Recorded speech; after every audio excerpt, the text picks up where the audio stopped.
Hi, and thanks for joining us on 2K. Well, we've got some explosive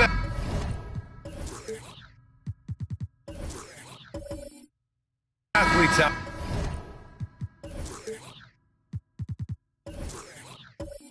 here tonight, Grant, and front row seats to watch it. You know, B.A., they're going to be stuffing that highlight reel all night. I mean, you can feel the energy in this place. The crowd is definitely ready for it. And now the opening lineup for New York. Mikal Bridges is out there with Miles Bridges. Then there's Bogdan Bogdanovic. Then it's Joel Embiid. And it's Harden in at the point. Outside Bogdanovic. Over Lillard. Rockets with a rebound. They come into this one following the loss to Atlanta. Yeah, it was really just the failure to convert shots on a consistent basis. That's going to cost you games, believe me. Well, the defense against them had a little something to do with it, but you still got to go out there. You got to find a way to get good looks. You got to keep working the system, and quite frankly, they just couldn't do that. And we're going to have a jump ball. Jump ball.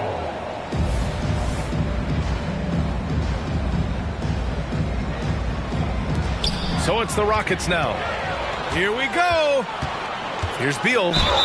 And you can count it. He'll go to the line with a chance at a three-point play. And Bradley Beal continues to produce for this team. That's their first personal foul. First team foul. At the line for Houston, Bradley Beal. One shot.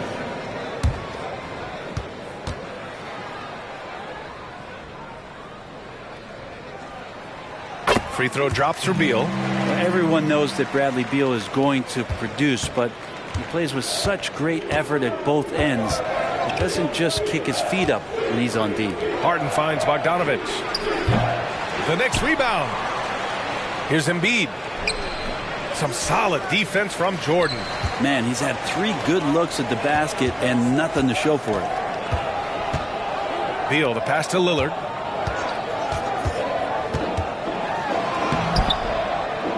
The Knicks with the rebound. They're getting their first look of the season at the Rockets in this one. Last year, they made easy work of this club, sweeping the 2-game season series. Sort of representative of how they each finished the season. One a playoff team, the other on the outside looking in. I think things may play out the same way this year, too. That's 0 for 4 now. Time to slow it down and maybe get the best possible shot. So far, the team just 1 of 5, and that rim shrinking. And one of the better defenders in the league, Grant, Mikal Bridges. He'll lock you down. Oh, he will be often matched up against the opponent's best scorer, and he is just so fierce. But he also helps you generate offense, hitting threes and extending the defense to create room to operate.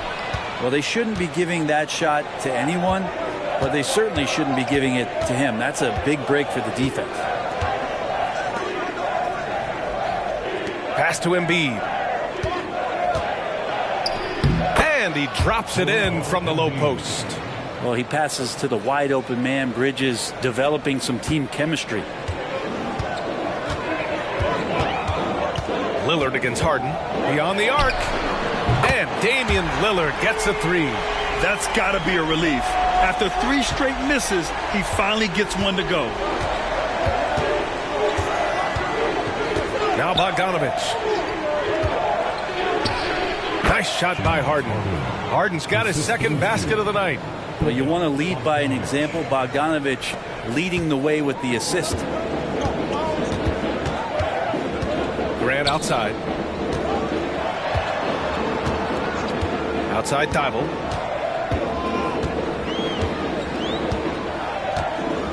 Pass to Beal. Down to 5 on the shot clock. From downtown. The rebound by Bridges. He's giving his all, but you can't force yourself back on track.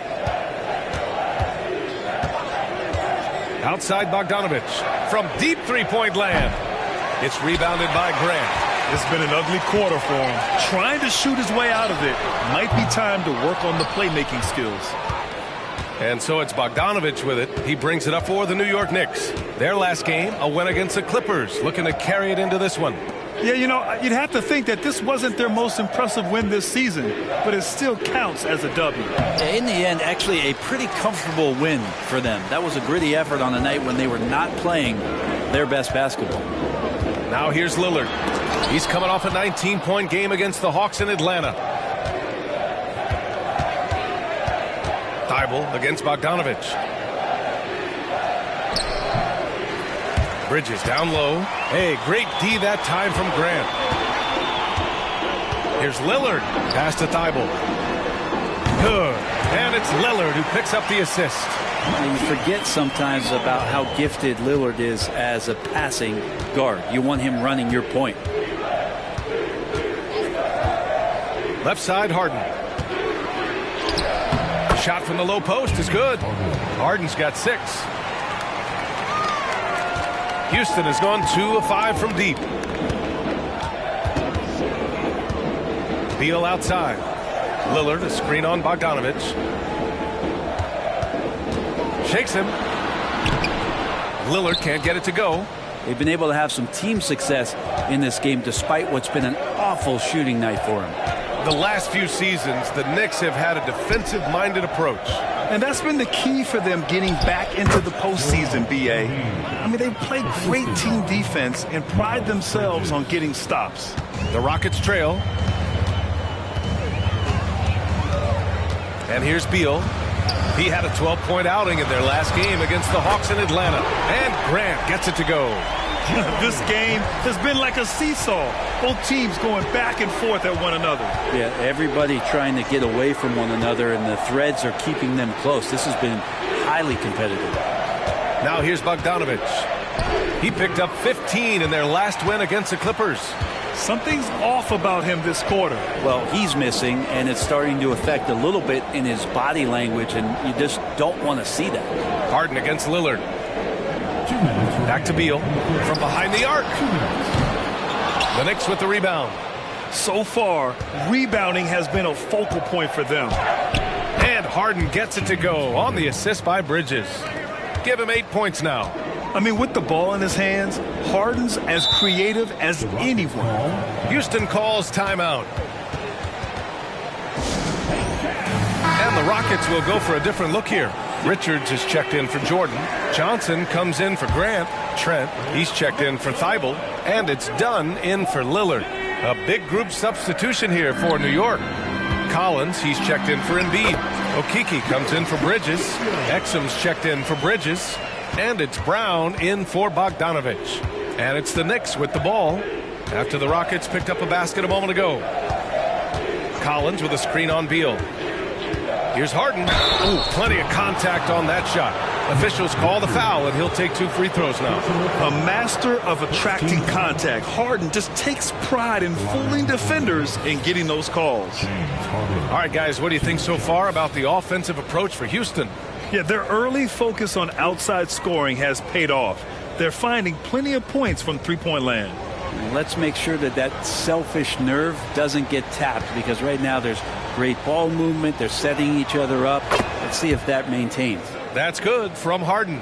And one of the most prolific offensive players of his era, James Harden. The Beards led the league in assists and scoring, and very few guys can say that.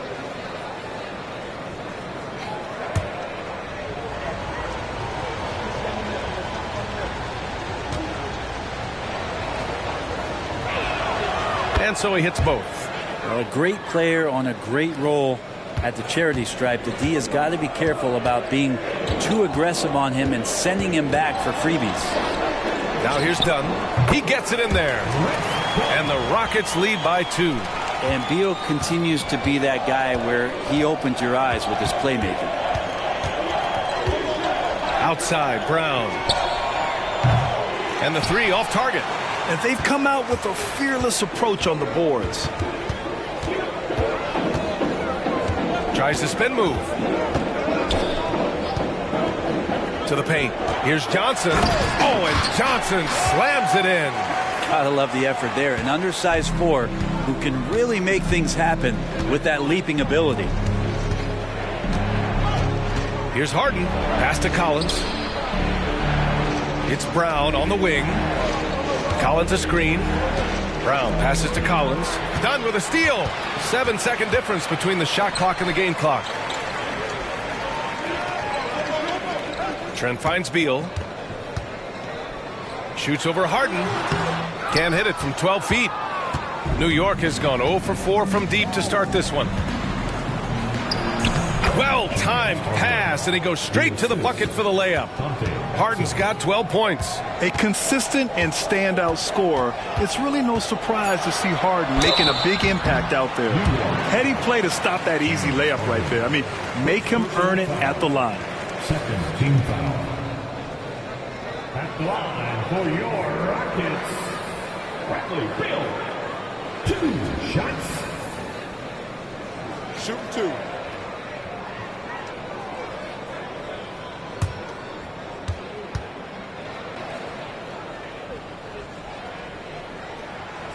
That one's off. The Knicks making a switch here.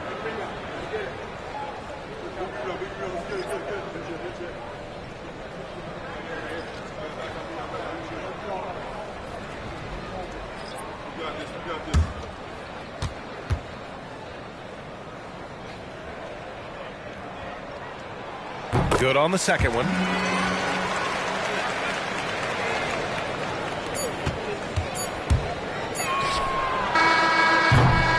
And still a close game as the first quarter comes to a close.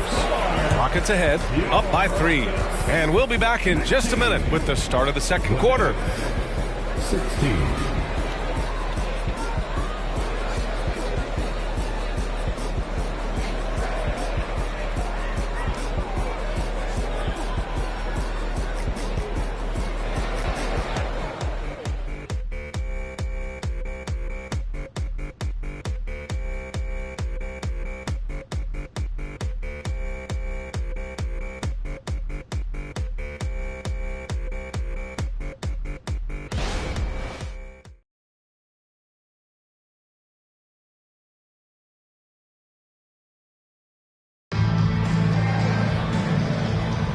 And this has been a fairly close game through the first quarter.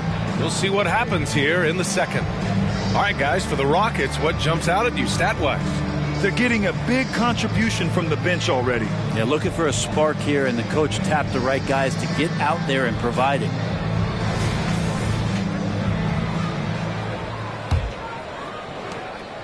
And so it's Brown with it. He brings it up for the Knicks. It's a 3-point game.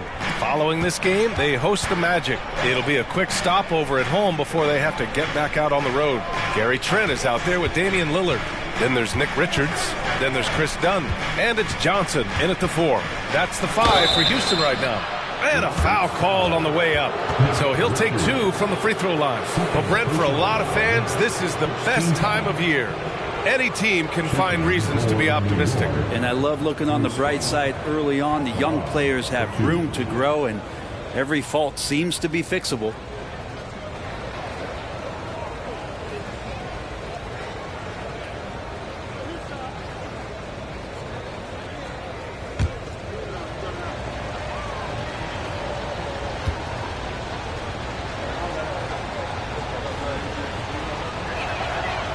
That free throw, no good.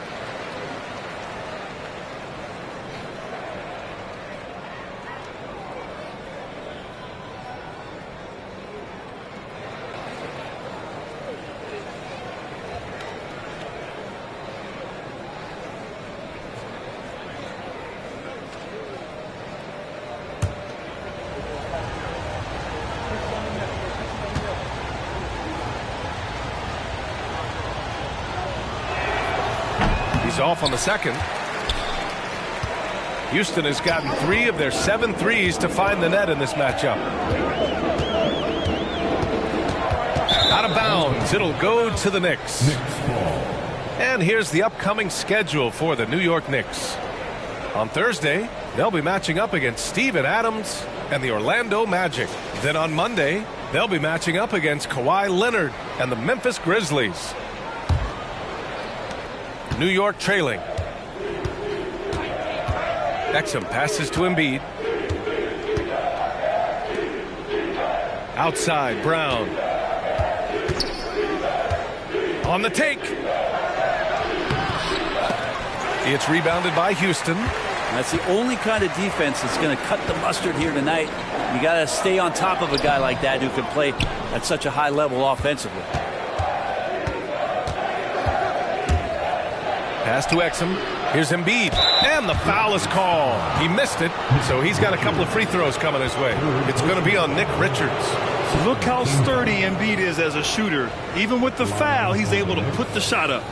Joel Embiid taking 2 shots.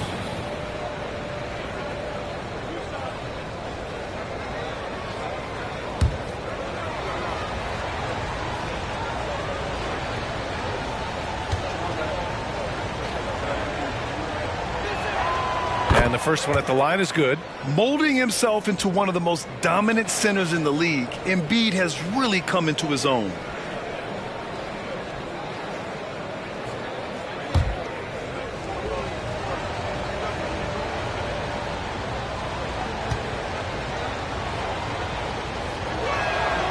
And Embiid drops them both. Makes it pretty tough on the defense. Who you going to pick to send to the free throw line? And he's hitting the free throws right now. Form looks good.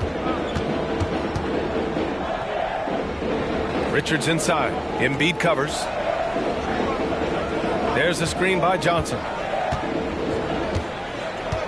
Dunn, the pass to Johnson. And the shot goes in. Johnson's got his second basket. You got to appreciate the consistency. Night in and night out, he brings it. Pass to Embiid. Lillard against Brown.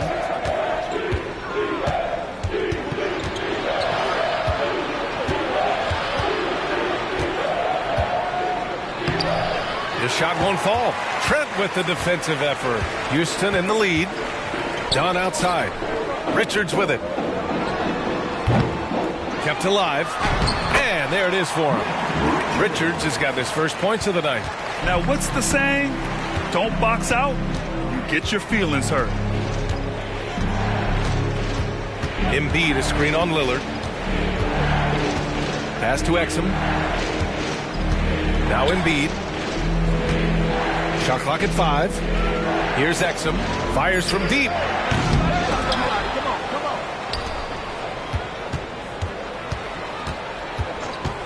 Here's Brown.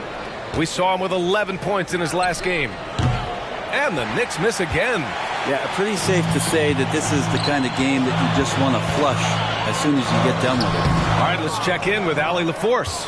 Mikal Bridges is a premier defender. He said, quote, people take it for granted how tough it is to guard the top perimeter players in this league and not be able to really touch them because they're going to get the foul call. You've got to guard these matchups one-on-one, and I think we get taken for granted. BA, he's on point. Yeah, he does have a point there. Thanks, Allie. Now here's Trent, and they come right back with their own three-pointer. Trent's got his second bucket of the night.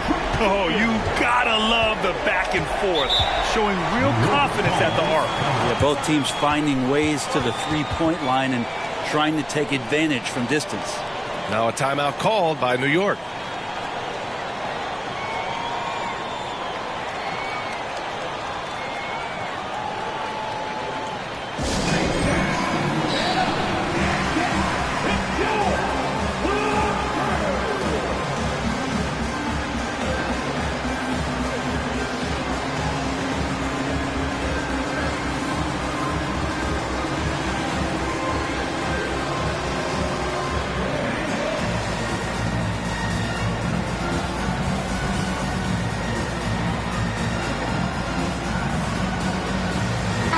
Making some changes. Jordan's checked in for Richards, and it's Thibault in for Dunn. Miles Bridges checked in for New York. Bogdan Bogdanovic comes in for Ellis. Outside, Brown. Off the mark there with a 3. Hate to say it, but if they're still trailing at the final buzzer, a lot of this is going to be felt by him. His shooting tonight has just been atrocious. And their offensive game plan is clear. Get it inside and go to work. Pass to Embiid. It's stolen by Trent.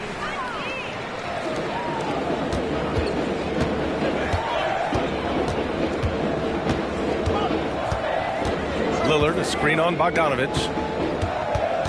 Lillard passes to Trent. Good. And it's Lillard who picks up the assist. And now it's a 10-point Rocket lead. In general, they're finding good looks from beyond the arc, steadily improving as this game's going along. Pass to Bogdanovich. Here's Exum, covered by Thibault. Embiid with it. To end the run. Oh, Embiid imposing his will. 2 strong points from Embiid. His M.O. is to own the painted area. Lillard with the ball. Now guarded by Brown. Back to Lillard. Shoots off the step back. Hauled in by Brown. And unlike some other guys, missing a wide open look won't hurt his confidence at all.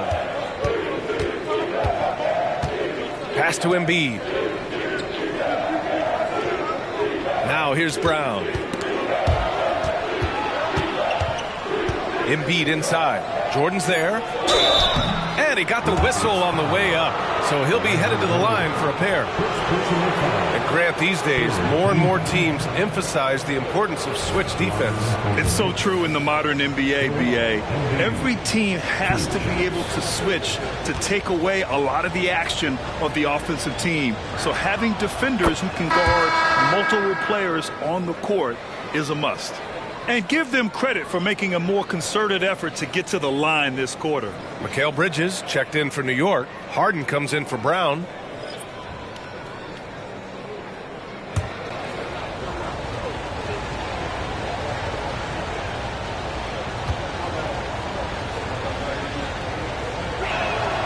And Embiid drops them both.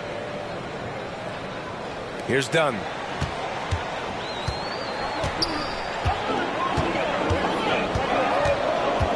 Grant outside, puts up a 3. Another 3 from Houston.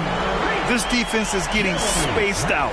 3 of the last 5 buckets have come from way beyond the arc. Harden with it, Dunn in his pocket. There's Bogdanovich with the 3. Pure from 3-point range. Bogdanovich has gotten himself going with a triple, his first basket of the game. Grant outside, from the arc. Sinks the tray. Man, they're having a hard time defending the triple. That's 3 in a row. And so it's Bogdanovich with it. He brings it up for the Knicks. They trail by 9. Harden, the pass to Bogdanovich.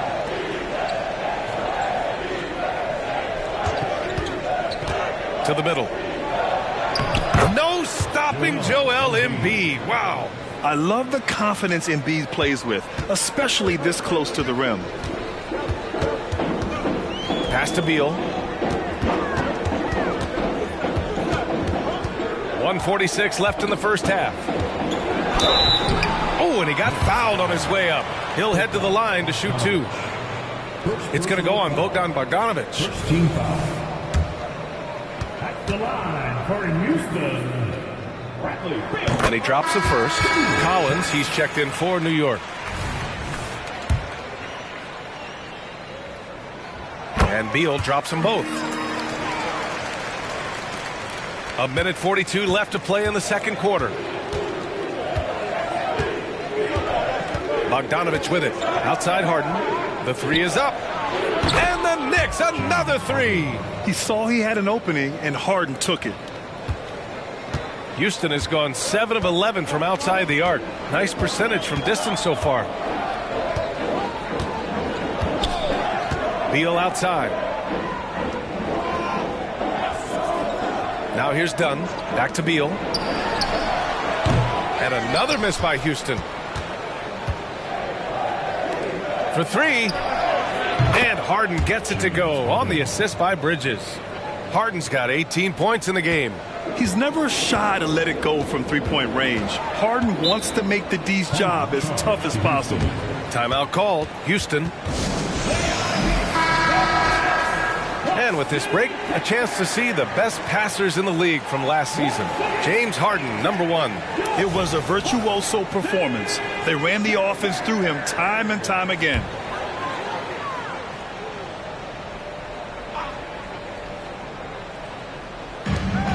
55 seconds left in the second quarter. Dunn's shot is good.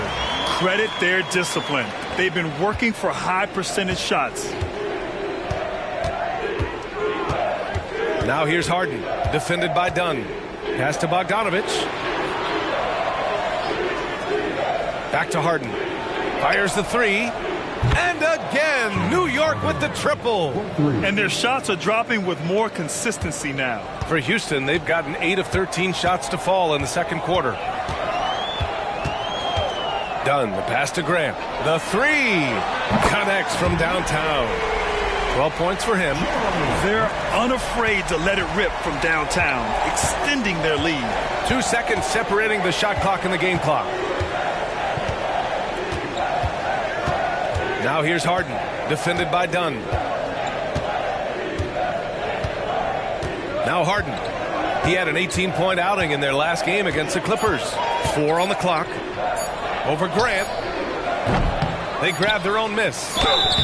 Collins with a good read there and laser focused on where he could get to collect the offensive board.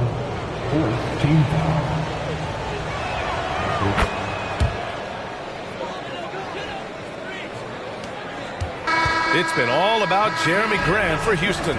He's found his range, hitting 3 triples in the quarter. Allie, as always, thank you. We'll be right back to begin the third quarter right after this. Fans, put your hands together and get loud for Red Panda. Taking a look here at the Rockets. First game of the year was a big L. Tonight could be a different story. Just got to bring the SLM. Get it done. Now let's change gears back to the New York Knicks, who find themselves in a tightly contested ball game. Well, if I'm looking at what they did well. And that's it for halftime. Thank you for joining us. We send you back to Brian Anderson for the start of the third quarter.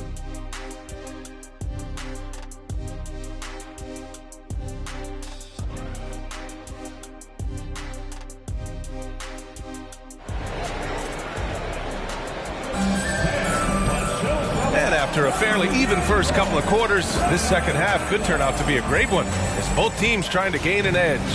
We are seeing an outstanding game from James Harden. And the bulk of his production has been generated along the perimeter. Yeah, he keeps tracking down those spots behind the three-point line and finding some open opportunities. So on the floor for the Knicks, Joel Embiid is out there with Miles Bridges. Then it's Mikal Bridges. Then it's James Harden. And it's Bogdanovich in at the shooting guard position.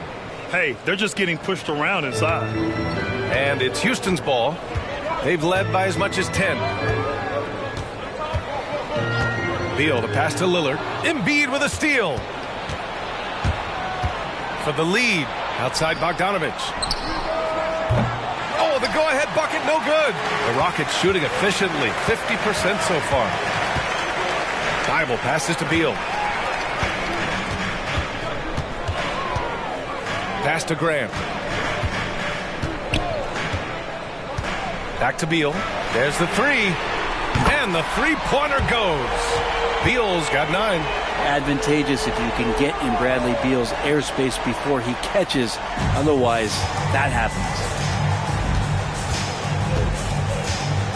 And here's Bogdanovich. Harden from outside. Damian Lillard with the rebound.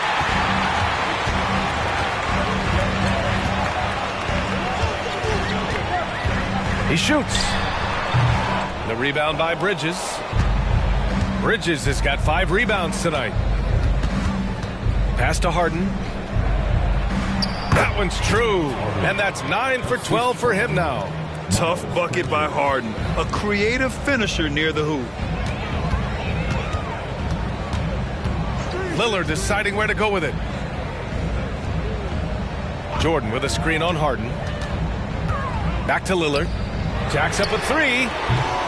It's rebounded by New York. Bridges has got 6 rebounds here tonight. Pass to Harden. It's Bridges on the wing. Here's Bogdanovich. And there's the bucket. Staying with it that time. Offensive glass getting it done. Bogdanovich got himself in a great spot, just reading where that carom was coming off of the rim and collected it. And keeping us updated from the sideline, Allie LaForce. The Knicks are in the nation's media capital, but Coach Tom Thibodeau said, "I've never felt pressure. I've been at this a long time. I approach it the same way. I put everything I have into each and every day. I'm willing to live with that result. There's no one who studies this team harder than I do. No, he has made the difference for sure. Thanks, Allie. Embiid with it. Jordan picks him up. Bogdanovich from long range. Fires in the triple. And now a 4-point Knick lead. And Bogdanovich needs very little room. The defense better stay more attached. Timeout called. Houston.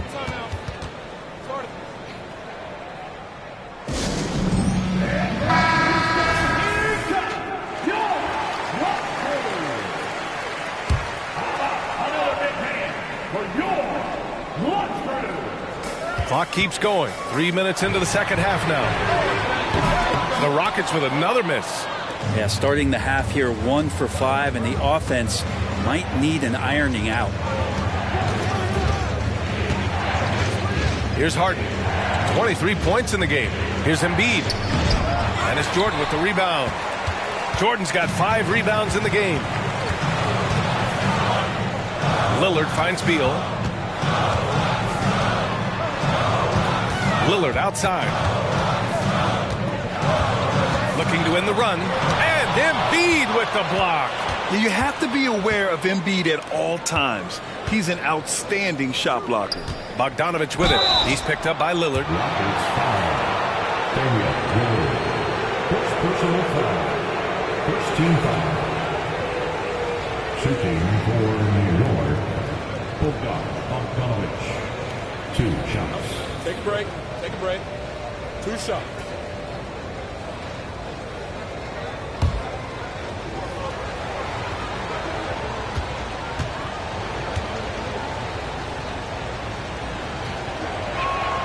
And that one falls for Bogdanovich. Well, Bogdanovich does those things that go underappreciated on the stat sheet, but much appreciated by the coaching staff. Such a valuable player. And the Rockets making a change here. Johnson's checked in. Exum's checked in for New York.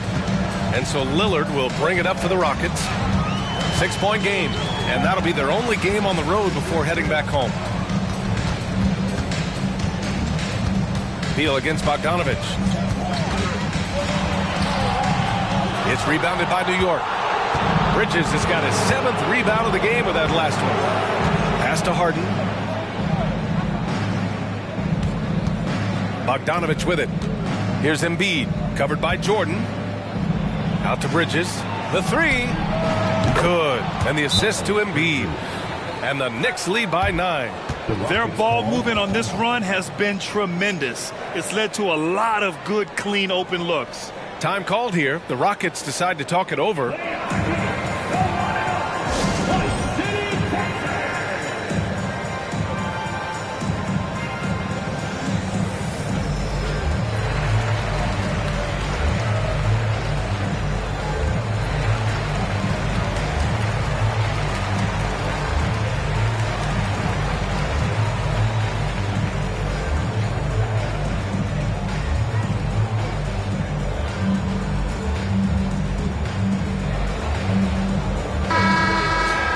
You're looking at the best in free throw shooting last year in the NBA.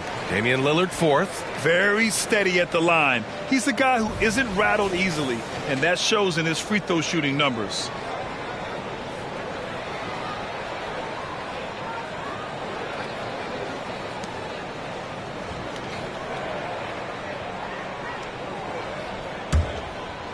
Here's Lillard. He's got 5.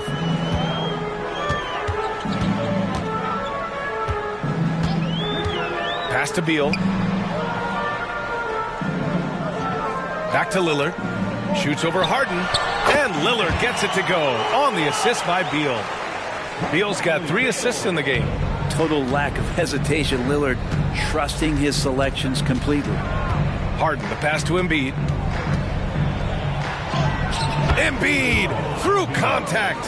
What a performance on the offensive end. He's making the defenders pay right now for all of the mistakes they're making. Beal outside. Fires the 3.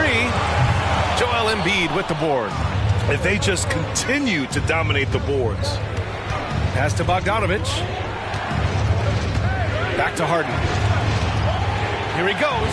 It goes. He's 10 for 13. So much confidence. This run has been fueled by their Matador defense. Bogdanovich against Beal. Johnson passes to Lillard. 4-3. Ooh, Lillard doing damage outside. Trying more and more to utilize the three-pointer. It's a good idea. That's his second three of the game. One in each half. Pass to Embiid. It's good. Off the assist from Harden. Embiid's got 6 in the quarter. They are passing the ball around tremendously right now. Beal to pass to Johnson. Lets it go from deep. It's rebounded by New York. 2 minutes. Here's Bridges. So it'll be 2 free throws. He was fouled in the act of shooting. No debate there. He got hammered.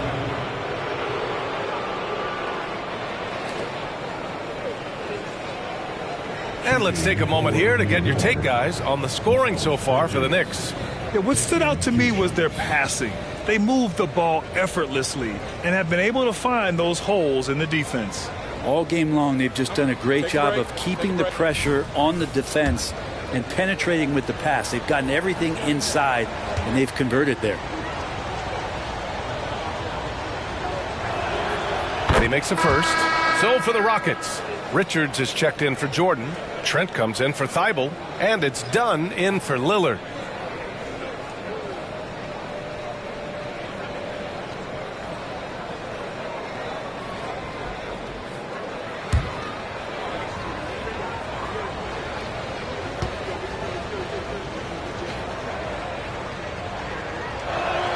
Bridges hits them both.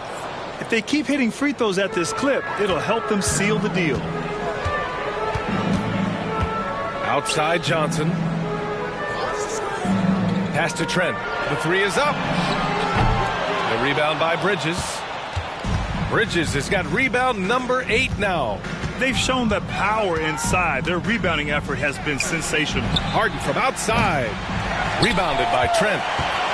And so Trent will bring it up for the Rockets. Down by 12. And he lobs it up. Oh, and Johnson slams it in. The pass, the catch, the slam. What a clean play. Man, absolutely jaw-dropping. Three-pointer Embiid. The Rockets pull it in. Trent's got 4 rebounds now. Beal left side. Pass to Johnson.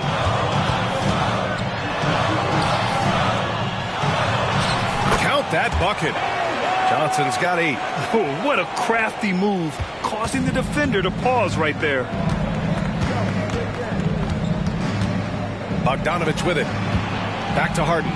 From deep. Here's Embiid. Embiid grabs the miss and puts it in. And the team counts on Embiid for this, to grab loose balls and send them right back. Dunn, the pass to Richards. Dunn outside. Three-pointer. Buries it from 3. 7 points in the game. They've been pretty lax with their perimeter defense, giving up a lot of three-pointers. Now here's Harden. Defense is right there. Embiid can't hit. The Rockets trail. Dunn outside. It's Beal on the wing. Defended by Bogdanovich. The baseline J. It's wide right. Hits off the rim. And so it's New York closing out this quarter with a 7-point lead. And it's all due to their ability to own the paint. They've been dominant down low. We'll be right back with you shortly.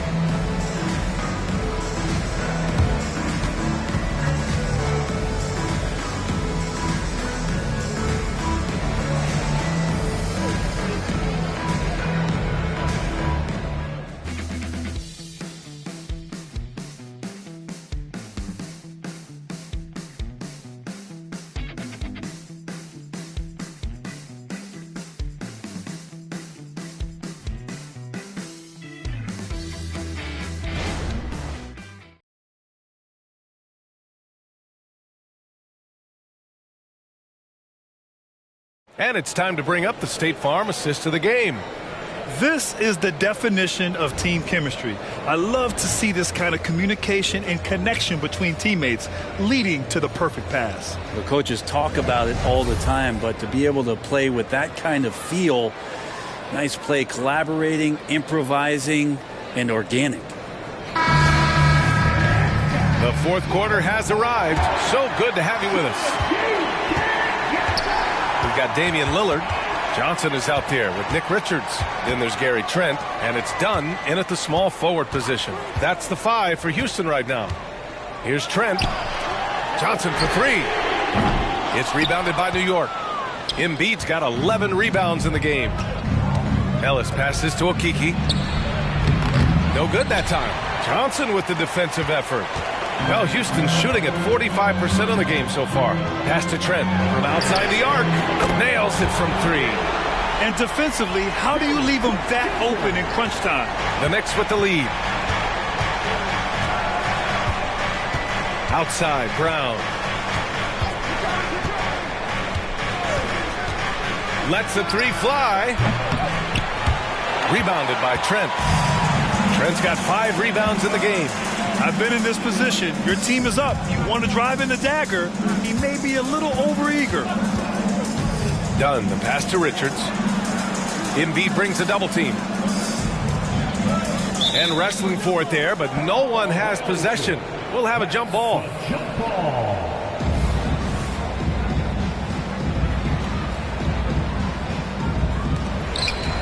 6 to shoot. From deep, Johnson.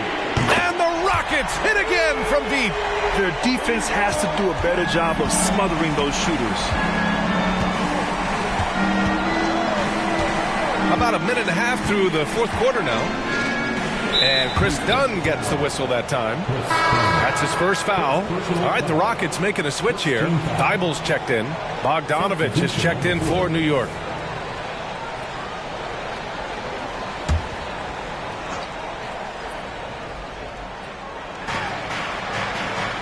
Pass to Brown. Screen by Embiid. Looking to get it going. Got a piece of it. Thybulle with it. Trent outside to take the lead. The rebound by Bogdanovich. The Knicks have gone 0 for 3 in this fourth. Not good. Kick out to Brown. Three-pointer. Knocks down the long J.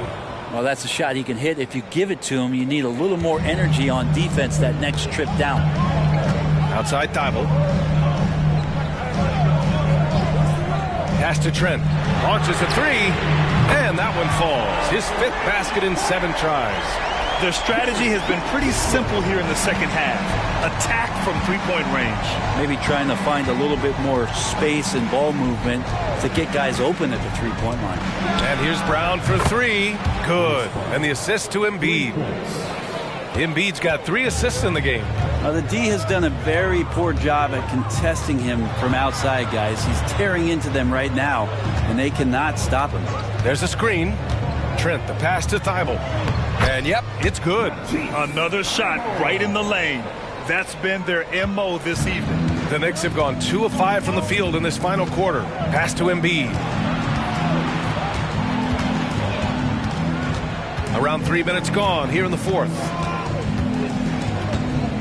Back to Brown. Takes the 3.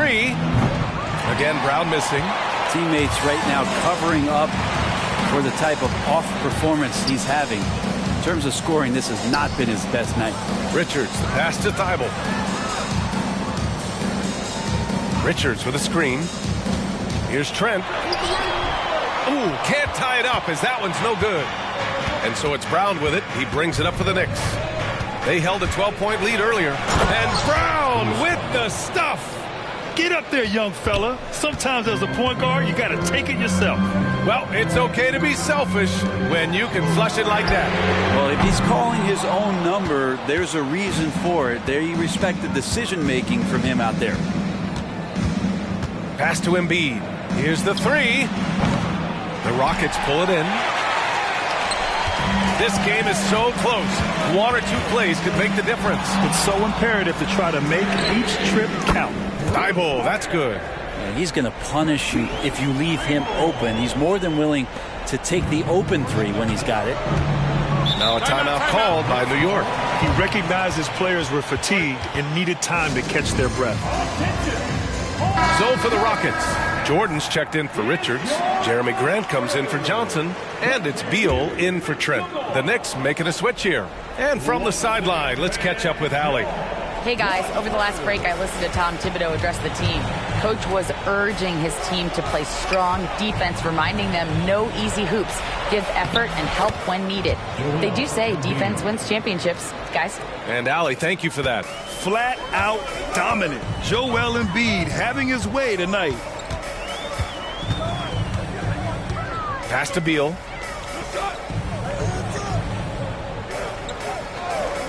Back to Lillard to tie it up.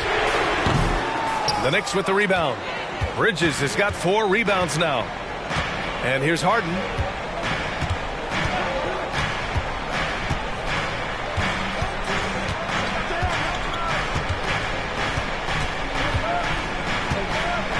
Shot clock at 6. Now Embiid, defended by Lillard. Count the basket and the foul! Damian Lillard picks one up. And guys, the way this defense is getting manhandled down low, you have to wonder if they're at 100% right now. Houston has gone 4 of 8 from three-point land during the 4th. Lillard outside. Oh, and he nails it from the high post. Look at your watch. It's Lillard time. For New York, they've got 5 out of 10 shots to drop here in the final quarter. Pass to Embiid. Bridges with it. Back to Embiid. Here's Harden. Yes, and it's Embiid picking up the assist.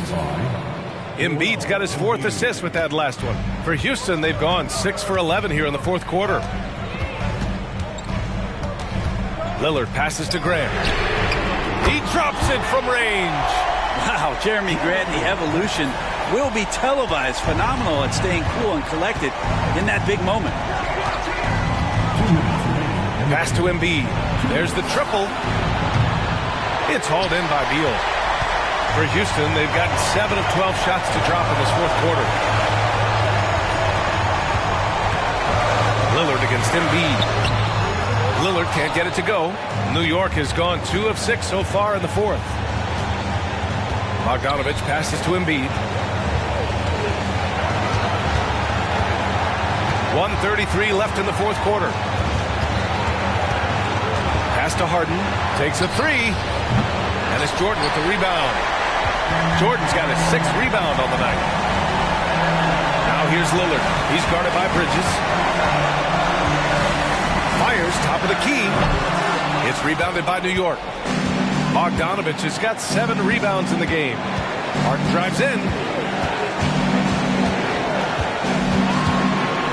1:03 left to play in the 4th quarter of this one. Embiid. Count it! And one thing you can say about Embiid, he never shrinks from the moment. And here's Lillard from beyond the arc. Again, the miss by Lillard. Well, you make strides to get back in the ball game, but an errant shot like that can definitely cost you any kind of momentum. Have to use better judgment there. And so they foul intentionally.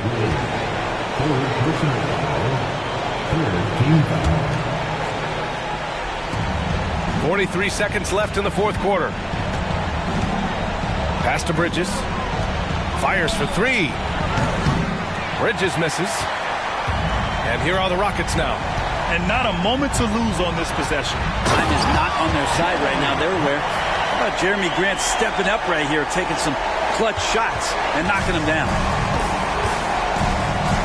They'll probably slow things down now. Burn the clock while you have the lead. I like that. Harden surveying the D. Going inside. And he buries it. Really feels like they're in control. They've got a big lead with time dwindling. Yeah, looking for a miracle worker out there is the opposing coaching staff. I don't know that they have one. This game seems to be well in hand. 9 seconds left in the fourth. Here's Thibault. No good on the triple. And so this one belongs to the Knicks. They played the villain tonight, and they played it well. Yes, they did. And, you have two choices. You can either succumb to the hostility in this arena, or you can feed off of it and use it as motivation. They did the latter. Well, now we have some time to check in with Allie LaForce. Allie. James, I'd love to know whether it's scoring, playmaking, or your defense. What aspect of your game are you most proud of? Being able to play a full course of a game and, and make an impact every single play. That's what I'm here for, and that's what I have to do. It's been fun. Thanks, Allie. Great interview once again. Thank you for joining us.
It is still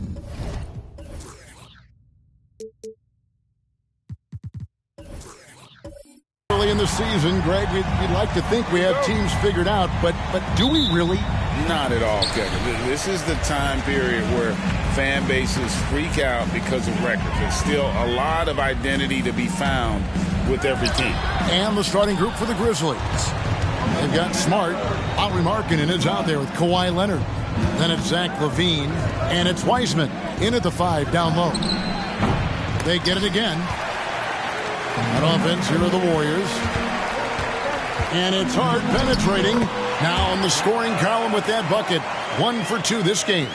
Give Josh credit for taking initiative, seeing an opening and slicing through it. Smart passes to Markkanen. Passes to LaVine over Allen. And there's LaVine on the assist by Markkanen. Some guys just understand how to generate points. He's one of them. About 1 minute into the first quarter. Snatched up. And I think that one could have easily have fallen for him. Leonard kicks to Wiseman. Pass to LaVine. A 3 from Leonard. drains the three-pointer. At the start of his career, no one thought Kawhi would end up being this good of a three-point shooter. He's a marksman. Murray, the pass to Hart. Lots of room. Wiseman with the rebound. Not the efficient start they were hoping for. Only 1 for 4 from the field. Pass to Leonard. Levine against Allen. Back to Leonard. Wiseman sets a screen for Leonard. Can't drop the tough three-pointer. The Warriors have gone just 1 of 4 to get this game started. Here in the first quarter with about 2 minutes gone by. To the left wing, Claxton the pass to Allen. An easy 2 points on the layup. And once he got to the 10, I think he was surprised to find himself that wide open. Wow, that's a defensive breakdown. Can't do that against good scores. Now here's Smart. Levine, a screen on Murray. Knocked loose and stolen by Murray. Teardrop shot, and Wiseman sends it back. And putting in work on the defensive end. Wiseman's swat providing a spark to his team. Leonard sets a screen for Smart. He kicks to Leonard. Clock at 6. Here's Wiseman. That falls. Nice feed that time from Leonard. What vision. Kawhi getting his teammate a good look. Hey, Steve, looking at Zach LaVine now. Still a very impressive score. He's just so consistent, Kevin. Capable of connecting from anywhere on the floor. He's really put in the work to be a lights-out scorer. Here's Smart after the Warriors pick up 3. Outside Leonard. Fires from deep. Rebounded by Hart. And even without that 3-ball dropping for him, the defense should have done more on that last play. The pass to Allen. Back to Hart. From past the arc. It will not find the hoop. It's his 3rd miss. He has made 2. Levine deciding where to go with it. Inside. Markkanen can't get it to go. I'm not sure what happened on that play. May have relaxed a little bit once he got to the rim. Murray, the pass to Brown. It's good from long range. And you think Murray all about scoring, but Murray is about what helps his team win. Smart against Murray. Leonard with no one around. And they come right back with their own three-pointer. Both teams running perimeter-oriented plays that are working. How often do we see this these days? Clubs answering each other from range. Claxton with it. He's covered by Wiseman. Back to Murray. Down low. Here's Brown. And Brown throws it down hard. Strong finish by Brown. He doesn't mess around that close to the rim. Smart against Murray. Outside Levine. Good, and Smart gets the assist. Levine's got 5 now. And they don't want to get in a habit of giving him open looks from 3. First quarter still, but not who you want to leave open. Now here's Brown. He has 5. And in front of you now is a list of the players with the highest shooting percentage last season. Well, you look at Claxton, leading the league in field goal percentage. He always gets good looks. He didn't miss many easy chances last year, and he made the most of the tough ones as well. What a fantastic percentage. Bones Highland is checked in for Golden State. Then for the Grizzlies, Alexander Walker comes in for Zach LaVine, and Porter subbed in for Marcus Smart. Here's Alexander Walker, defended by Allen. Markkanen passes to Alexander Walker. A 3 from Leonard. The Warriors pull it in. Hart's got 4 rebounds now tonight. And here's Brown outside. Here's Claxton. Basket is good. He'll get a chance for one more at the line. Hustle points count just like any others. That's a great play. And a chance for just a second now to check out the scoring breakdown for the Warriors. For me, they made a point to attack inside early in the game, and it's paid off for them. A lot of solid looks in the paint. And another thing Coach will be thrilled with, the assist numbers, spreading the wealth and creating some offensive opportunities.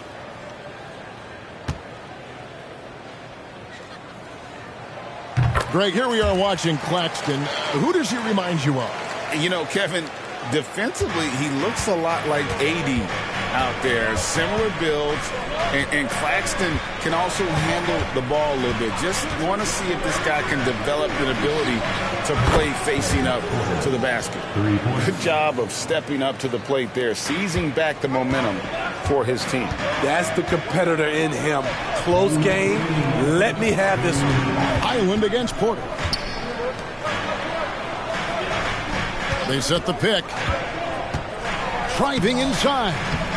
And it's Sohan missing. For Memphis, they've gotten 6 of 11 shots to go down so far. Pretty nice shooting. Here's Alexander Walker. It's hauled in by Claxton. And so it's Island who brings the ball up for Golden State. They trail by 1. And this is the first season matchup for them against the Grizzlies. And we saw how competitive and entertaining the season series was between these two terrific teams last year. And it only promises to get better coming into this season. These two squads are very evenly matched, and each game between them should be a blast to watch. Here's Alexander Walker. Still yet to score. Kicks it out to Leonard for the 3. That's a bucket. His 3rd of the game. He shot the ball 7 times. They know to get Kawhi the basketball. He was ready to shoot, and he knocked it down. Passes it to Claxton. Here's Sohan. There's 47 seconds left in the first quarter. Here's Alexander Walker. Covered by Beasley. Pass to Porter. Outside Leonard. Beyond the arc. It's hauled in by Claxton. Claxton's got 4 rebounds in this game. Island passes to Claxton. Here's Sohan. And again, no good by Golden State. And that is the exact type of opportunity this offense is looking to create. You know, if you get the ball to the right guy in the right spot, more often than not, you're coming away with points. It's deflected. And up the court come the Warriors on the break. And he could not get that one to go. A lot of contact, and he'll go to the line for 2. Every team in the league is looking for instant offense. Malik Beasley can provide that. First trip to the free throw line for him in this one.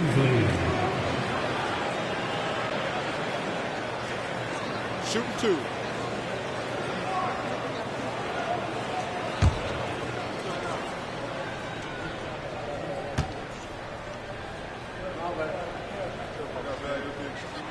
First free throw is good.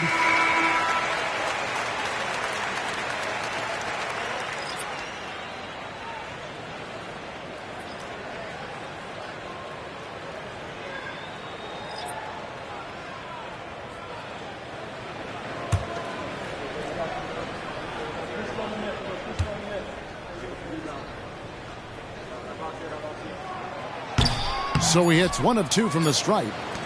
Kawhi Leonard has been on display for Memphis. We witnessed him delivering a series of 3-pointers as he notched 3 total in the quarter.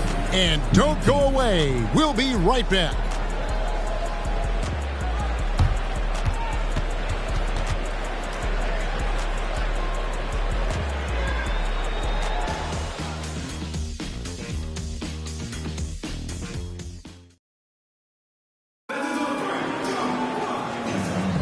And we hope you're enjoying the game. Both teams tonight keeping things pretty even so far on the scoreboard. And some stats here, guys. The scoring breakdown for the Grizzlies. They came out firing from deep. It's always good for a team's confidence when you can start a game that hot. And I really liked how they moved the ball tonight. Because of this selfless approach, they are piling up the assists. Jamal Murray is out there with Bones Highland. Then it's Malik Beasley. And it's Sohan in at the 4 spot. That's the group for the Golden State Warriors to start the second quarter. And the Grizzlies leading by 3. To the paint, here's Porter. That's good, and it's Levine with the assist. Porter's got 5 points so far. Nice vision by Levine. He gives it up instead of forcing his own play. With a short break in the action, gives us a chance now to send it over to David Aldridge. Hey there, Kevin. Kawhi Leonard continuing to work his way back to peak form after his ACL tear during the 2021 playoffs. He said, "I missed a whole year of basketball. I don't want to take anything for granted. I'm just trying to live in the moment and bring a sense of energy for the team. I'm still young, I'm a lot stronger, and I'm back. So, I'm happy." Kevin? Yeah. Good to see, D.A. Hey, thank you. Here's Sohan following the score by Memphis. Murray, good. And inside Murray's attacking mentality pays off. He just works hard to find his own shot. Lobs it up for Levine. Out of bounds, Golden State takes possession. Hey, Greg, gritty is a word that is often used to describe the Grizzlies team. And I think it applies to this unit as well. These guys are all tenacious and hungry. They play every game with a healthy chip on their shoulder. They love to compete. Marcus Smart's checked in for the Grizzlies. Pass to Highland. And now approaching 2 minutes of action here in the second quarter. Sinks the three-pointer. And that pick takes the D totally out of the equation. Hey, if you're not going to fight over, you're essentially giving the shooter the look he wants. Here's Landale. Still without a basket. The pass to Levine. And Levine throws it down. Maybe one of the best dunkers in the league. Zach LaVine putting on a show for the fans. You want unselfishness, but you also need to keep it under control. Warriors trail by 4. Pass to Sohan.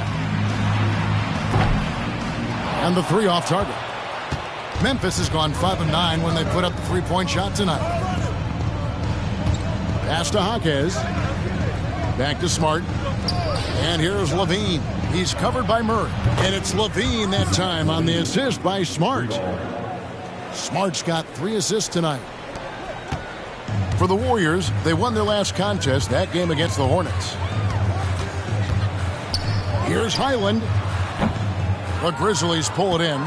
They want to keep rolling here following the win against the Thunder. Yeah, proficiency from range, away from home, much easier said than done. They played a terrific ball game. Yeah, and you could see the crowd's reaction with every make. It wasn't pretty. And the Warriors miss again. And so it's Smart who brings up the ball for the Memphis Grizzlies. They've got the Timberwolves ahead of them next in Minneapolis. It'll be the third game of this 3-game road trip. Back to Stewart.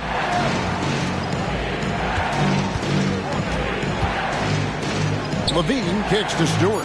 The tray. Smart misses. Warriors trail by 7. And in the second quarter, a little under 3.5 minutes played already. Beasley for 3. Good on the triple. The defense always has to be aware of Beasley beyond the arc. He's the last guy you want to give any space to. So timeout called here. The first for Memphis. Hey, Steve, when Sohan has the ball, he is pedal to the metal, isn't he? Full throttle. All gas and no brake. Kevin, he's a one-track mind with the ball in his hand. Getting to the bucket is his mindset, and he's just as aggressive on the defensive side.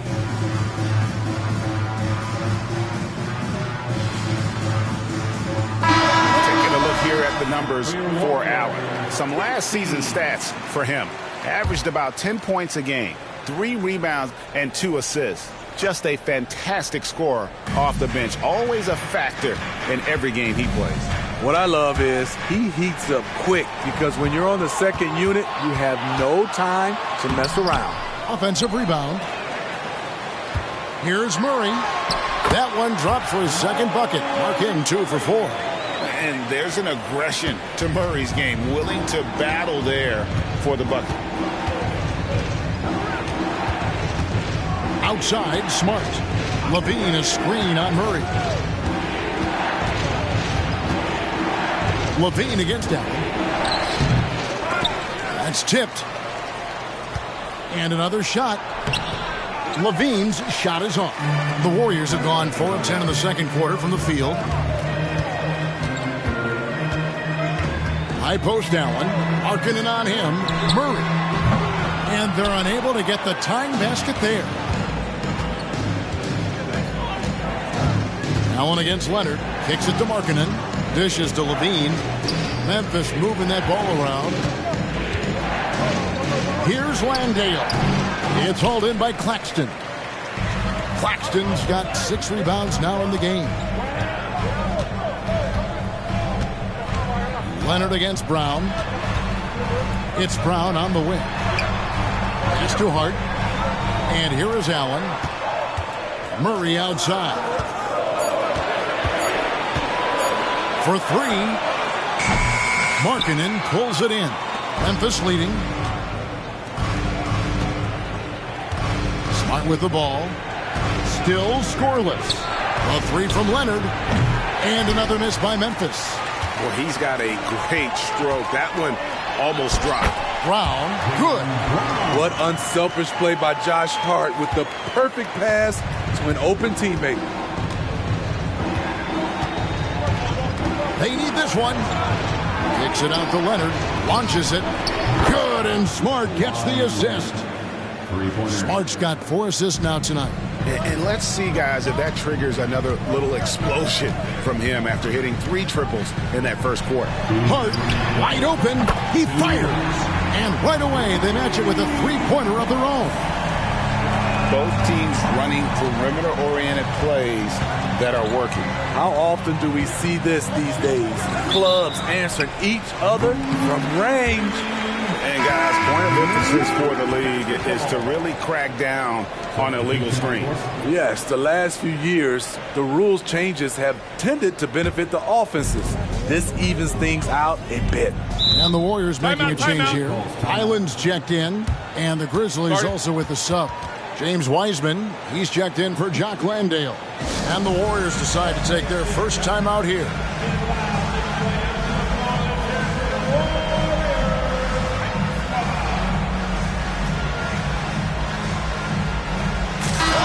Greg, there's been a scoring surge throughout the league. Is that due to poor defense, or is it to the rising talent level? Listen, teams are still defending, and the rules might have helped some. There's no doubt that there's not as much grabbing and holding. But these guys are scoring from all over the court and doing things we've just never seen before. Adding to this lead, he's been dependable and consistent at the offensive end. Hart finds Brown. Back to Hart. Free throw line jump shot. That one falls. Hart's got it all tied up now for the Warriors. A sweet spot for Hart. Once he senses any separation from mid-range, he's looking to fire. Leonard sets a screen for Levine. Up top, Leonard. He's covered by Brown, and it's Leonard missing. He operates well in traffic, but still, that's just a tough play to finish. Markkanen against Hart. That's tipped. Markkanen with the nice block shot. His size has been a factor in this game. Levine against Allen. Leonard kicks to Levine. Outside, Markkanen. A 3-pointer off the mark. And so Brown will bring it up for the Golden State Warriors.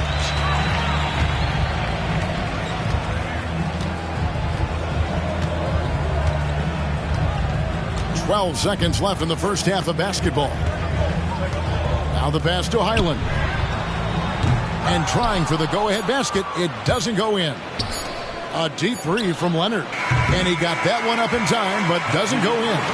It's a tie game in San Francisco. And a chance now to send it over to David Aldridge, standing by courtside. David. Thanks very much, Steve. Some great engagement defensively. What's happening that's good at that end of the floor? I think they're just playing hard, rotating, playing for each other, and I think we've done a better job of avoiding fouls and just playing through. Steve, thanks for your time. Back to you. All right, David, thank you. We'll be back after halftime for the start of the third quarter.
Hello, everybody. So far, a fairly even game for the Memphis Grizzlies through the first 2 quarters.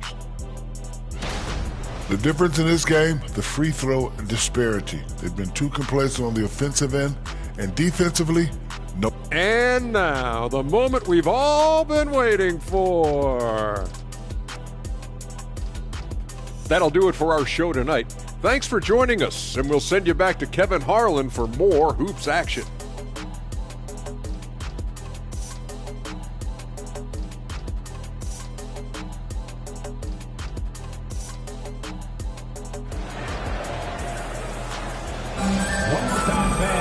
Second half of basketball upon us. We may be in for an exciting finish based on how close to the game it's been so far. You look at Zach LaVine, he's really been playing well. Man, he's been running wild on him through that first half. Absolute dynamite on offense. This is his challenge, to continue to dominate, to help them try to close strong here in the second half. And we've got second half action for you. Thus far, a pretty evenly contested game. Kicking off the second half, here's Taylor Jenkins's 5. Kawhi Leonard is out there with Markkanen. Then it's Zach LaVine. Then there's Smart. And it's Wiseman in at the pivot spot, manning the middle. And it's the Warriors with the ball. It's a 3-point game. Entering the league as a defensive stopper and a hustle guy, Greg, Marcus Smart has really rounded out his game. And Kevin, he's put in the work, retooled his shooting mechanics, playmaking style, but what's been most consistent, he still steps up in the biggest moments on both sides of the ball. The Warriors have made 2 of their previous 3 free throws in today's game. Yeah, and 79% from the line as a team a season ago. Pretty reliable in that regard.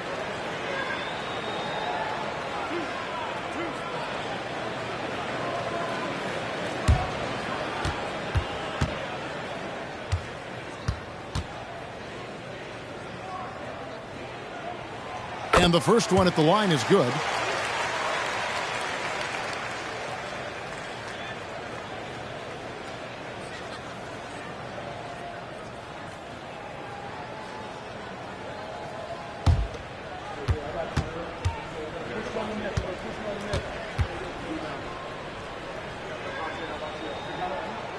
And so Murray nails both of them. Money from the stripe. He does a great job night in and night out. Now here's LaVine. Outside Leonard. The 3. Rebounded by Hart. Hart's got 5 rebounds tonight. There's the dish to Murray. Brown outside. Murray a screen on Leonard. Here's Brown. Basket good. Brown's got 9 points. This game has a lot of character here in the third period. 6 changes of the lead here. Intensity is the theme for this one. Outside Leonard. A 3-ball. Good, and Smart gets the assist. Smart's got his 7th assist of the game with that last one. And here is Murray. He's got 6 from outside the arc. Hart, no good. And it's Leonard with the ball. He'll bring it up for the Grizzlies. The lead is 2. Bean passes to Smart. Kicks it out to Markkanen. And it's off from 3-point range. Warriors shooting a mediocre 41% in this one. Passes it to Murray. Brown outside. They get it back. Buries it down low. Hart's got the game tied up here for the Warriors. Great follow through by Josh Hart. Boy, did he chase after that one. Leonard against Brown. Here's Smart. No scoring in this one. 6 on the shot clock. Here's Leonard. It's blocked. Now Allen. A touch over 2.5 minutes of basketball played here in the third quarter. Murray, no good. Memphis has gone into the 3-point range 4 times since halftime and buried 2 of them. Outside, Markkanen. Over Hart, and Markkanen gets it to go on the assist from Smart. Smart's got assist number 8 here in this one already. Murray with it. 6 points for him. Brown, and finished off by Brown. Oh, and he went for the two-hander on the slam using some muscle. Some urgency from him there, sure. Murray against Smart. Pass to Levine. Little under 2.5 minutes off the clock now here in the third. Hart against Levine. It's Allen on the wing. Cranes it from beyond the arc. Allen's got the lead up to 3 now for the Warriors. And it seems as if someone got their signals crossed if he can wind up that open from three-point range. I'm sure that was not a part of the game plan. Now a timeout called by Memphis. As the teams head into this timeout, a chance for the coaches now to map out some plays for the next few minutes and a chance for the players to rehydrate with some Gatorade. That's important if they want to make sure they don't wear down later in the game. Absolutely. Over the course of a game, you have to stay hydrated.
Change here. Sohan's checked in. At this break in the action, we can show you the teams that had the most rebounds last season. Second, the Grizzlies. Their big man did a tremendous job grabbing rebounds, but to be fair, their rebounding was a total team effort. Everybody chipped in.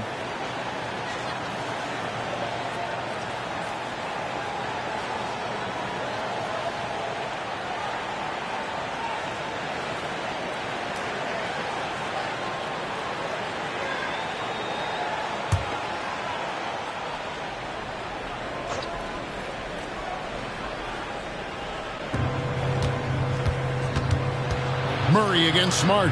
Levine for 3. Warriors with the rebound. And you could tell he thought that triple was going to fall. Pass to Sohan. Brown inside. Guarded by Smart. Brown against Smart. Brown kicks to Allen. Golden State needs to get off a shot. They get the rebound. Nice work on the boards, paying off with the basket. Now it's a 5-point Warrior lead. And this has been a great job of just getting into the middle of that defense and really scoring effectively from the paint. Dean passes to Leonard. The Grizzlies with another miss. You like that he's still attacking, but the results tonight just haven't been there. Brown, no good. The Grizzlies trail by 5. Levine dishes to Smart. Outside, Markkanen. Shot to stop the run. It's rebounded by Golden State. Claxton's got 11 rebounds in the game. Taking a glance at Lauri Markkanen, Steve, a big man who possesses a lethal touch from way outside. Kevin, this is what makes him a perfect stretch 4, as well as an all-star caliber talent now. And you get the sense he still has room to grow. Wiseman with the ball. Working on Allen. The 3, Levine down to 5 on the shot clock. Leonard from deep, 3-point land. Memphis keeping it alive with a new 14. Warriors leading by 5. Allen with the ball. Wiseman picks him up. Murray the pass to Sohan. That's in there. Murray with the assist. Murray's got assist number 5 here tonight. They've given up a lot of three-pointers here today. They need a bucket in a big way here to regain some confidence. Now a timeout called by Memphis.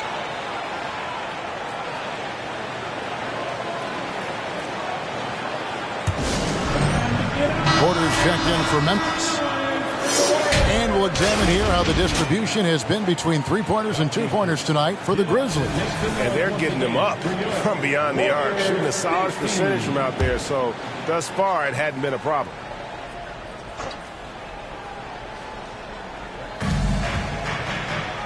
Levine finds Porter. Back to Levine. Now here's Markkanen. Levine sets the screen for Markkanen. And another miss by Memphis. And battling hard on the glass, they hold the advantage here so far. Off the mark once again. Terrible quarter for him thus far. Outside Leonard. There's 1:38 left in the third quarter of the game. And no good. The dry spell continuing for him. And for his offense, this has just been a brutal period. And there's the foul. It's on Jaylen Brown. That's foul number 2 for him. And really just a great play to sacrifice his body and take the charge. Malik Beasley, he's checked in for Grayson Allen.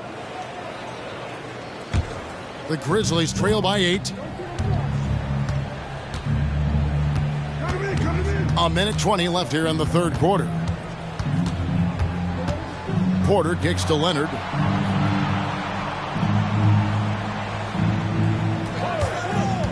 And there's the pass to Landy. And he gets the whistle. 2 free throws coming up. And a moment now to check out who the Warriors have coming up on their schedule. On Sunday, they'll be matching up with Chris Paul and the Boston Celtics. Then on Monday, they'll be matching up against Kevin Durant and the Phoenix Suns. Shooting 2.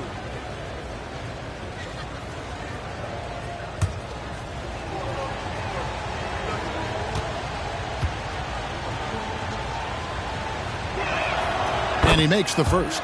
Stewart's checked in for Leonard.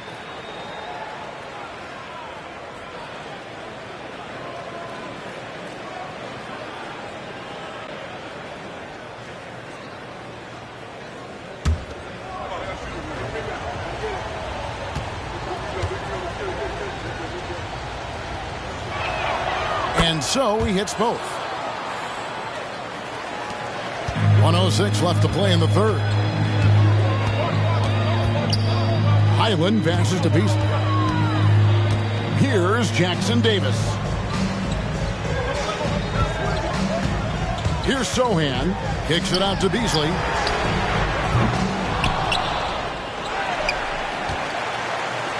Passes it to Highland. A second chance effort. That shot missing. Nice D from Porter. He is so good attacking the rim. It's rare to see him denied like that. Here's Hawkes. He's covered by Brown. Hawkes the pass to Stewart. Some nice passing there by Memphis. Clock at 4. There's Porter with the 3. Rebound by Sohan. He kicks to Brown.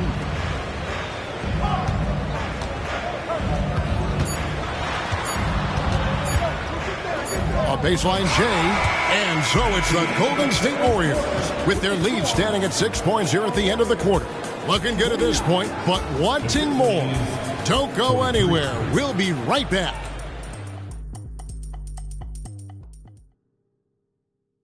And let's go back to a terrific pass that we're calling tonight our State Farm assist of the game.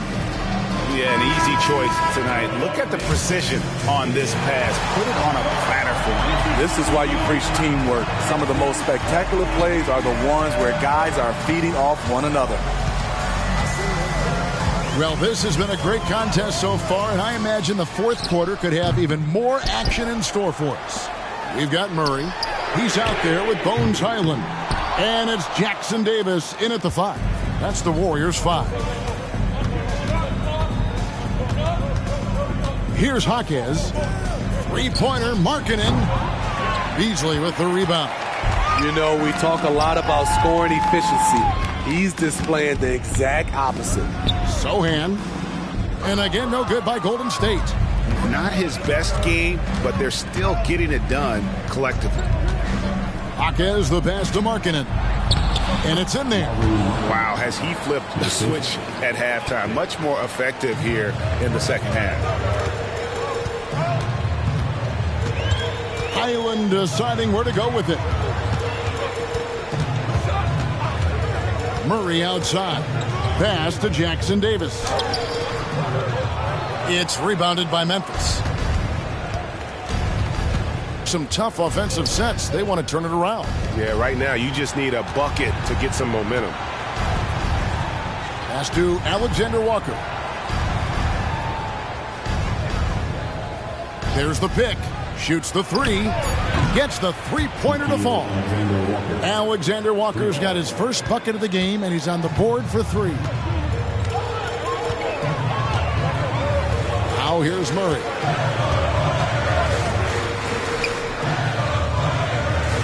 Pass to Jackson Davis. Smart against Highland. Over Smart. Highland misses. Well, so far, his cold night from the field has not affected their ability to maintain this lead. Outside, Markkanen. No luck that time on the shot that would have put them on top. Murray the pass to Sohan. It's rebounded by Memphis. Markkanen's got his 8th rebound here tonight. Just under 2.5 minutes gone here in the final quarter. This is where Markkanen is lethal. Good balance off the catch, smooth mechanics, soft touch. Timeout called the Warriors.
Allen's checked in for the Warriors. And Memphis also making a switch. Wiseman's checked in for Jock Landale. Time now to turn to our sideline reporter, David Aldridge. David. Hey, guys. Well, Steve Kerr talked to his team during the last timeout. He was disappointed in the shot selection. He told them, stay patient, run the offense, make the extra pass. We don't have to make up the deficit all at once.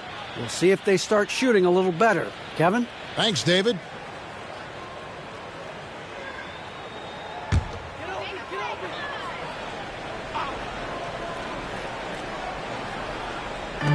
Just over 2.5 minutes played now here in the final quarter of regulation. And that one is good by Beasley. What an effort by Beasley inside. Not the biggest guy, but he can finish strong. And the pass to Jaquez. Here's the 3. Good, and Smart gets the assist. Time running low, guys, and somebody has got to win this one. Yeah, well, who knows? We might need overtime in this one. It's been that kind of a game. Murray down low, guarded by Smart. 6 to shoot. Here's Jackson Davis. He's covered by Wiseman, and Jackson Davis gets it to go. Grizzlies have gotten 4 of their 6 shots to fall so far here in the fourth. A pretty nice efficiency there. Three-pointer, Markkanen. He gets that one to drop. He's now 5 of 12. All these threes they're giving up have really been the driving force on this run. Murray dishes to Allen. And there's the drive. 2 free throws coming up, and they call the shooting foul. And you don't ever want to get into the habit of letting the offense get to the rim. And what do you guys think so far about the offensive approach for Memphis? They've been lights out from three-point land in this one. The defense hasn't been effective at stopping them, so they have just stuck with the game plan. And another stat that they've excelled at is points off assists. They're moving the ball around and creating great looks for one another. He misses the free throw. Leonard, he's checked in for the Grizzlies. Zach LaVine comes in for Alexander Walker.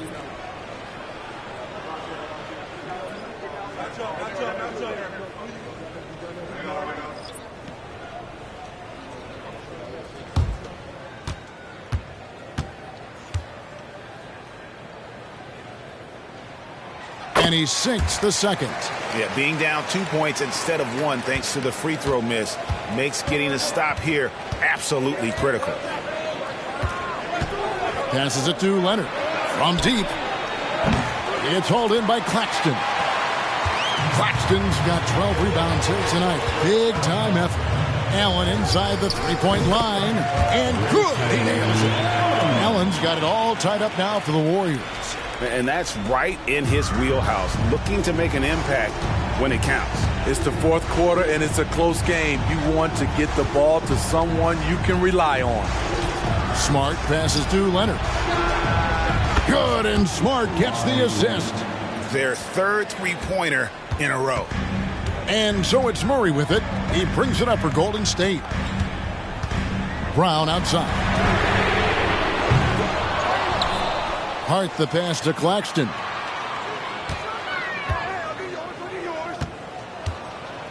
Five to shoot. Allen left side. No good from 18. Here are the Grizzlies with the ball. They're on a 16-7 run. Leonard against Allen. And here's Smart. And here's Leonard from 3. Another miss by Leonard. It's amazing. All night he's been out of sync on the offensive end, yet they continue to lead. Brown with a screen on LaVine. Brown finds Murray.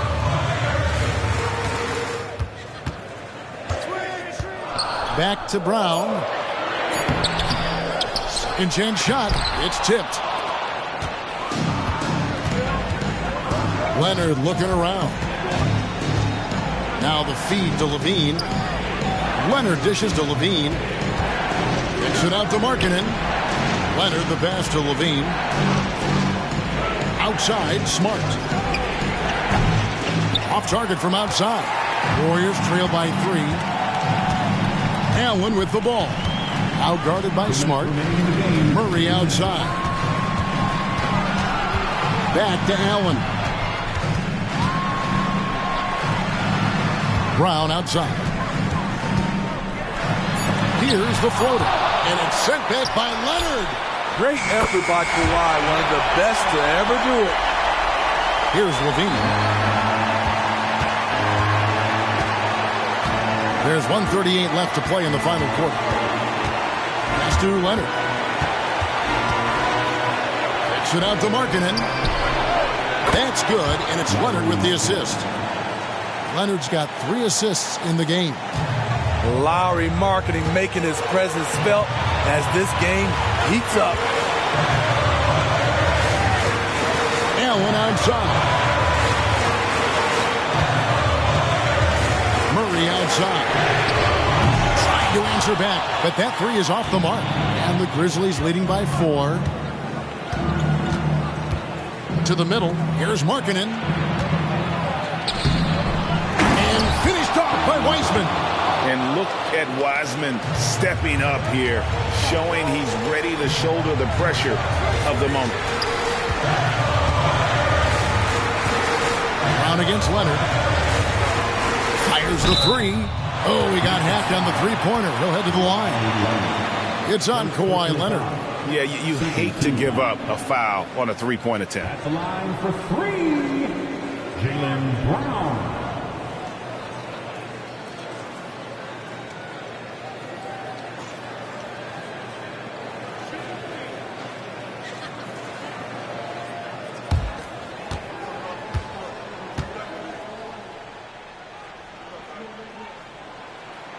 So the first of three is good, and that brings them within 5. A fearless athlete. Jaylen Brown competes every single night on both sides of the ball. Something you want as a teammate.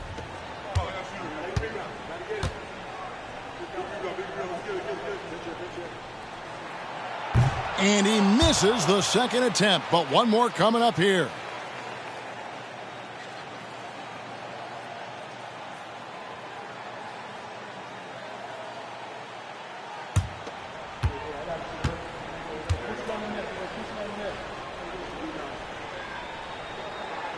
And he nails the third. Listen, they're still right in this thing. Missing that free throw, though, keeps this a 2-possession deficit. And an intentional foul right there. You gotta love strong defense, especially when it comes in the form of harsh rejections. Wow. And boy, did he get up quick to reject that shot. That's as fundamental as defense gets. Now here's Smart, guarded closer. Outside Levine. And so they choose to intentionally foul.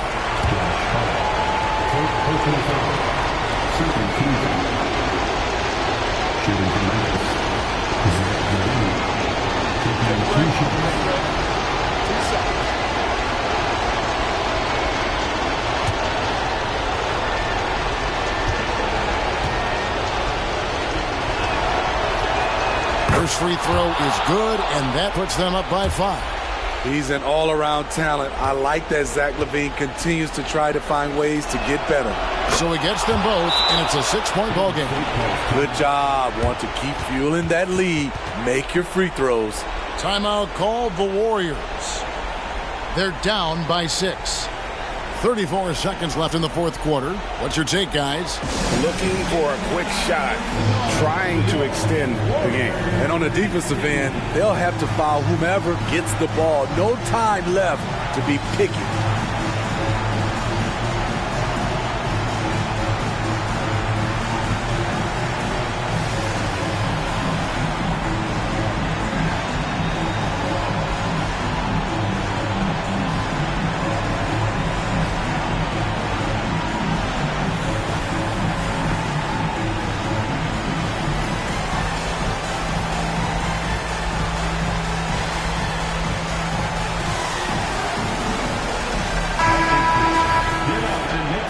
Once again, for your Warriors Kings team.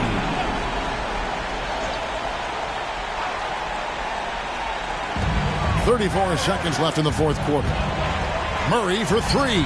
Here's Claxton. Pass to Hart. There's the pick. Allen for 3. It falls! What a beautiful shot to bring him to within 3. And that pick takes the D totally out of the equation. Hey, if you're not going to fight over, you're essentially giving the shooter the look he wants. That's right. No other option but to foul and look for some misses.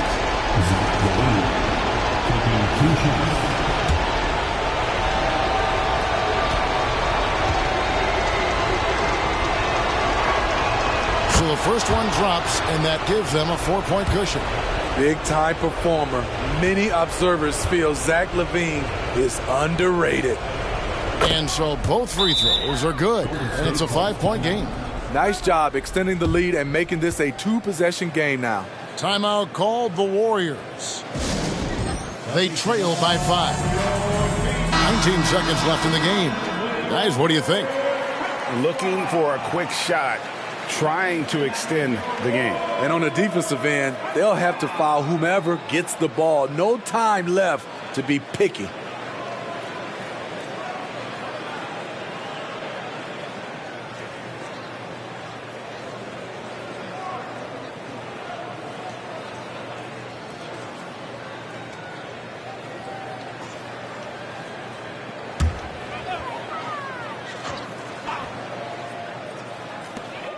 Nineteen seconds left to play here in the fourth. Takes a three. Doesn't go for him. And not allowing the shooter even an inch of breathing room on that one. And you know, we always talk about this. Just changing the shot can be just as effective as blocking it, even though it's less spectacular.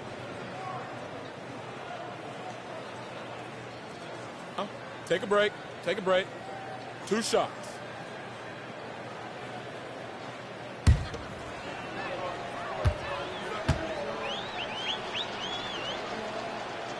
Good on the first, and that increases their lead to 6.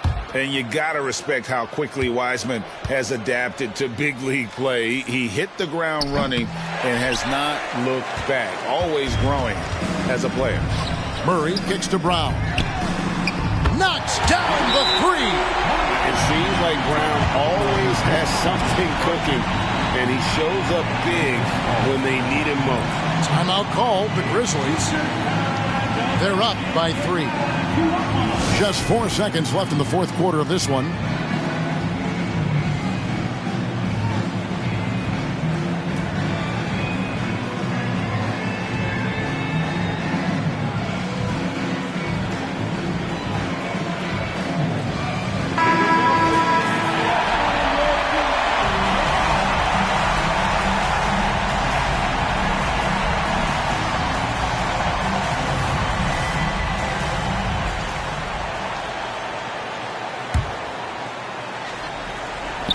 And they need to stop the clock, so there's a foul.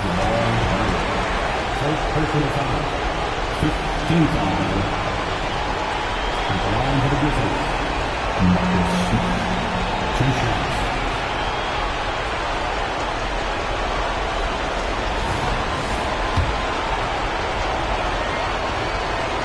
Gets the first, and that gives them a 4-point cushion. And some of what Smart gives this team doesn't always show up in the stat sheet, but he makes plays that help you win. And so he drops them both. It's a 5-point game. There's the knockout blow. No chance of getting up off the canvas now. So it's Memphis picking up the win.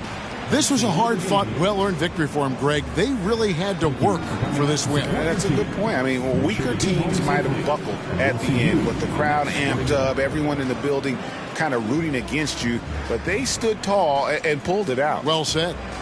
It's time now to go courtside as we send you over to David Aldridge from the sideline. David, take it away. Thanks very much.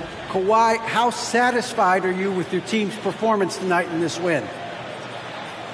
We did a great job tonight. You know, we got to come in every game with the defensive hat on first, and we did that tonight. We made shots, and we ended up winning the game. You took it to them when it mattered, man. Congrats on the win. Back to you. All right, David, thanks so much. And that's going to do it tonight, folks, for our broadcast. Now, for Greg Anthony, Steve Smith.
Now the starting lineup for the visiting Washington Wizards.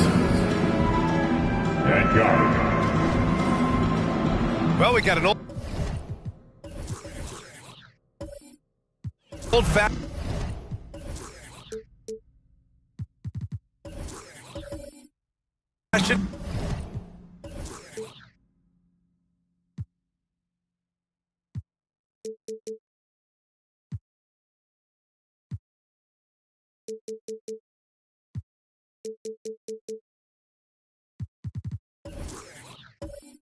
Matchup on our hands tonight, Grant. Two teams who deploy impactful big men. Yeah, B.A. And in a league where perimeter play so often is the deciding factor, tonight I expect this to be a slugfest inside. Now Washington's starting five. They've got Andrew Wiggins. Karl Anthony Towns is out there with Wembanyama. Then it's Jordan Poole, and it's Portis in at small forward. Brooklyn with the ball. Outside Butler. Three-pointer, Anthony. Rebound by the Wizards. Wembanyama, pass to Portis. Here's Poole. From deep, Wembanyama. Rebounded by Butler. Anthony outside.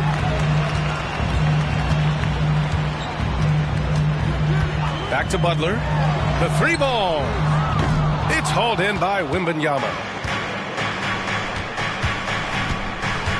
First quarter, just over a minute played. Here's Portis. And there's a whistle. He'll head to the line to shoot two. That's on Al Horford. This is hard to believe, Grant, but the Wizards haven't been to the conference finals since 1979. It is hard to believe. I mean, they've had some fantastic players over the years, but let me tell you, these fans in my hometown are hungry for a deep playoff run.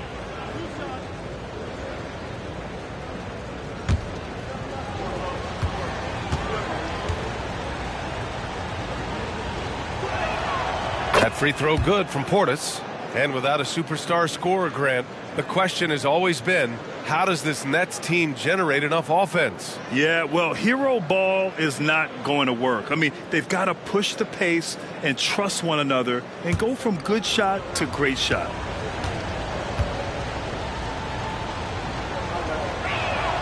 Both free throws good from Portis. It's always nice to see a big fella be able to knock down some free throws and make teams pay from the line. Pass to Butler. This one for three. Knocks it down from distance. Developing that quick release. Butler making it look easier and easier. Wiggins looking around. Now here's Wembanyama. Now here's Poole. It doesn't go for him. Ooh, solid defense from Anthony. 3 misses in a row. Still looking for their first bucket. And he's very confident from that range, but you can't make him all.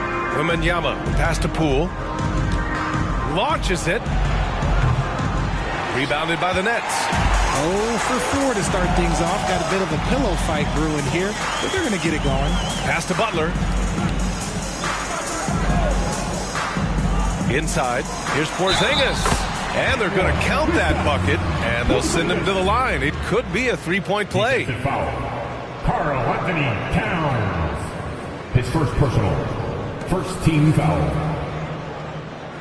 At the line, KP. At the line one time.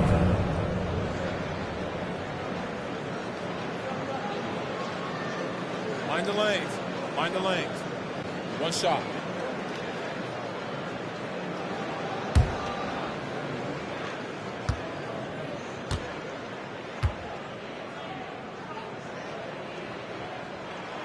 Standing at 7'3". We have never seen a player quite like Kristaps Porzingis. A fantastic shooter, a solid ball handler. What a talent. Now here's Wembanyama. His last outing, he had 18 points. Just brutal. I mean, 5 straight misses to begin the game.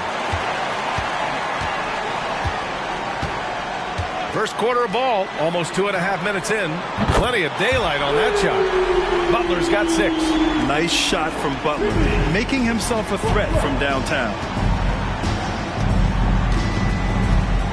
Wiggins with it.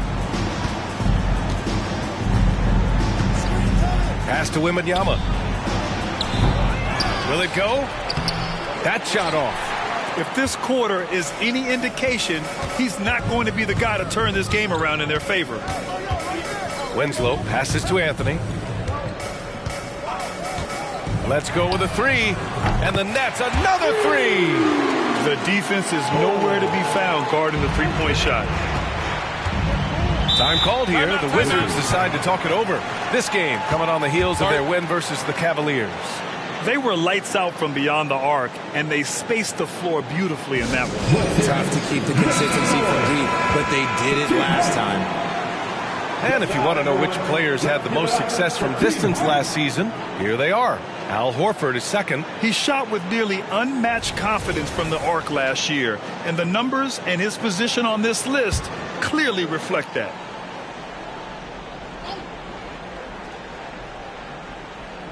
Here's Towns. 15 in his last outing. Goes up from the block. Second shot opportunity. It's hauled in by Wembanyama. So far, rebounding has been a focal point for them. With the step back. Pass to Portis. Outside for Wembanyama. This one for 3. Gets a hand on it. Oh, he hangs in there and cashes in on the second chance points. He's so strong when he goes to work on the glass. One opening is all he'll need to finish the play, even if it's just a tip-in. Now here's Anthony, and here's Butler outside. Washington with a rebound. Wembanyama's got 6 rebounds here tonight. Well, it's not hard to get excited about what Wembanyama could potentially bring to the league, Graham. Yeah, I mean, possibly some of the biggest hype we've seen, B.A. Unreal ball skills at 7'4", and he's got that drive to be the greatest. And let's take a moment to get your take, guys, on the scoring so far for the Nets. They've really been dialed in from deep. This is a team that has a ton of confidence in their outside shooting ability.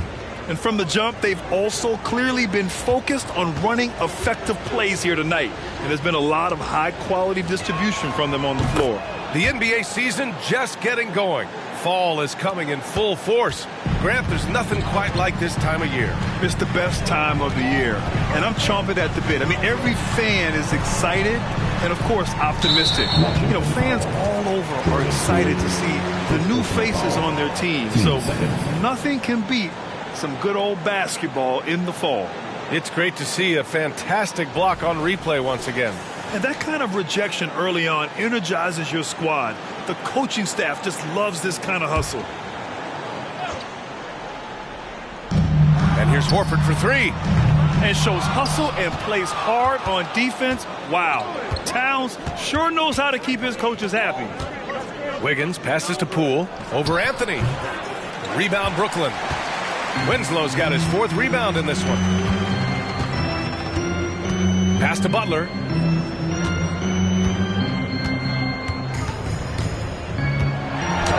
Oh, it's blocked by Towns. The wingspan of Towns in action, allowing him to get on the ball. Here's Wiggins. And Porzingis with the block. And Wembanyama gets it to go. Yeah, hopefully that settles him down after starting the game 0 for 6. Butler against Portis. Anthony outside. Towns against Butler. Laid it in with a nice touch off the window. Butler's got 8. I wouldn't say Butler seeks contact, but he sure doesn't turn it down. Poole, the pass to Wiggins. Back to Poole. Fires from deep. Horford pulls it in. And he's having an ugly quarter from the field. It seems really frustrated. Down low. And count that. 2 points and a chance for one more at the line. I mean, that was just terrific work to stay in control and finish. The Brooklyn Nets kind of hit the reset button early in 2023, dealing away star power, Richard. Yeah, it was a big decision for that franchise, sending themselves back to the drawing board in some respects. But they got a ton of picks for Kevin Durant. They got a ton of picks for James Harden. So they have set themselves up to be in a very good position moving forward.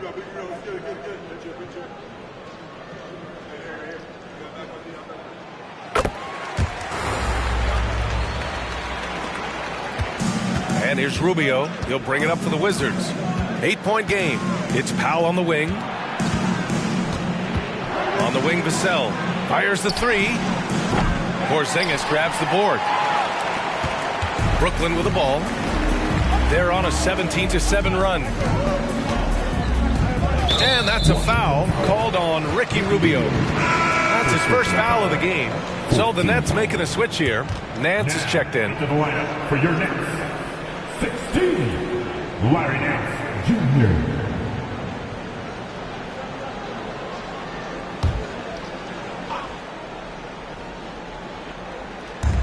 And the Nets with possession here. They're leading by 8 to the inside. Outside Monk from deep.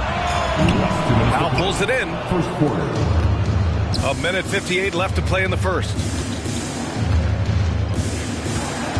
Pass to Rubio. Here's Dick, guarded by Van Vliet. And they call an illegal screen here. The screener was leaning a bit right there. His feet may not have been planted. Pretty obvious call by the officials. Look, guys get away with this all the time, but on this occasion, he got caught. Now here's Robinson. No good on the 3. And he probably thought he was going to bury that one. Vassell passes to Rubio. Jacks up a 3. Rebound Brooklyn. Coming off a win against the Blazers. I found it was an interesting game. Anything they couldn't get from their starters, they got from their reserves. For a number of reasons, depth seems to become more important every year. At 7'3", Porzingis is a problem.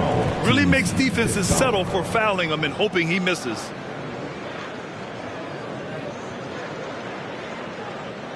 At the line, KP. At the line, 2 times.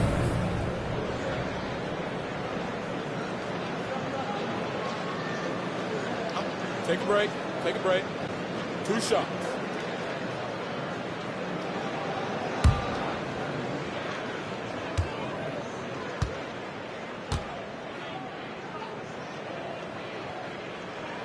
First free throw is good. Jimmy Butler's checked in for Brooklyn. Looney's checked in for Washington. Karl Anthony Towns comes in for Powell.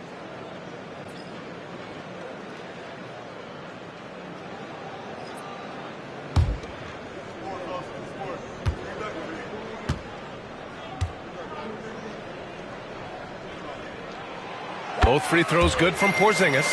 Now he's perfectly comfortable doing work at the line. And Washington with possession, trailing by 10. Towns against Nance. Just stop the run. And Porzingis with the block. Great play by Porzingis. Love seeing the zinger engaged on D. Šarić checks in for Kristaps Porzingis. And 1:01 left in the first quarter here. Van Vliet, the pass to Butler. It's good. Butler's got 10 points. They've shown so much energy right from the start, particularly on the offensive end. They came out swinging, really setting the tone on offense, and the opposition has not been able to respond. Here's Dick. 14 points for him last game against Cleveland. Here's Vassell. That one rolls around and rims out. All alone from mid-range. You gotta think he's kicking himself. And here's Butler. He had 19 points in the win against Portland. And how about the vision he displayed? Great job getting others involved and piling up the assists. Now here's Van Vliet, leading by 12. Another shot. And it's good on the lay-in. Building a big advantage early with a terrific all-around performance. They got off to such a hot start, and that can keep you energized throughout the whole game. Van Vliet with the suffocating defense surrenders no room. And so it's the Brooklyn Nets up 14 as we wrap up the quarter. They put in work down low, getting in close and scoring in bunches. Back after this.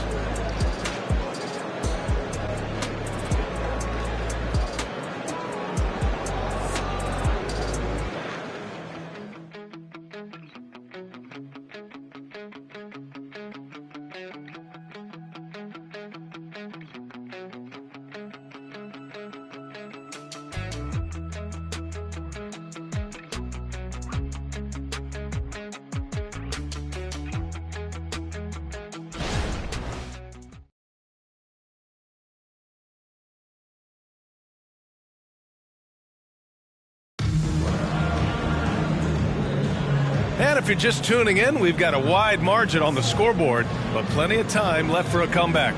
Boy, the Nets have been rolling along, haven't they?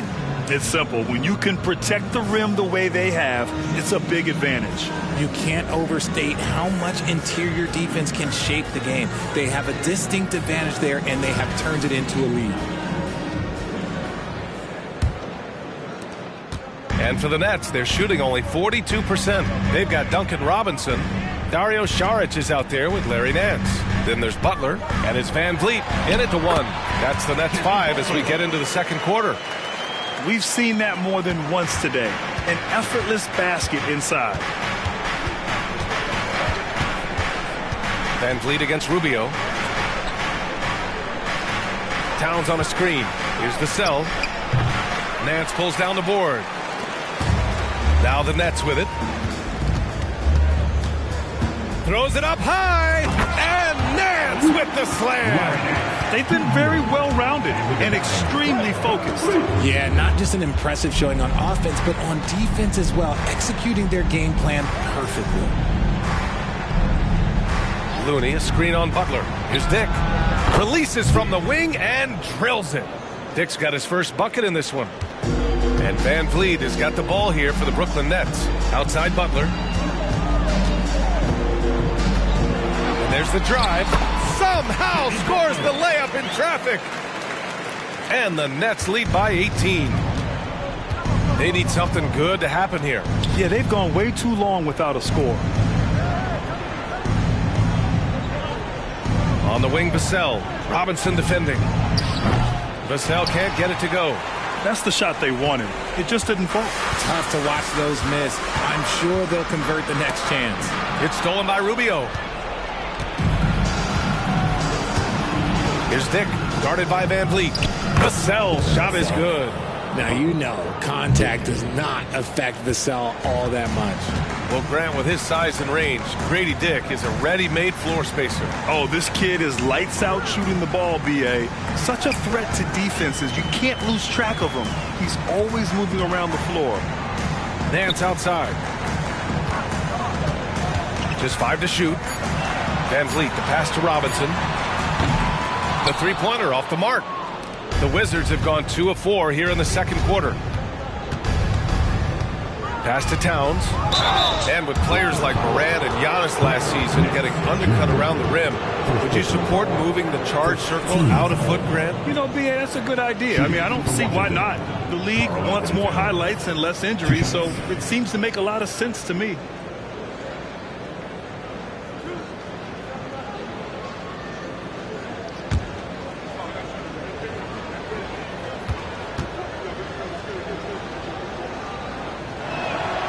First free throw is good. And at nearly 7 feet tall, you don't expect Towns to do some of the things he does, like drain threes and make savvy passes. But he's a modern big man. Horford, he's checked in for Brooklyn. Cole Anthony comes in for Fred Van Vliet.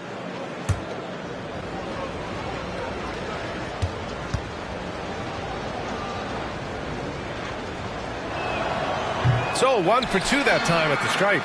And while we have a second, what rule changes, if any, would you like the NBA to consider, Richard? Well, how about this? Instead of rule changes, I want to talk about something that I want them to keep the same. I want them to keep the same 82-game season.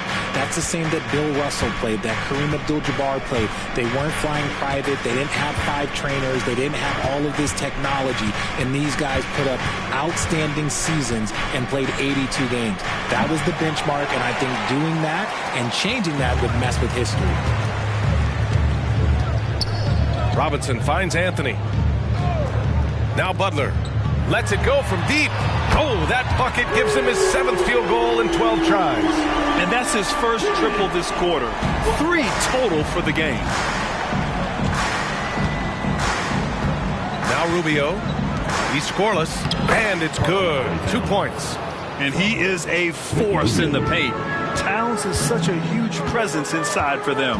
Time now to hear from our reporter, Allie LaForce. Fred Van Vliet went from undrafted to an NBA All-Star. He said, quote, individually, there's still a lot left I want to get done. But trying to chase that next championship is what I'm locked in on. That feeling trumps anything I've ever done in my life. Besides my kids, that's right up there as far as personal journeys and accomplishments. Brian? He's got it in the right order. Thanks, Allie. He came up dry offensively in the first, but looks like he's ready to turn it around. Butler against Looney. Butler passes to Saric. Horford for 3. It's hauled in by Portis. The Wizards have gone 4 for 7 in the second quarter. Outside Rubio.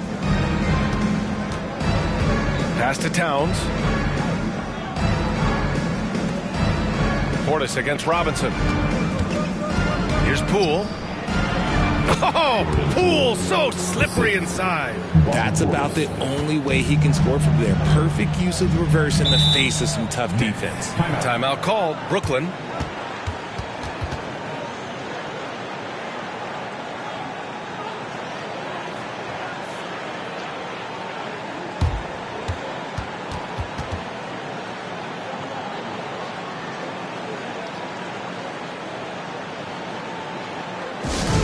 We go, fans. Get on your feet. Get loud. It's time for Team Hype.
Porzingis, he's checked in for Brooklyn.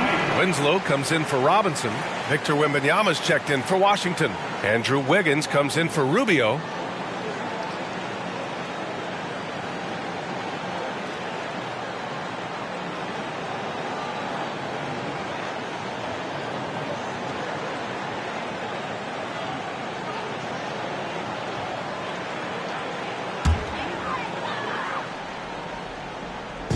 Porzingis passes to Anthony.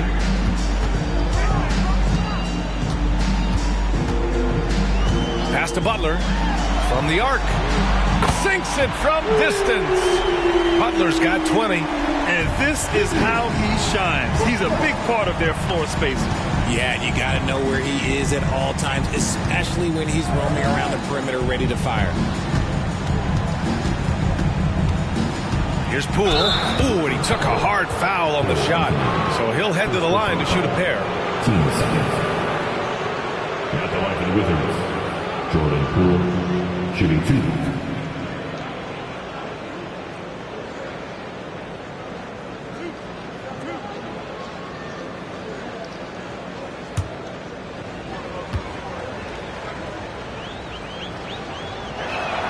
Free throw good. Poole.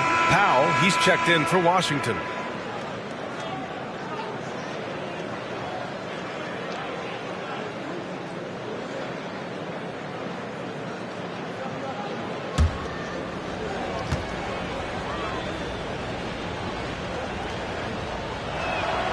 And both free throws good for Poole. And so it's Butler who brings up the ball for the Nets. Earlier in the game, they led by 19. Butler double team. And here's Horford for 3. Washington with a rebound. Here's Wiggins.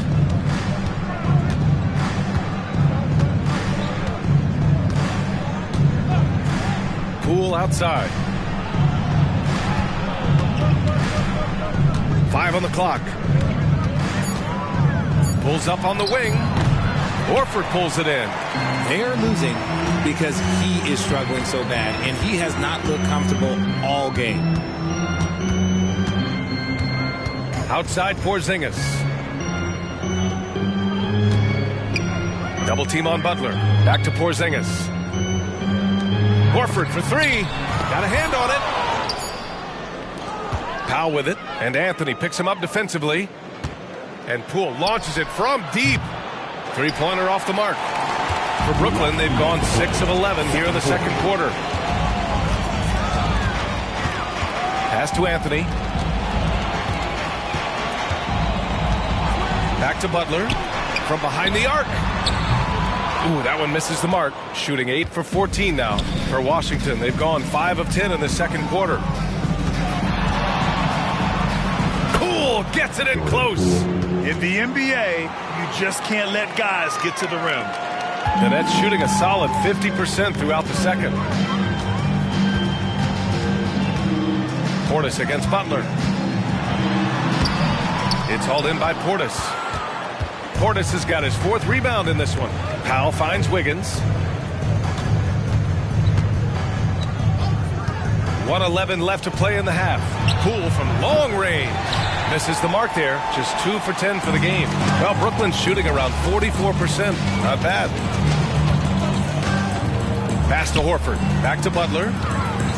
Anthony with it to end the drought. And a great assist by Butler as that one goes. Anthony's got 6 here in the quarter. He got a 3 to fall in the first, and now his 2nd in this quarter. Not a trend the defense wants to see. Here's Poole. Gets an open look and hits it. The Nets have gotten 7 shots out of 14 attempts in the second quarter. Anthony, the pass to Butler. And the Nets, another 3. All game long, he's been getting to his spots, and the defense has yet to adjust. Poole outside. Here's Wembanyama. Good D by Porzingis. The Nets have gone 8 of 15 in the second. Outside Butler.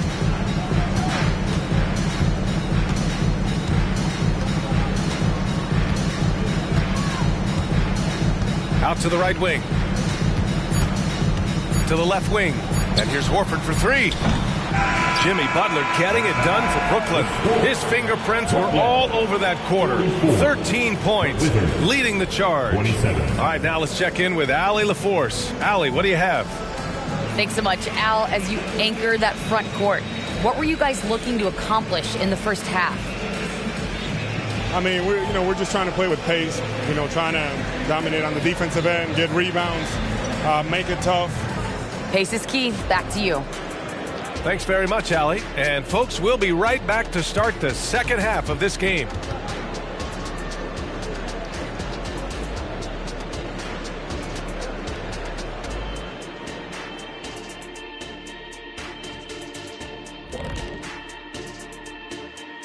Welcome, one and all. Before we hear Kenny and Shaq's insights on that first half, let's look ahead and check out the upcoming schedule.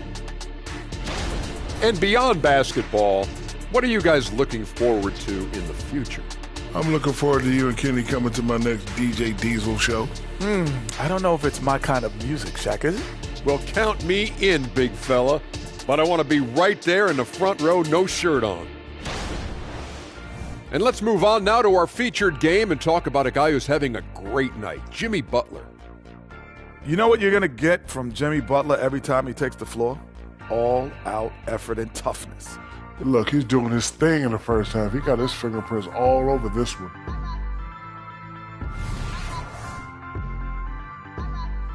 And that's it for halftime. Thank you for joining us. We send you back to Brian Anderson for the start of the third quarter.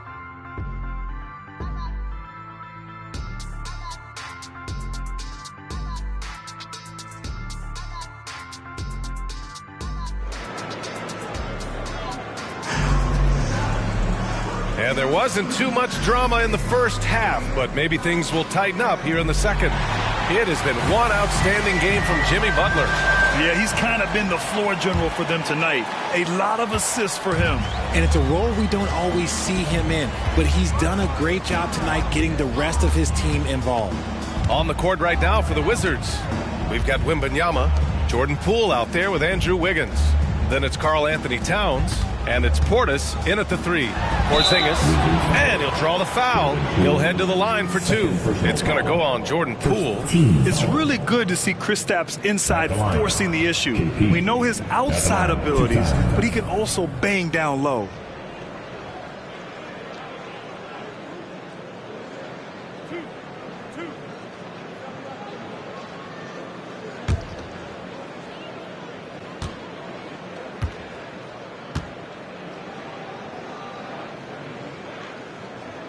That free throw good from Porzingis.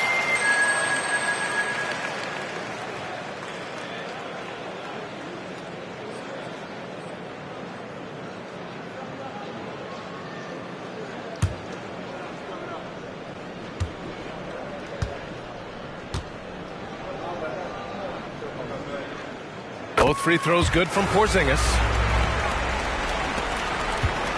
And the Wizards shooting a low 30% from the floor. Outside Wembanyama.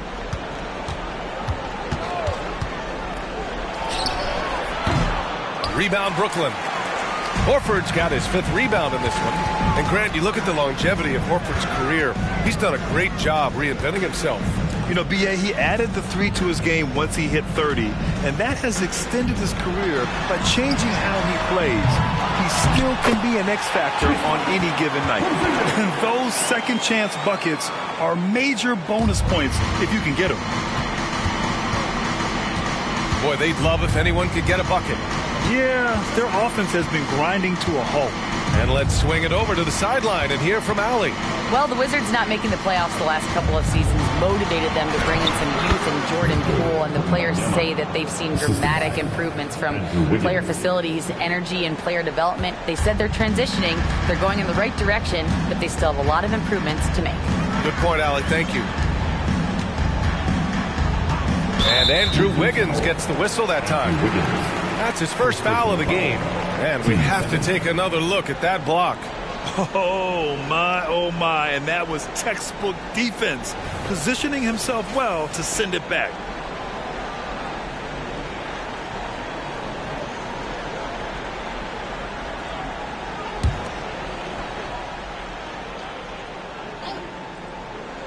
Right around a minute and a half played in the third quarter. Winslow passes to Horford. Back to Winslow. Yes! Great play by Horford to set him up. Winslow's got his second basket on the night. The assist numbers certainly stand out. They've really emphasized ball movement here today. Shot is up. Poole shot is off. That is not a bad decision to pull it from there. It was just a little bit off with the execution. Here's Porzingis. From down in the low post, it goes. Porzingis has got 11. When you talk wings, Butler is a top-notch passer. He has a great understanding of the game. Wiggins passes to Poole. No good with the triple. If they want to come back, he needs to be better. Double team on Butler. Horford outside. Anthony in the post. Guarded by Poole. Anthony misses. For Washington, they've gotten only 1 of 4 shots to fall in this second half. Wiggins passes to Towns. Three-pointer, no good. Halftime didn't do them any favors offensively. They've missed 4 of their last 5 shots. Pass to Butler. Here's Winslow. Off target from three-point range. That was a good possession. They got a clean look. The shot just didn't fall. Now here's Poole. Give him 8. The 3 from Wembanyama. Rebounded by the Nets. Winslow's got 6 rebounds here tonight. Butler against Wiggins. Butler passes to Porzingis. Oh, rejected by Wembanyama. With great mobility in the 8-foot wingspan. Yes, 8 foot. Wembanyama easily wipes that shot away. To the wing on the left. To get back on track. And it's Portis. That time on the assist by Wembanyama. He has 6. And that one was on a platter. He won't miss those very often. Timeout called. Brooklyn.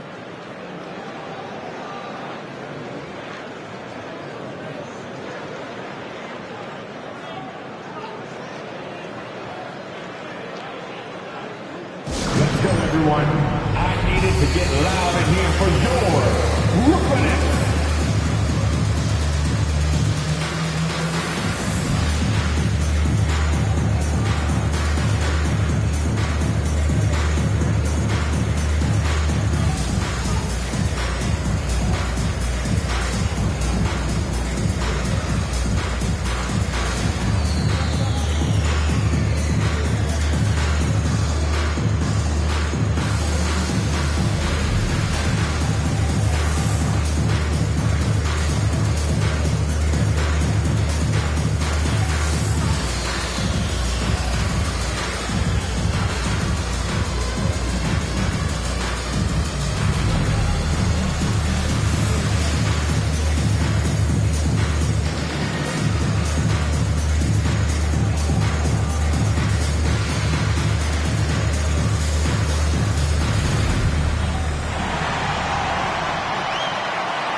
So the Nets making a switch here. Van Vliet's checked in. Rubio's checked in for Washington.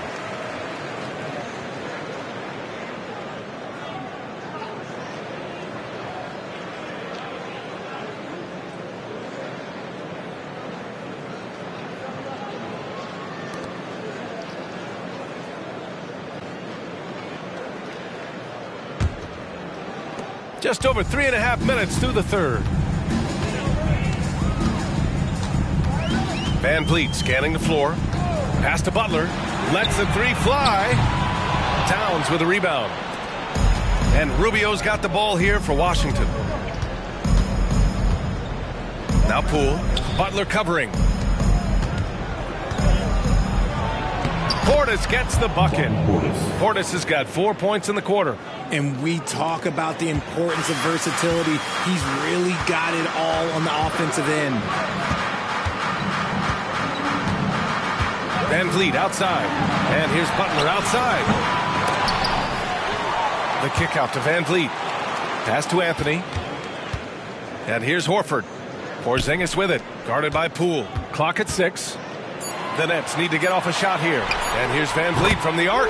Nails it from beyond the arc. Van Vliet's got 5. And the luxury of having Van Vliet. He doesn't need the ball to score. Fred can work off the rock and be a spot-up shooter. Poole's shot is off.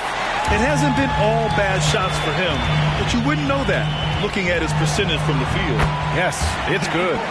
Butler's got 25 points. And the defense has no one to blame but themselves. I mean, they just let him get right to the rim.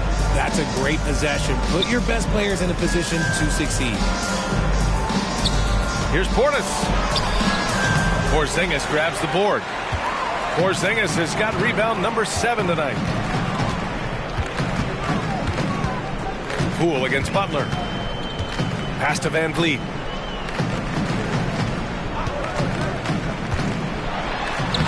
Banked it in off the glass. He's got 7. Keeping the game simple. Van Vliet just working the defense and taking what he sees there. Now a timeout called by Washington.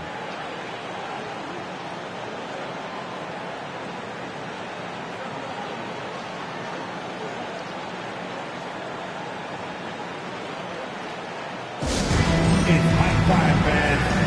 Here we go. Brooklyn's own Team Fight.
For Brooklyn. Nance comes in for Horford, and it's Monk in for Jimmy Butler. Powell, he's checked in for Washington. Vassell comes in for Portis.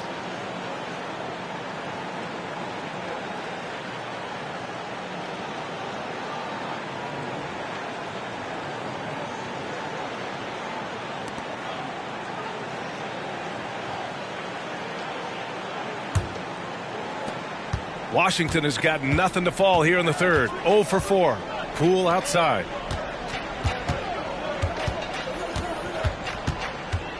To halt the run. Out to Powell. Pass to Rubio. Wembanyama, screen on Van Vliet. 5 to shoot. Here's Rubio. Tries yet again. Porzingis grabs the board. They really have a commanding lead, not just in points, but in rebounds as well. Porzingis sets a screen. Monk for 3. And again, Brooklyn with the triple. Lackluster defense, showing no desire to chase shooters off that line. How about Malik Monk, one of the most potent scoring guards in the league, RJ? See, people forget, B.A., that when Monk entered the league, he was only 19 years old. So it took him a couple of years to find that three-point stroke. Now, this man is instant offense and has zero fear out there. Count it. Good. Vassell's gotten his second bucket. You see the improvement in Vassell's jump shot, looking more and more confident now. Porzingis with a screen on Vassell. Here's Monk. Oh, it's blocked by Wembanyama. Poole for 3. Drains the triple. Poole's got 11 points. What an incredible ankle breaker to help create space for his shot. Van Vliet, the pass to Monk. Van Vliet outside. And so he draws the foul, headed to the line to shoot a pair. seconds. And let's take this time to bring up the list of last season's elite shot blocking teams. Number 1, the Nets. They built a reputation around the league last season. Do not test them at the rim.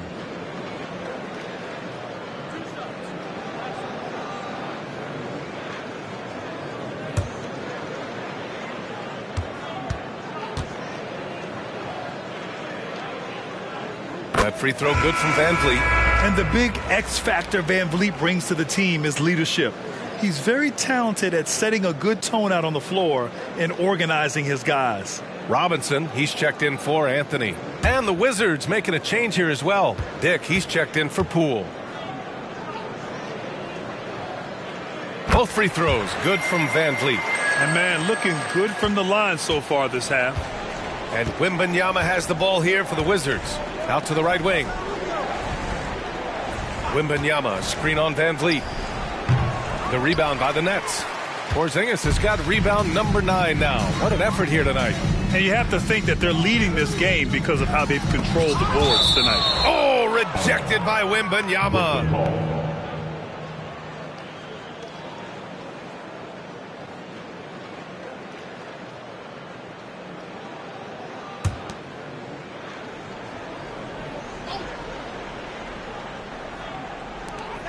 There's 25 seconds left in the third quarter.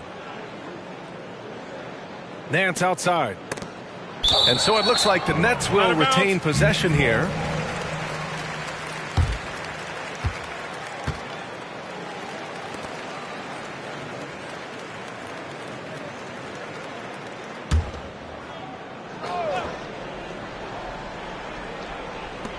There's 18 seconds left in the third quarter here. Clock at 4. Here's Van Vliet. A rebound by the Wizards.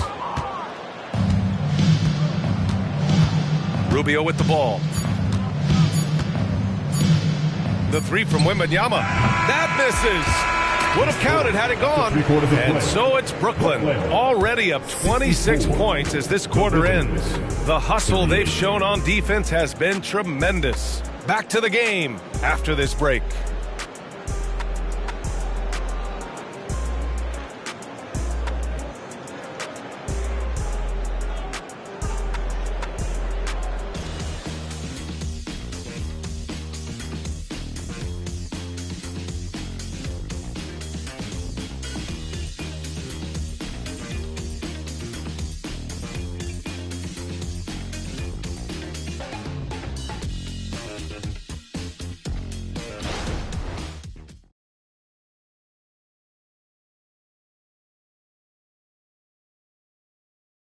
And let's take this opportunity to show you our State Farm assist to the game. You know, I'm kind of stoked that this was a choice because I love this pass. A remarkable find. He put his court vision on full display. That wasn't a better pass in the game, almost like he had a sixth sense. And 1 quarter to go in a game that, to this point, has not been an evenly fought contest. Duncan Robinson is out there with Larry Nance. Then it's Fred Van Vliet. Then there's Dario Saric. And it's Butler in at the shooting guard position. So that's the lineup for Brooklyn. Oh, and there's the whistle on the shot. So 2 free throws for him coming up. Around the league, we're increasingly seeing former players in front office positions, Grant. It's so true, B.A. And we need even more former players in those roles. They bring a perspective that a lot of front offices just don't have. They can add value with their experience. I really like this move. Take a break. Take a break. 2 shots.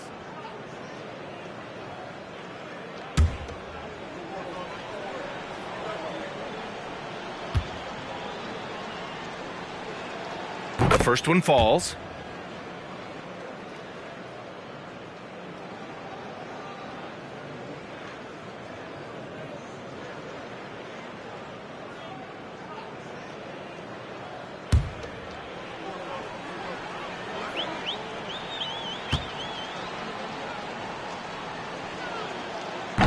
He does not get the second one.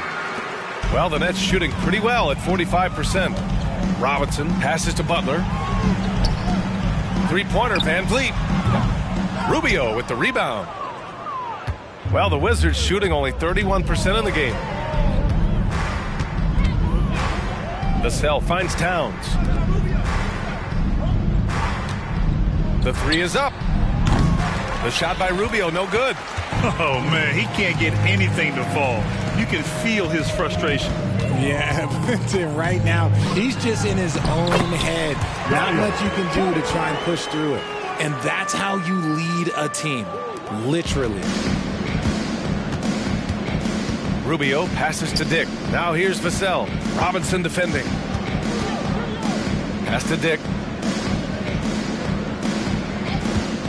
And R.J. Parody has been a league goal. Last season was as closely contested as we've seen in recent memory. Yeah, hopefully it's a sign of things to come. And with the new CBA, I think it will. While super teams do capture the imagination, I think a healthy competition is always for the best. And a moment to look at the scoring approach in terms of where the points are coming from for the Nets. Their offense has been a well-oiled machine. They're moving the ball around, playing for one another, and just piling up assists. Yeah, something else they're doing in this game is striking from long range. The defense just hasn't been able to keep them off the arc tonight. And when you're looking at this year's rookie class, Dick stands out for his polish and versatility at the offensive end. Pass to Robinson. Van Vliet with it. Now Rubio defending.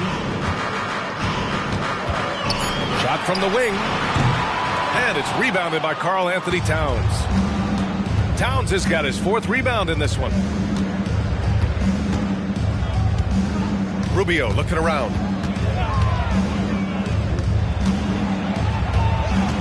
Pass to Looney. Rebounded by the Nets. And they're +5 on the boards after that rebound. Monk passes to Nance. Back to Monk. Using his post moves to get the 2 points. And just totally relentless. Only increasing the intensity level. Always plays hard until the final whistle, no matter what the situation is. Back to Vassell. Towns a screen on Robinson. Vassell. And again, Washington, no good. For Brooklyn, they've gotten half of their attempts to fall in the fourth. 2 for 4 now. It's Monk on the wing.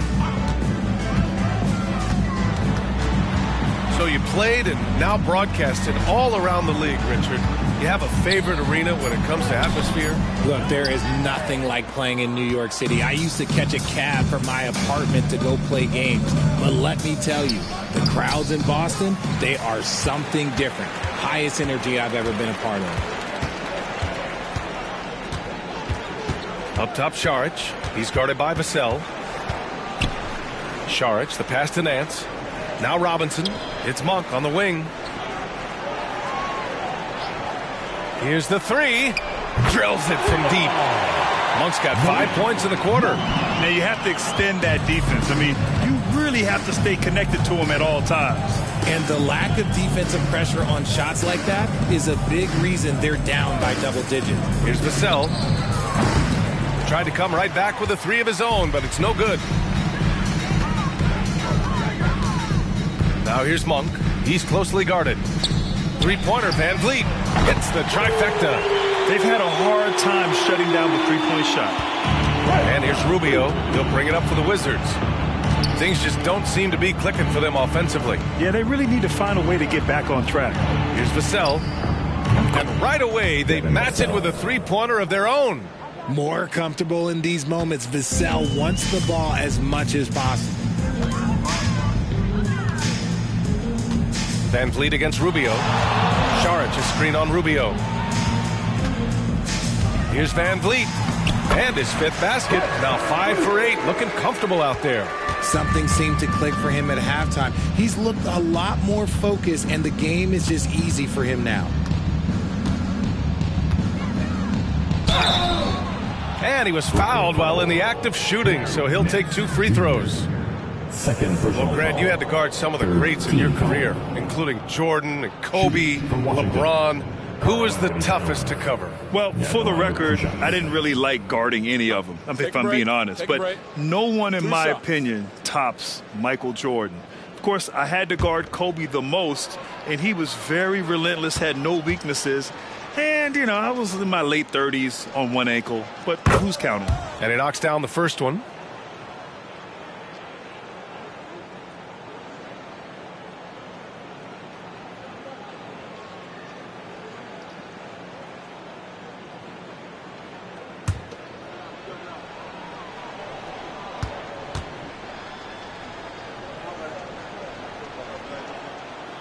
So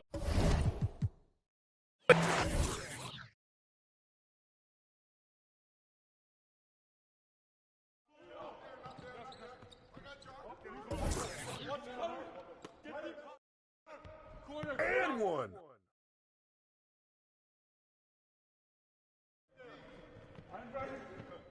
Oh, foul!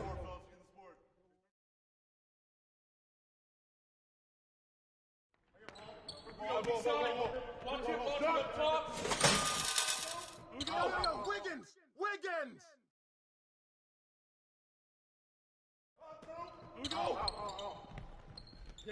The ball!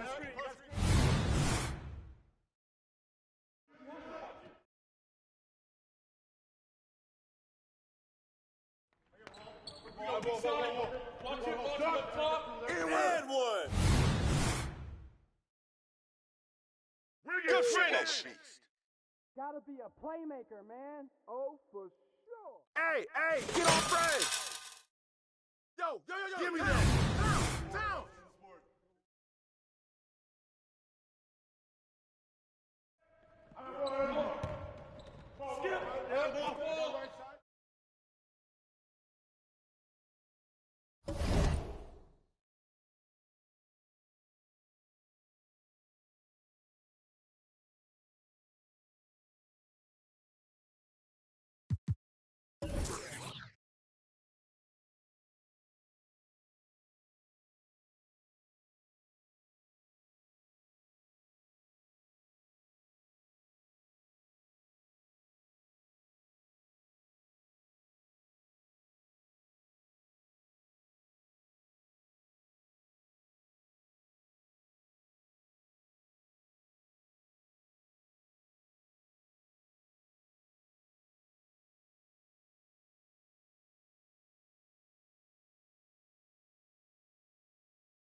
Detroit, Michigan. Motown is the setting for the Hornets. Tremendously talented and versatile. The 6'8" forward.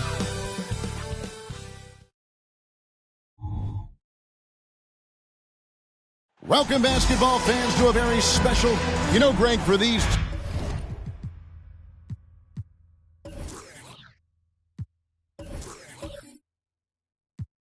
teams, the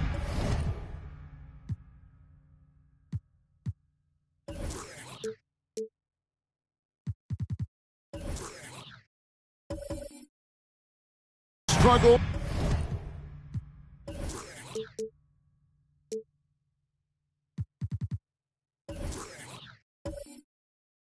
is truly real.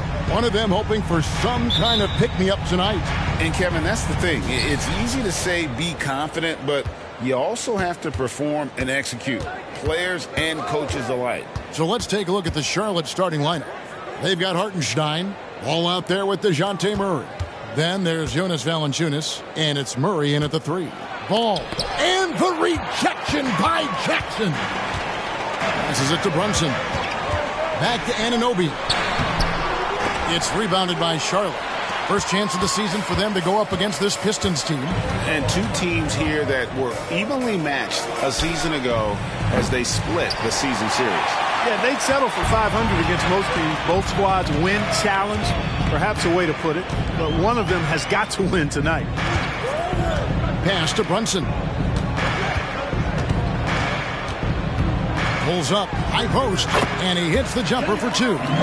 Brunson's got the scoreboard going with his first points of the night for the Pistons. Ball against DiVincenzo. Ball, the pass to Murray.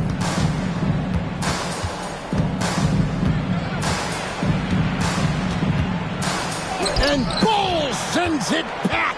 How are you even supposed to shoot over Ball? Insane length. And Anunoby slams it in. And the one-hand slam just looks so pretty when it's in his hand and he's the one doing the slam. Agreed. He is smooth as silk, even on a power finish. Part of what makes him unique, guys, that combination of power and polish. Here's Valanciunas. That's in there. Murray with the assist. Boy, Murray's court vision very sharp, and he's unselfish, too. You love seeing that combination. The 2023 season, Clark, certainly wasn't all Charlotte had hoped for coming into that year. Exactly, Kevin. I mean, injury struggles and a number of other factors just kind of accumulated. You know, they did keep fighting pretty much until the end, and they deserve a lot of credit for that, even though they knew they'd missed the postseason. The Hornets shooting their first free throws of the game. And as a group, they shot 75% from the line last season. And it's something they know that if they improve, can really have a big impact on their success.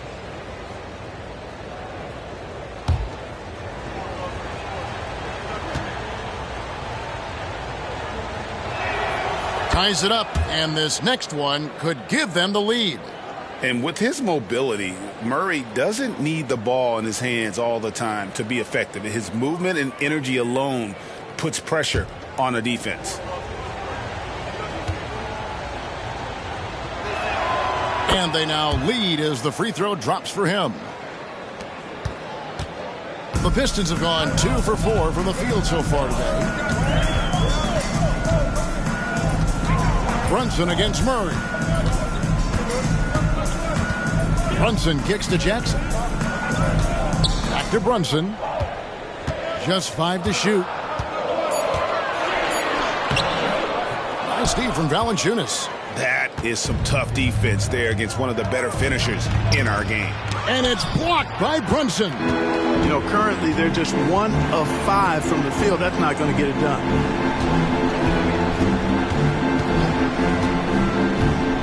Back to Anunoby. There's the pass to Brunson. The Pistons need to get off a shot here. Yep, that one goes.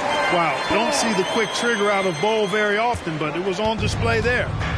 And so it's Murray with it. He brings it up for Charlotte. The shot, no good. Brunson with some nice D. And for Detroit, they come in off a good outing against Minnesota. And that was not an easy game for them. I mean, they barely hung on at the end of regulation before they were able to pull it out in overtime. And it could turn out to be one of their biggest wins of the season. I mean, just because of the way they came through when it mattered most. That's clutch play that could serve them well going forward. Murray outside. Here's Ball. Nothing on the board. Great open look there. And you cannot leave anybody open on Ball's team because this guy is excellent at finding his teammates. Murray against Brunson. Ball a screen on Murray. Pass to DiVincenzo. Anunoby with it. Jackson from long range. Hands it from downtown. Quick thinking from Jackson. When he's rising and firing fast, you know he's in the zone. Murray the pass to Ball. The shot from 20 feet away. And there's another one for the Hornets. Just reliable, guys. He's just always trying to make the right play. Now Brunson coming off a solid outing against Minnesota. Outside Jackson. On the wing, DiVincenzo. It's rebounded by Charlotte. Hartenstein's got his 5th rebound right now in the game. Murray kicks the ball. Nice pass in here by Charlotte. And that one drops for him. Murray's got his 2nd bucket of the game to go. Well, you look at Murray's development of his inside game. Boy, a nice finish that time. The better he is there, I think the better he'll be overall. Anunoby with the screen for Jackson. And DeJounte Murray gets the whistle that time. That is his first foul of the game. Harris is checked in for Jalen Brunson. And a switcher also for Charlotte. Joe's checked in.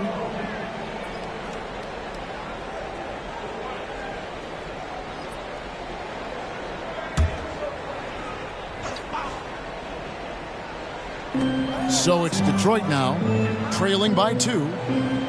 There's Jackson with the 3. Oh, and he almost had a 4-point play right there. He'll go to the line with a chance for 3.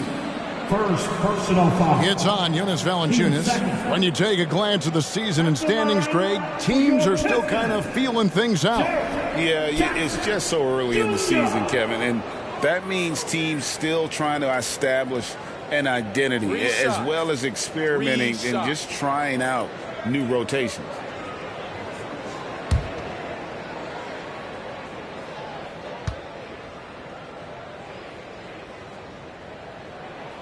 That's good from Jackson.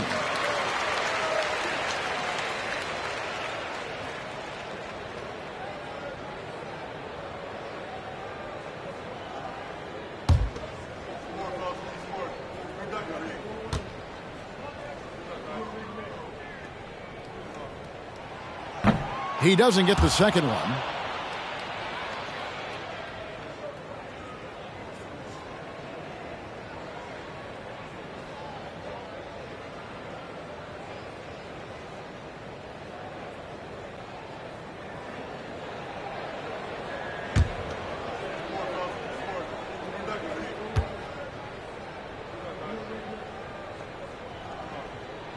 And he nails the 3rd.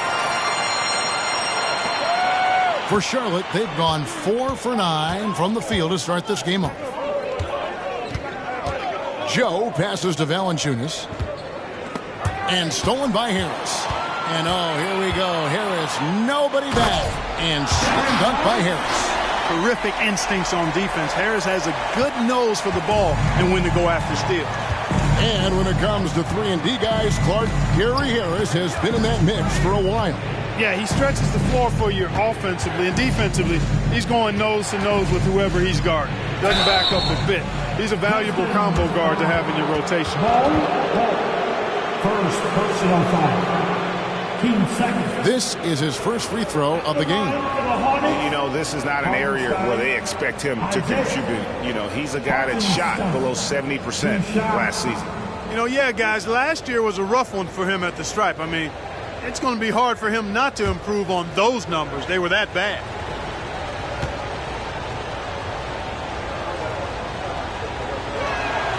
And he knocks down the first one. For the Pistons, Bogdanovich is checked in for Anunoby. And Trey Jones subbed in for Dante DiVincenzo. Charlotte also making some changes. Jovic is checked in, and it's Williams in for Murray.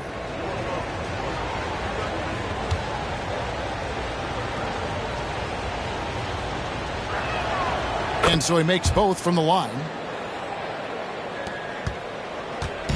Last outing for Charlotte was a loss to Cleveland. Well, they made a few key shots, but missed many more. It was a rough night for them offensively. And you know what? If you're not going to outwork your opposition, then you typically are going to get outplayed. Jones, no luck. You know what, though? Sometimes you can be too open. I think it may have surprised him, and that's why he missed. Hartenstein can't get it to go. Boy, that's a look. He has to finish it. He knows it. Lone opportunity. And here's Jones. Kicks it to Bogdanovich. Outside Jackson. Shot clock at 5. And they call the foul, so a chance at the line for one more coming up.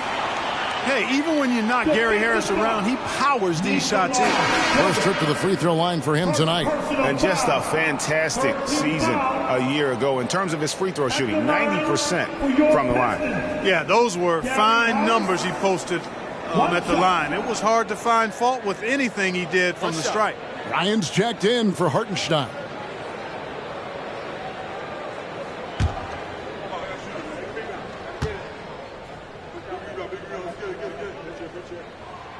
That's good from Harris. His improvement each year in the league is impressive. Harris knows his role is to score the ball, and he does it well. Passes to Joe.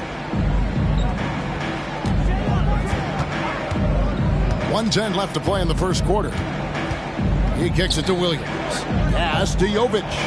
Over Jones. And once again off the mark by Charlotte. Pistons leading by 3. That's his second foul already, and that's going to force him to tone down his aggression defensively. This is his first chance at the line tonight. And 88 from the line a season ago. He was one of the best shooters in the league. Yeah, you know, that was one spot where they didn't have to worry about him at all. I mean, at the free throw line, he was automatic. Shooting 2.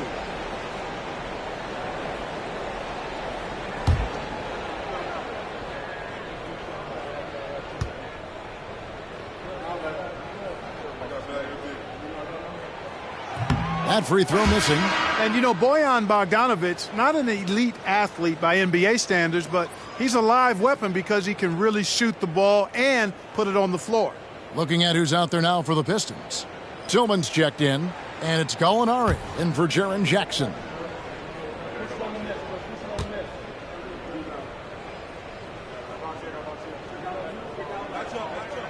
And he's good on the second. Hornets trail by 4. Guys are looking for a spark here. Yeah, a cold stretch offensively for sure. Here's Bryant. The pass to Hardy, kicks the ball. Ryan sets the screen for Ball. Shot clock at 6. And Bryant the bucket on the assist from Ball. One of the more dynamic passers in this league. Ball with a nice setup. It's 9 seconds separating the shot clock and game. With the floater, chalk up 2 there. And the Pistons lead by 4. And here's Ball. He'll bring it up for the Charlotte Hornets. And it's Jalen Brunson with the rebound.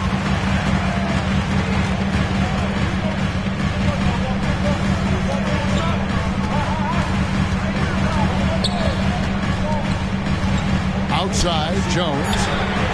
The shot's good on the assist by Brunson. Now it's a 7-point Piston lead.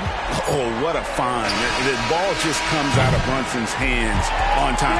And so is Detroit, heading to the bench with a 7-point lead as we wrap up the quarter. A look at the field goal percentage numbers tells the story of what tough defense they're playing today. We'll return shortly.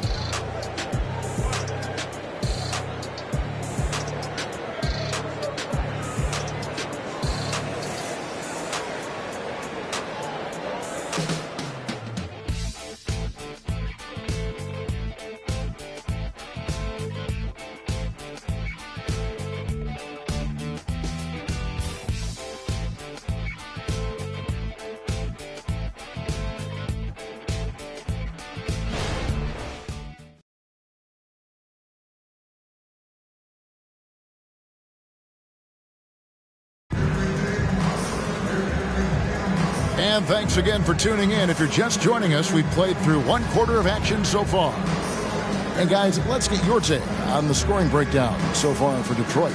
The defense has been giving them plenty of mid-range jumpers, and they've been making them pay for that mistake. And it seems they've also put an emphasis on moving the ball, working to rotate around the defense and find those quality looks. They've got Trey Jones. Gallinari is out there with Bogdanovich. Then it's Jalen Brunson. And it's Tillman in at the 5 spot. They're the group Detroit will start the second with. The shot's good from Brunson. And there's a pattern starting to take shape here. They're working it inside and getting good shots from close range. Well, I agree with you. 4 of their last 5 baskets have been exactly of that variety. Ball.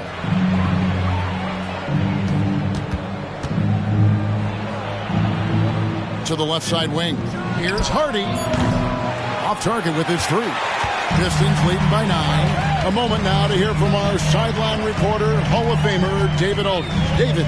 Thank you, Kevin. Now, LaMelo Ball is young, but he certainly has words of wisdom already. He says, everybody always asks me, what's my slogan? 2 words.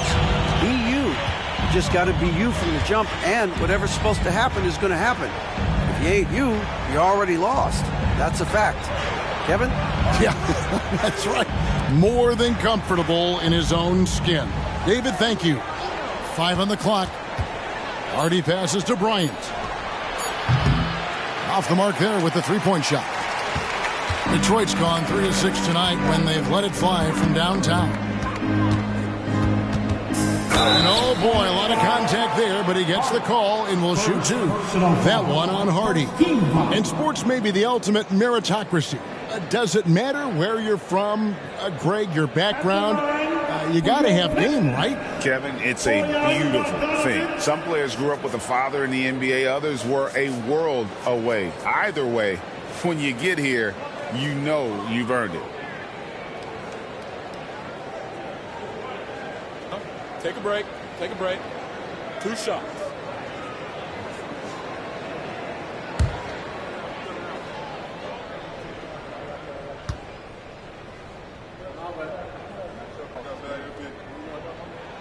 The first one falls. A different look here for Detroit. OG Anunoby comes in for Gallinari. And it's Dante DiVincenzo in for Trey Jones.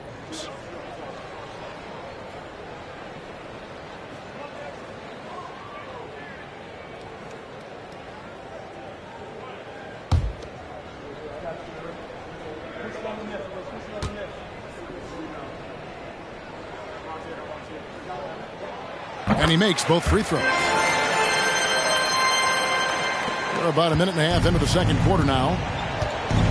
They could use a big shot here to get this offense going. Too many empty possessions. Right now, they need a basket. And the foul called on OG Anunoby. That's foul number 2 for him. Another foul would give him 3 before the half. Something to keep an eye on, guys. The 3 from Bryant. And so here's Charlotte. It's a 14-point game. And that one's good. Hardy's got himself going with the triple, his first basket of the game. Second quarter of play with around 2 minutes gone so far. And Anunoby slams it in. And that is first class right there. Can you believe that dunk? I'm not sure, Greg, I can. I don't know how he was able to execute the reverse with that stingy defense that was being played there. Pass to Jovic. That 3 off the mark. And here's Brunson. He'll bring it up for the Pistons. Tillman passes to Bogdanovich. Quarter 2 and just under 2.5 minutes gone by. Now here's Brunson. He's guarded closely. Just 4 to shoot. Count the basket. Brunson's got 4 this quarter. Every time they get scored on during this run, it's come from inside the paint. Pass to Williams. 3-pointer. DiVincenzo with the rebound. And for those of you just joining us, we're in the second quarter with about 3 minutes gone by. Bogdanovich passes to Tillman. Now Brunson. Pass to Anunoby. Jacks up a three. It's not going to fall. He's taken 4 shots and made 2. Now here's Hardy. Defended by DiVincenzo. Yep, after a scoreless first period, he's really turned it up a notch, building some momentum. Pistons leading by 12. And the Pistons decide to take their first timeout right here. Start it.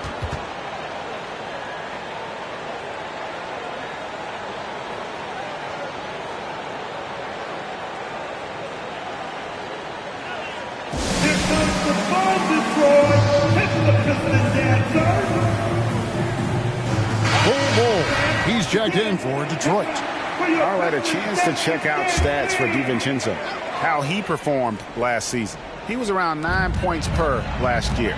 4 rebounds and 3 assists.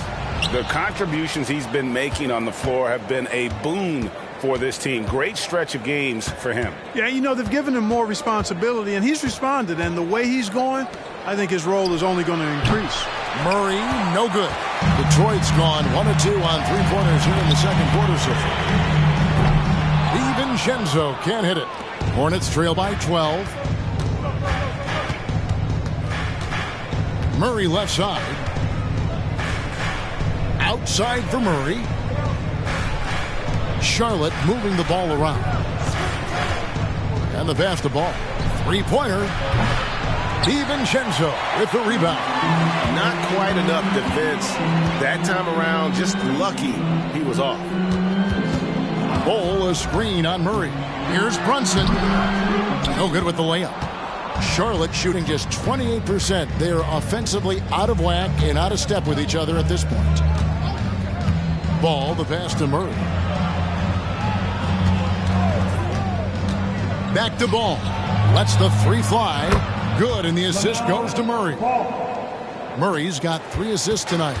The defense must honor Ball's 3-point shot. He's more than ready to snipe away if you give him the opportunity to do so. Ball setting the pick for Brunson. There's the drive, and the call on the shot sends him to the line.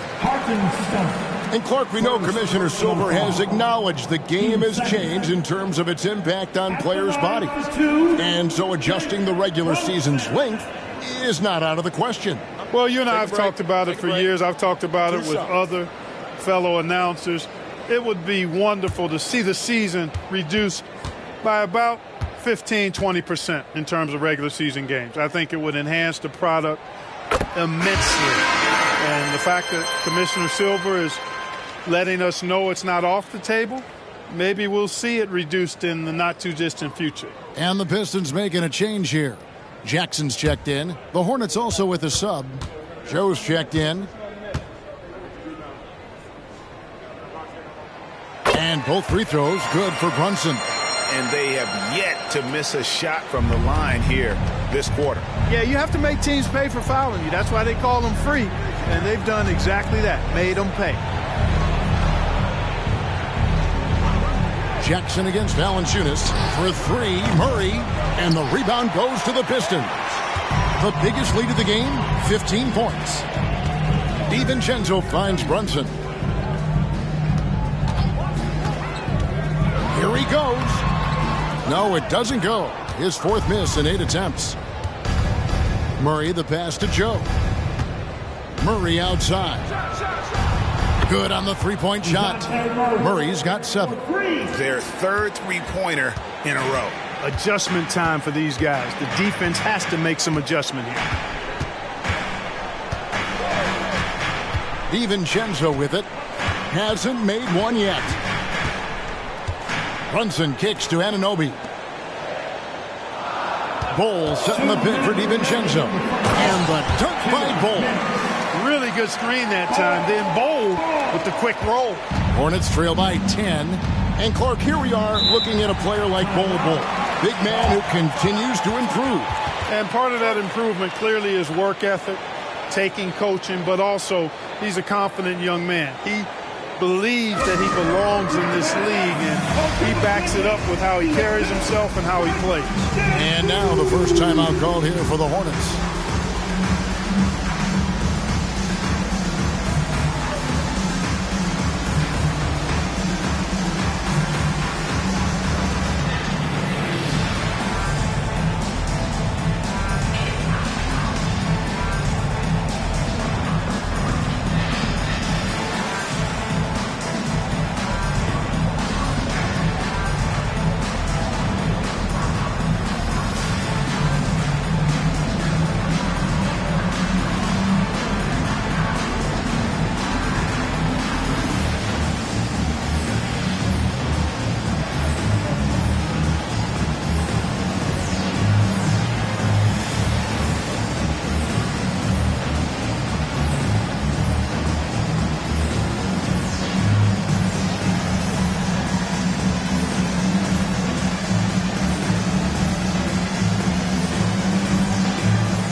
Here's the list of players who had the most steals in the NBA last season. OG Anunoby, number 1. There were so many nights when he controlled the game through his defense. Not a surprise to see him ranked at the top.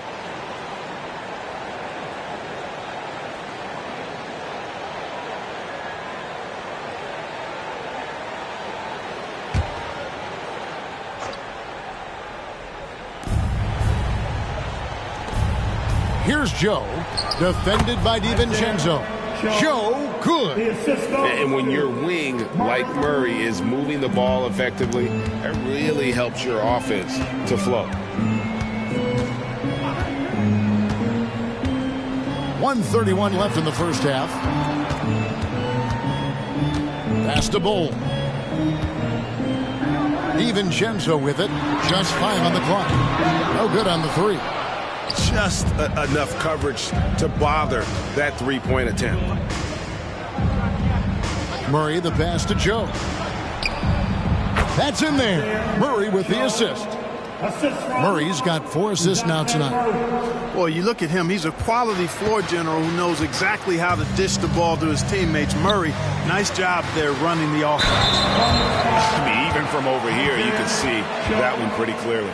No question about it. I mean, a ton of contact and a good call by the officials. Pistons have shot 8 of 10 from the line. That's an even 80% free throw shooting here. And their numbers from the line last season, they're good, just not great, about 77% as a team. And, you know, whenever they get into a stretch where it looked like maybe they would turn it around at the line, they would immediately take a step back.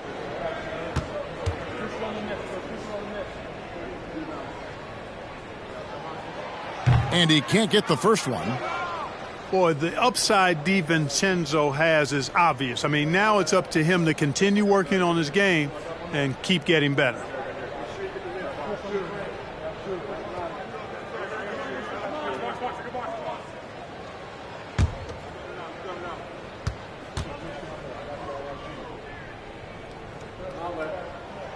He hits the second from the line. Here's the Hornets with the ball. They're on a 13-5 run here. Passes it to Valanciunas. 44 seconds left now here in the second. Here's Joe. Bull covering. Valanciunas passes to Hartenstein. Clock at 2. They get it back. Here's Murray. Cross contact on the shot, and now a three-point play chance as he'll head to the line. And you know what, guys? Given his wingspan and vertical, Murray is a threat on the offensive glass. And boy, do I love his energy. And this is his first trip to the line tonight. Solid work at the line a season ago. 83% on his opportunities. And guys, if a game was coming down to the wire and an opponent needed to foul, I mean, he was the guy they wanted with the ball in his hands. I mean, shooting the free throws because of his proficiency there. And that one misses. And, you know, one look at Murray's game, and you can tell he's been well coached over the course of his career. His awareness, his work ethic, this guy is just always bringing it. Brunson finds DiVincenzo. Jackson with it. Now Valanciunas defending. Scooped up. Outside for Jackson. Detroit, no good that time either. Murray from deep three-point territory. And the last shot at the buzzer doesn't go in for him. And that'll do it for the first half of competitive game so far. It's Detroit up by 5. And now let's catch up with David Aldridge, who's standing by from the sideline. All right, Dave. Kevin, thanks. Here with Coach Clifford. What was the biggest problem for your guys in the first half? Well, you know what? We're a defensive team first, and we've been good defensively. We've been organized. We weren't that in that first half, and that's what we got to concentrate to get the game going back our way. See if you revert back to your form in the second half. Back to you, Kevin. Thanks for the great interview, David. And we'll be back for the third quarter of basketball following halftime.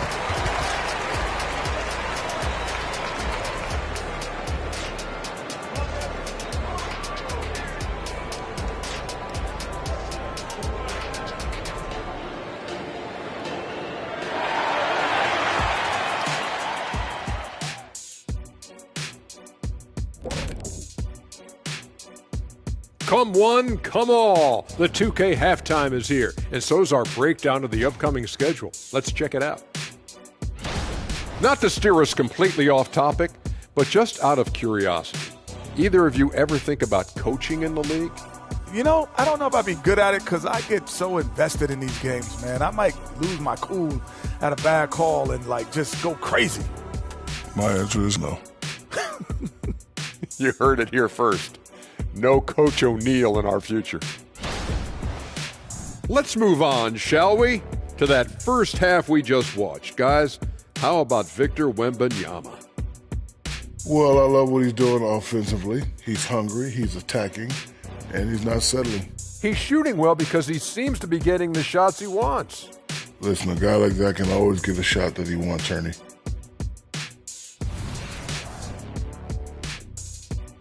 That is more than enough of us. Let's send you back to the game. Kevin Harlan and crew with the second half.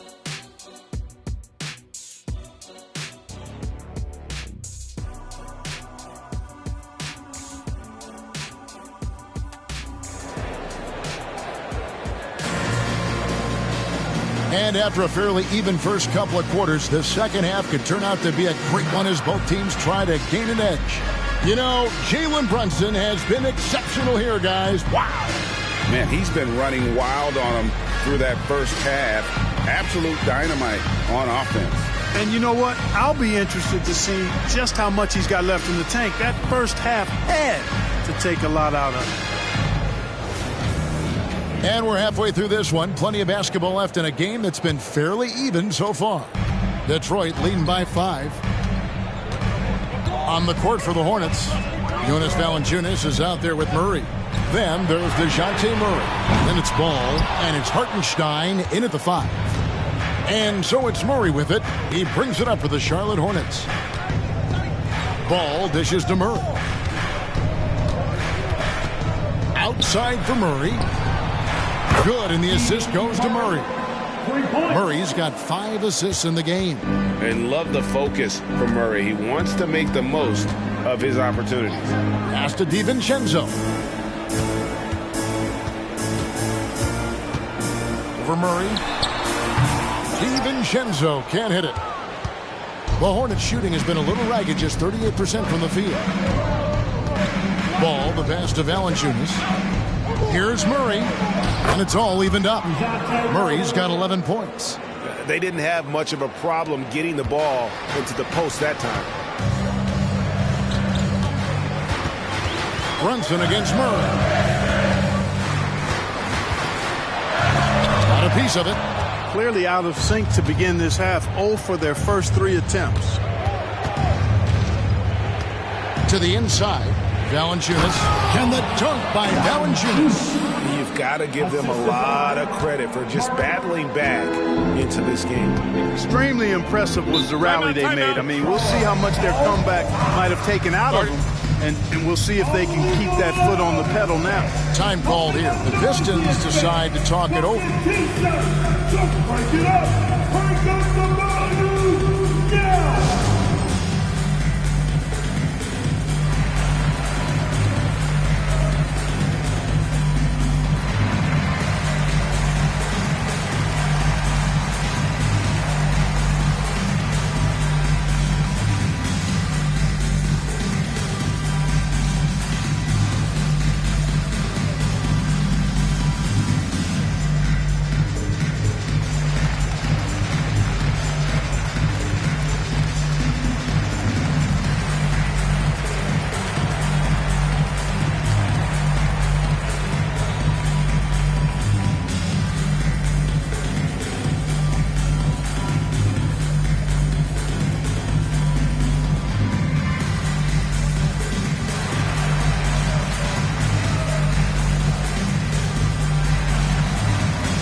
Total rebounding goes, not good. They were in the bottom third of the NBA, and that is a weakness that a lot of their opponents exploited. And as for the offensive rebounding, we're just talking about GA. They committed a lot of bodies to the paint, and it was a strategy that worked out great for them.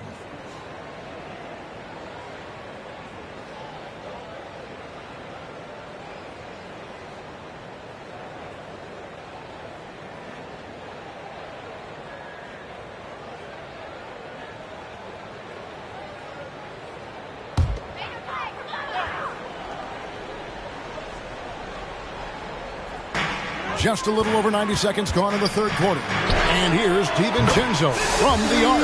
Sinks the triple. And the Pistons lead by 1. And there's DiVincenzo with the quick trigger. Cannot give him any room defensively. You've got to eliminate his airspace. Murray against Brunson. And stolen by Bull. Here's Anunoby. And he lays it straight in. And it's a 3-point Detroit lead. A growing part of Bull's game. Good to see him connect from the corner. Ball against DiVincenzo. And 2 free throws coming up. Unable to get that one to go with all the contact. And one thing with LaMelo, Clark, he has so much length at that point guard position. Yeah, you know, Kevin, he's listed at 6'7", but he's got a much bigger wingspan than that, which allows him to effectively throw passes over the top. And I think it helps in him being disruptive as a defender, too. That's good from Ball. Well, I tell you, I like Ball's mental makeup for such a young guy. Plays with patience and the wisdom of a 10-year vet, and he produces in every area.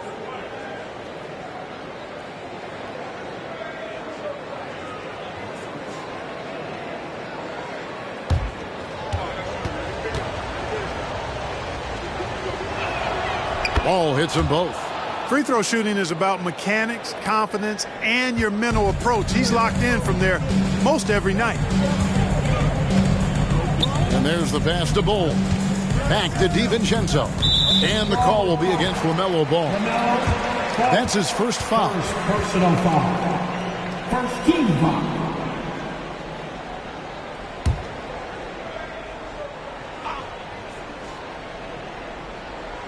Second half of play with just under 2.5 minutes gone. And he didn't punish them for the weak coverage there, but they can't count on him to continue missing.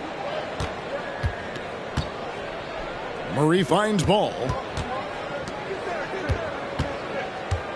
Jackson against Valanciunas. Pass to Murray. 6 on the shot clock. Charlotte again missing. You're not going to see that very often. Plenty of space, but he just, let's face it, he whiffs on that. A 3 for DiVincenzo. Hits it from 3-point range. DiVincenzo's got 6 points in the quarter.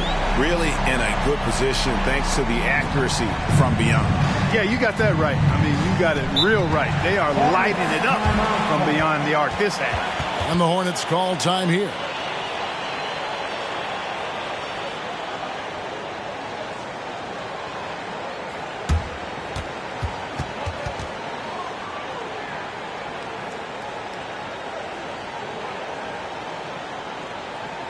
Keeping us all in motion. Give me your Pistons dancers.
And here's the 2K leaderboard with the list of the league's top shot blockers from last season. Jaren Jackson, number 1. It happened so often. I'd say to myself, there's no way he can get to that shot, and all of a sudden, out of nowhere, and it go down as another block.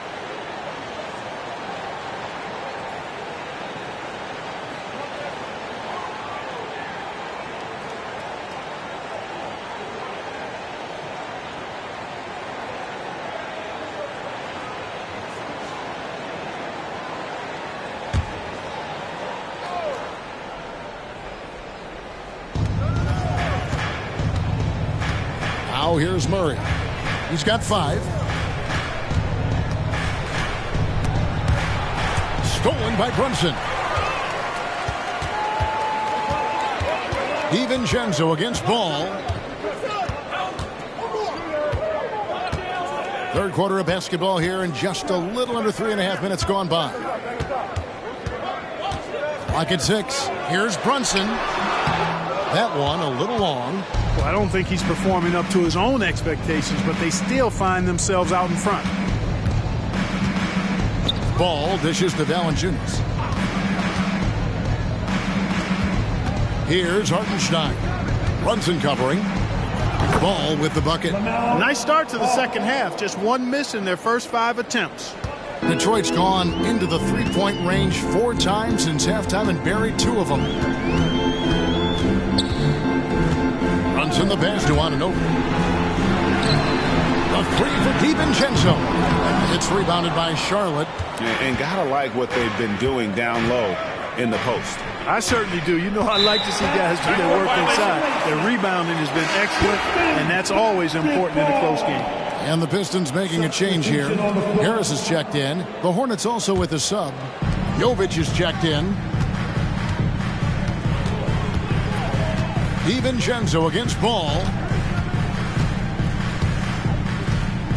Here's DiVincenzo. He's got 7. It's Jackson atop the key. Off target from three-point range. And on an open look like that, he's very gifted at making the weak coverage pay. Passes to Jovic. Inside. And it's Murray with the jam. Boy, it's been all Murray all day, 24/7. He's really become a lethal offensive presence. Now DiVincenzo. To the paint. Here's Bull. And he takes it in for the layup off a very nice feed. Bull's got 6. Bull more slender, but really showed his strength on that finish inside. He's lean, but he's got some mean to him as well. Jovic passes to Hartenstein. Wow, came this close to a 4-point play. He led to the line for 3 free throws. Yeah, there was definitely some contact there on the three-point attempt. You have to avoid fouls like that. As a defender, challenge the three-point shooter, but run by him, not into him.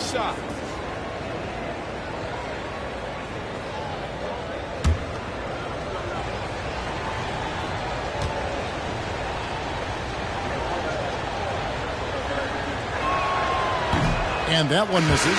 Detroit making a switch here. Tillman's checked in. The Hornets also with a sub. Joe's checked in.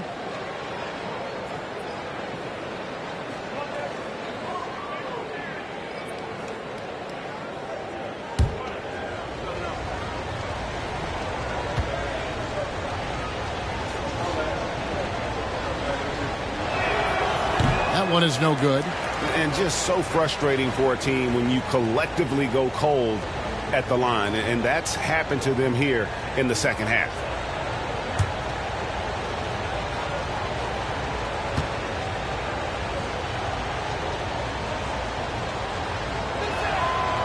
And he misses all 3.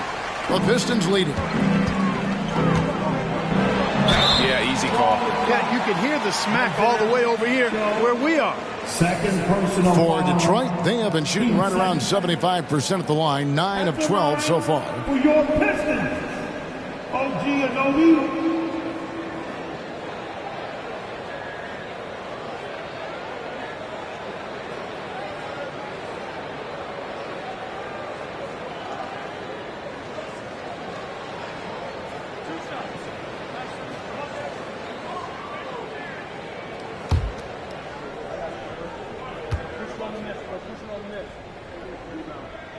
That's good from Anunoby. Bryant is checked in for the Hornets.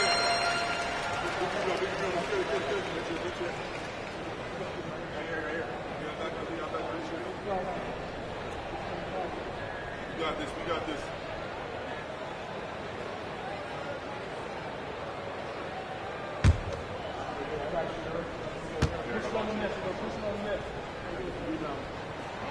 Both free throws good from Anunoby.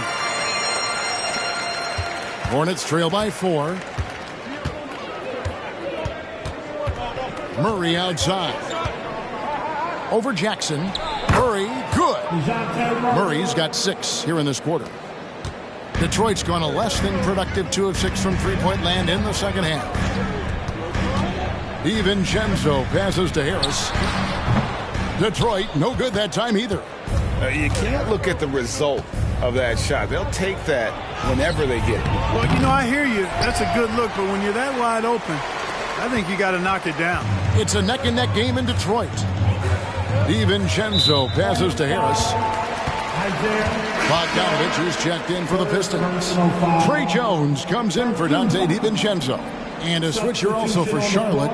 Williams is checked in for Keegan Murray.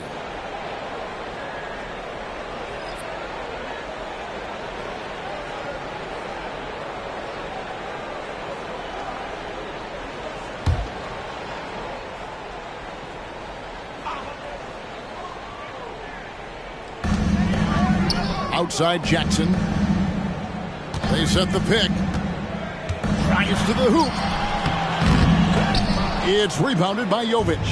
The Hornets have gone 6 of 8 on field goal attempts in the third. A 75% clip. And it's Harris with the ball for the Detroit Pistons.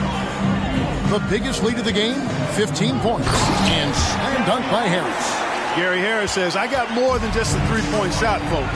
Excellent at getting into the lane by penetration. Murray left side. Drills the baseline jumper. Murray's got 17. And he is really in a zone right now, playing and scoring with confidence. 1:02 left in the third quarter. Jones kicks to Jackson. To the middle, down to 5 on the shot clock. Count it, good. Tillman's got his first 2 points. They are just killing them on the interior. Yeah, you can't say that with enough emphasis. I mean, the defenders are just not being aggressive enough down low. You got to play with some physicality in the paint. Joe passes to Murray. DeJounte Murray does a nice job using that long frame of his to attract contact from the defense and still get it done. He's 0 of 1 from the line, missing on his first trip. Murray, DeJounte Murray, 2 shots. Shooting 2.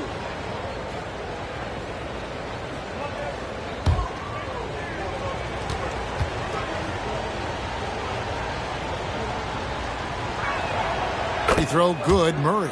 So for the Pistons, Alinari, he's checked in for Jackson. And it's Jalen Brunson in for Harris.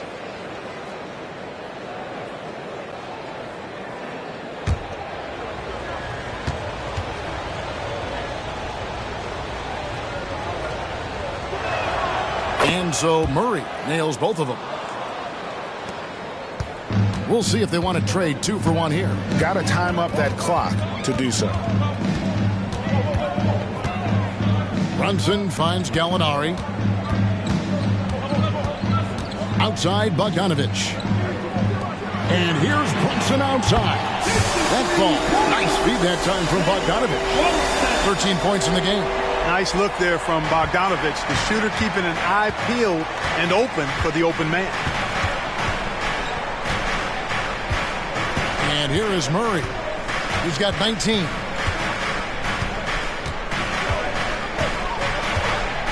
Outside Williams. Lets it go with a 3. Nailed from three-point land.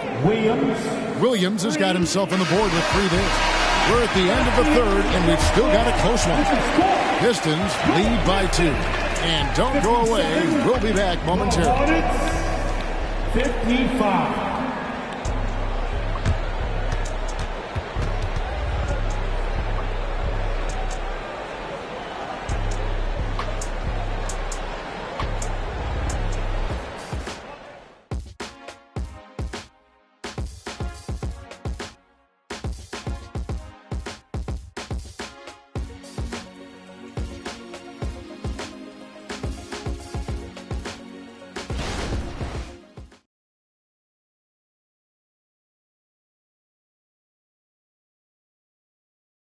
And a quick look now at the State Farm assist of the game.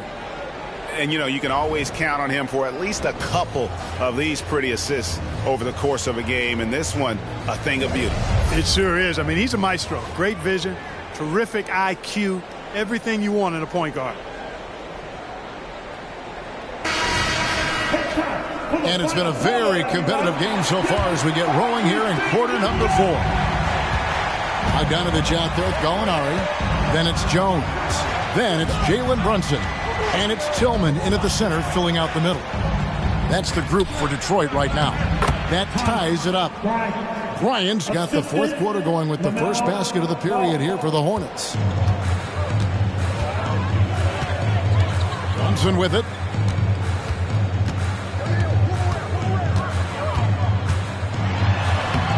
Played in with a nice touch off the glass. And the Pistons lead by 2. And Brunson recognizes how to execute inside. The D must be more physical with him. Down low, here's Jovic. Good, and the assist goes to Bryant. And you want him taking big shots for you in big moments. That one was as easy as it gets.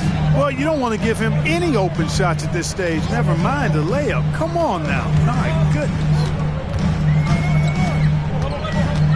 To the inside. Out to Gallinari. This one for 3. And another 3 for Detroit. Love how confident Gallinari is. Knows he's out there to take these exact kinds of shots. Ball dishes to Williams. Pass to Bryant from downtown. Rebounded by the Pistons. Right side, Jones. And that one clearly a foul. Gets the whistle and 2 shots coming up. That one on Hardy. At the line for Detroit, Jones. Trey Jones. 2 shots.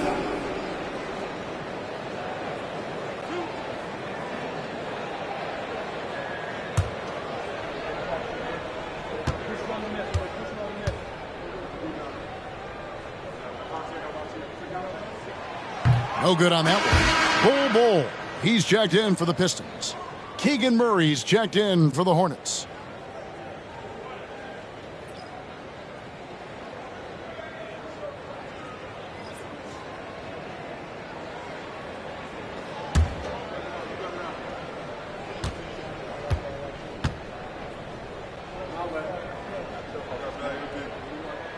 Good on the second free throw. And even with one miss, he's still able to stretch that to a 2-possession game. That is huge for them right now. Ball kicks to Bryant. And that'll be 2 free throws coming up. Officials on the call with the foul. Yeah, the defender all over. He got him good there. I mean, that's why the shot was so far off. At the line for the Hornets, Bryant. Thomas Bryant. 2 shots.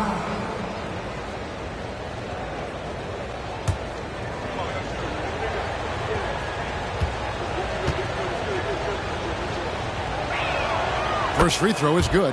And the Hornets making a change here. Joe's checked in.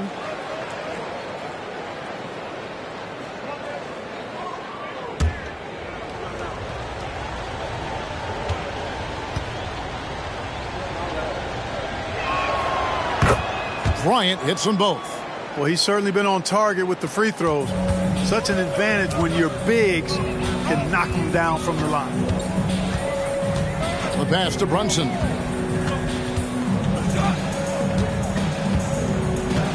Outside, Bogdanovich. Offline with his 3. And if they know what's good for them, that's the way they'll defend against him every time he takes the ball in the 3-point lane. Murray finds Bryant. Here's Joe. The kick out to Ball. Charlotte no good that time either. Detroit's gone 1 of 2 from 3-point range here in the 4th. And Brunson the basket on the assist from Bogdanovich. This is the player that Brunson has become. He's capable of carrying the load offensively on any given night. Here's Joe. He's covered by Bogdanovich. Joe can't get it to go. Detroit leading by 4. Jones looking for an opening. Bogdanovich sets the pick for Jones. Gallinari outside. Shot clock at 5. There's the 3. Ball with the rebound. Hornets trail by 4. To the middle. A floater. And Bryant with the lay-in. Boy, they have finally found their shooting touch after a rough first half. Jones, the pass to Bogdanovich. Puts up a 3. Rebounded by Joe. You know, even though they're on top in this one, you'd like him to be better out there because he's capable of being better. It sure would make things a lot easier, too. Jovic, a miss that time, would have put him up. Hard to figure out how he doesn't knock that one down. No defender in sight. And there's the call on Jones. That's his first foul. Oh, great defense there. Anticipated the play and got there first. And not afraid to put his body on the line either. He took a shot for the team in that situation. Charlotte calls timeout. The time is now, Pistons Nation. Give it up for your Pistons High Squad!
For the Pistons, Jaren Jackson.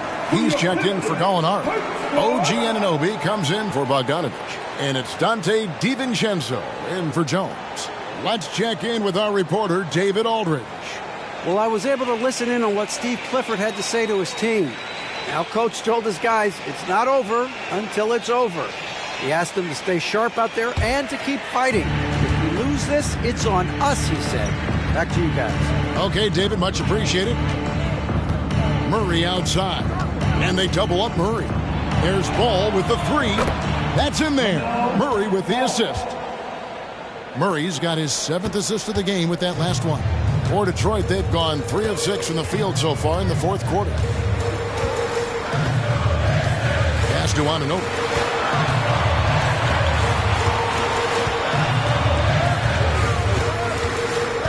Back to Brunson. He went a decent amount of time before his first turnover there. It's really been a good, safe stretch of basketball from him to this point.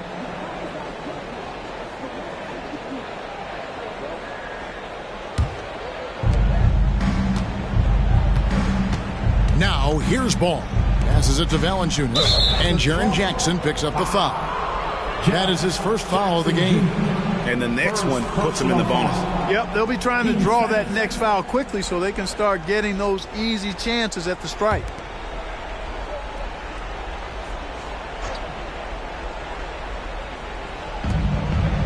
Murray kicks the ball. And, you know, when DiVincenzo keeps his hands moving on defense, he's really effective. Great work there. Hartenstein passes to Valanciunas. Rebound by the Pistons. Bulls got his 7th rebound of the game with that last one. So the wing on the left. Here's DiVincenzo. Nails the baby hook. And you like to see since the half now, he's finally starting to come around. And here's Ball. He'll bring it up for Charlotte. They trail by 1. The dish to Murray. To the paint. And there's Valanciunas on the assist by Murray. Murray's got assist number 8 now on the night. Murray against Brunson. Pass to DiVincenzo. Fires for 3. Rebound by Murray. Murray's got his 5th rebound right now in the game. Ball, the pass to Murray. Tips it. And staying with the play, Valanciunas. Valanciunas has got the lead up to 3 now for the Hornets. And how about Valanciunas coming through here? When it's a big possession, giving it to him is a great idea. To the wing right side. Brunson against Murray. 5 on the clock. From 18 feet away. And Valanciunas pulls it down. Valanciunas has got 5 rebounds tonight. Murray, the pass to Valanciunas. Ball up top. Defended by DiVincenzo. And he comes up with the deuce. Ball's got 9 points here in the second half. Boy, I love Ball's competitive spirit. Baskets like this prove this guy's future is on the rise. Outside Jackson. Brunson against Murray. Now here's Brunson. Defense is right there. Murray with the defensive effort. 1:04 left here in the 4th quarter. And a wide open look for Valanciunas. Here's Hartenstein. Lays it in without an inch of room around him. Now it's a 7-point Hornets lead. Just a grinder. Always doing the dirty work on the offensive glass. And that's one of the things he brings to the table. Time called here. The Pistons decide to talk it over. They're behind by 7. 52 seconds left in the 4th quarter.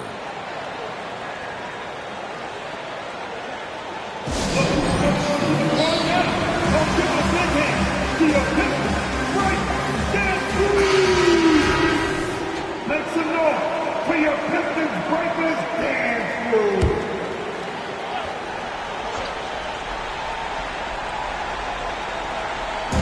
.52 seconds left in the 4th quarter.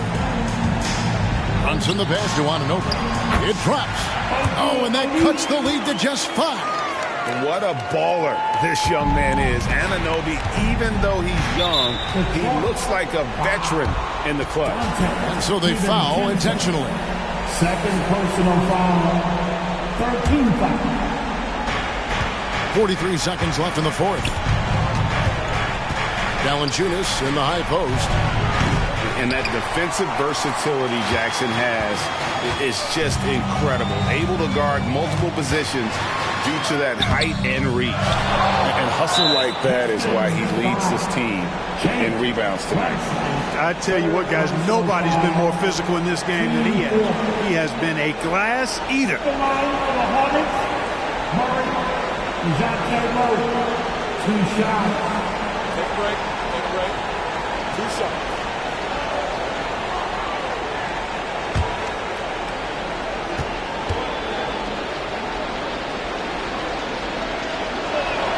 He drops the first one, and that increases their lead to 6.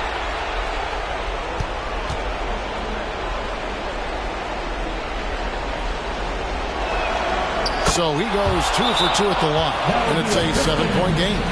And he just garnered a little bit more insurance there. Very confident as he's able to go up and knock those down. Time called here. The Pistons decide to talk it over. They're trailing by 7.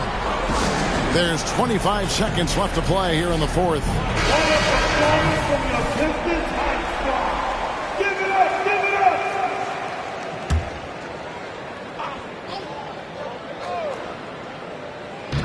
The pass to DiVincenzo. 1 second separating the shot clock and game clock. Here's Anunoby. Detroit, no good that time either.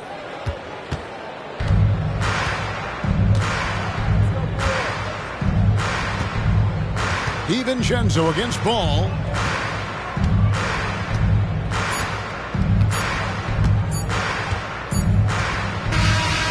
And so it's Charlotte with the win. They seem to relish their role as the bad guy here tonight. You know, Kevin, I sense that as well. I mean, they really did feed off all of that negative energy this crowd was directing at them. I mean, they turned it around and used it as motivation to close out a significant win.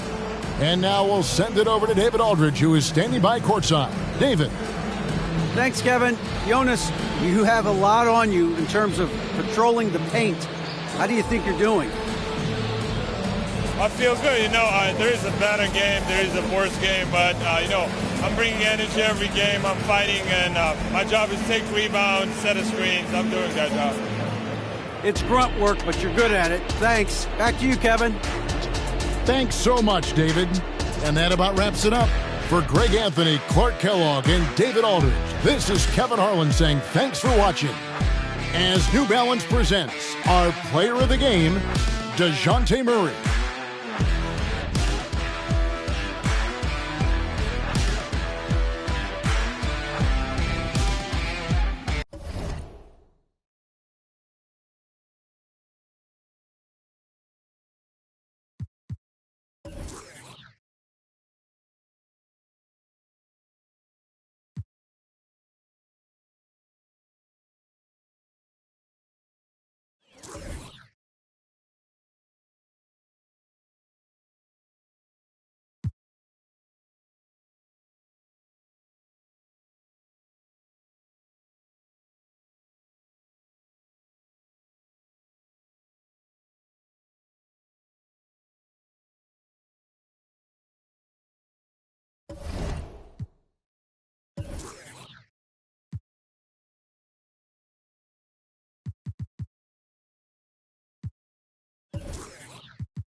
Oh, say does that star...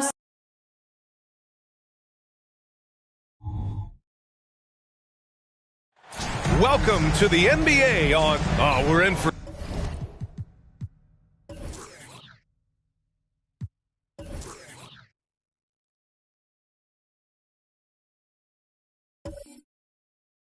a treat.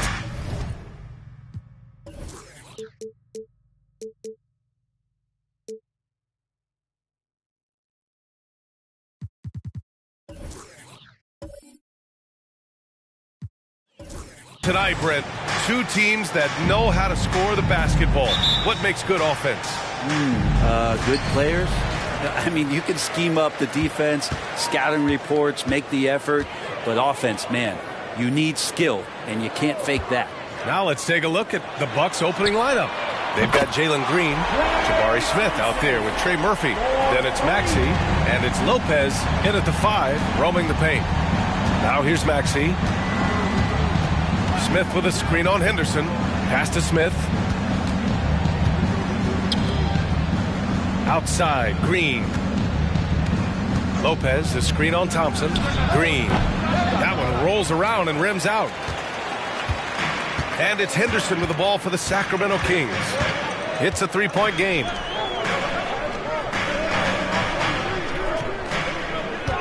And here's Thompson for 3. Smith with the rebound. Here's Milwaukee. Pass to Maxey. Now here's Lopez. Back to Maxey. Just 5 on the clock. For 3, Smith. And that comes off the assist by Green. And that's just an all-around talent there. I mean, Green is dependable at finding his open teammates. Maxey against Henderson. Siakam outside.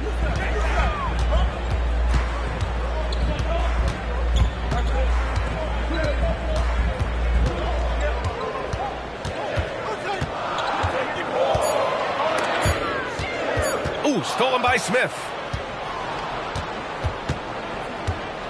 Green against Thompson. Pass to Maxey. Back to Green. Shot clock at 6. And here's Lopez. Outside, Green. Oh, no good. Had a chance to take the lead. Henderson with it. Guarded by Smith. From outside the arc. Out to Thompson. The 3. Gets it to go. That makes him 2 for 3 in this game. And such a strong part of what Sabonis brings to the game. Quality passing. You know, Brent, one thing about Domantas Sabonis, he definitely helps their offensive flow. Yeah, he's one of the better screeners in the league. And you know this, Grant. Those dribble handoff plays create so much movement, space, and rhythm to an offense. That's where Sabonis really excels. And Trey Murphy is going to pick up the foul. That's his first foul.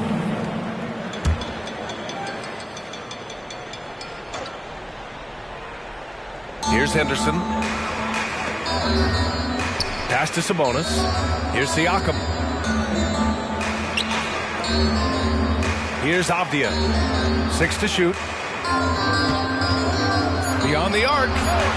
Another 3 for Sacramento. And excellent perimeter offense so far. Their shooters are clearly in a great rhythm. Lets it go. And it's Green missing. Just 1 for 5. Not the start they were looking for. Obviously, there's still plenty of time to get on track. Milwaukee has gone 1 of 2 from three-point land so far. Smith passes to Maxey. Lopez, the screen. Milwaukee, no good that time either. The Kings have gone 3 of 6 from the floor. Pass to Henderson. Now Siakam.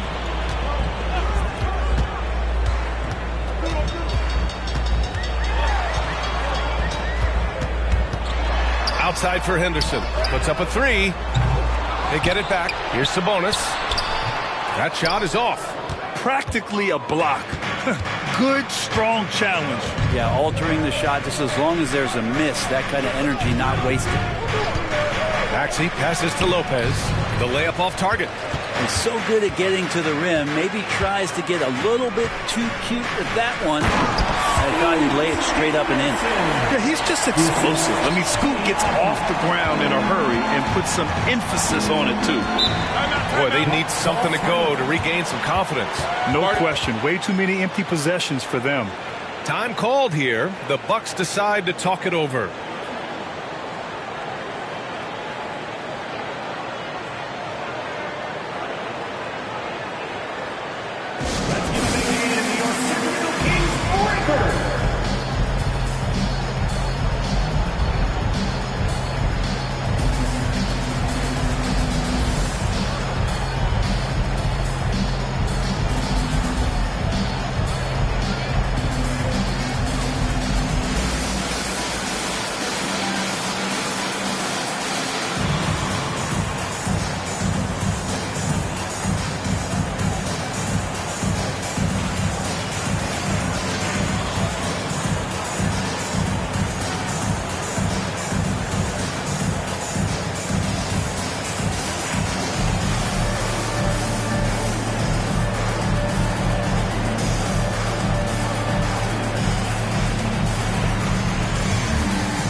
Some time here to take a look at the 2K leaderboard.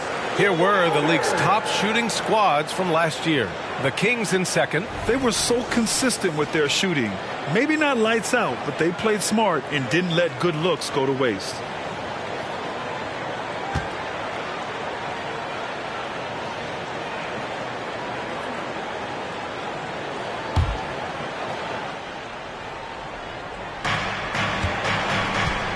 Here's Smith. He's in his comfort zone. 2 for 2 to start this one. Fundamental play there from Lopez, spotting the open man and then sending him the ball.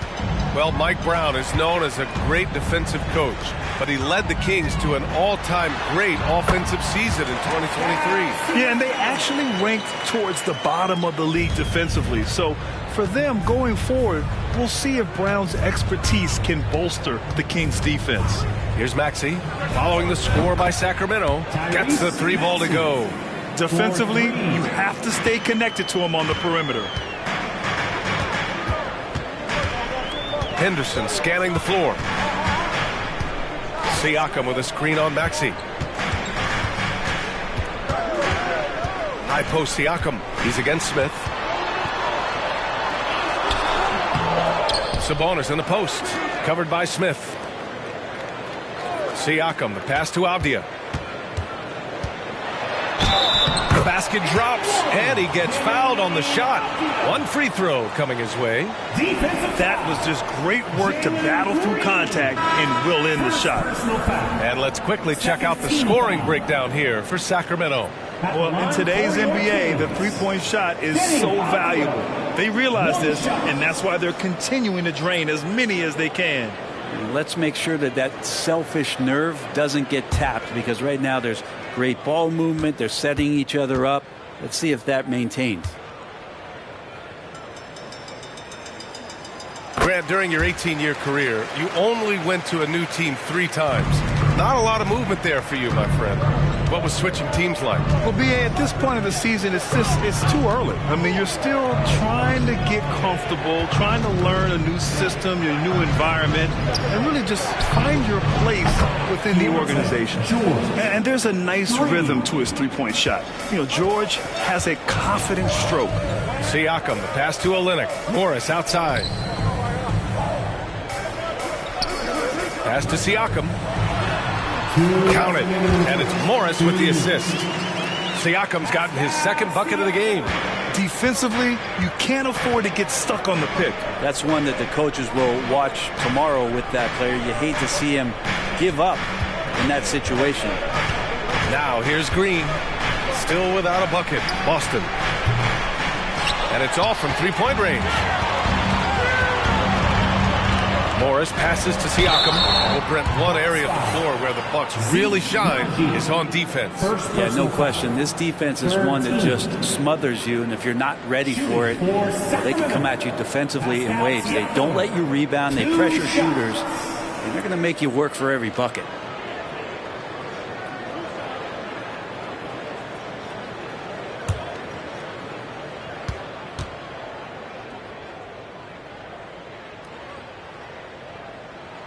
First one falls for him. Well, Grant, for Sacramento, 2023 was a year to celebrate. Their first playoff appearance in 16 years. And they did it with a high-octane attack. Their offensive rating that season was historic, and it was just what the Kings needed to return to contention. Walker, he's checked in for Avdia. Both shots good from the stripe. Yeah, shooting more free throws as his career is going on, Siakam wants to get that percentage up. Pass to Green.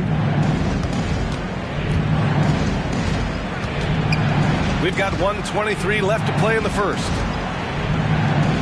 And after missing his first three shots, he drains it. 1 for 4. Now, what a great option he gives them on every possession. George against Morris. Now here's Siakam. Launches a three. That one's good from Morris. On the assist by Siakam. And the Kings lead by 10. And this defense needs to turn the screws and ramp up the intensity. They're looking a little loose out there right now. Lopez in the post. Working on Olynyk. Lopez can't hit.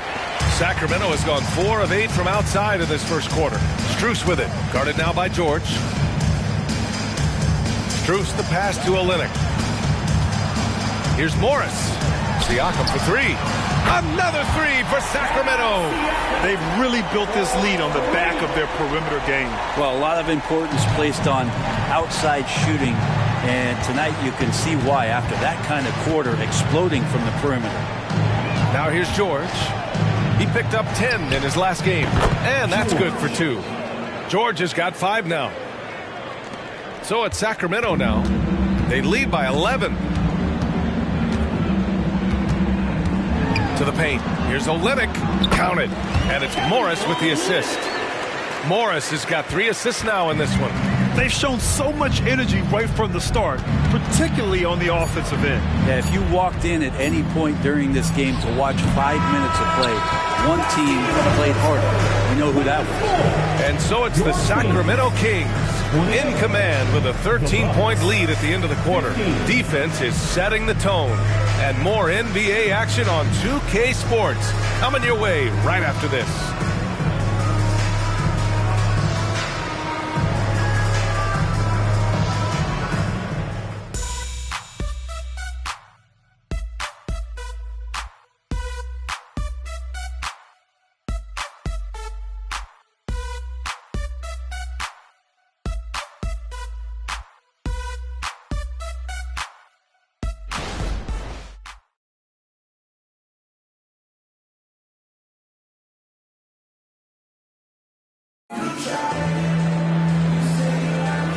Welcome you back to second quarter action. Plenty of basketball left to play, but this one has been one-sided so far. And for the Kings here, they've been putting on a show, guys. Well, so far, they've got things rolling along nicely at the offensive end. They couldn't ask for a better one right now. Just a complete rhythm by all the guys who got some minutes. Wonderful start. Here's Maxey. We saw him with 39 points last game. On the court right now for the Bucks. Zeke Naji out there with Hayes. Then there's Tyrese Maxey. Then there's George. And it's Boston in at the 3. From the wing. Rebound by the Kings. Sabonis has got rebound number 8 now. Here's Strus. It's rebounded by Naji. Well, he's a guy they count on to produce from the mid-range. He doesn't miss too many open looks from there. All right, let's get a report from Allie. Well, the incredible athleticism of Scoot Henderson has drawn comparison to players like Westbrook, Wall, and Rose. Scoot said, quote, "No, I don't want to try to follow up anybody. I want to have my own career where people compare to me. But those are some great players, some great guards and leaders. But I just want to make my own path." BA? Yeah, and that's where you have to be mentally. Thanks, Allie. Inside. And he banks in the layup. Najee's got his first points in this one. Just can make it so much easier for your teammate when you throw that lead pass that gets to him right on the money, whether that's on the run or in the shooting pocket. Sabonis finds Morris. Sabonis against Hayes. Sabonis can't hit. And here's George. He'll bring it up for the Milwaukee Bucks. They haven't allowed any points in the second quarter. Brent, you were a two-time NBA champion, so you must have the secret recipe. What wins in the playoffs? Well, Tim Duncan, BA. No, I mean, obviously, you need a team. It can't be a one-man show, and you need that collective to come together and be playing their best basketball at the biggest time of the year. We've seen these heliocentric offenses, one's built around one superstar, and that becomes too predictable of an offense, or one where a guy can't struggle. If they struggle, the team goes home. So championships are won by teams, BA. You know, Grant, looking at the Milwaukee Bucks, they play in a sports-crazed state in Wisconsin. Oh, Wisconsin definitely loves their football, but Milwaukee also goes hard for their Bucks, which is a big reason for their recent success, BA.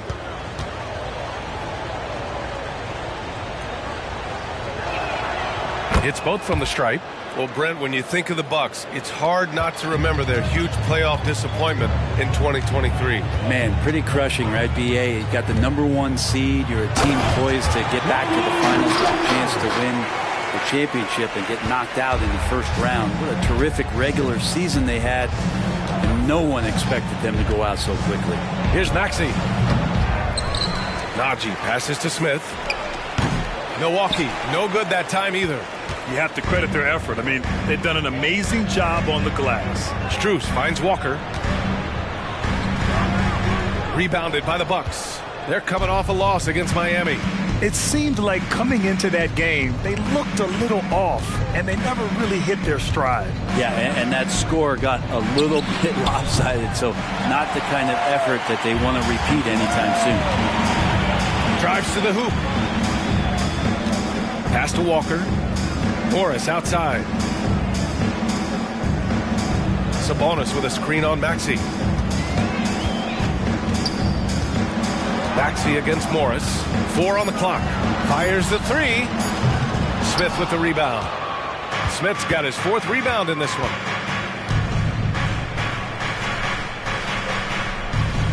Out to the wing. Najee passes to George. For 3, Maxey. And again, it's the Bucks missing. Sacramento has got 5 of 11 threes to drop so far in this game. Spins. Walker passes to Strus. The kick out to Morris. Picked by Sabonis. And Morris gets a 3. Morris has got 6. An efficient range shooter, Morris, can't be allowed to get looks like that. Maxey surveys. And it's Sacramento with the rebound. Sabonis has got rebound number 12 here already in the game. Milwaukee has gone 0 for 2 from outside in the second quarter. Down low. Sweet little floater. A growing aspect of George's game. He's working to become a strong facilitator. Now a timeout by Sacramento. Well, they put up a nice win against Chicago last time out. That was a great win for them. Nobody liked their chances coming into the game, but when they got to OT, they put the hammer down. Well, once they could taste that upset, they weren't going to let this one slip away. Ferocious in that overtime period. You all know what time it is. Here comes your 916 crew, everyone.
Richards will go for a different look here. Siakam, he's checked in for Walker.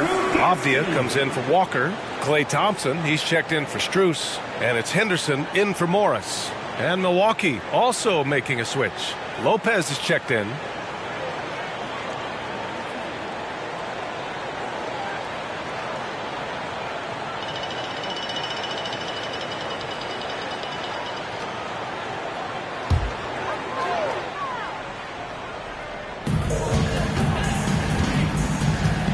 Now Henderson. Siakam outside from deep three-point range. Goes back up. And there's the bucket as Sabonis finishes it off. Sabonis is an elite rebounder, and that's definitely high up on the scouting report. Lopez, the screen on Henderson. Maxey passes to Lopez. It's good. Lopez has got his first 2 points. You don't want to ever give up points on the boards. That's the lesson for the team there. That's a hustle play to save points. Siakam outside. Three-pointer. It's rebounded by George. George has got 4 rebounds now. And a moment to check out the 2K leaderboard. Here were the best rebounders last season. Domantas Sabonis on top. And this is someone who loves being aggressive on the glass. He proved it last season with how dominant he was collecting rebounds.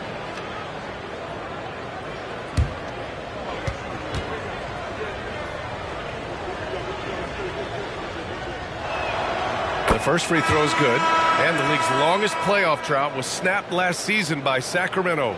Light the beam, Brent. Sweet, sweet relief, BA.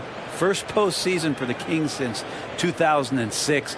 And they did it in such convincing fashion. I mean, these guys weren't coming in as if they had no chance. They came in confident and hungry, and they want to get back. Well, Grant, how do the Bucks put the pieces back together and make a run at another title? Well, the hope is this new coaching staff will unlock some new wrinkles and find ways to keep their offense from stalling in the clutch. And he's going to the line for 2. The official saw contact while he was going up. I like how Siakam uses his body control to adjust to what the defense is doing. Pascal Siakam, 2 shots.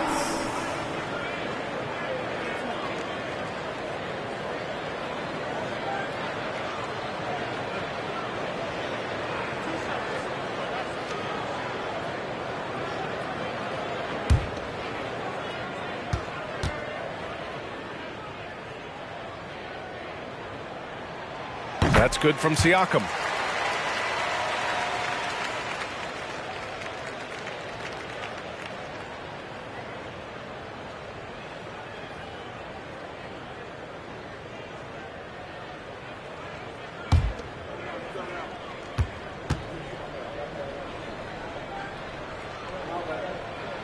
Siakam hits them both. Milwaukee's gone 0 for 2 from outside in the second quarter. And here's Green from the arc. Green's feeling it at the arc. Yeah, and Green has tons of confidence in his three-point shot, and it was on display right there as he knocked it down. Pass to Siakam.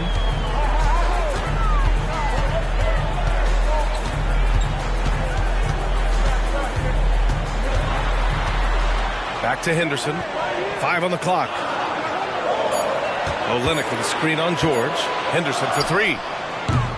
It's rebounded by George. You could see he wanted to get him back. Sadly, he couldn't capitalize from outside the arc. There's the 3.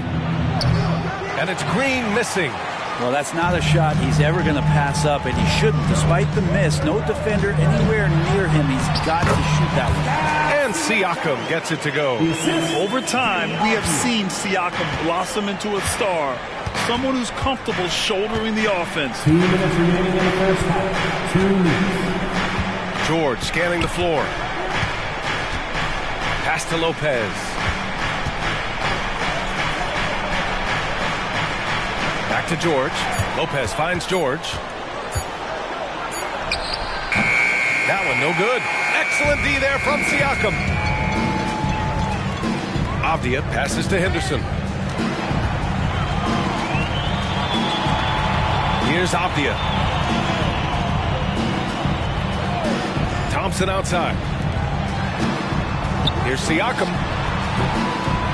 Rebounded by the Bucks. Yeah, one player sometimes can drag down your offense, and he seems to be an anchor here in this quarter. George against Henderson. Now here's George. Not a lot of room. Nice move. And it's Green missing. Yeah, just hasn't been able to find his rhythm offensively, and that's having a ripple effect. 46 seconds left in the second. Left side Olynyk. Pass to Thompson. Over Green. Milwaukee with the rebound. Smith's got rebound number 5 here tonight. Now here's Green. Defended by Thompson. Lopez, the screen on Thompson. A clear look for Green. Pascal Siakam with the rebound. And you have to think that they're leading this game because of how they've controlled the boards tonight.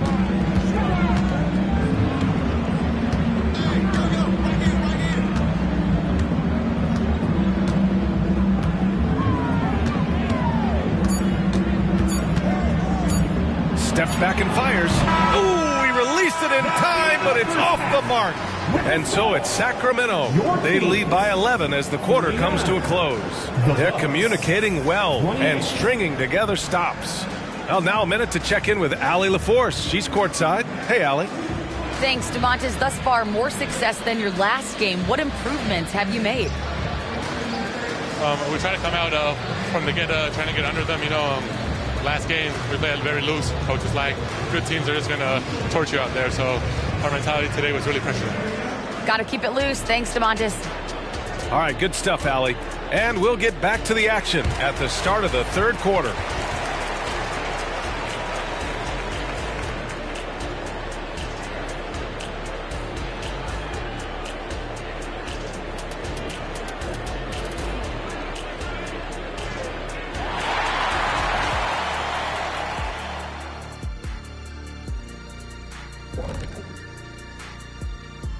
Hello and welcome. Before we take a look at the action from the first half, a brief overview of some upcoming games. Well, I think for Milwaukee, I know you want to talk about standings and such, but right now, it's the GYGP. I know neither of you knows what that means, so I'll help you. It means galvanizing your game plan. Wow. Pretty good. And as we recap this first half of play, it's been spicy P. Pascal Siakam bringing the heat early. I mean, this is how you want to start the game, attacking most every time he touches the ball. And he's got the receipts, Shaq. Listen, high point tonight. So far, putting in the work.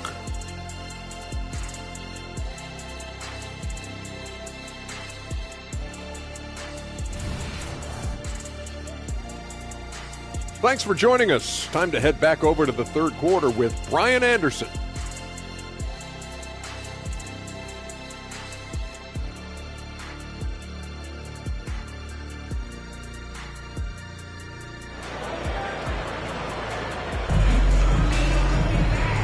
And with a big gap on the scoreboard, the second half begins with very different goals for these teams. One side trying to mount a comeback, one side trying to protect their lead.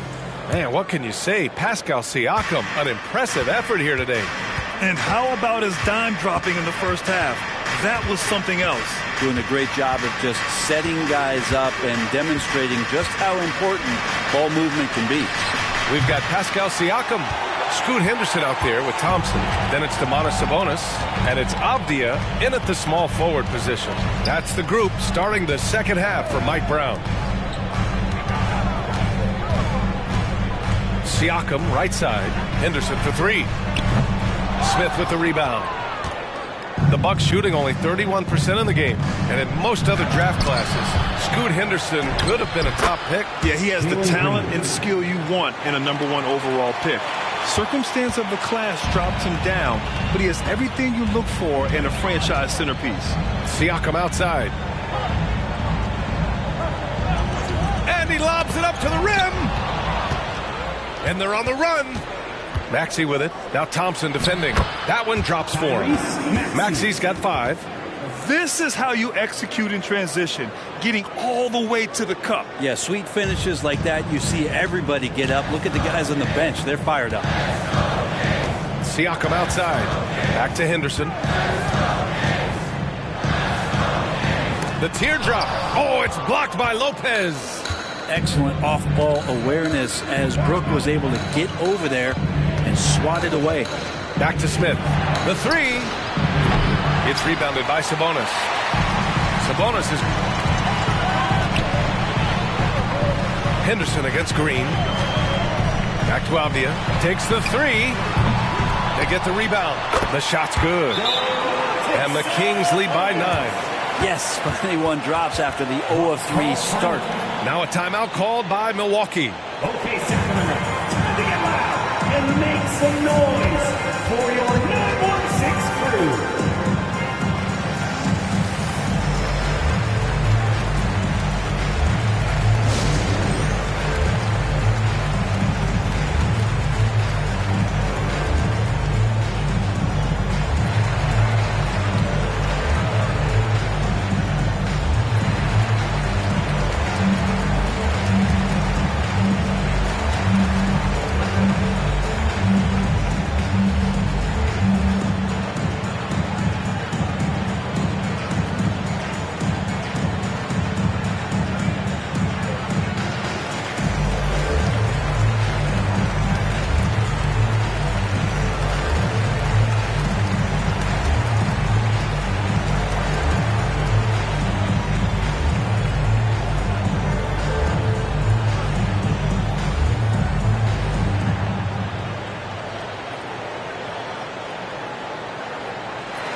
You all know what time it is. Here comes your 916 crew, everyone. And a chance now to look at the highest scoring teams in the league from last season. The Kings, number 1. The way this team played on the offensive end last year was remarkable. Seemed like every night they got everything they wanted and then some.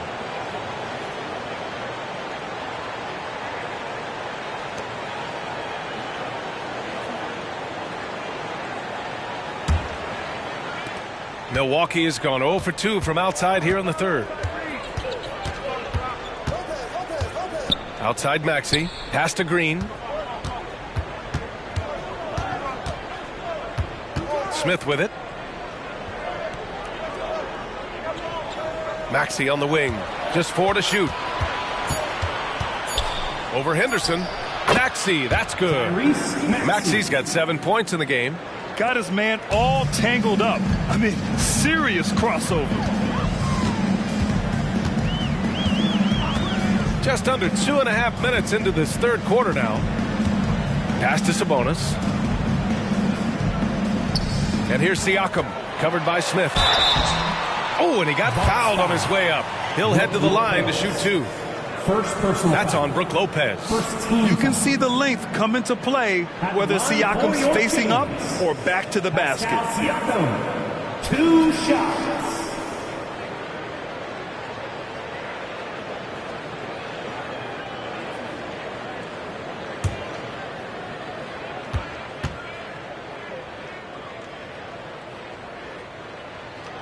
He's off on the first.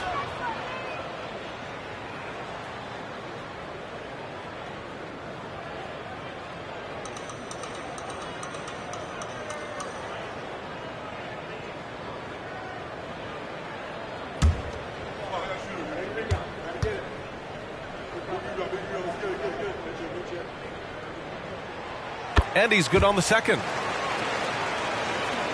A touch over 2.5 minutes of basketball played here in the 3rd quarter. Green with the ball. 7 points in the game. It's rebounded by Sabonis. Sabonis has got his 16th rebound on the night. Good job hitting the glass.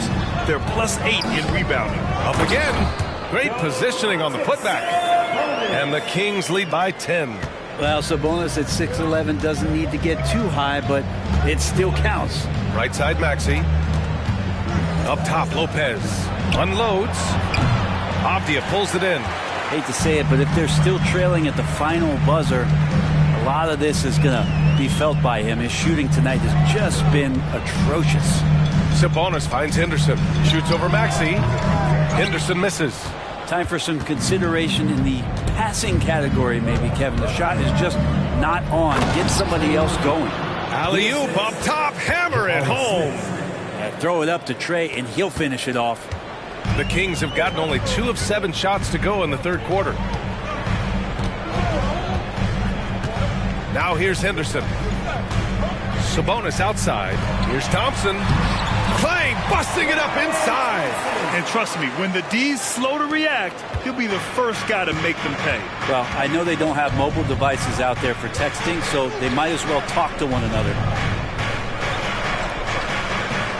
For 3, Maxey counted from distance. Maxey's got 10 points in the game. Oh, good recognition from Smith Jr. Now, sensing the defense overcommitment and punishing them for it. Timeout called, Sacramento.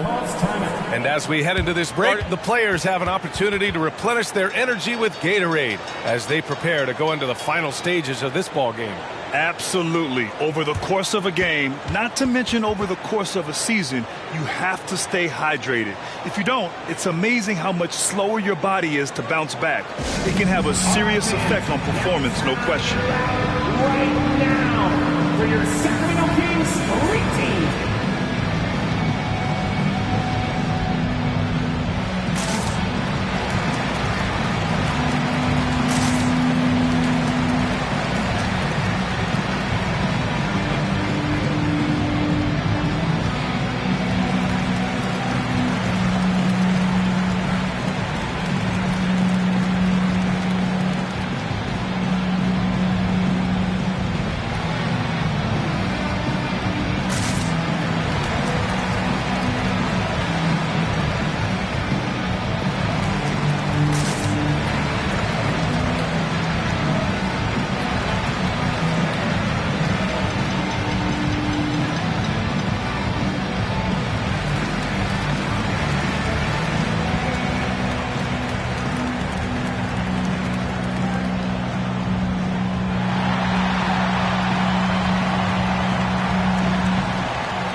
He's checked in for Klay Thompson. And Milwaukee with a change here, too.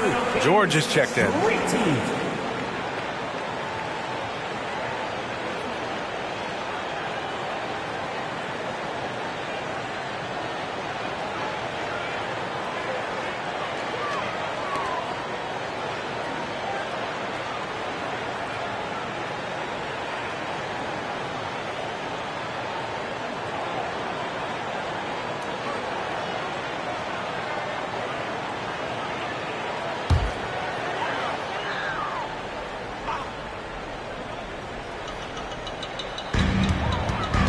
Here's Siakam. Oh, a clear foul there on the missed shot. So he'll get a pair at the line. Man, he made sure to get his money's worth on that foul. And guys, let's get your take on the scoring breakdown for the Kings. Their hot shooting from long distance has been the key. Spacing the floor and rising up with that confidence. All game long, they've just done a great job of keeping the pressure on the defense and penetrating with the pass. They've gotten everything inside, and they've converted there.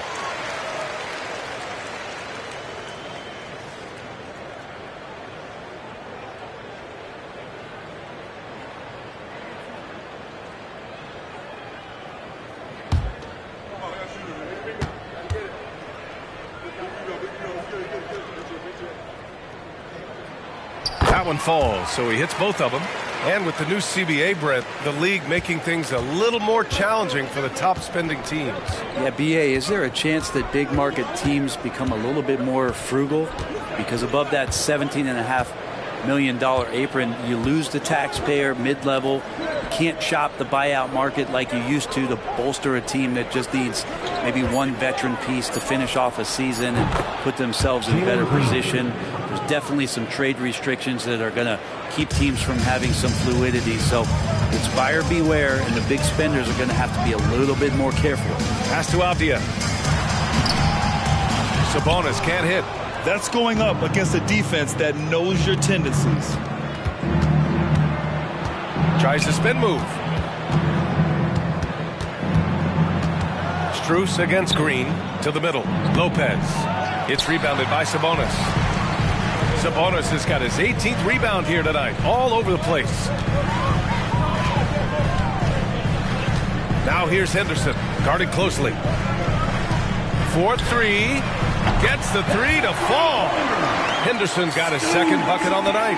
Well, he's 1 for 5 in the quarter, and his body language is saying a lot about where his confidence is. Rattled just a little bit. Maybe the next open look will start him up.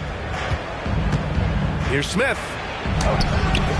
Hauled in by the Kings. There's one principal reason why they're sitting on this lead. Rebounding. Gives us a chance to catch up with Allie LaForce. Brian, Commissioner Adam Silver has done a 180 once in favor of raising the NBA age limit to 20. He now supports lowering it back to 18. He said it's the right thing to do, adding that the opportunity to work with players at a younger age on not just skills, but mental health, diet, character, and values could be in everyone's best interest. DA? Well, it didn't happen yet, Allie. We'll see. Pass to Strus. Sabonis, right side. Here's Avdia, covered by Smith. Siakam for three. Rebounded by Green. Even if you're not shooting it, you like to see the effort level, and his tonight has been high. Lopez, the screen on Strus. Green.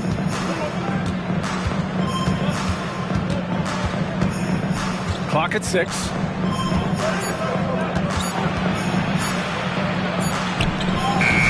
Got it off in time to beat the shot clock, but it's no good. The Kings leading. Siakam, the pass to Henderson. Back to Siakam. The three ball.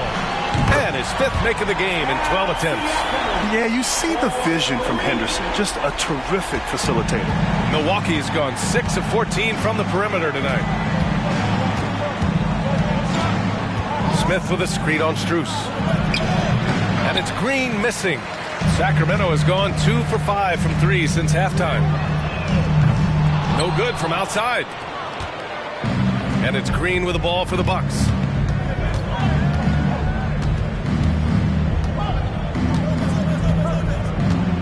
On the wing, Green. Kicks it to George. Lopez, the screen on Henderson. Lets it go from the wing. And it's Sacramento with the rebound. Sabonis has got his 20th rebound here tonight. Here's Avdia. Here's Siakam. Oh, he got it up in time, but it wouldn't fall for him. And so it's Sacramento earning this break in the action, up 10. Appearing in control, but could still use a little more of a push to feel totally comfortable in this one. We'll be right back after this word.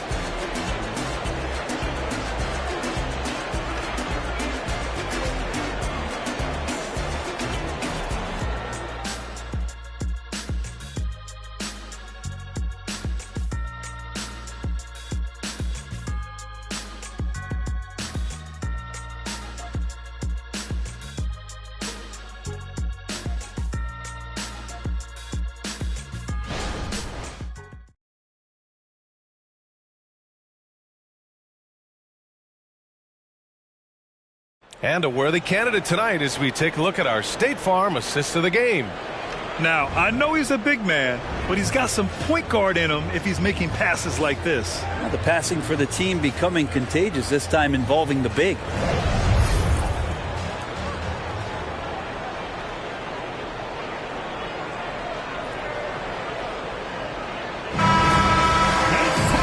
And this is it. Glad to have you along for this 4th quarter. And the Kings shooting 40% so far in this one. Taking a look at the Bucks. George out there with Maxey. Then it's Zeke Naji. Then there's Jackson Hayes. And it's Boston in at the 3, the small forward. Go up and get it, young man. Walker's terrifying when he's attacking the rim. Pass to Boston. Takes a three. It's rebounded by Sabonis. Sabonis is... And they're up considerably because of their efforts on the glass. Walker passes to Walker.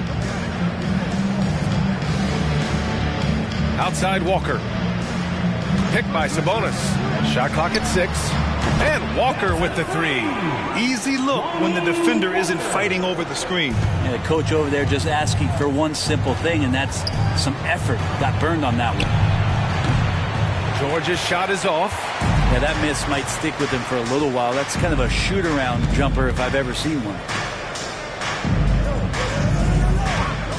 Outside Walker. Rebound, Milwaukee. They've got plenty of time to get back into this. Yeah, I'm sure they feel pressed, but this is when you have to stay calm and execute. Pass to Najee. The three is up. And the Bucks miss again. The Kings have gone 2 of 3 to open the fourth quarter. Outside Walker. Launches it. And that comes off the assist by Morris. Morris has got his 6th assist of the night. They're getting torched on the perimeter. 4 of the last 5 buckets have been threes. George with the bucket. Wow. Keontae George flashing those handles. Nasty stuff. Timeout call. Sacramento. With the timeout. Start it.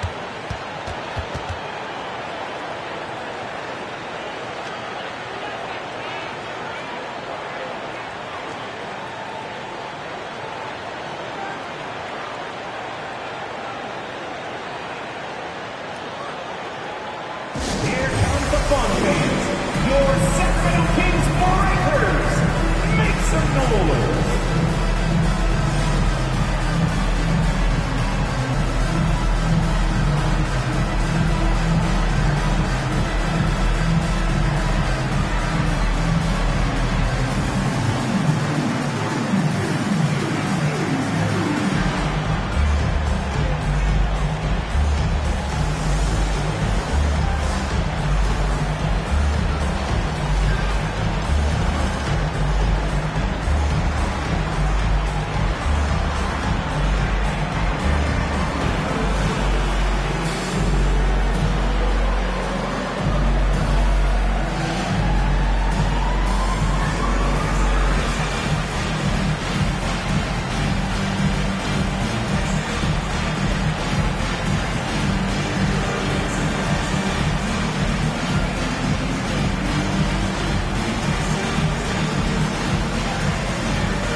Scoot Henderson's checked in for the Kings.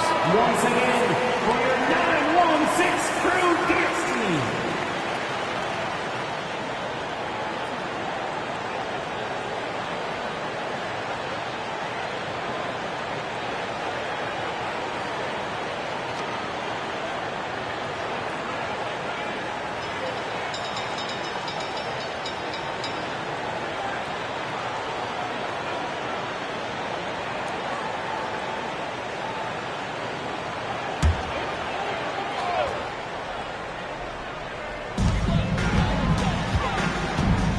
Right side Walker.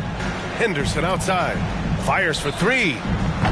Some solid defense from Maxey. Milwaukee has gone 0 for 2 from outside here in the fourth quarter. Boston, the pass to Najee. And Max Strus picks up the foul. That's foul number 2 for him. Second personal foul. First team foul.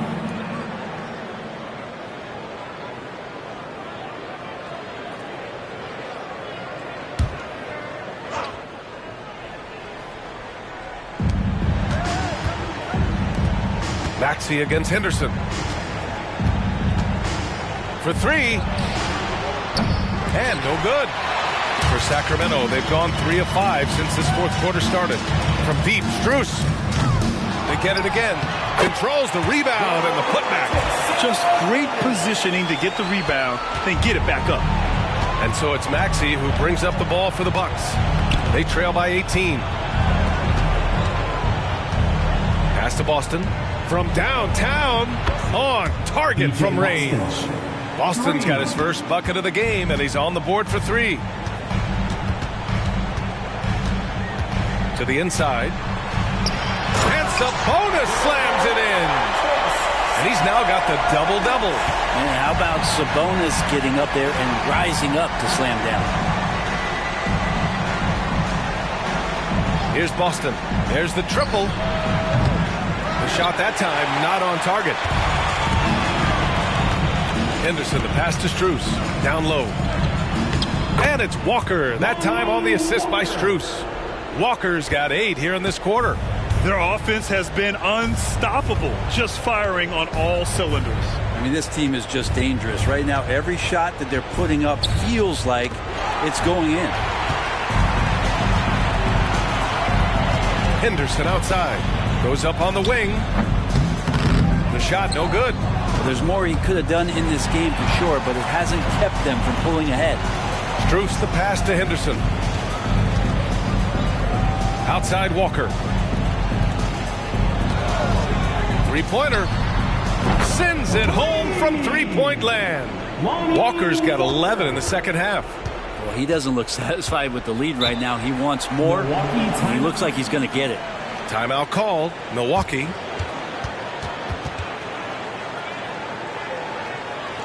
Fans, your king, you can't see.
Player of the game, Sabonis.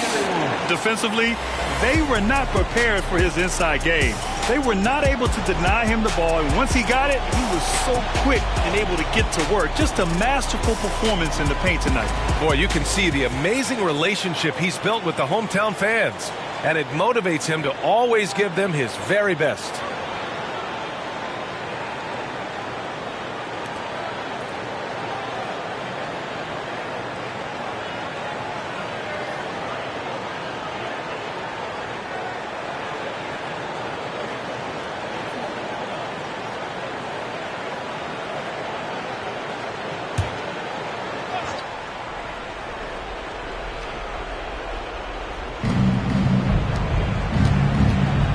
Henderson against Maxey.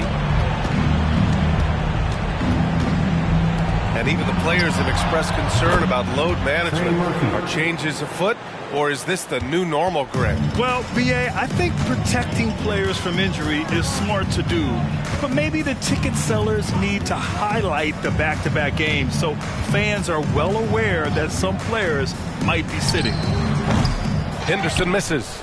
Been a struggle for him tonight, but if they can make this lead hold up, they can just chalk this up as one of those nights. And for Green, it's about trying to be consistent. He has talent, and he needs to play to his strengths.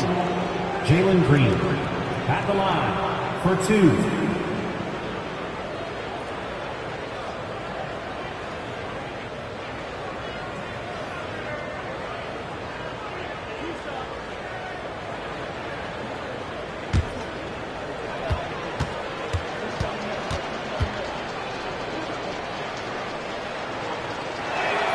And he knocks down the first one.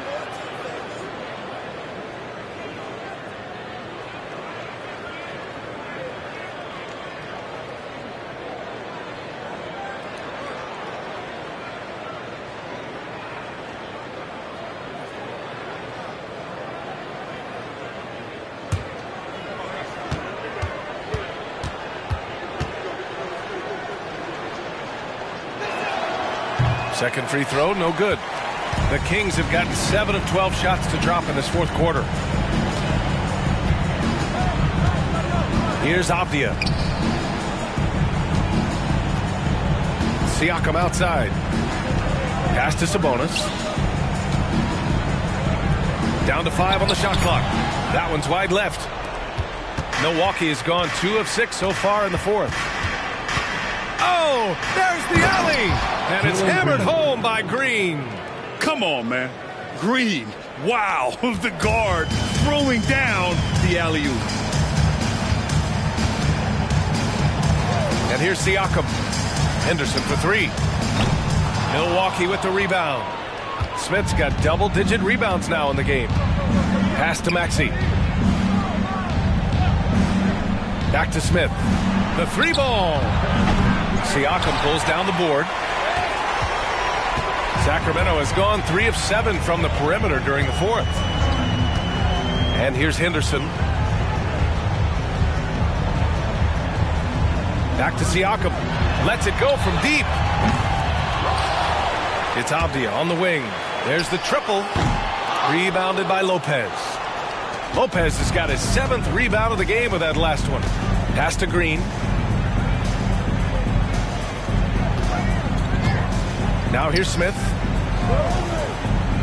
Here's Maxey. Again, the Bucks. Good for 2. Well, they're on the right path now, but still in a pretty big hole. Well, the run simply has given them a chance. Great work on both ends. They've got to now ratchet up a notch.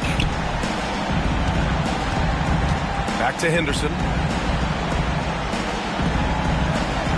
Thompson against Green.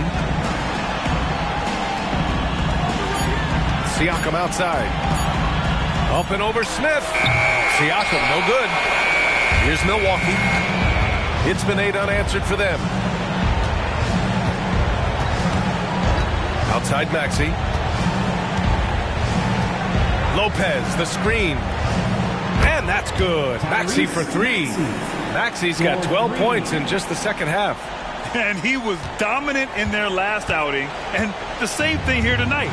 He is in a terrific groove right now. Seems to be nobody standing in his way. No roadblocks for him to get to his spot, capitalize, and continue to be aggressive. Again, the miss by the Kings. Here's Milwaukee.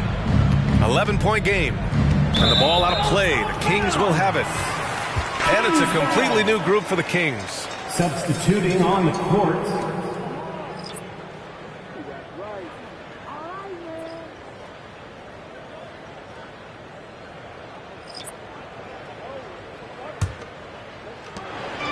And here are the Kings now.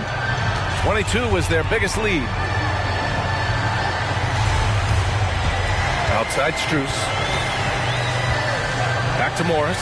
The 3. It's Hayes with the rebound. And this is exactly who you want taking that shot. He just missed it. Prosper. And there's the slam. Dunks to finish it off. B.A., when he gets the rim in his sights, it's tough to stop. So aggressive and a determined finisher. Nice. Morris outside.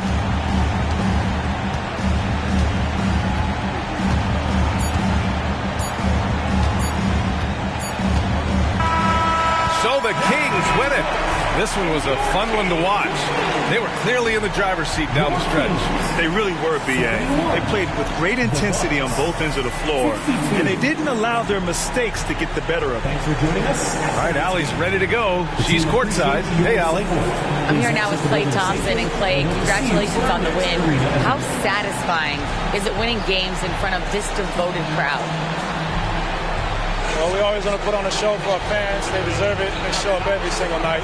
And it's just fun to protect home court. It's one of the best places to play in the league, no doubt. Thanks, Klay. Allie, thank you as always. Well, folks, that's going to do it for now. For Brent Barry, Grant Hill, and Allie LaForce, this is Brian.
It's great to be with you on a Monday afternoon as we get set for this break. Both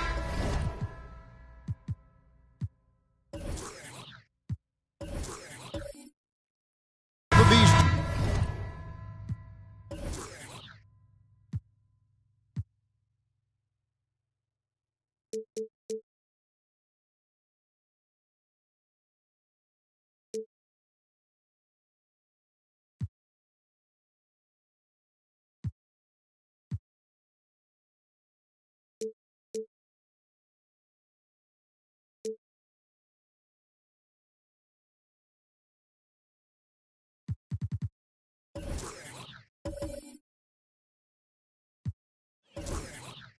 teams love to push the pace. Think we're in for a high.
Game. That's a safe assumption, yeah. I mean, but that'll also make this a serious test of stamina. It'll be hard for them to outrun each other all night long. And now the opening lineup for Boston. You've got Jakob Poeltl. Kispert is out there with Booker. Then it's Evan Mobley. And it's Turner in at the 3 spot. Now here's Booker following the miss by Donovan Mitchell. Outside Turner. Poeltl up top. 6 to shoot.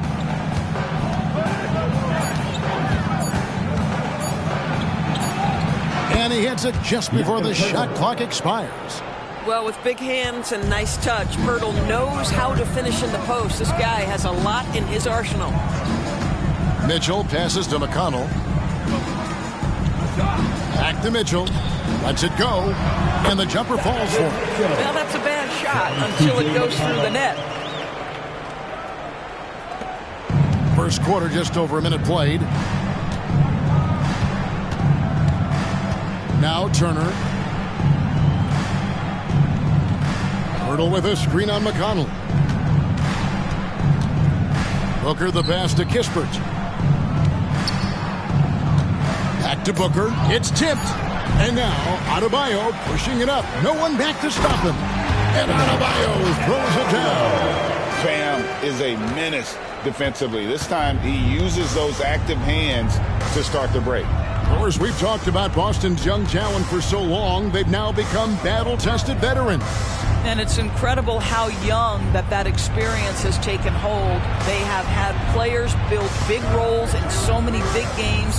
What a strong foundation, and now you've just got to keep building. No good from Booker. And even against defense as tight as that, you almost expect him to still bury those. Mitchell outside. Good. And McConnell gets the assist. Mitchell's got 5 now. Well, we know Mitchell can hurt you from outside the arc. The defense better recognize this moving forward. Booker finds Turner. Celtics passing it around. And the dunk by Pirtle. There is an imagination, a creativity. This guy's passing drives the offense. Mitchell against Mobley. Back to Mitchell. Down it goes. His third basket. He's now 3 for 4. And early on, they've been nearly perfect from the floor. Just the one miss here on their first 5 attempts. Booker with the screen for Kispert. Takes the 3. It's hauled in by Harris. Well, the defense clearly was not interested in guarding him from downtown. They're very fortunate he missed. Smith outside. Now the pass to Mitchell. And a clear foul there as he shot the triple. He'll go to the line for 3 free throws. There's a physicality and a frame that Donovan Mitchell possesses that allows him to get himself to the free throw line. The Pacers shooting their initial free throws of the game right here. 3 shots. 3 shots.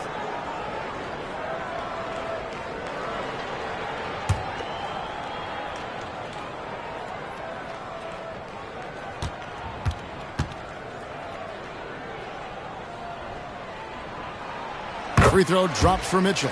You know, what, if anything, is left to be said about Donovan Mitchell's stunning 71-point game, Doris, in 2023? You know what, Kevin? I think we can lose the fact that he also had 11 assists. And to couple those 2 achievements, 71 points with 11 dimes, amplifies the scoring because it proves that he wasn't hunting shots. What an extraordinary overall performance. Craig, in terms of the Pacers' last few seasons, some have pointed to their relative lack of size. What do you think? Well, I think a big push for them this summer was adding to their front court, particularly getting more size at the forward positions. And I think they've improved in that regard. And he nails the third. Doris, what we appreciate about the Celtics, typically they take good shots, like in the regular season. The record reflected that. The postseason, though, last year, a little different story. Kevin, they certainly have a coaching staff that is highly analytics driven, which obviously means very heavy emphasis on those three-point shots and the ones right at the rim. But, you know, typically in the postseason, defenders take away your best options. And foul on the shot. He'll shoot 2 at the free throw line. Hey, Greg, we love watching T.J. McConnell on the floor. It's like watching a guard from a couple decades ago. Yeah, Kevin, this guy's just an old school point guard. His focus is on defense and passing, and great at both of those as an undersized guard in today's NBA.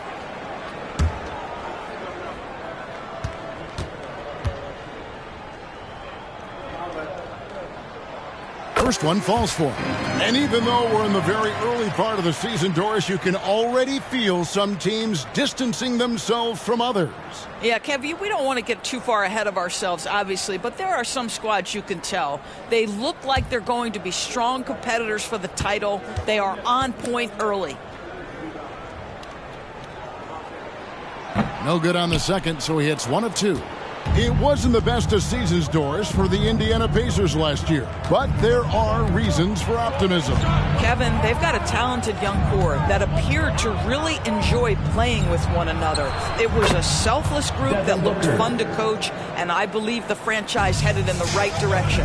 Really well done there. Just confident and composed, never in a hurry. McConnell passes to Smith. Mitchell in the corner. Lets it go from deep. Buries the long-range jumper. Mitchell's got a pair of threes now in the first quarter for the Pacers. Celtics trail by 10. Outside Turner. Back to Booker. Over McConnell. That's good from Booker on the assist by Turner. And he's really been working to get those looks, and it's starting to pay off here early on. Booker against McConnell. Mitchell outside. The three. Boston grabs the miss. This game against Indiana, the first time they've met this year. And as you would expect, they came out on top in last season's series against this club, but no reason to expect anything different this time around. You take nothing for granted. These teams are very familiar with one another, and we expect a close contest. Now, here's Mitchell. Devin Booker missing his last shot. Yeah, that's too good a look to give them from behind the arc. And here's Booker. His last outing, he had 18 points. Pass to Mobley. Fires the three. Wow, through the contact, and that three almost went in, so he'll go to the line for 3 free throws. And a moment here to take a look at the scoring breakdown for the Pacers. Absolutely dialed in from beyond the arc so far in this one. The defense is surrendering the long-range shot here early on. And the other thing I love, how they're making the extra pass. They're not settling for the first shot. They're going from good to great.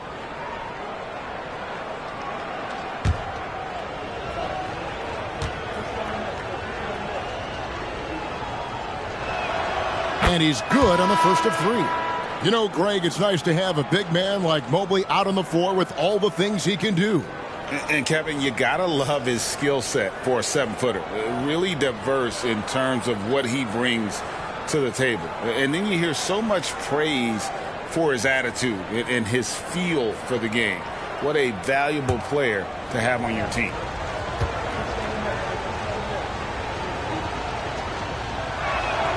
And the second free throw, good. And Greg, the way the Celtics have approached this season in terms of intensity, I think they clearly feel, though, they have unfinished business. They've been so close to a title for a number of years. They've even been title favorites at times. It's part of the maturation process, as excruciating as it may be. Now, here's Adebayo. We saw him with 19 points his last outing. The shot's good from Smith. The defense a step slow, and you can see the result. And it's Paul with the ball for the Celtics. Down by 12. This game coming after a loss against the Bucks.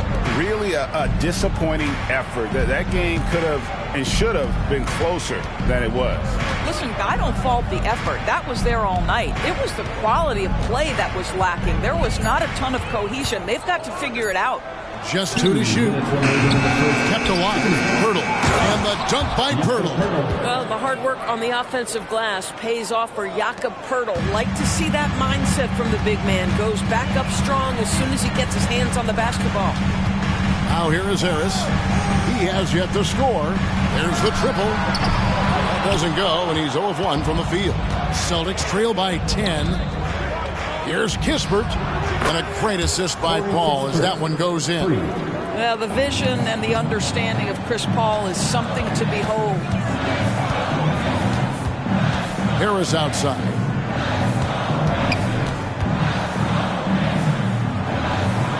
Passes it to Quickly. Indiana moving the ball around.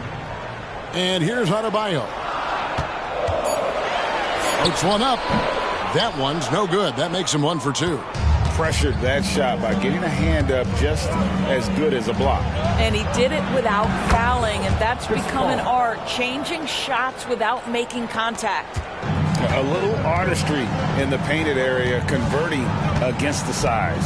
Some guys just relish the challenge, find a way, and he does. Now, here's McConnell.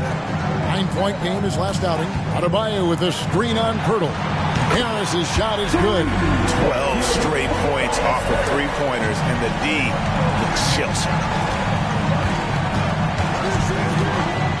Paul against McConnell. Shooting foul as the whistle blows. He'll shoot 2 free throws. Here is something great from Pacers history. They were a dynasty at one point, and you remember it well. Yeah, you're talking about the ABA days, but it's true. The Pacers were a dominant team before the merger. They won 3 titles in 4 seasons just before joining the league. And the first one drops. Well, Chris Paul is as skilled as any player who's played the point guard position. His fundamentals are on point. So Boston going with almost an entire new group here. Hernan Gomez is checked in for Pert. O'Neal comes in for Mobley. Johnson's checked in for Turner. And it's Booker in for Kispert.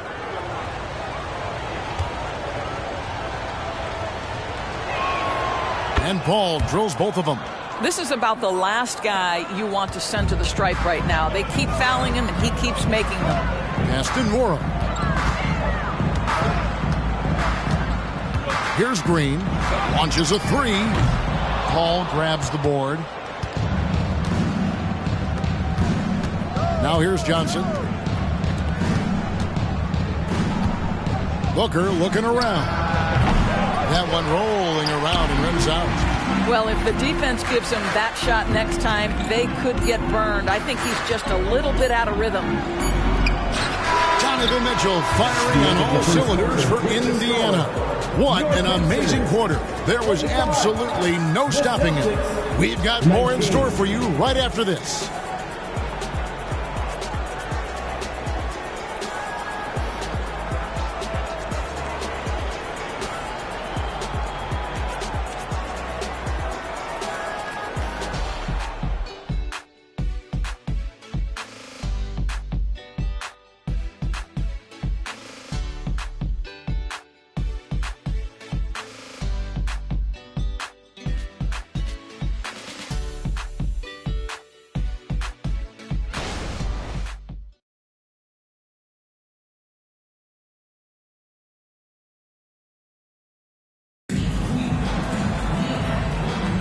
And if you're just joining us, we've played through 1 quarter in this one. Let's quickly break down the game we've seen from the Pacers so far, guys. Just stretching out the floor that first. They had the defense scrambling. And that was obviously the plan coming in. Now the big question, can they maintain that efficiency from range as the game goes along?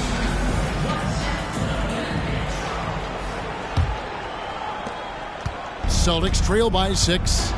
On the court for the Celtics. Hernan Gomez out there with O'Neal. Then there's Devin Booker. Then there's Keldon Johnson. And it's Grimes in at the 2. Here's Johnson. 9 points last game out. 5 to shoot. Booker finds Hernan Gomez. Good. And a nice assist from Booker. How about the vision from Devin Booker? Yes, he can score it, but that's a pretty pass. Mitchell feeling it out a bit. Bobbed up there for Mitchell. O'Neal with the steal.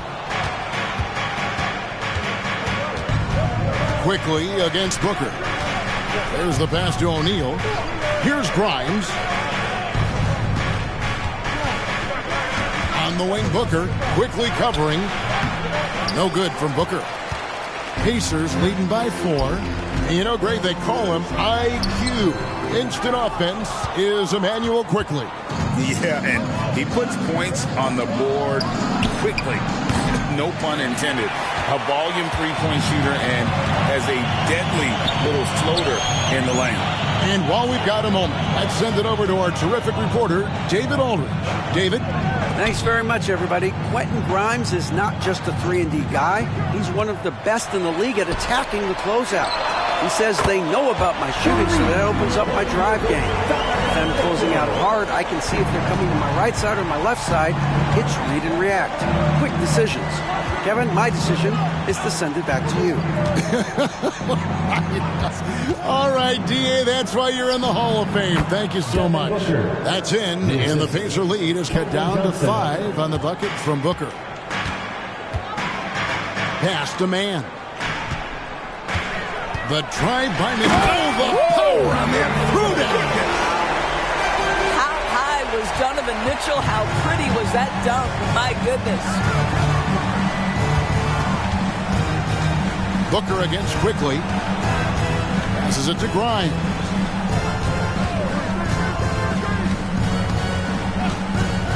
Six on the shot clock. Fires from way outside. The Pacers pull it in. And after this one, they're home against Minnesota. That'll be the last of 3 straight at home for the team. Booker against Mitchell. Pass to Norrell from the arc.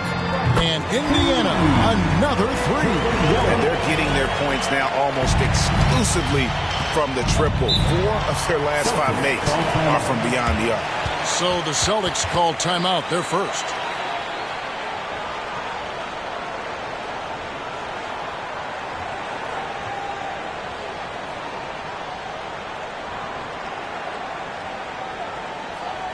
Time for your Indiana Pacers, everyone. Let's get excited.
For Booker, great showing for him last season. He put up about 27 points per game last season, 5 assists and 4 rebounds.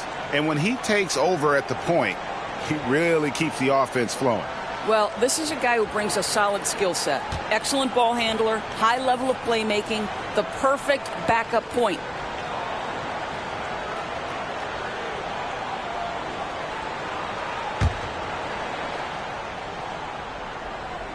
Quarter number 2, around 3 minutes gone by.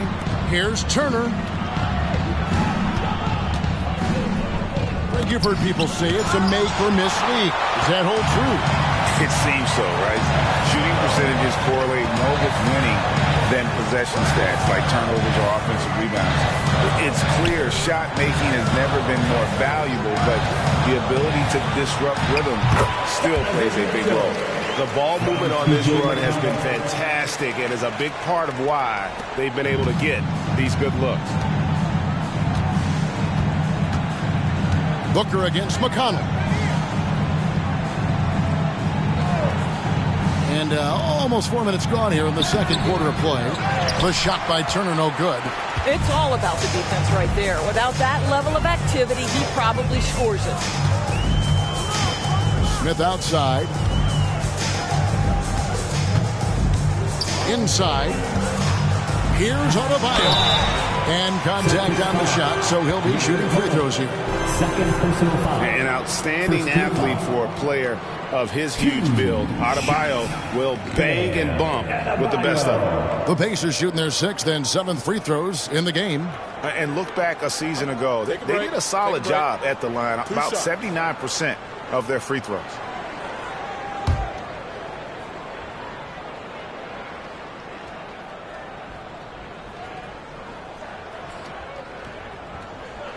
First one falls for him. Well, in 2 years at the helm, no playoff appearances for Rick Carlisle. But, Doris, I think we both know they're sure to come. Well, his history suggests, Kevin, that it's absolutely on the horizon. The challenge a bit different on this particular stop for him. In the past, there have been superstar caliber players that he has worked with. Now you're sort of building the foundation and growing from there. Second free throw, no good. And attitude plays such a big role in Adebayo's game. This guy is a worker. Doesn't mind getting his hands dirty if it means getting his team ahead. Now, here's Kispert. Misses, and the dry spell continues. McConnell against Booker. Mitchell left side. Now, here's McConnell. He's tightly guarded. Smith the pass to Adebayo. Just 5 to shoot. Indiana needs to get a shot off. Here's Mann. Almost, but it rolls out. And so Booker will bring it up for the Boston Celtics. It's a 13-point game. Now the pass to Kispert.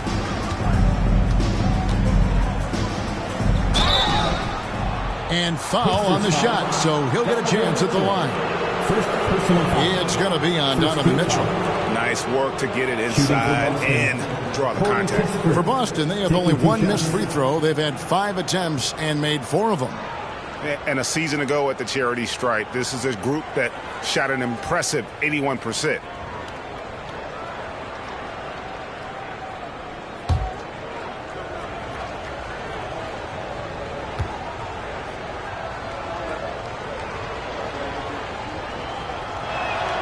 That's good from Kispert. A great three-point shooter in college, Corey Kispert, who played at Gonzaga, has transferred that skill, Doris, to this NBA level. And Kevin, you know that guys who can shoot it with range are always in demand. The extra distance doesn't affect Corey one bit. He's very solid from the mid-range. In a shooter's league, he's got his opportunities. Good on both. And with some of the new rooting interest for fans, some concern about potential hostility to the players when great things don't go their way. I mean, there's a lot riding on the outcome of games and stat lines. That's something that has to take seriously, making sure the players are protected because the emotions can run rampant. Time called here. The Celtics decide to talk it over.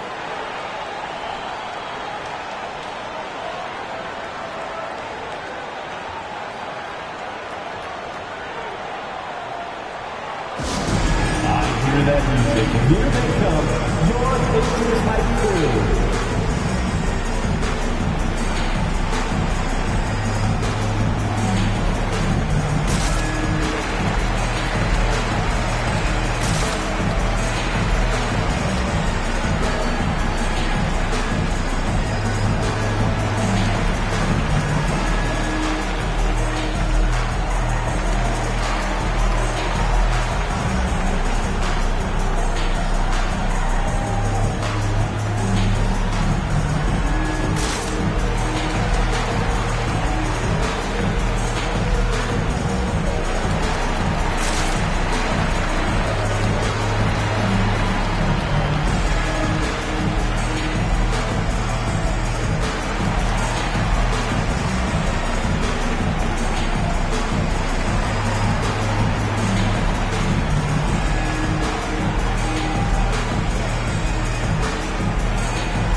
Top distributors from last season. These guys always seem to find the open man. 5th on the list, Chris Paul. Very few guys pass the ball better than he did. I mean, he didn't just have eyes in the back of his head. It's almost as if he had them on both sides, too.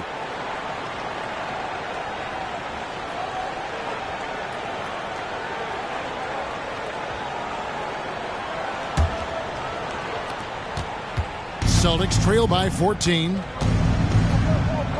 Mobley outside. Kicks it out to Paul. Shoots from the baseline. Good as the jump shot falls. Paul's got 6. Well, Chris Paul, historically one of the best two-point shooters in the game. This guy's so consistent from the mid-range.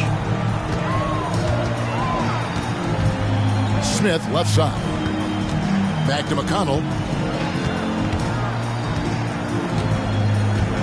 Adebayo with a screen for McConnell. 4 on the shot clock. Kicks to Smith. Takes the three. The rebound by Turner. The Celtics have gone just 33% from the field in what's been a cold second quarter for them. Just 3 of 9. Ball for 3. Rebound by Smith. Here's Indiana. They're on a 14-6 run. There's 1:54 left to play in the first half. The drive by Mitchell. And Harris wide open. He shoots. Good. And it's Mitchell picking up the assist. Mitchell's got 3 assists in the game. Paul with the ball. He's got 6. Kispert dishes the ball.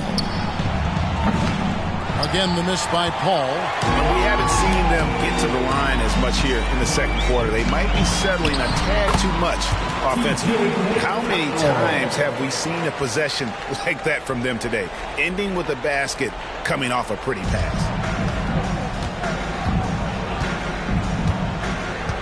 1:09 left to play here in the half. Paul passes to Kispert. Back to Paul. Well, that's 2 fouls on him early. He'll have to be careful not to pick up another one. And against the basket, officials blowing the whistle, so a chance at the line for one more. For Boston, they have made 6 of their 7 attempts at the line in this one. Booker, he's checked in for Boston. Shooting for Boston, Chris Paul at the line for 1.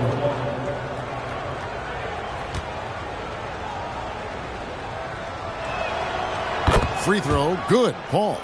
And getting to the line and hitting your free throws, a good way to get back into the game. It stops the clock and extends the game and allows you the opportunity to set your defense. They've been perfect from the line so far here in the second quarter. Smith, and he drops it in from the low post. Smith's got 5 now. Boy, big-time confidence from Jalen Smith. This guy will not back down. Outside Turner. Near the three-point line, it's Booker. It's in the bucket for his 4th field goal. Shooting at a 4 of 9 clip. Pacers leading by 14. 32 seconds left here in the second. And McConnell gets it to go. He's got 5. Yeah, 3 consecutive field goals have come right at the rim. The D had better start buckling down. Outside Turner. There's the triple. Rebound by Smith. Indiana's gotten hot from three-point land in the second quarter, going 4 of 5 from downtown. Mitchell against Paul. Smith with a screen on Paul. And here's Mitchell from the arc. And no good on the last second attempt this time. A smart defender. Booker can anticipate and uses good balanced movement to get in position. And so a pretty lopsided game through the first half. Pacers lead by 16. Stay with us, folks. We'll get back just after halftime to start the third quarter. Put your hands together, fans, for your arena entertainment.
Thanks for tuning in. Did you miss us? Before we discuss the game at hand, let's first check out the upcoming schedule. Take a look here now at Boston. Well, I know you want to talk about standings and such, but right now, it's the GYGP. I know neither of you knows what that means, so I'll help you. It means galvanizing your game plan. Wow. Pretty good. Shifting focus now to that first half we just watched. A grueling game so far for the Boston Celtics. Yeah, looking at the score, there's a lot we could pick apart, but their perimeter defense, no communication. They're letting shooters run free. Yeah, no question. They need way more urgency in that area. It's been raining threes. And that's a halftime wrap. Let's get back to the second half with the call by Kevin Harlan and the crew.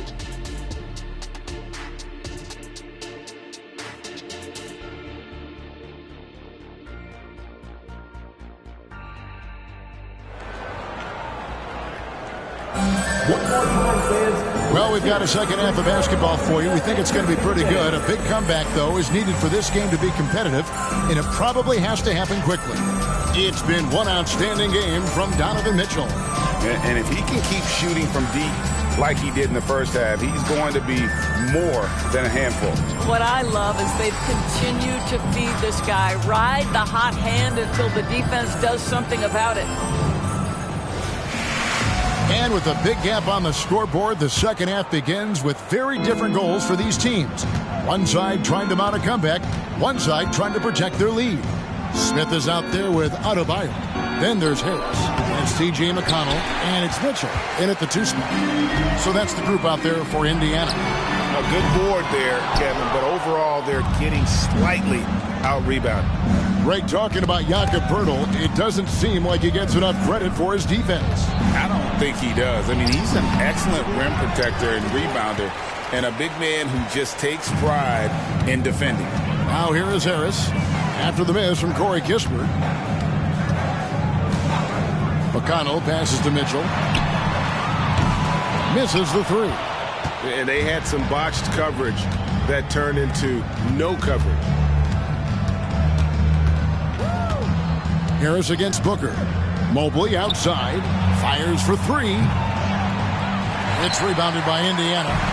Smith's got 4 rebounds now tonight. Boy, that makes him 0 for 3 to start the second half. Not the start you were hoping for here. But 3. Good. And McConnell gets the assist. McConnell's got 5 assists in the game.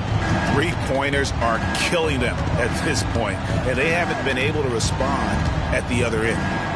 Now here's Booker. 8 points for him. To the middle. Nice shot by Poeltl. Poeltl's got 8. Finally, they get one to drop. That's one of their first 4 here in the third. So the Pacers call timeout, their first of the game.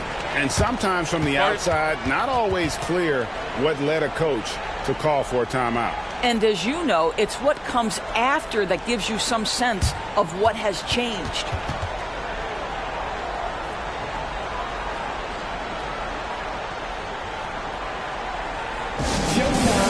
Here are your Pacers breaker dancers.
And checking out the numbers here for McConnell, how how he did last season.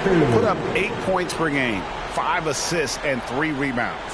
And what a luxury for them to have someone like him who can absolutely fill it up coming off the bench. I love it. He knows they're looking for him to bring immediate offense, and he very rarely disappoints.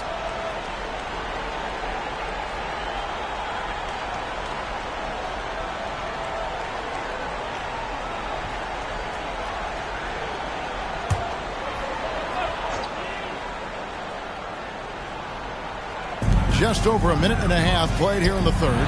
It's up a 3. The rebound by Turner. Boy, as slow a start as you could have. Just 1 for 4 from the field. They're struggling. Here's Booker. It's hauled in by Harris. Harris has got his 4th rebound with that last one here tonight. Not how they hoped to start this half. 1 for 5, brick after brick. Let's start building the building.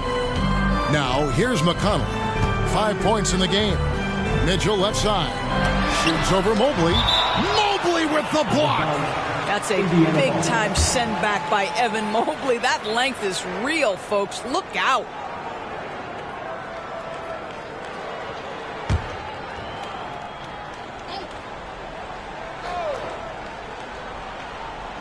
Four on the clock. Mitchell is double. And the wide-open shot from McConnell. From outside, off the mark. Celtics trail by 17.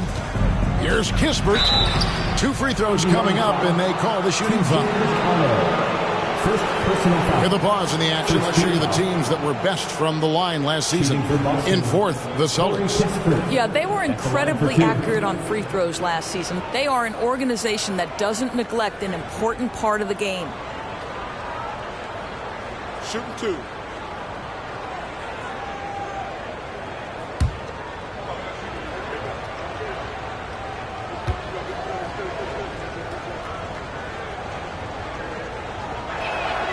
And he makes the first.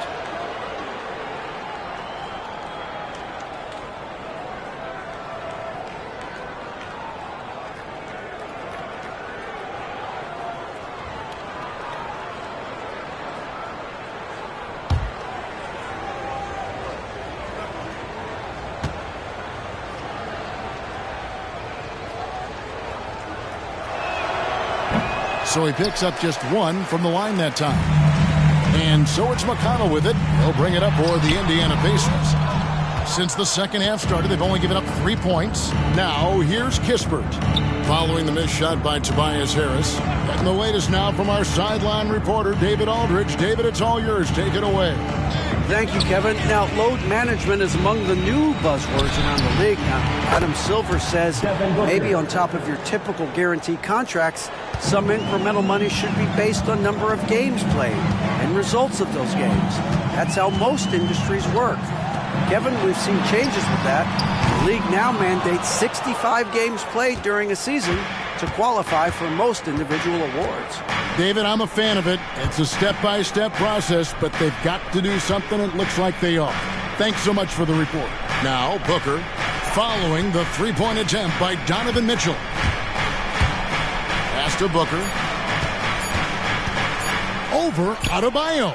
That's in, and the Pacer lead is cut to just 11 on the basket from Booker.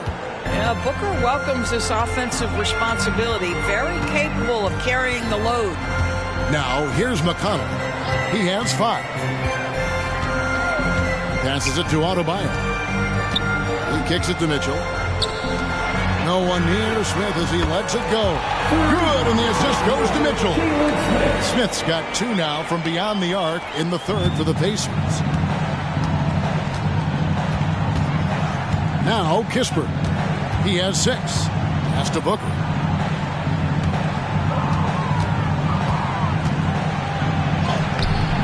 It's hauled in by Bam Adebayo. Adebayo's got 6 rebounds now in the game. Harris kicks to McConnell. It's Adebayo, top of the key.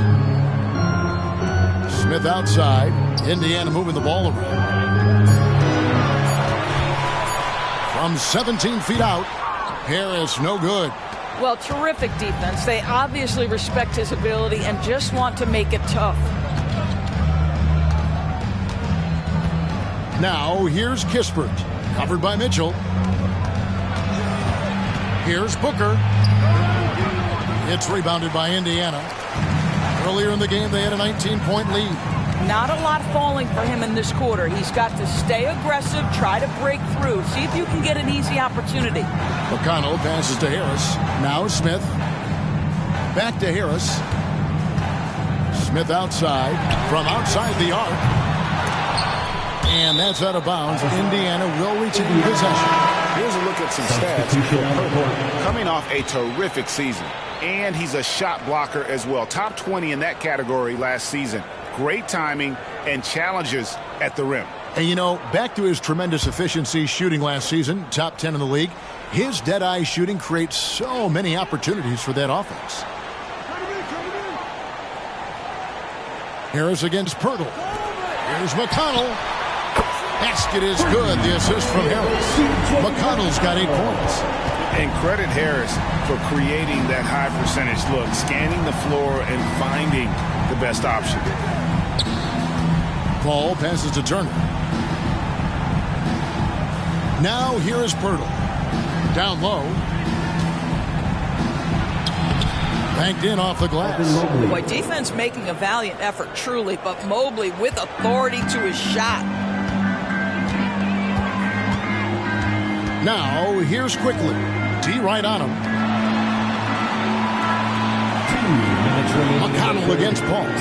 Here's Quickly. Nice shot from the wing. And with the lead, I like the strategy here. Continue to get the ball to guys who can do something with it. One thing we've learned in the NBA, the game is never over. So you've got to continue to score, continue to build your lead. And so it's Boston with it.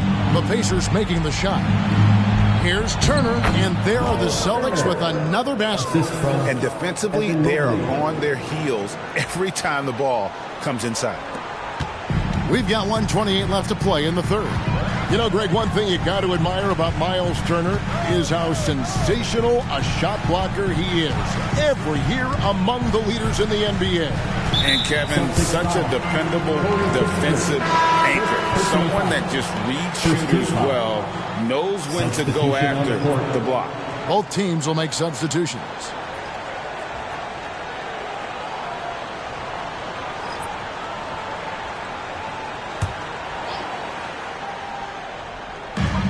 .114 left to play here in the third. And there's the pass to Green.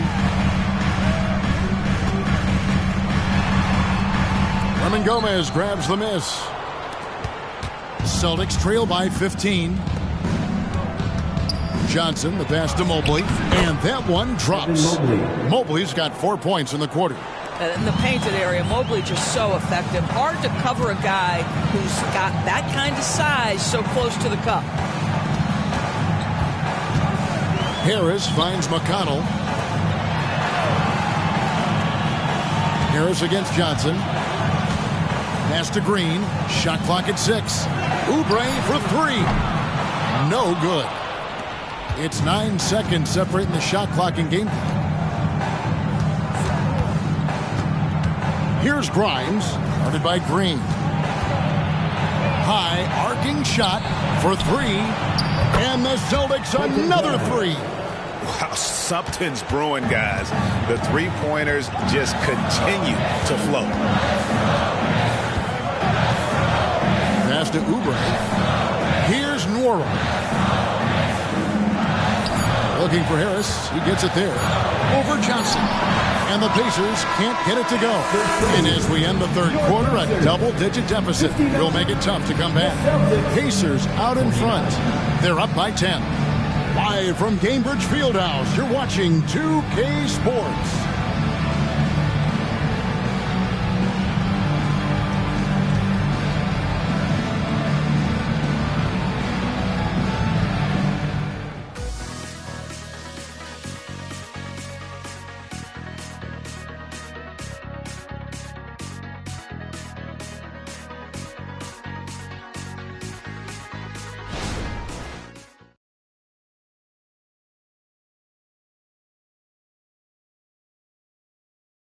And it's time now to bring you our State Farm assist of the game. And he sliced the D wide open with his feet. They had no chance to prevent that basket. Well, that's what a great pass will do, right? You love the unselfish play.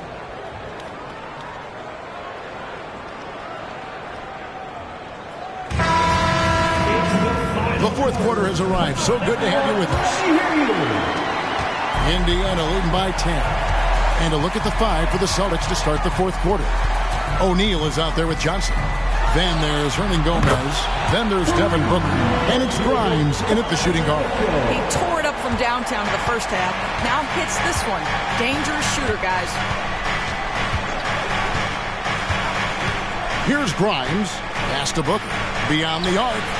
Buries it from three-point range. After hitting nothing from downtown in the first half, that's his second make sense. McConnell passes to Nora. Here's Mann.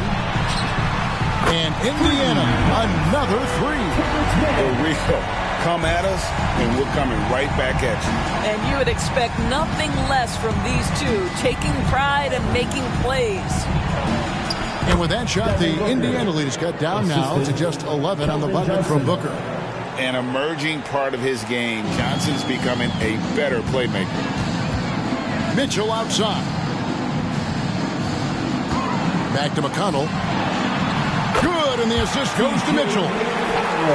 Mitchell's got 6 assists in the game. And that's almost automatic anytime he can get the ball in that position.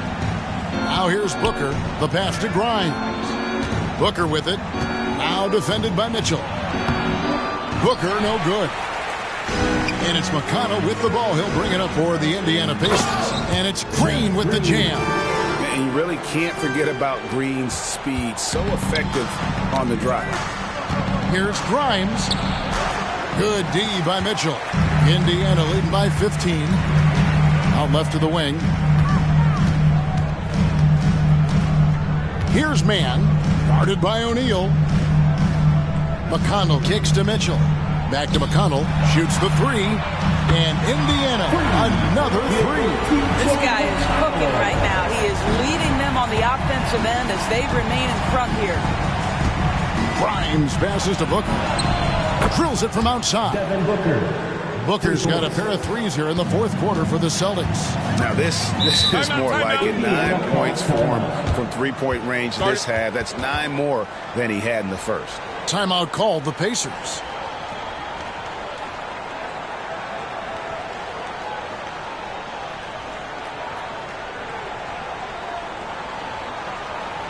Here come your Indiana State crowd. Give it up for him.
Indiana making some changes. Bam Adebayo comes in for Green and quickly in for T.J. McConnell. Celtics also with a sub. Hurdle's checked in. Right now, I'd send it over to the sidelines and get a report from David Aldridge. Well, during that last break, Kevin, I got a chance to hear Rick Carlisle's message to his team. He told them, don't look at the scoreboard. We have to play like we're tied. They want their team to sustain that level of effort, and we'll see how it works out. Kevin? Okay, David, thanks.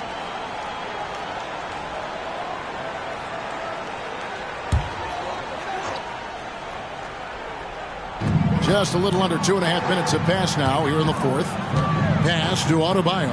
Shoots. He squares up and sinks it. And the Pacers lead by 17. No hesitation from Adebayo there. Had to love seeing him taking this shot with confidence. Johnson, the pass to Purtle. That's in there. Johnson with the assist. You know, one thing that has stood out tonight is his scoring. You know, he's kept attacking even when they've been trailing. Passes to Nwora. And here is Quickly. Mitchell is double. The trade. Nwora can't get it to go. Celtics trail by 15. Here's the screen. Here's Grimes driving to the basket. The layup off target. Indiana's gone 3 of 4 from downtown here in the fourth. Pass to Nwora. Shooting foul as the whistle blows. He'll shoot 2 free throws. Personal foul. First team foul. And guys, what do you think about the offensive approach we've seen so far for the Pacers? Guys, the D hasn't had an answer for the three-point shooting, which is why they continue to just fire away from deep. Well, I also noticed, guys, how much they move the ball in this one. Selfless, willing to pass the ball to a teammate with a better look.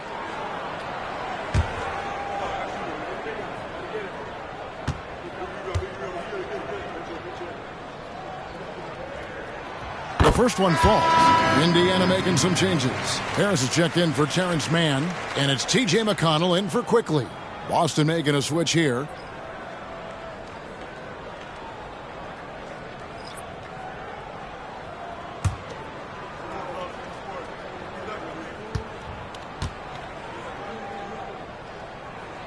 Both good from the line that time.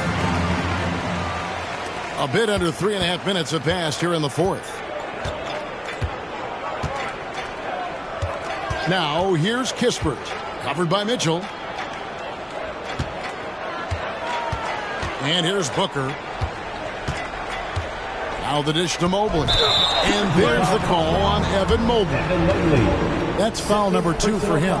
And that's only his first miscue of the night. He's been unbelievably steady so far. Smith checked in for Indiana. And so Adebayo will bring it up for the Indiana Pacers. McConnell scanning the floor. Here's Smith. And he gets the whistle. 2 free throws coming up. It's going to be on Miles Turner. We've seen some promising growth from Jalen Smith, haven't we, Doris? He's asserting himself more, and it shows. He is, Kevin, and we're talking about a 6'10" guy, lean frame, has some shooting ability. It's a matter of this guy keeping that aggression and keeping that focus. There's still a long way to go, but you love that he's starting to carve a little niche in this league. That free throw, no good. So far, Jalen Smith has proven to be a quality role player. This guy works his tail off both ends.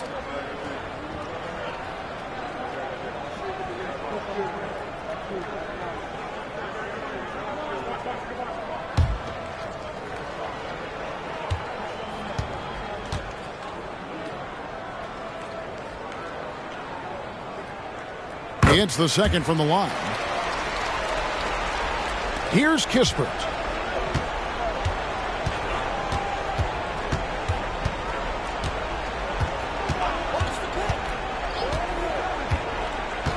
Booker outside.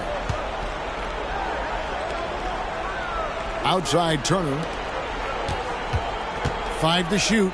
Hurdle finds Turner. And Booker puts up a deep 3. And they force the shot clock violation. Great team.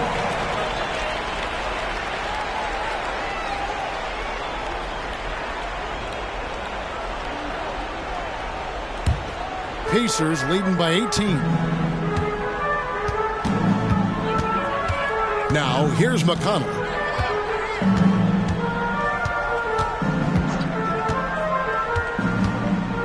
On the wing, Mitchell. Good. And McConnell gets the assist. Mitchell's got 29. Yeah, in the first half, he was unstoppable from deep. Now, 2 more since the break. Celtics trail by 21. Turner with it to the inside. Booker. And the dunk by Booker. You can see Turner evolving as a passer. He wants to set his teammates up. That's a pretty look. Booker against McConnell. Smith for three. Rebound Boston. Turner's got 4 rebounds in this game. And the pass to Booker. Over McConnell. Rebound by Smith. Smith's got 5 rebounds tonight. McConnell against Booker. And here's Harris from the arc. Connects from three-point range. Not shy from outside. There's no doubt about that. Spreading the floor and getting them up.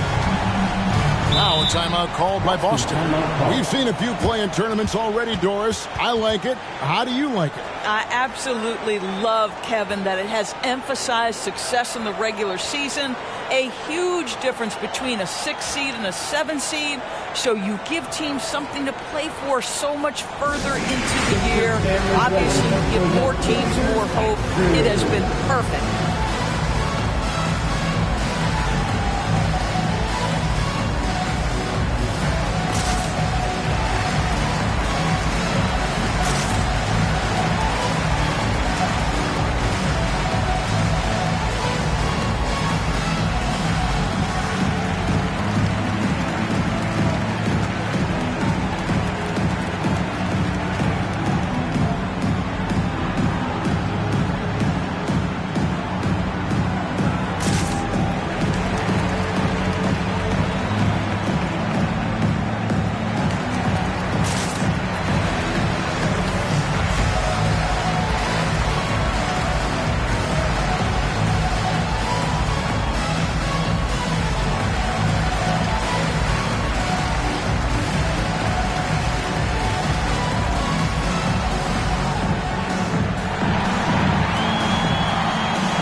Our New Balance player of the game, Donovan Mitchell. And what an amazing ball game we've seen from him. It's been a one-man show worth the price of admission all by itself. There wasn't anything he couldn't do on that court tonight. The better he played, the more these fans got revved up. And that continued to play out over the course of his amazing performance.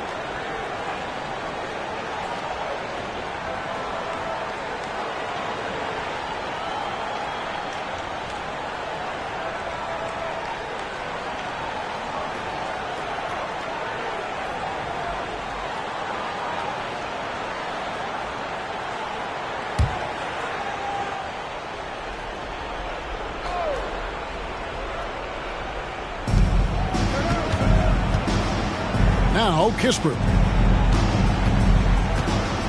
to the paint, and Pirtle gets it to go on the assist from Booker. Booker's got his 4th assist.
coming! Hey! Hey!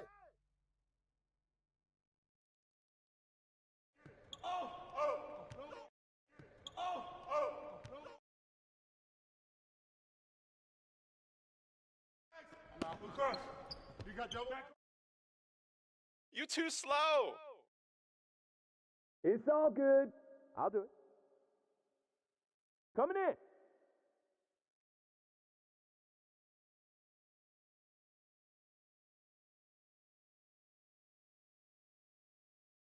Let's go, fellas, from the get-go.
Up next, the Lakers.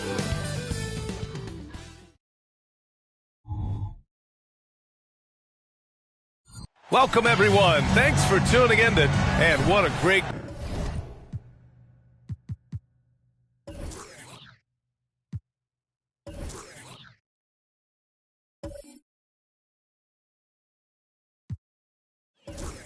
guard match.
We have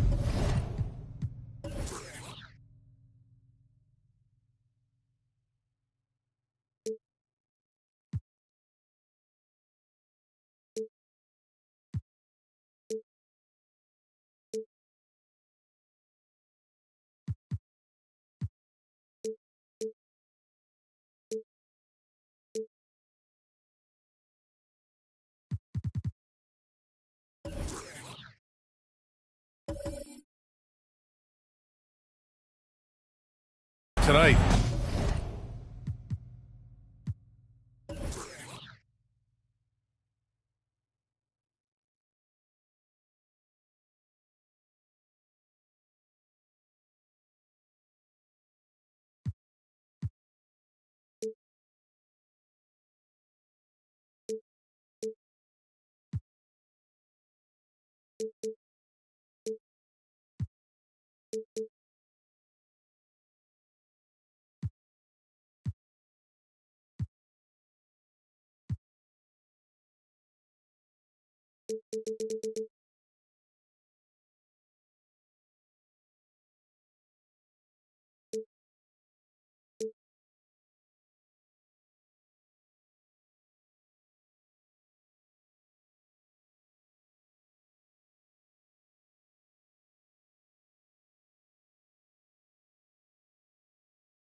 Smitty, I know you're a big fan of games like this.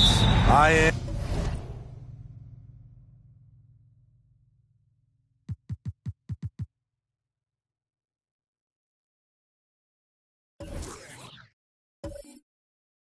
Guard play is so incredible right now in the NBA. Both of these teams are loaded in the backcourt. I expect them to trade punches back and forth. Now let's take a look at the Bucks' opening lineup. They've got Tyrese Maxey, Jabari Smith out there with Brook Lopez. Then there's Trey Murphy, and it's Green in at the 2. Offensive board. On the wing, Green.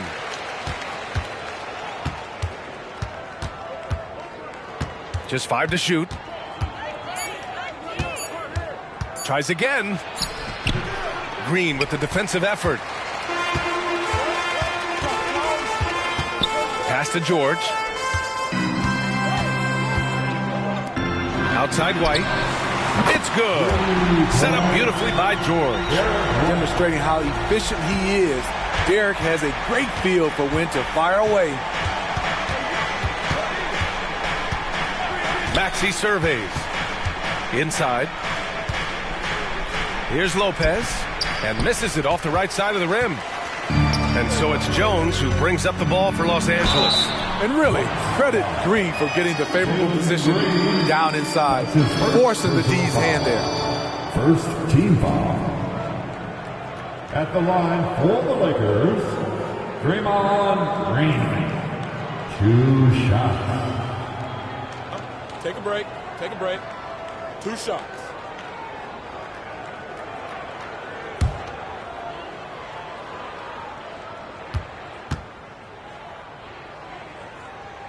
Free throw good. Green.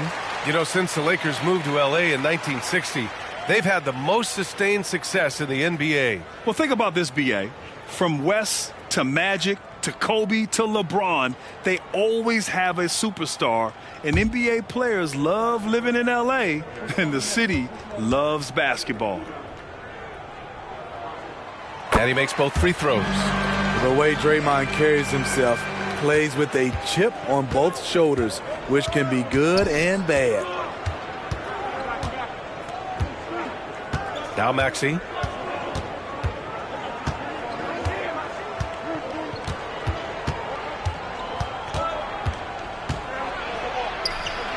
Pass to Green. Jones with some nice D. 4 shots, 4 misses, and you can sense a certain frustration building. White, the pass to Jones. Here's Cornette. It's George on the wing. And a miss there on the triple. First quarter, just about 2 minutes in. Now here's Lopez. Lopez, the screen on Jones. And he gets it to go. And fighting his way through. Green not afraid in there with the big boys. And here's White. 9 points for him in his last game. Pass to Green. To the paint. Deflects the pass. Ooh, stolen by Smith. Oh, they get a hand on it.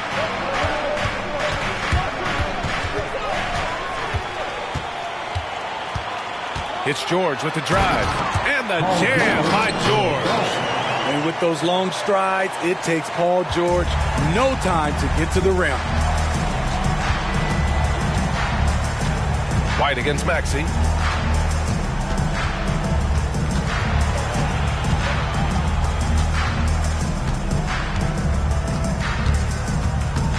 Shot clock at 5.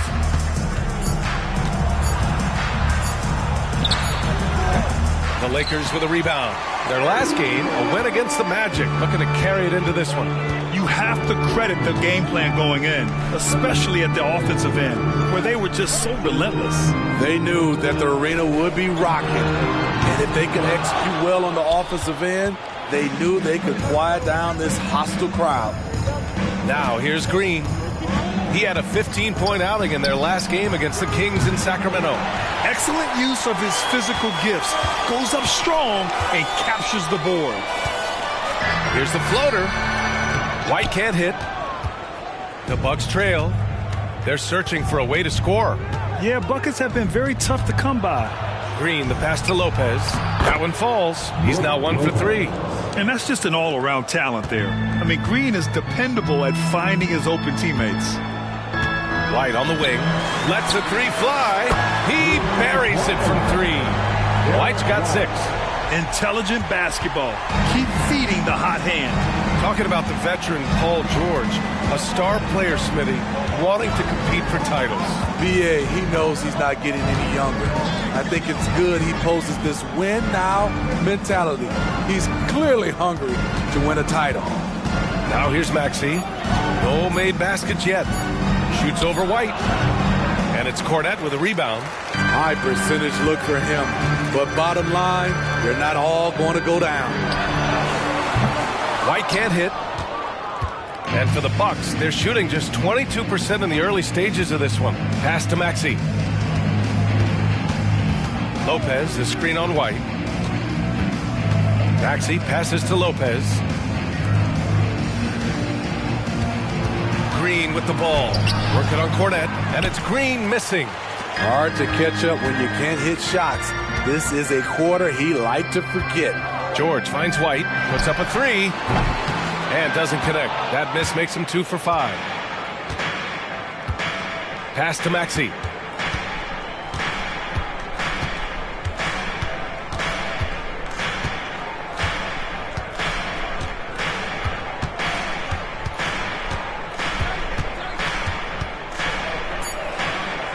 Outside for Green. Shoots over White. And it's Green missing. The struggle is real. He's been way off with his shot all evening long. White with it. The three is up. Add that to his line. Now 3 for 6. Their ball movement on this run has been tremendous. It's led to a lot of good, clean, open looks. Timeout called, the Bucks.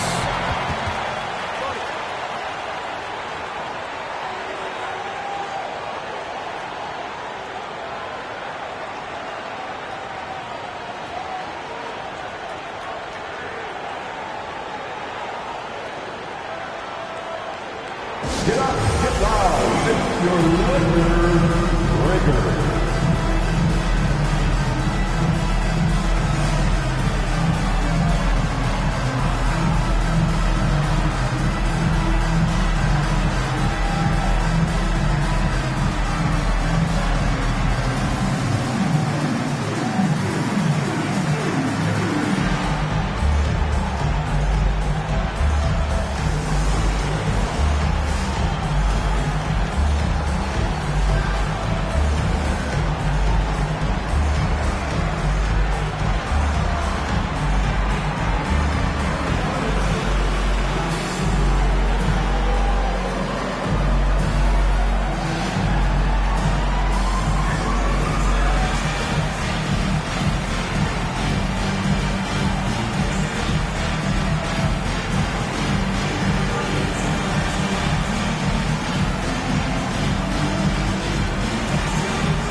And the Lakers with some changes.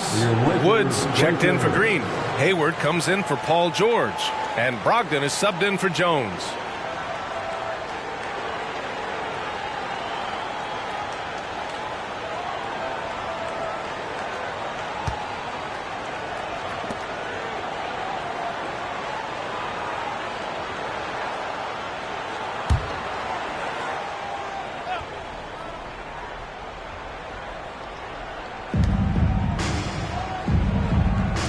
Here's Prosper over Wood. And again, it's the Bucks missing. They've been just a little bit better on the glass so far, showing their tremendous work ethic. Pass to White. From the arc. The rebound by the Bucks. This game coming after the loss versus the Kings. Yeah, they know they should have played better in that one. Not quite sure what happened. You know, sometimes you don't play up to your full potential. The important thing to figure out is what went wrong. Hayward, the pass to Cornette. Now Brogdon. And he gets the bucket. They've been very effective so far. A balanced attack at its best. And it's helped them build an early lead. They just need to stay aggressive. Now here's Green. Lets a floater go. And it's in there. Just a versatile offensive weapon. I really like seeing Green mix it up with that floater. Hayward with it. And there's the call on Jalen Green. That'll be a second foul of the game. He was too aggressive. That's already his second foul. We haven't even gotten out of the first quarter. And the Lakers with some changes. Achua's checked in for Cornette. George comes in for Christian Wood. And Conley subbed in for White. Hayes is checked in for Milwaukee. Maxey comes in for Green. George's shot is off. I mean, he's staying aggressive, trying to regain his touch. But right now, he's hurting the team. And the basket by Prosper. One sign of a great playmaker, hitting his man in stride. To the left side wing. From deep, Conley. Rebounded by Prosper. If they play this right, they can go 2 for 1. Yeah, they really have to work the clock right now. George passes to Maxey. Hayes with a screen. Lets it fly. Again, Milwaukee! High offensive IQ. He makes great reads and adjustments on the fly. Conley finds George. 16 seconds left in the first. It falls. He's now 2 of 5 from the field. Under the hoop, Paul George is so efficient. Now here's Maxey. They set a pick. From behind the arc. And no good. Trying to get that one to fall. And so it's Los Angeles closing out the quarter with a 7-point lead. They've done well to disrupt the opposition, playing inspired defense. Time for a quick break, then back to the action.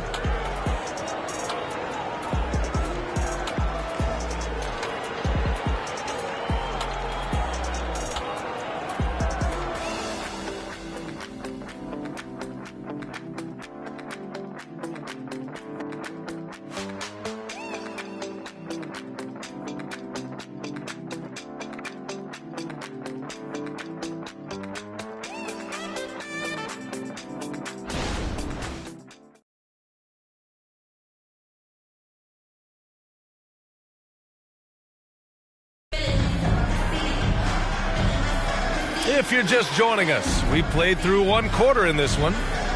And a look now at how the offensive approach has been going here so far for the Lakers. Well, in my opinion, the way the three has been falling for them here early on, you have to think they'll keep firing away. Yeah, also, you got to appreciate how unselfish they've been. I mean, the ball movement has been impressive, and the assist numbers are off the chart. Paul George out there with Gordon Hayward. Then there's Precious Achiuwa. Then there's Mike Conley. And it's Brogdon in at the two-guard position. That's the Laker 5. And I'm surprised that didn't go down. I mean, I'm sure he is too. You know, over his career, Paul George has racked up more than his fair share of accolades, Greg. Well, he's a fixture at All-Star Weekend, that's for sure. Now, he's made the All-Defensive team more than a few times. He's had an outstanding career. A dynamic finish, then decides to hang out a little for good measure. Yep, that's the exclamation point right there. And the shot goes. Achiuwa's got his first points of the game. Love what Paul George is doing right there, spotting those wide open guys. Pass to Brown. And we played through the first minute here in the second. Blocked! And it's the Lakers on the break. Here's Conley. And good. Coming on the assist by Brogdon. And it's a 9-point Los Angeles lead. And that's Conley's specialty, the floater deflating the defense right there. A moment to hear from Allie LaForce. Draymond Green is one of the most versatile defenders in league history. He said, quote, "I'm comfortable guarding anybody." But he also said, "I love playing against those big guys. They're thinking they've got a mismatch, but I'm built for this. It won't be as easy as you think it's going to be," Brian. Allie, he always takes that challenge, doesn't he? Thank you. Here's Brogdon. Following the score by Milwaukee. And George with some nice D. Maxey against Conley. Here's Brown. Hasn't got one to fall yet. Oh, and there's the whistle on the shot. So 2 free throws for him coming up. Well, in some ways, this season is still ramping up. But many teams have already shown a lot of promise, Smitty. So true, B.A. And we can't count anyone out yet. Still lots of moves to be made around the league. And some teams could become contenders overnight.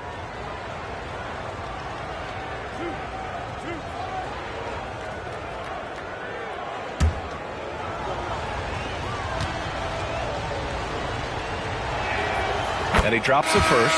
And some changes here for the Lakers. Green's checked in for Hayward. And it's Jones in for Brogdon.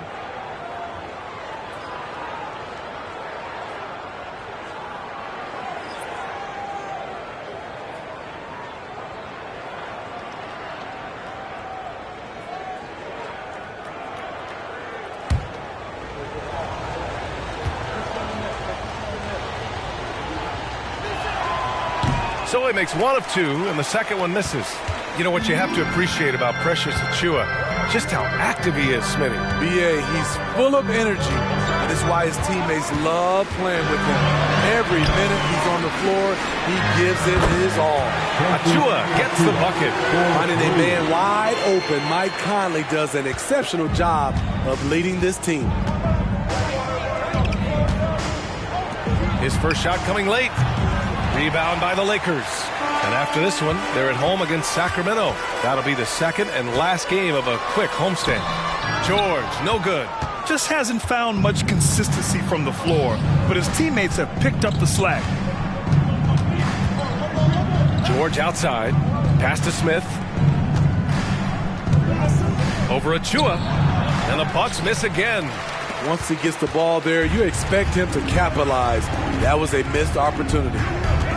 Conley passes to George. From outside, off the mark.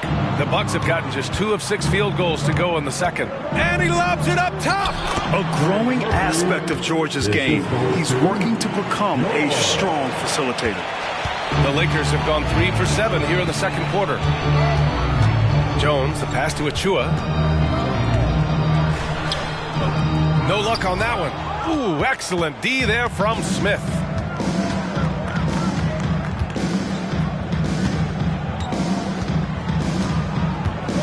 Here in the second quarter, just under 3.5 minutes played. George passes to Brown.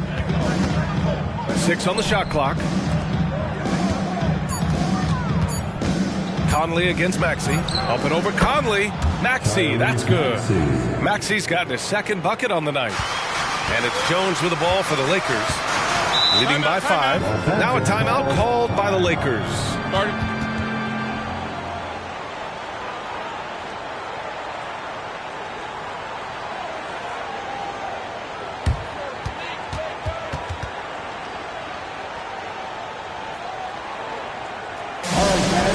Here comes your Laker girl.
Making a change here. Cornette's checked in. The Bucks also with a sub. Lopez is checked in.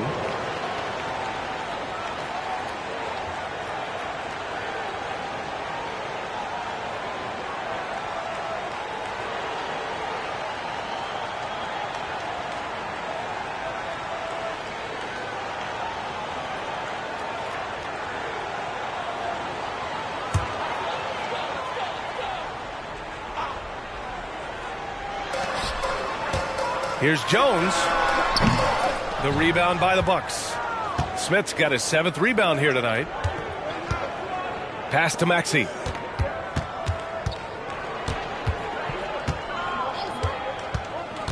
Now Smith. Green covering. 6 to shoot. And a foul called on the way up. So he'll take 2 from the free throw line. The Grant players often looking to exaggerate contact. You like the new idea to call techs for flopping? You know, B.A., it's even better than the fines they did in the past and posting it online. I mean, with the tech, now it's hurting you on the court. So if you ask me, it's long overdue.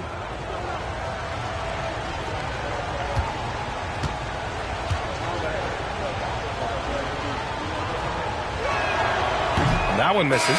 And the number 3 pick in the 2022 NBA draft, Smith Jr.'s ceiling is considered to be very high. Malcolm Brogdon's checked in for the Lakers. White comes in for Mike Conley. The Bucks also with a sub. Green is checked in.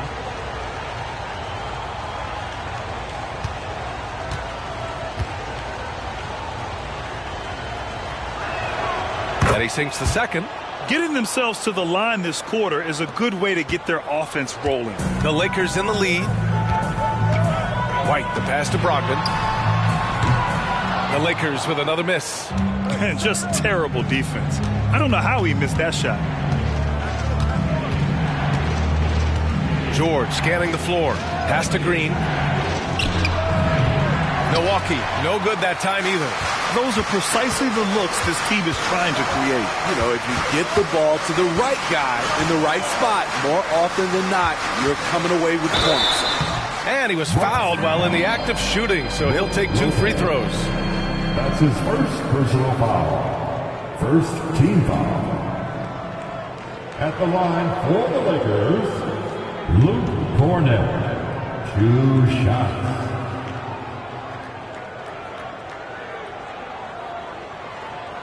Take a break. Take a break.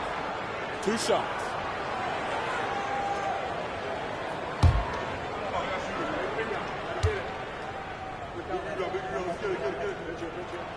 And he makes a first.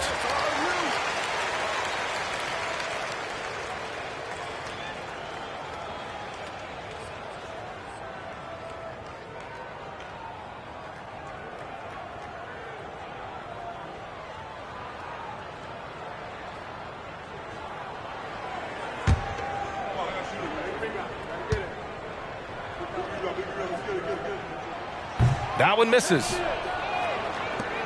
For Milwaukee, they've gotten 4 of their first 9 shots to go here in the second.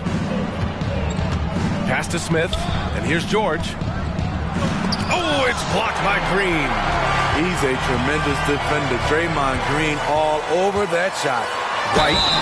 And he was fouled in the act of shooting. Opportunity for a 3-point play here. And he gives up some size inside, but makes a great adjustment on the finish. And that takes skill and the ability to make adjustments as you're going up. Derek White. 1 shot.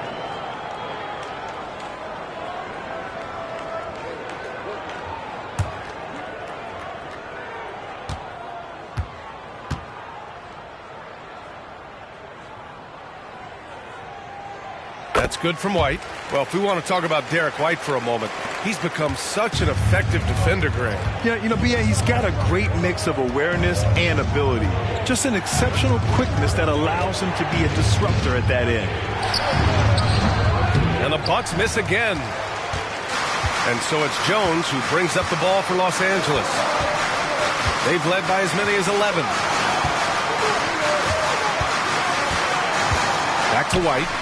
There's the 3. 3-pointer goes up. 3-pointer goes down for White. Another triple for him. His 4th of the night after that monster first quarter where he hit 3 of them. Pass to Lopez. Outside for Green. Can they get it? Offensive rebound. Second chance shot. And can't get it. He's now 1 of 3. Los Angeles has gone 2 of 5 from distance here in the second quarter. Jones. Ooh, and he took a hard foul on the shot. So he'll head to the line to shoot a pair. Not everyone is going to score 20 points a game. And Herb Jones has embraced his role on the defensive side, Smitty. B.A., some call him the straitjacket because what he does on the defensive end, he's tall and lanky, and he's not easy to shake off.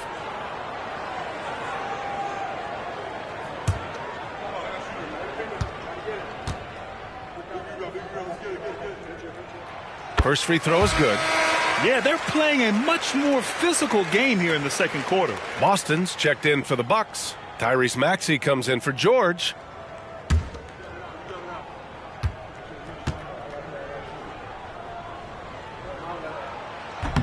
That one misses, so he goes 1 for 2. And for the players coming into the league, potentially set for life. But there are pitfalls you have to look out for, Grant. So true, B.A. I mean, it's tough. You can't take all your childhood friends along for the ride with you. You've got to be cautious with new acquaintances, so it'll definitely keep you on your toes. You must make great decisions. Trying to find a spark here. Yes, indeed. A rough stretch offensively. They could really use a basket. What I like about Murphy, he generates offense in a number of ways. Third team foul. Shooting for Milwaukee, Trey Murphy at the line for 2.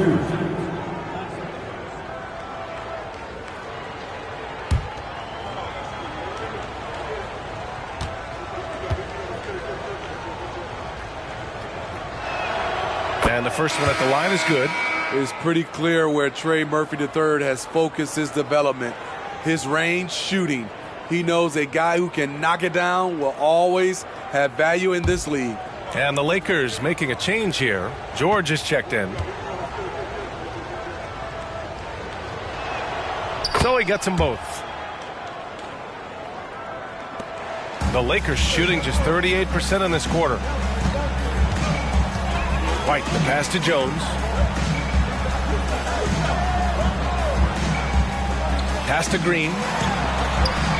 Draymond! Oh, such a force inside. Beautiful pass by Jones, keeping his head on a swivel and creating the wide open look. Oh, plenty of contact on that shot. Officials call the foul, and he'll take 2 free throws now. That one on White. The 4th team foul.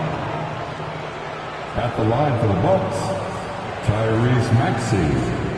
2 shots.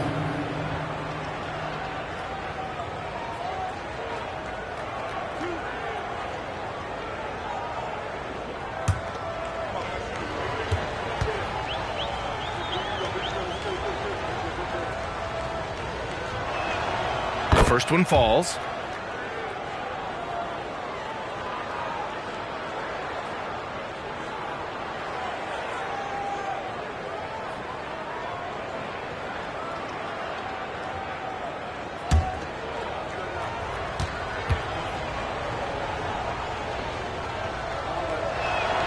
Both free throws good from Maxey. That's what he does. Rock solid at the line.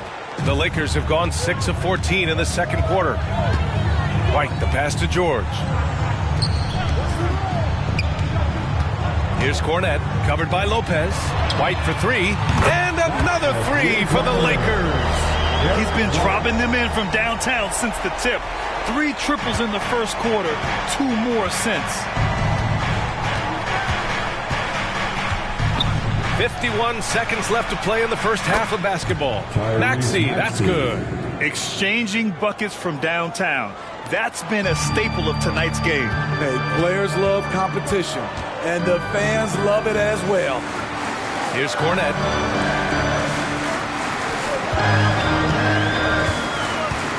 Pass to White.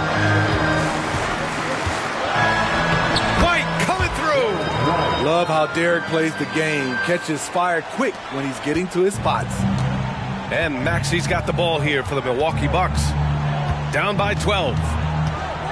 6-second difference between the shot clock and game clock. Smith with it. Rebounded by the Lakers. Green's got 4 rebounds in the game. Here's White. Oh, through contact. White gets the finish. I really like the toughness and effort White brings to the game. Nice play off contact. Launches it from deep. He got it up in time, but it would not fall for him. And so that brings the first half to a close. The Lakers on top. They lead by 14. We'll see you after halftime for the beginning of the third quarter.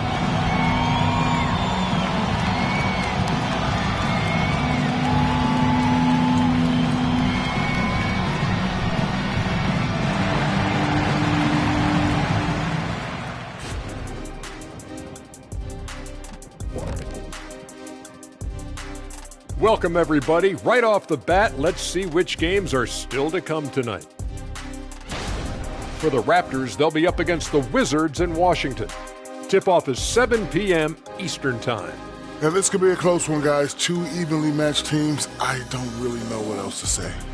And 2 fantastic teams. Could be a preview for the postseason. And now switching over to our current game, what a tough start for the Milwaukee Bucks.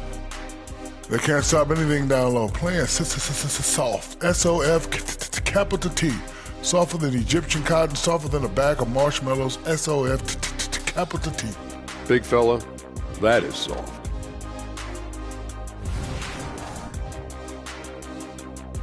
And that is going to do it for us. Let's get back to some second half action with Brian Anderson and company.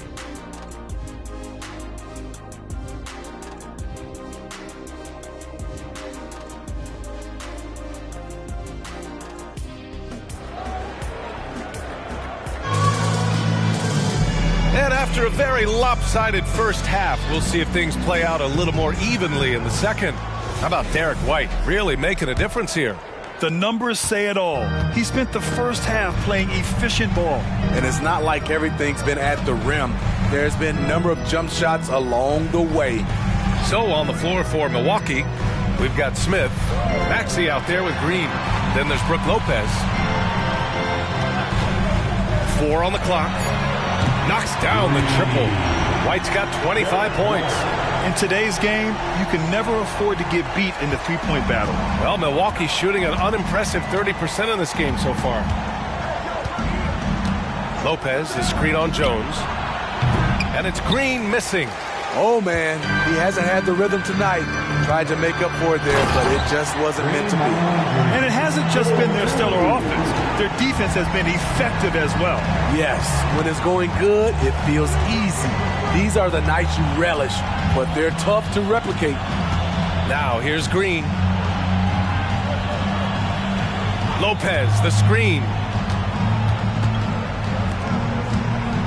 The kick out to Maxey. Drops in the three. Maxey's got 12 points in the game. And he was dominant in their last outing. And the same thing here tonight. He is in a terrific groove right now.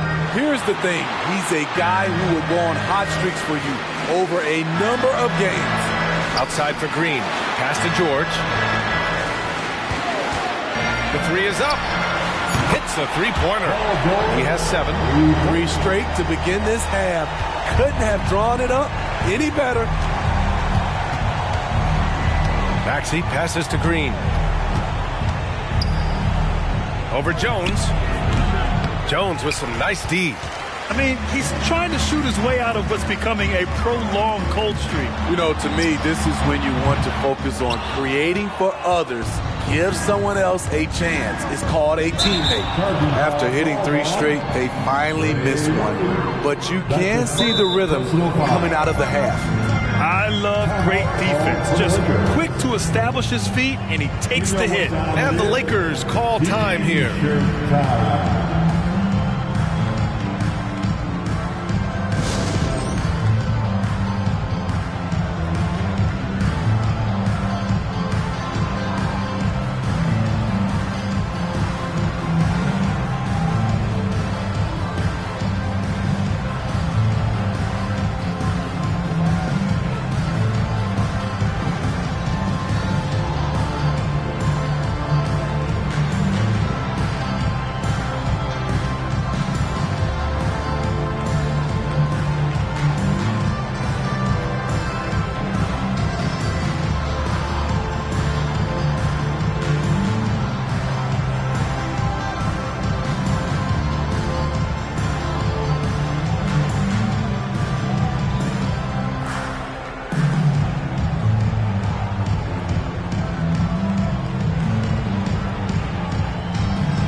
And here we now get a look back on the best shot blockers in the NBA last season. Third is Brook Lopez. It's obvious that he completely dedicated himself to protecting the rim, doing everything he could to get his hands on as many shots as possible.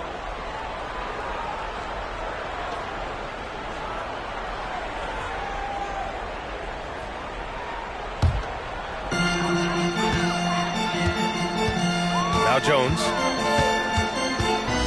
Pass to White. Green with a screen on Maxey. White drives in.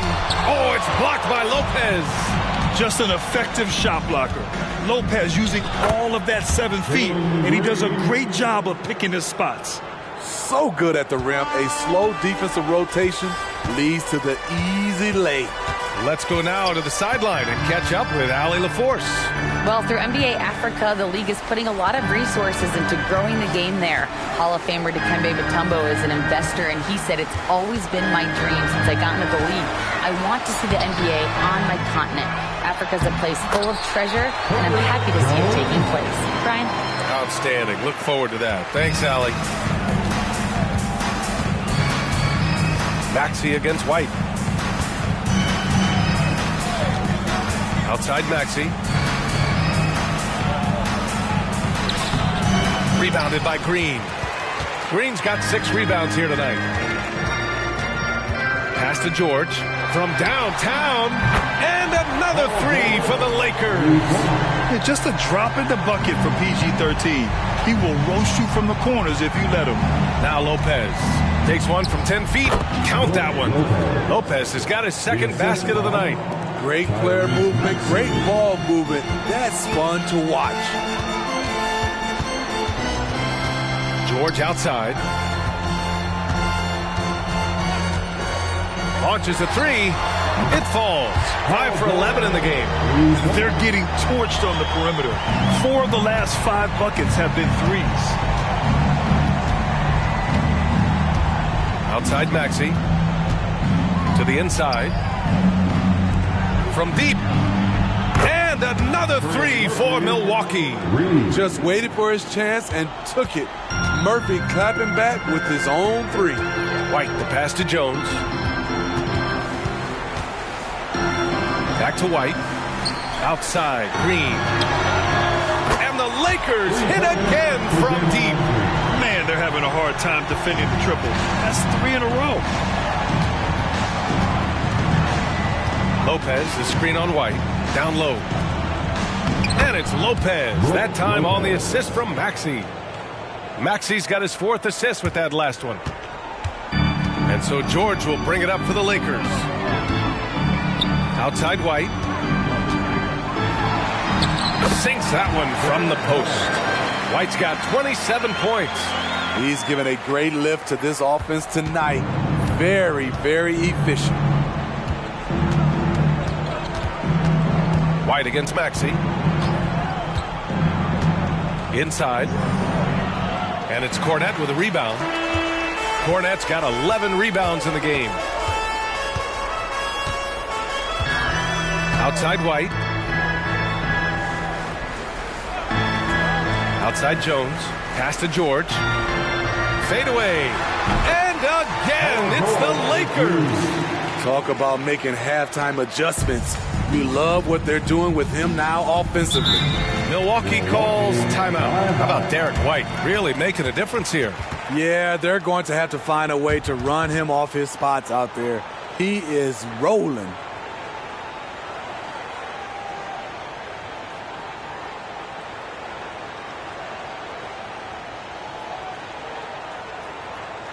All right, fans, here come your Lakers heroes.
Jewish checked in for Cornette. Hayes is checked in for Milwaukee. George comes in for Tyrese Maxey.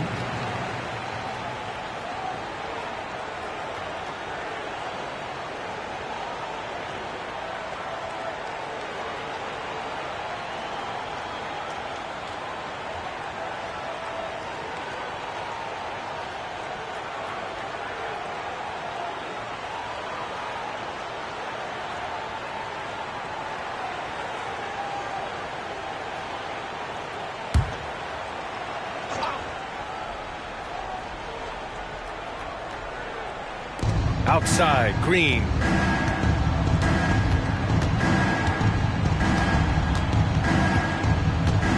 Pass to Smith. Got it. Good job in the low post. Well, we all know he's a good scorer, but Green also facilitates very well. Well, Los Angeles shooting has been excellent so far, around 56%. 2 minutes remaining in the third. Outside White. Here's Jones. Achua with a screen on Green. Clock at 6. Jones misses. That was excellent contest, preventing him from making something that's usually automatic. Green, the pass to George. Fires the 3. Rebound by the Lakers. Achua's got 4 rebounds now. Outside Jones. Pass to Achua. It's George on the wing. And another 3 for the Lakers. Here in the second half, they're really focused on stretching the floor. This was obviously a focal point coming out of the break. Look smart when the shots are going down. Smith no good. I'll tell you what, I think he thought that was going in. I sure did. So it'll be 2 free throws. He was fouled in the act of shooting. It's going to go on Jalen Green. Defense throws everything at George, but he persists and finds a shot. And a moment now to quickly take a look at the offensive approach for the Lakers. They are making it rain from the three-point land right now, and the coaching staff continues to encourage them to let it fly. Well, in addition, I love their passing. I mean, they're buying into that team concept. That's hard to get out of your young guys. First one falls for him. Something Paul George has a ton of is talent. The way he moves, the way he reads the floor, he's got a sixth sense for this game.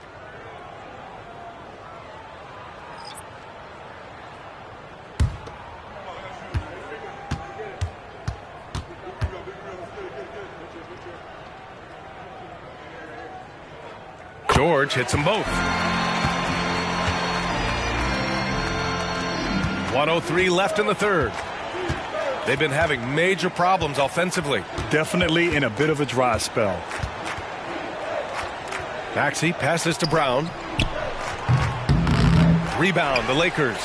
And the defense gets bailed out by the miss. He usually converts that. And George with the jam.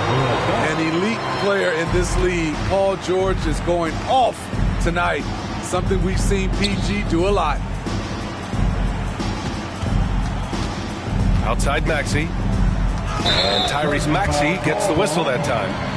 That's his first foul. And great job to establish position and square up. First team foul.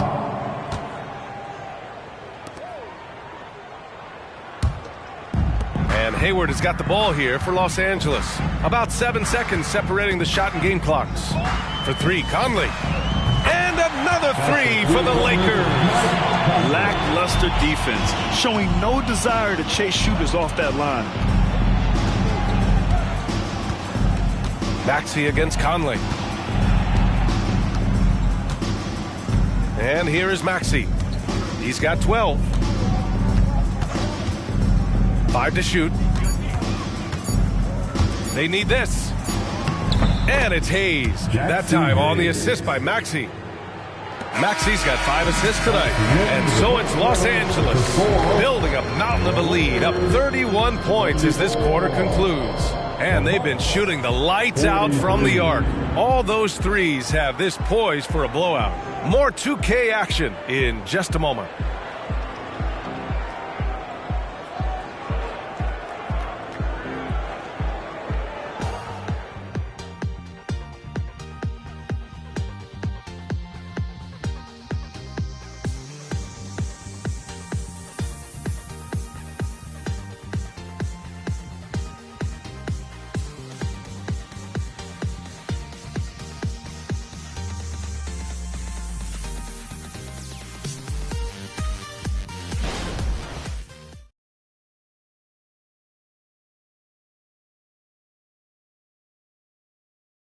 And it's time now to bring you our State Farm assist of the game. And just a selfless decision from your two-guard, showing his ability to get his teammates good looks. At his position, traditionally, his job is to shoot the basketball. Give him credit for keeping his eyes up and just taking what the defense allows.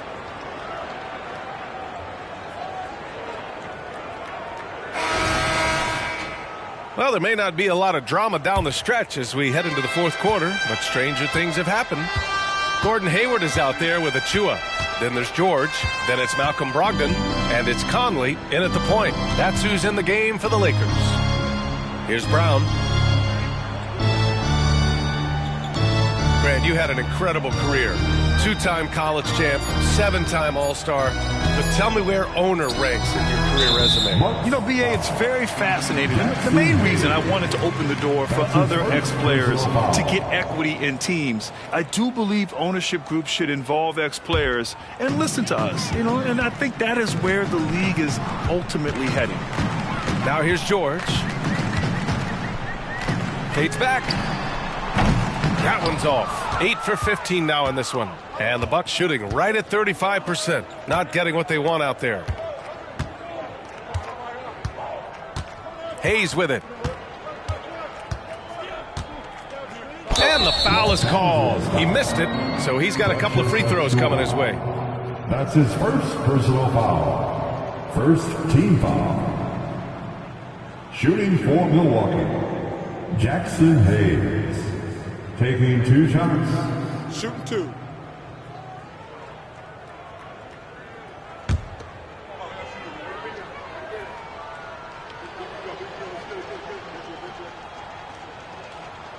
He misses the free throw.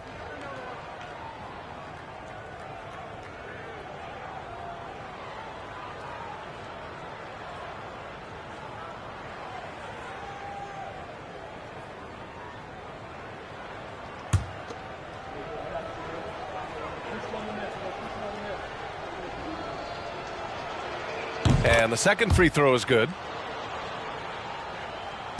They have really been in control of this one. You don't want to get complacent here. Outside Brogdon. Yes, great play by Conley to set it up. Throughout the second half, they've achieved excellent efficiency on the offensive end. Up top, Maxey. He's guarded by Conley. And it's Maxey missing. The Lakers shooting a fantastic 57%. Over to the left wing. Brogdon from outside. Rebounded by Prosper. Yeah, and the defense has really got to tighten up on him. I mean, he's just too dangerous from the three-point line. Maxey against Conley. Buries it down low. Tyrese Maxey. Los Angeles has gone 0 for 2 from outside here in the fourth quarter. George passes to Conley. Now here's George. Tight defense on him. Rebound, Milwaukee. Prosper's got 4 rebounds in the game. There's the drive, and that one is stuffed right through. He put a little flair on that one. Yes, he did. Man, he's a strong finisher, huh? Pass to Brogdon. Now here's Hayward. Takes a 3. And again, the Lakers, no good. George against George. Maxey with it. And a lot of NBA players and former players are getting into film production. How rewarding has that been, Grant? You know, B.A., storytelling is so gratifying and also so very important. Players do have a voice like never before, and these ventures are just another way of expressing that voice. And the Lakers with possession here, following the score by Milwaukee. For 3, George. It's Hayes with the rebound. Hayes has got 4 rebounds in the game. Outside Maxey. Pass to George. Back to Maxey. Shot clock at 5. It's deflected.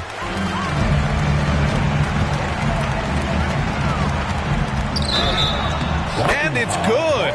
Fought through contact, hit the shot, and will go to the line. That's his first personal foul. Woods checked in for the Lakers. At the line for Los Angeles, Gordon Hayward. One shot.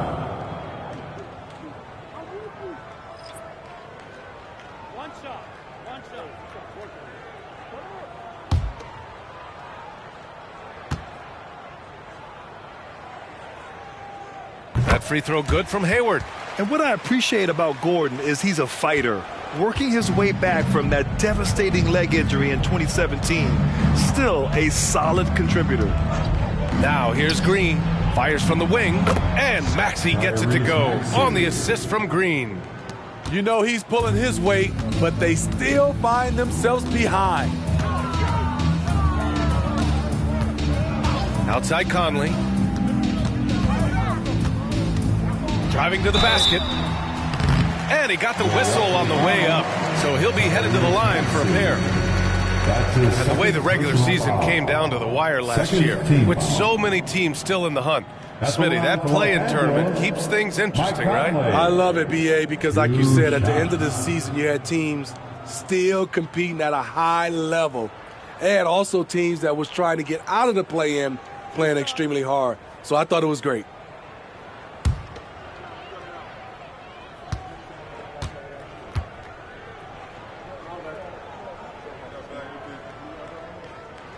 And he drops the first. And really strong at the line since the break.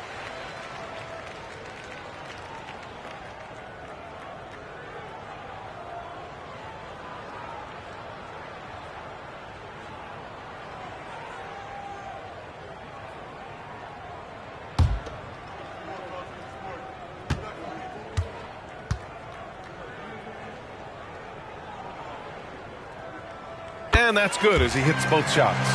What I appreciate about Conley, the assist-to-turnover ratio for his career has been outstanding. Pass to Lopez. With some arc, and there's the rejection. Brogdon feeling it out a bit. Now here's Wood. The three. Rebounded by Green.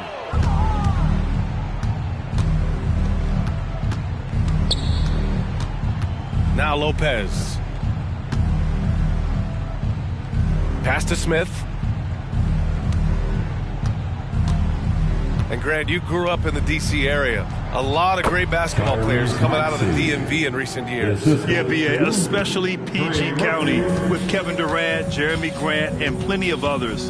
It was a great place to grow up in the DMV as a sports fan, and that legacy definitely continues.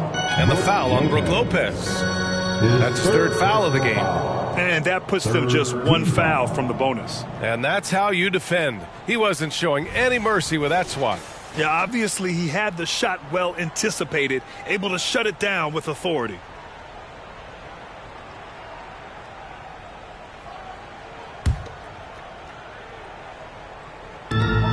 Wood finds Conley. Wood with the screen. Just 5 on the clock. Yes, great play by Conley to set it up.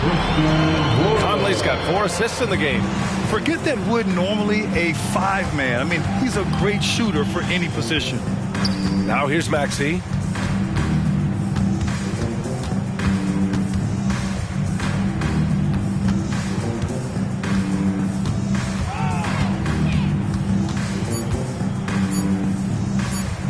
Deflected.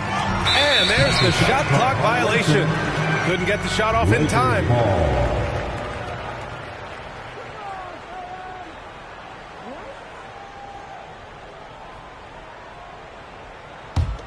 Los Angeles has gone just 1 of 6 from downtown in this final quarter. Outside Brogdon. Fires from deep. Milwaukee with the rebound. Lopez has got 5 rebounds tonight. Things just don't seem to be clicking for them offensively. Yeah, they really need to find a way to get back on track.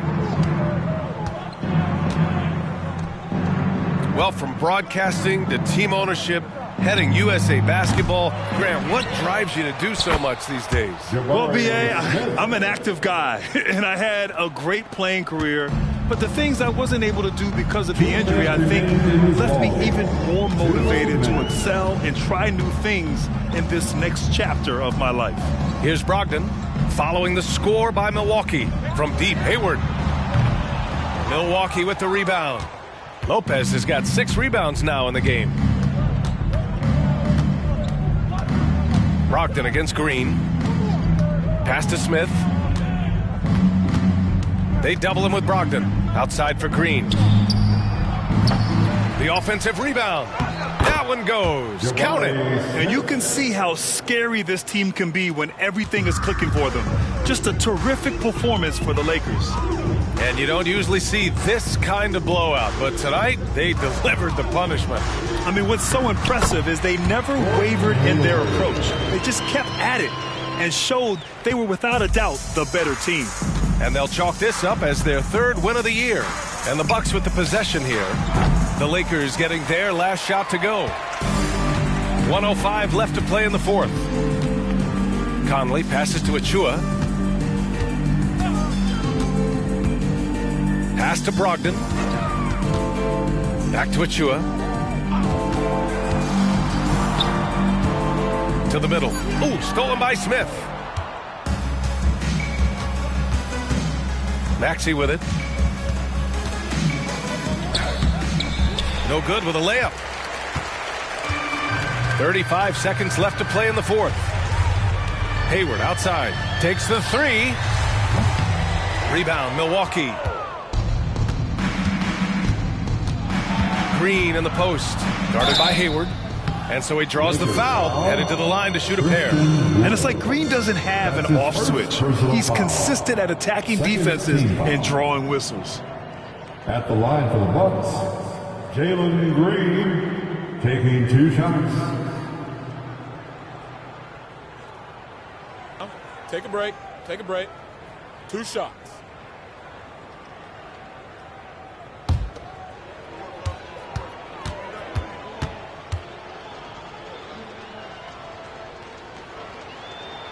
Free throw good. Green.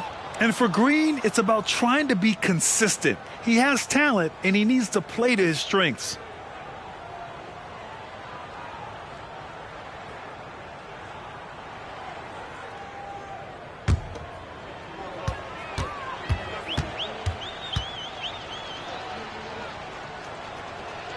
And both free throws good for Green. There's 21 seconds left in the final quarter. Here's Brogdon.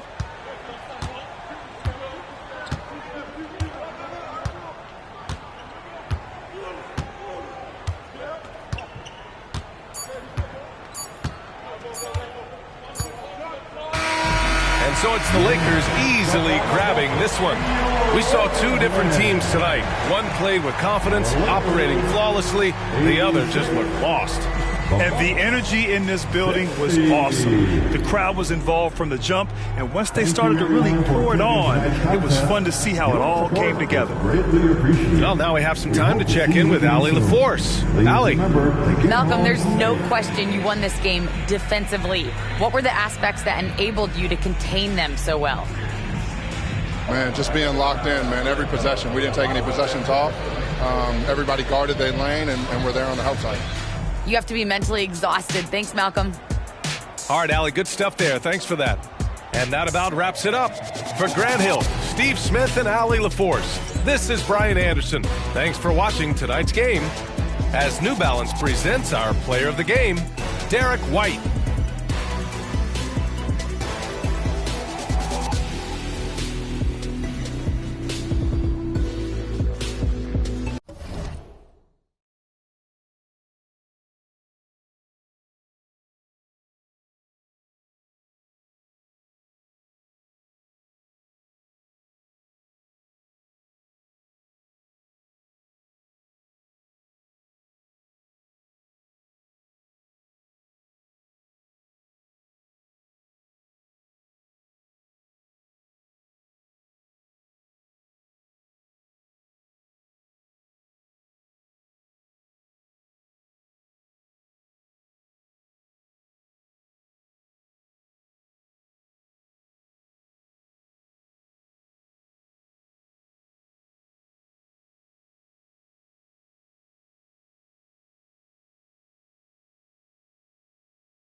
Up next, the Wizards taking on.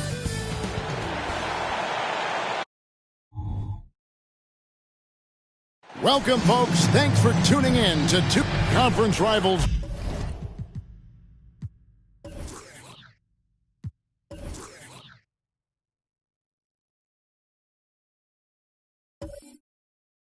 Greg.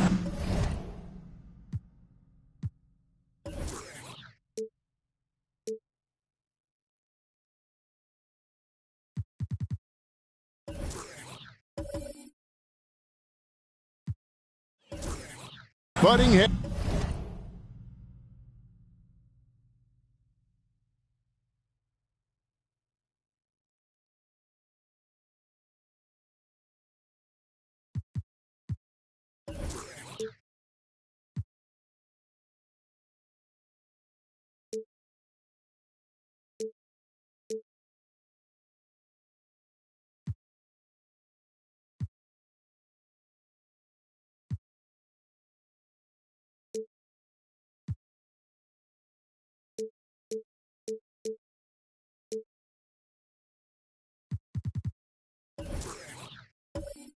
In this one, how does that raise the stakes here? Well, both teams want this one bad, and a chance to prove they're the dominant squad. I think it's going to get pretty heated at some point here tonight. Here are the 5 for the Raptors. They've got Simmons, Cade Cunningham out there with Norman Powell. Then it's Rob Williams, and it's Tatum in at the 4 spot. Wembanyama, no good. And here's Tatum. He'll bring it up for the Raptors. Here's Cunningham, and Cunningham with the slam. And Cade getting up that time. On offense, here are the Wizards, coming off that loss against the Nets. Yeah, what we saw in that game and what you see around the league is a questionable dependency on the triple. Well, you have to be able to use the three-point line in some way. It's just such a weapon. In that game, it was just not there for him. 2 on the clock. There's the 3. And it's Wiggins missing. Simmons against Wiggins. And now just over a minute played here in the first. And a wide open look for Cunningham. Washington with the rebound. Well, even though he misses that one, the defense has got to talk about that. And that's a bad miscue. And you can't give up looks like that all game long. Well, that mid-range, Jay, usually pretty much on the money. Maybe the timing just a little bit off on that one. Powell, the pass to Cunningham. Powell sets a screen for Cunningham. And again, Cunningham missing. Wizards have gone 0-3 from the field to start the game. Brent, I know you love how Wiggins makes a big impact on both sides of the floor. Yeah, because you get a guy that's that talented, Kevin, to buy into being a defensive player the way he has. Wiggins shuts down lethal wing players in this league.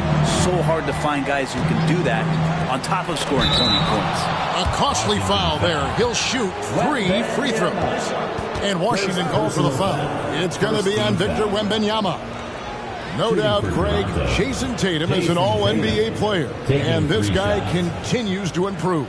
And JT's scoring average increasing in each of his first 5 seasons. I just love how he gets to the line more, being more aggressive.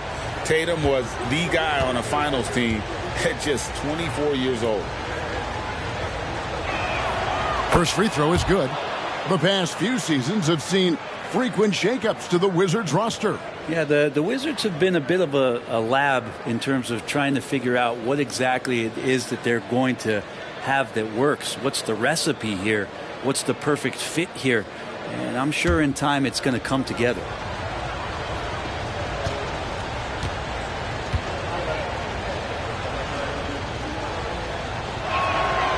And he can't hit the second. And one outstanding things the Raptors do, Greg, they really protect the ball. Yeah, even when they're not playing their best, they don't give away games with mistakes. They force you to find other ways to beat them.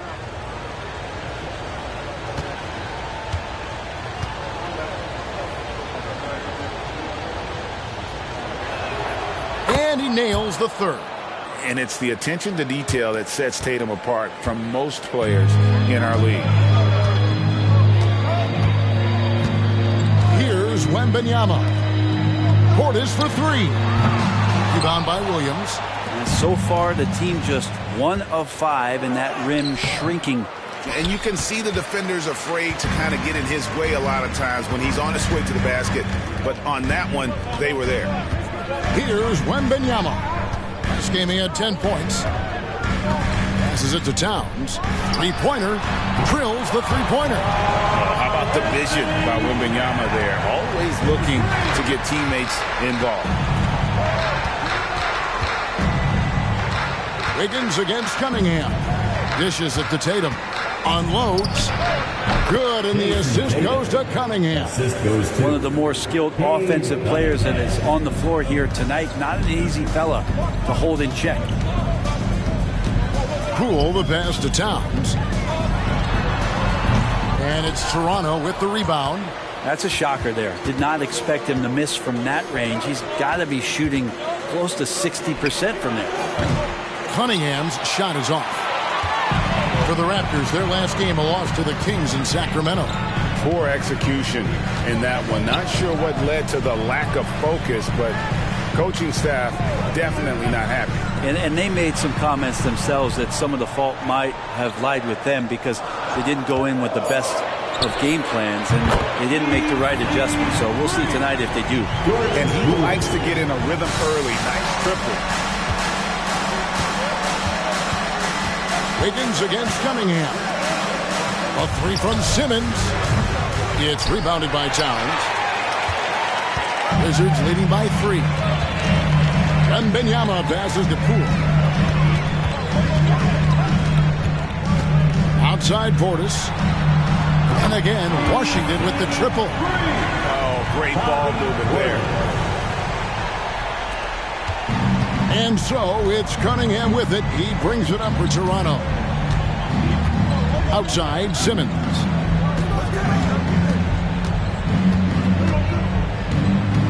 Pass to Tatum. Jacks up a 3. It's good for his second make. He's made 2 or 3 so far. And I like the back and forth here, showing confidence from range. It seems like they're going to find out who can make the deepest threes. Right now it's a shootout. Poole no good. Raptors trail by 3. Releases. Tatum's shot is off. Well, maybe not the best shot against that kind of defense, but he still has the ability to knock that kind of shot down. Poole the pass to Towns. Powell pulls it in. Toronto's gone 1 of 5 from downtown in the first quarter. Points out there have been hard to come by. And stolen by Wembanyama. And here we go. Wiggins heading to the hoop. That's good, and it's Wembanyama with the assist. Good effort as Andrew Wiggins gets out on the break, running the floor, and a strong finish. Cunningham passes to Tatum.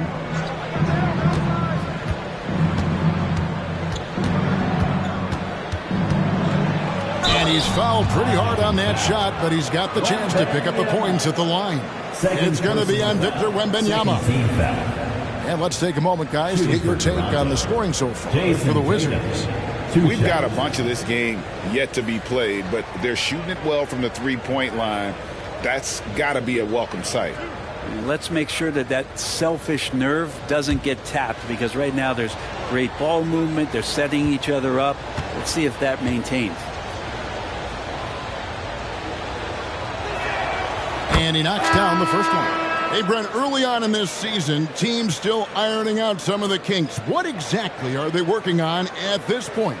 Well, one of the things you're working out is to find out if your scheme fits your personnel. If so, how do you build on that? And then how do you distribute the minutes to the guys who are going to play those roles on your team? And so Tatum nails them both. Greg, it seems like the Wizards have been trying to find their edge against tough teams. Yeah, and the first question is, which end does it happen on, offense or defense? Because you can win tough games by being great at either. Williams with the block. The reach of Williams is outstanding. He uses it to perfection to deny shooters. Goodwin with it. Defended by Giddey. Dick passes to Goodwin. No good on the triple. 2 minutes. 2 minutes remaining in the Raptors trail by 3. And Tatum with the basket on the assist from Giddey. And 11 points for Jason Tatum. And Giddey just that sixth sense to find the open man. Goodwin kicks to Wiggins. There's 1:38 left in the first. All the officials are all over that one. First personal foul. Washington shooting their first shots from the stripe in this game. At the line for the Wizards, Andrew Wiggins. 2 shots. Take a break. Take a break. 2 shots.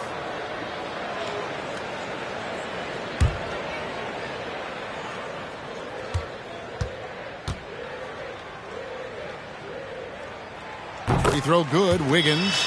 Oh, GA, the long arms and athleticism up and down this roster for the Raptors. It is something. Yeah, they have a type that they're looking for. Blocks, steals, deflections, all coming in bunches. The activity will be there. Catching up on the changes for Toronto. Love's check in for Jason Tatum. And it's Williams in for Josh Giddey. He hits one and misses one, each at the line. Wiggins has showed himself over the past couple seasons as being a great two-way player. And he can still do damage on the offensive end. Don't get that twisted. We're looking at Cunningham here, Brent. There's always talk about good finisher here. He's got a really unique quality, Kevin, in that he can finish really effectively with both hands. So you add that dexterity to the size, and as a point guard, this guy becomes really hard to stop on the interior.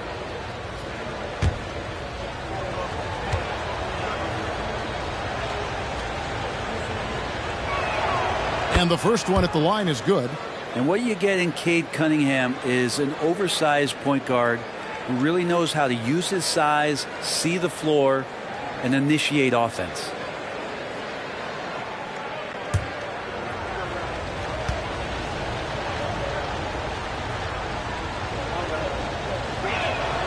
And it's tied up with that one.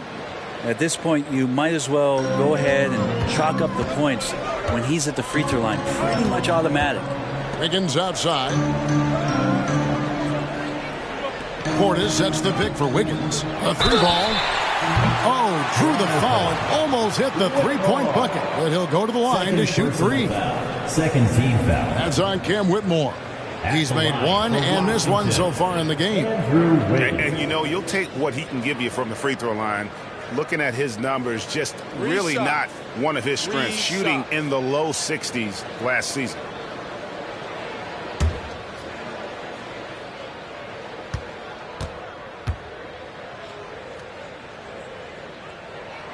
And he hits the first of three.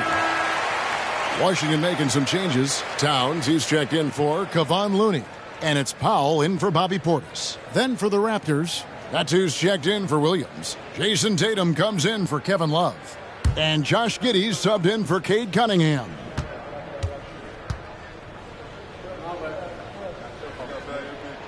And he sinks the second.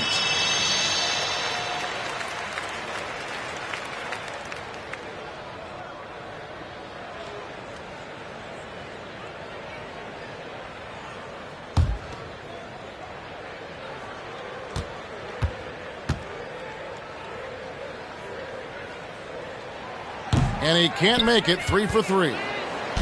And here's Tatum. He'll bring it up for the Raptors. Trailing by 2. And Giddey gets it to go.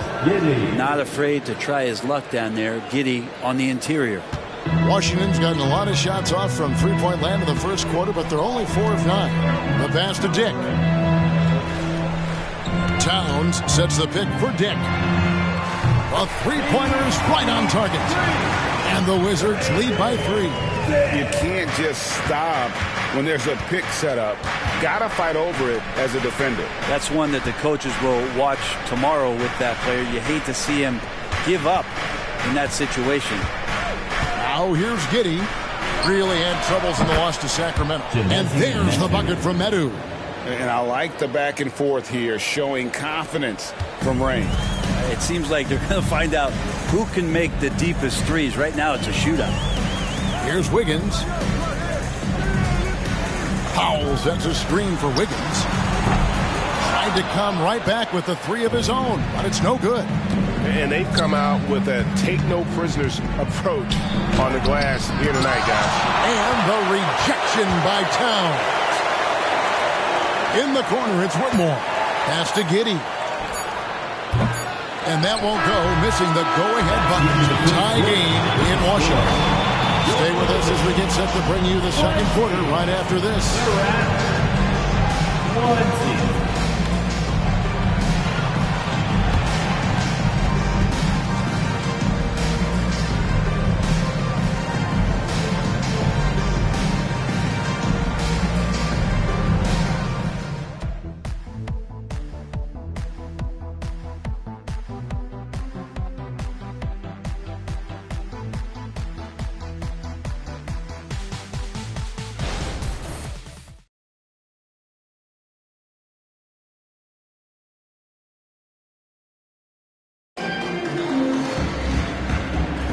And this has been a fairly close game through the first quarter, and we'll see what happens here in the second.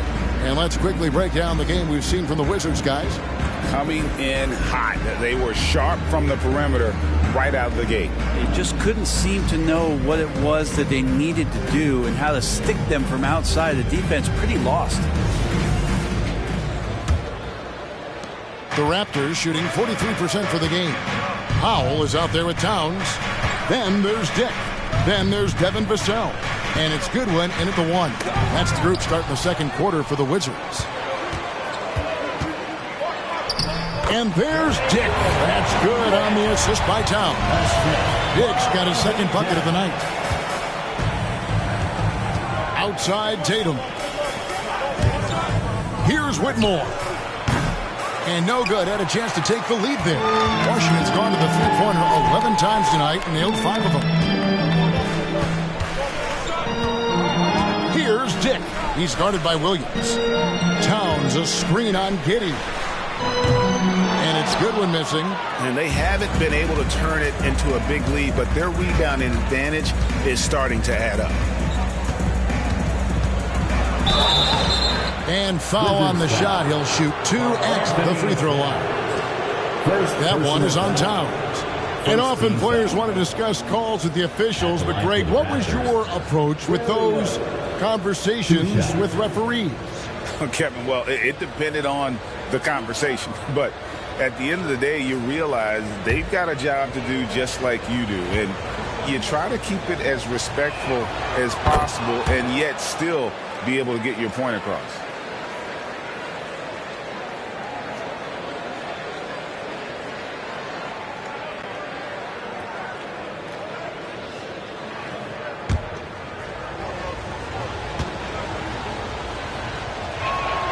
And that one goes in. 2 from the line that time. Quarter number 2. We're about a minute in. Now here's Vassell. He's guarded closely. And here is Goodwin. Scoreless thus far. Looking at the numbers for Tatum, he's coming off an excellent season. Last season put up about 30 points a game, 8 rebounds, and 4 assists. And he led the charge when it came to scoring, led the team. He shot the lights out all year long from a variety of spots on the floor. Love that versatility.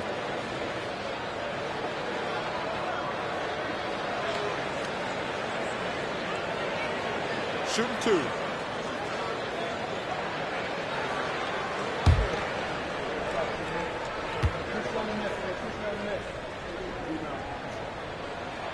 First free throw is good.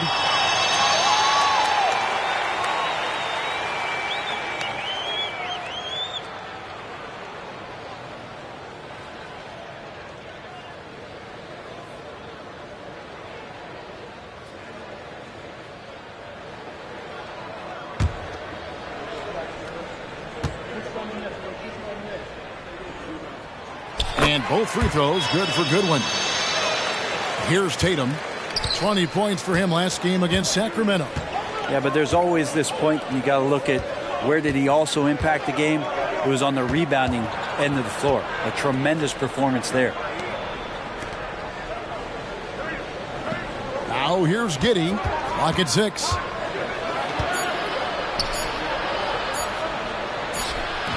And no good.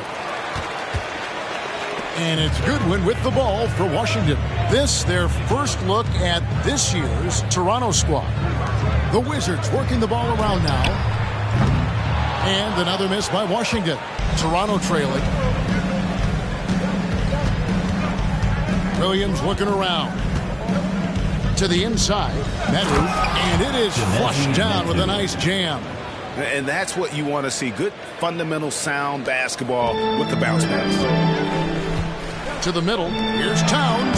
And that one's good. His second basket of 4, shooting 50%. So skilled working inside. Towns knows how to operate down low. Here's Medu, defended by Towns. There's Tatum's range on display. And boy, he's really in a groove. Dominant performance last game. Same thing this time out. Seems to be nobody standing in his way. No roadblocks for him to get to his spot, capitalize, and continue to be aggressive. Now here's Williams. Inside. Here's Whitmore. And the call on the shot sends him to the line. First personal foul. Hey, Greg, here we are watching Cam Whitmore. What impresses you most about his game? Kevin, for me, I think it's his toughness. He's not afraid to get physical underneath the basket, and I really love how gritty he is on the D as well.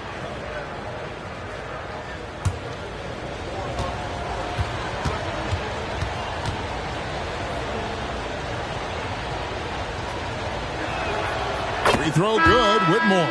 No wasted trips at all. They're taking care of business at the line. Washington making some changes. Bobby Portis is checked in for Powell. Poole comes in for Dick. And it's Wembanyama in for Goodwin. Raptors also changing it up. Robert Williams, he's checked in for Metu. Simmons comes in for Williams. And Norman Powell subbed in for Josh Giddey. He's off on the second. And two words you hear about Whitmore a lot: power and energy. Not many rookies are as ready for the physical rigors of the NBA as he is. Nice shot by Portis. Buys back and forth this first half. And this could continue to go back and forth the entire way. Passes it to Powell.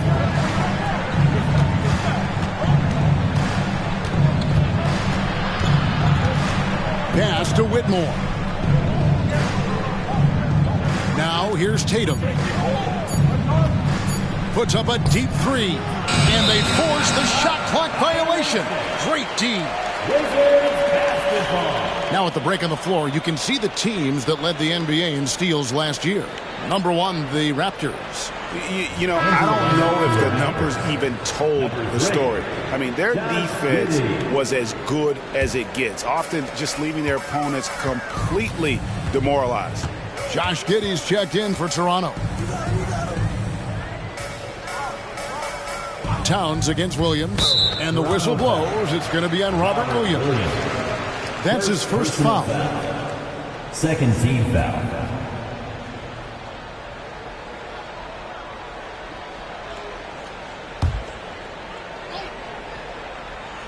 And just over 3.5 minutes played here in the second quarter. Nice shot by Portis. And now a 3-point Washington lead. Not easy to keep Bobby Portis away from the painted area where he carves out a lot of room and just works hard. And now the latest from our reporter, David Aldridge. Thank you, Kevin. Well, back in grade school, when Jason Tatum told folks his NBA goals, they'd often suggest a backup plan. And he said, I always would tell them, I don't have one. I'm going to make this work regardless. Nothing else matters. Kevin? Oh, I like that. It's worked out, David. Thanks so much. Yeah, hard trying to keep Williams off the boards. He makes it a mission to keep possessions alive. A three from Wembanyama. Traps in the tray. Wembanyama has got his first 3 points of the game. That's pretty much not how they defend the three-point line. Somebody's got to shadow him out there. And there's the foul. It's on Bobby Portis. That's his first foul. And now only one away from being in the penalty. Looney's checked in for the Wizards. Wiggins comes in for Devin Vassell. Raptors also changing it up. Kevin Love comes in for Jason Tatum. And Cade Cunningham subbed in for Josh Giddey. And the Raptors with the ball. 4-point game. Simmons passes to Powell. Love outside. 5 on the clock. Gets it to go from beyond the arc. The three-point stroke of Kevin Love is so dangerous. Always a threat roaming the perimeter. Poole the pass to Wembanyama.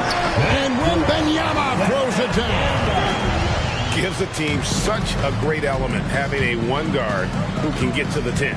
Certainly something every team wants to have. Like to see that assertiveness, especially from the guy who's going to orchestrate your offense. Now Wembanyama. After Norman Powell missed from long range. Lets it go from deep. It's hauled in by the Raptors. Williams has got 6 rebounds in the game. Powell against Poole. Cunningham up top. Back to Powell. The The pass to Cunningham. Launches a three. Washington with the rebound.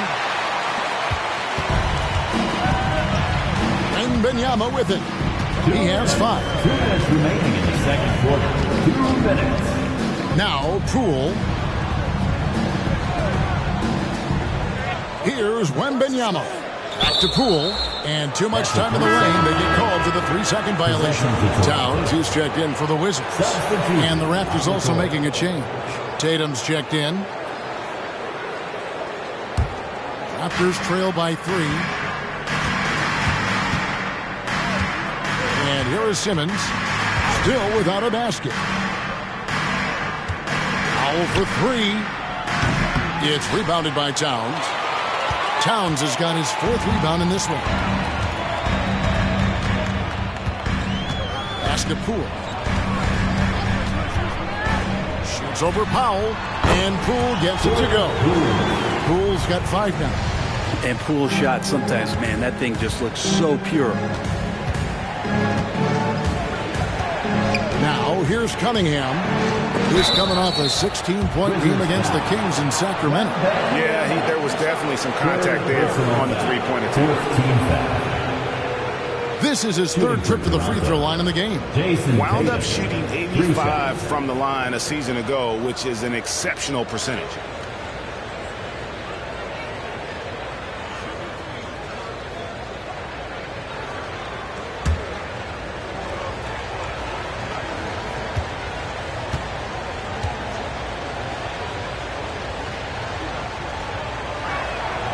And he's good on the first of 3. And not the same rhythm or approach that he had in the first quarter when he was taking it straight to the teeth of the D and really creating contact. Like to see him get back to that here in this quarter. Goodwin's checked in for Washington.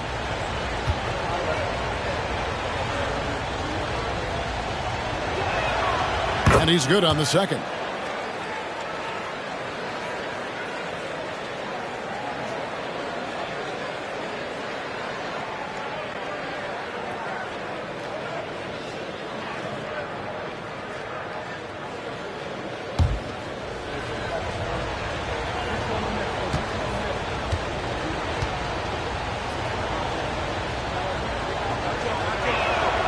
And he makes all 3.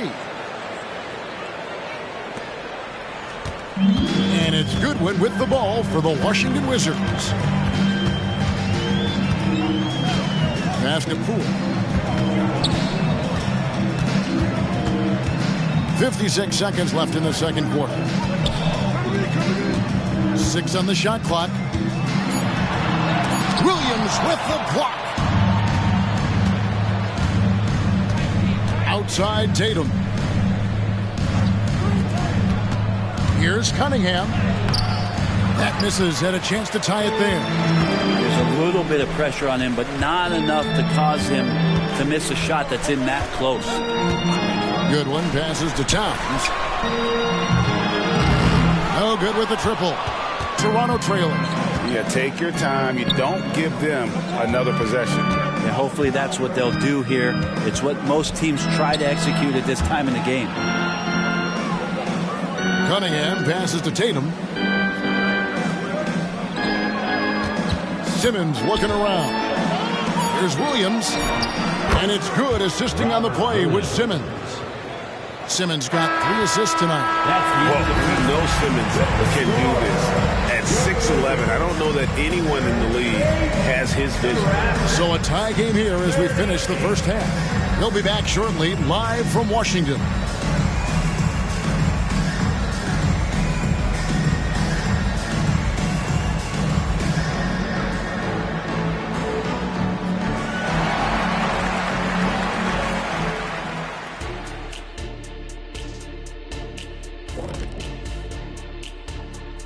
Welcome, everybody. The Washington Wizards in our featured matchup, and what a competitive half it's been. They've taken care of the ball. They're making smart decisions. This is exactly the kind of game they were hoping to play. Yeah, the coaching staff has to be pleased. Great discipline, very unselfish. Next up, let's see who made the honors for our NBA Players of the Week. Guys, how about our winner from the Western Conference? His activity on both ends has been remarkable, constantly looking for ways to affect the game and get himself open. You wish all the guys played at this level of intensity. Work ethic has certainly been the name of the game for him lately. And that is a wrap. Now let's send you back to Kevin Harlan for the start of the third quarter.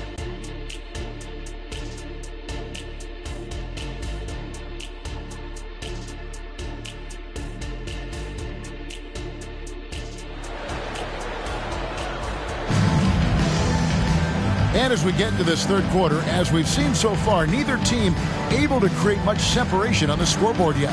And you know, guys, Jason Tatum has really been making it happen. And the way he goes at defenders, he is bound to get to the line just like he did there in that first half. Yeah, almost inviting contact, that attack mentality on full display. We've got second half action for you, and if the next couple quarters are similar to the first, this one could go down to the last possession. So for Toronto right now, Powell is out there with Cunningham. Then it's Simmons. Then it's Tatum, and it's Williams at the 5. Here's a look at what's coming up for Washington. On Thursday, they'll take on John Wall and the Philadelphia 76ers. Then on Thursday, they'll take on Stephen Curry and the Atlanta Hawks. And for that game against the Bulls, it's the second game of a back-to-back, and you know they're going to be feeling the effects of it. Playing that much basketball in that short amount of time really takes a toll. And the free throw is good, now leading by 1. The Wizards making a switch here. Goodwin's checked in.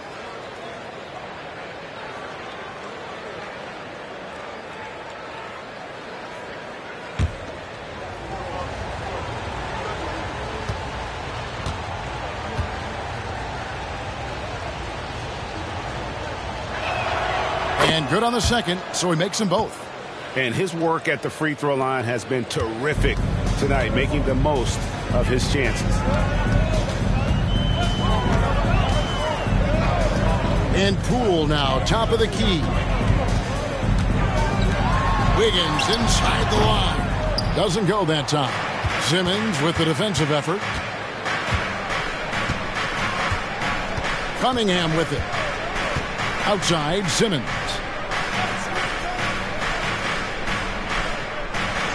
Pass to Tatum. The 3. It's hauled in by Goodwin. And close to making the defense pay for the lax coverage that time. The pass to Poole. Portis the screen. That's good from Poole on the assist by Goodwin. Poole's got the game tied up here for the Wizards. Second half of basketball, just over a minute played so far.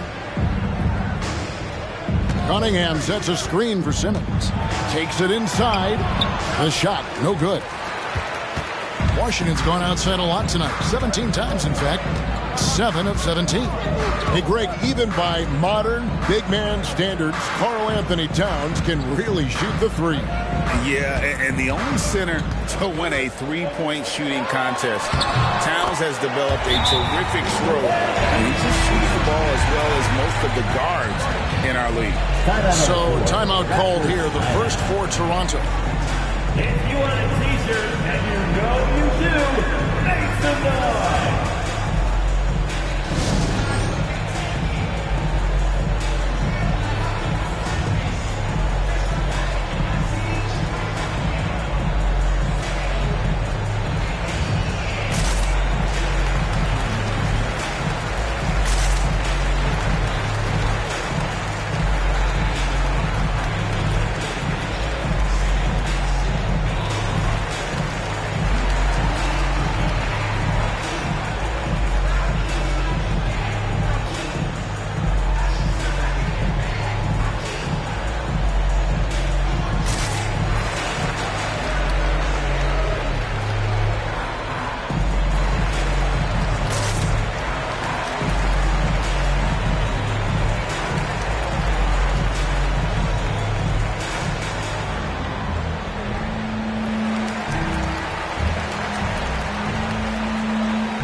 some numbers for Simmons.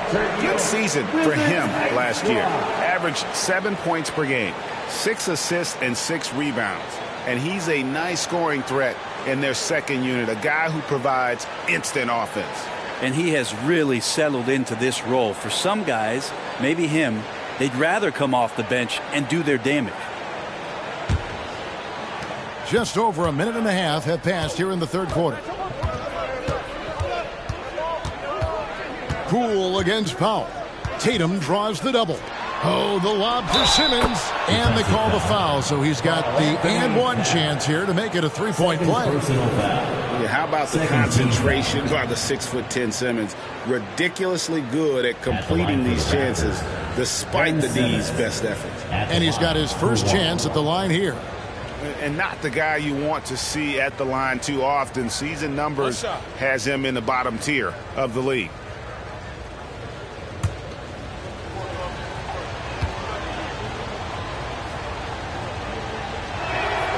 That's good from Simmons.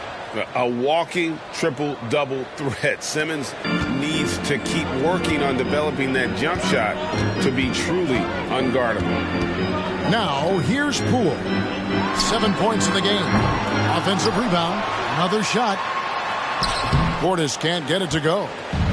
And here's Tatum. He'll bring it up for Toronto. They lead by 1. Cunningham kicks to Powell. Outside, Simmons. And here's Tatum for 3. And it's good, assisting on the play with Simmons. Tatum's got 22 points. This is why Tatum is a volume three-point shooter, because he knows how accurate he can be. So timeout called here, the first for Washington.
Not quite 2.5 minutes played here in the second half. Now Wiggins. He's got 5. Here's Poole. Rebound by the Raptors. Williams has got rebound number 8 now on the night. Pass to Cunningham. Tatum wide open. He fires one. And again, Toronto with the triple. And right now, they're just focused on putting together good possessions. That's exactly how they got the lead. They ended up having multiple possessions in a row with good quality shots, knocked them down, and the game is fully in their control. And here is Poole. After Jason Tatum getting his shot to go from deep. Towns a screen on Powell. 3 on the clock. Goodwin finds Portis over Tatum. And another miss by Washington. Raptors leading by 7. Here's the three. A chance to extend the lead to double digits, but it's no good. The Wizards have gone 2 of 7 from the field in the third. That leaves room for improvements here. Good one, passes to Poole. Will it go? And Tatum pulls it down. Tatum's got his 8th rebound here tonight. He kicks it to Cunningham. Lets the three fly. And Karl Anthony Towns pulls it down. He's not the guy that you want to give a wide open look from three-point range. They're lucky that one doesn't cost them. Outside Portis from past the arc. The Wizards with another miss. Toronto's gone 2 of 5 with the three-point shot since coming out of the break.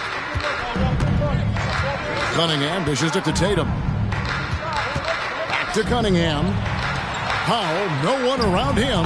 That's in, coming off the assist from Cunningham. Cunningham's got 3 assists in the game. They need a good offensive possession. Yeah, they've gone a long time without a bucket. Washington calls timeout.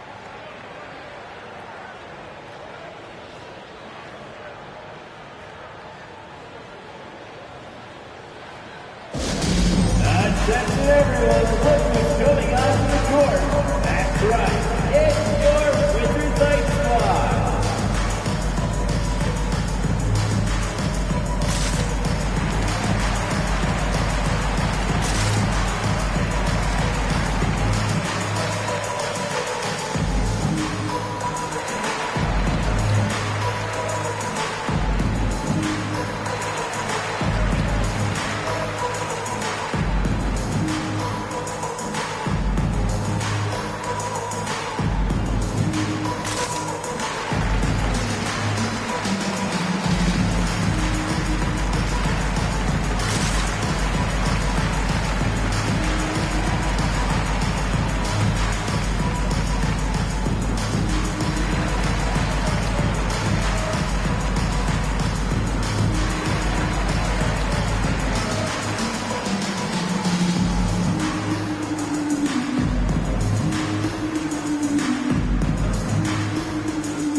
Looney's checked in for Towns. And Toronto also making a switch.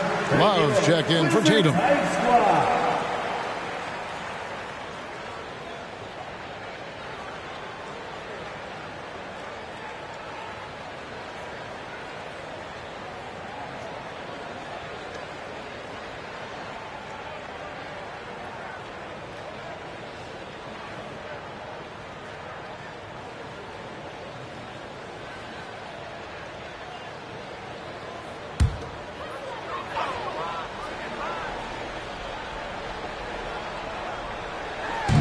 Portis finds Wiggins.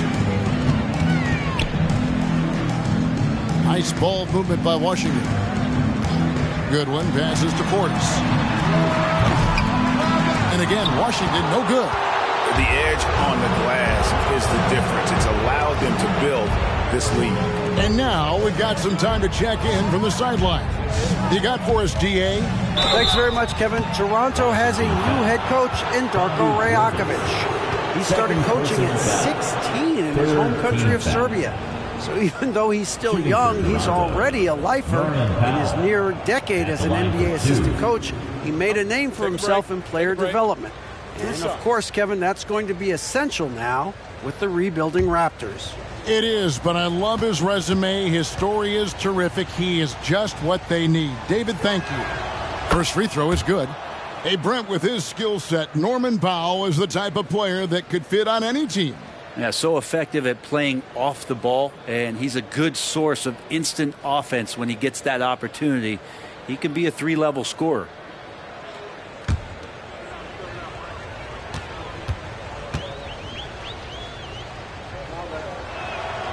And so Powell nails both of them.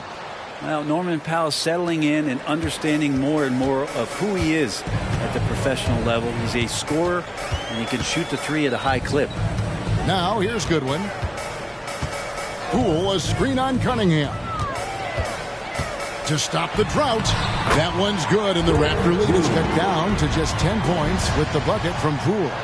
Here's Cunningham.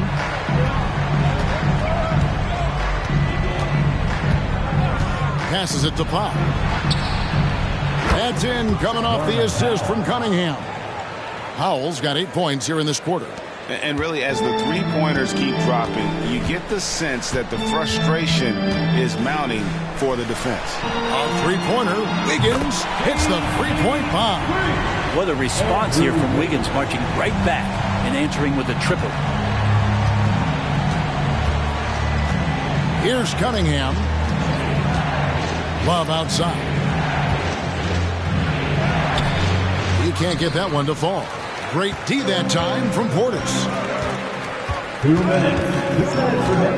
And here is Goodwin. Outside Portis. 1:51 left in the third quarter. Lets it fly from 18. And it's Goodwin missing. Raptors leading by 10. Now here's Powell. He's got 8. Cunningham for 3. And it's Looney with the rebound. Going to struggle for him tonight, but if they can make this lead hold up, they can just chalk this up as one of those nights. Cade Cunningham. First personal foul. In a moment, now to quickly take a look at the offensive approach for the Raptors. And they're playing beautiful basketball right now, racking up the assists by playing so unselfishly, just finding the open man. One thing you can add on to this, and you don't talk about it much as a point of emphasis, but getting to the free throw line and generating easy points, that can really help you out. They got a lot of freebies. That's good from Poole. And if you watch Poole enough, you're really going to appreciate that he can get it done in so many ways on the offensive end. And Washington making a change here. Powell's checked in. Then for the Raptors, that's who's checked in for Robert Williams. Whitmore comes in for Simmons, and it's Williams in for Powell. Both free throws good from Poole. And it's the Raptors' ball. They're on a 17-7 run. Kicks it to Williams. Cunningham, a screen on Poole. Williams. Washington with the rebound. Looney's got 4 rebounds in this game. Wiggins passes to Looney. Here's Powell. Poole up top. He's guarded by Love. Shakes him. A drive by Poole. And a lot of contact on that one, so he'll shoot 2 here. And Poole just keeps on coming. Gets right through the bump. Has that head of steam, and the defense can't react. On the night, he's gone 2 for 2 at the stripe. And I know he was pleased with his foul shooting last year. How about 87% from the line?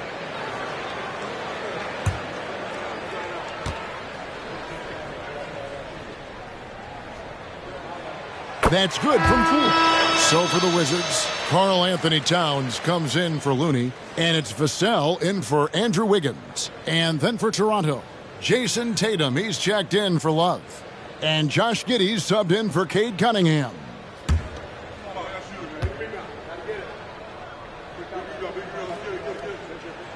He's perfect from the line this time. Yeah, sometimes in a game you settle a little bit before settling in, and right now I think he's a big factor in how they're getting to the line. Outside Williams. Launches it.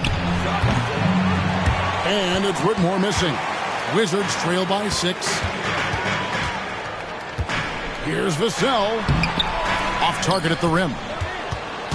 And so it's Giddey with it. He brings it up for the Toronto Raptors. 13 points was their biggest lead in the game. 3-second difference between shot clock and game clock. Towns sets the pick for Goodwin.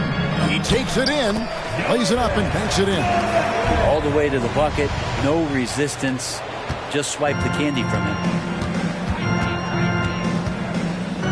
Here's Tatum, and he goes right over Dwight Powell and slams it down. I tell you what, don't sleep on Tatum. He has some ups, and I love seeing him trying to electrify the crowd. Towns for 3. What a play. Simply drains it in at the buzzer. And that's a crucial 3 there. They've cut it close, going into the fourth. This is far from over. What a performance for Jason Tatum. He has been the story so far for the Toronto Raptors. He got into double digits for the quarter with 10 points total. Back to the action in just a minute.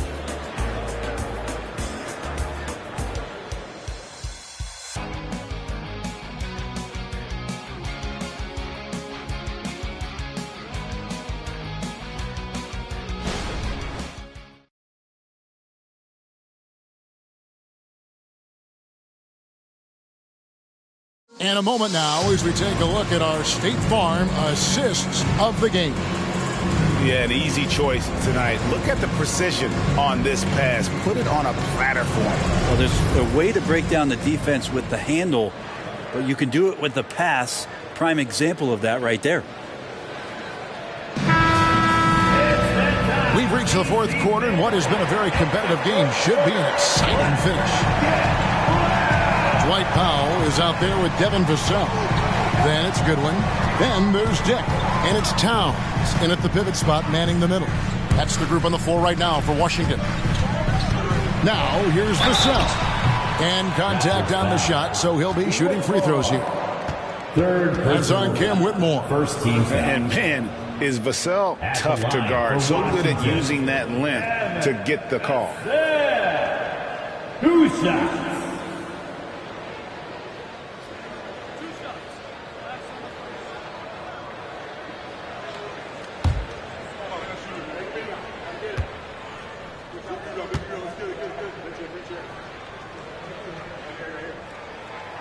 No good on the free throw. You watch Vassell. He's a prototype wing for this era. Has length, skill, and plays both ends of the floor.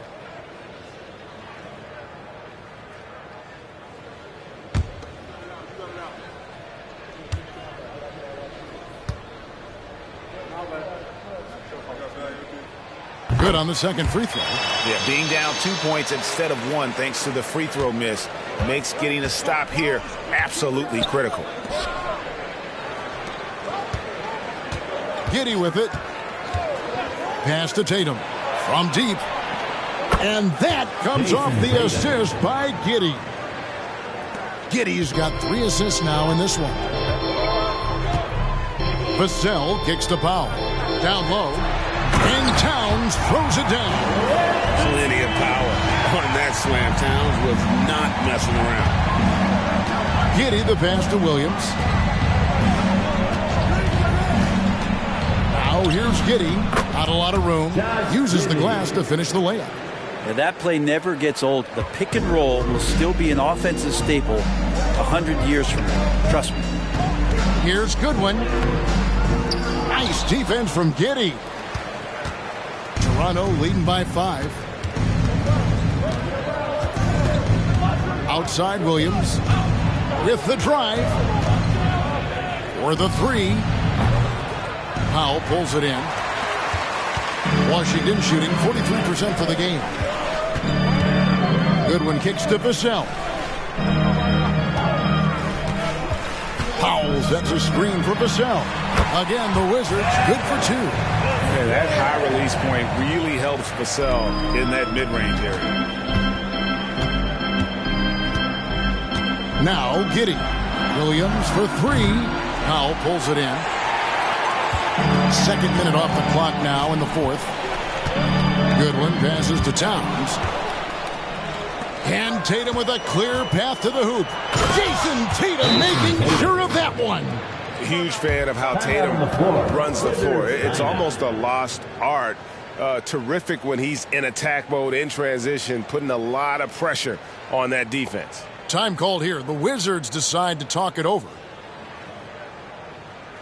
DC family, let's welcome your Wizards USC to the floor. Portis, he's checked in for Washington. Robert Williams, he's checked in for Toronto. And let's head over to the sideline and catch up with David Aldridge. Well, over that last break, Kevin, I got a chance to hear what Washington's head coach said to the team. He said, look, you guys are playing physical, and I like that, but it has to be under control. We've committed way too many fouls. We've allowed way too many foul shots. Kevin? All right, David, thanks. And that was almost a block. Still did enough to alter the shot. Yeah, altering the shot just as long as there's a miss, that kind of energy not wasted. Yeah, that's the third bucket in a row from the paint. This defense needs to clog those lanes in the middle. Towns sets the pick for Portis. And another miss by Washington. And they're controlling the boards, Kevin. That's +5 in that category. Back to Giddey. Lets it go with the three. Bangs home the trifecta. And now it's a 10-point Raptor lead. 3-point shooting since the half has been about as good as you could ask for. Here's Dick to end the run. It's rebounded by Giddey. Giddey's got his 4th rebound in this one. Williams kicks to Giddey. Inside.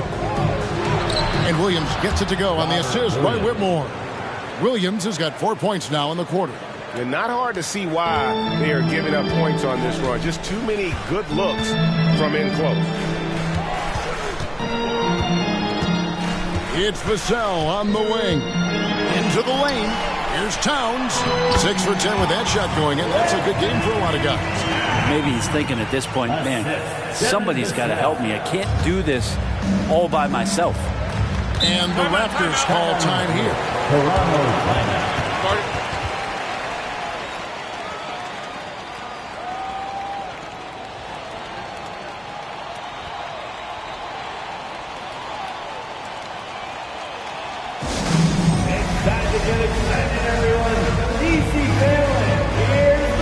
Washington making some changes. Andrew Wiggins checked in for Vassell. Poole comes in for Dick. And it's Wembanyama in for Goodwin.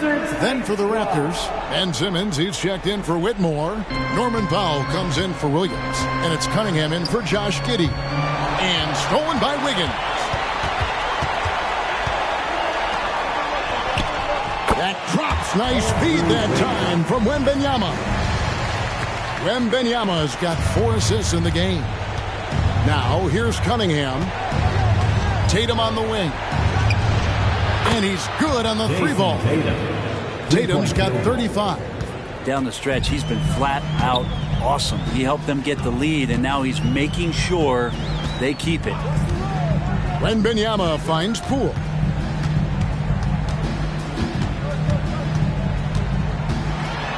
Back to Wembanyama. Misses the layup. And with the success they've had rebounding the basketball, they're right where you'd expect them to be, firmly in the driver's seat. Here's Simmons. The shot, no good.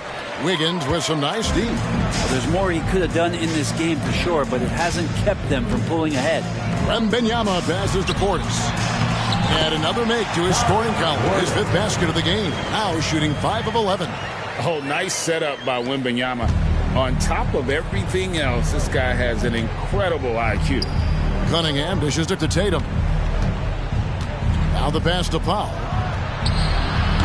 His 3-pointers off the mark. Wizards trail by 9. Wembanyama passes to Portis. Poole against Powell. To the middle. Here's Wembanyama. Well-timed pass, and he goes straight to the bucket for the layup. And this is what you want to see. Wembanyama attacking with authority inside. Tatum against Wembanyama. Tatum deciding where to go with it. Just 5 on the clock. And that'll be 2 free throws coming up. Officials on the call with the foul. Nice job by Tatum inside. Very assertive. He's fantastic at putting the pressure on the D and consistently getting to the line. 1:51 left in the 4th quarter. Powell against Poole. And Poole making sure to draw contact as he's going to find his way to the line. Second team foul. At the line for Washington, Jordan Poole. 2 shots.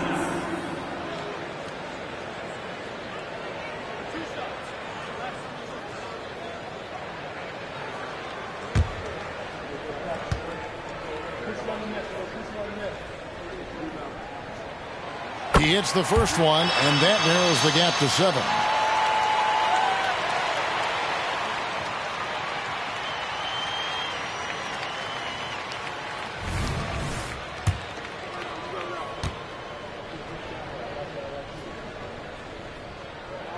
Both free throws good from Poole. Boy, did they need those free throws to go down. They're definitely within striking distance. Outside, Simmons. Lobbed up there for Cunningham. Takes the alley-oop pass and dunks it down. And flying high, there goes Cade Cunningham. Powell against Poole.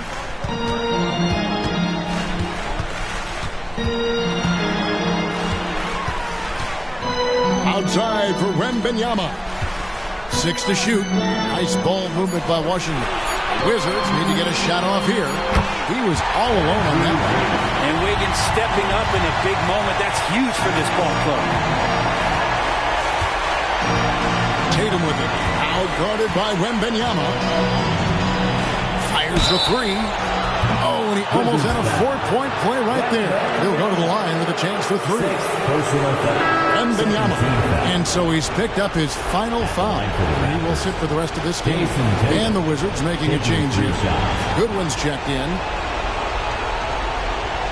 Reset.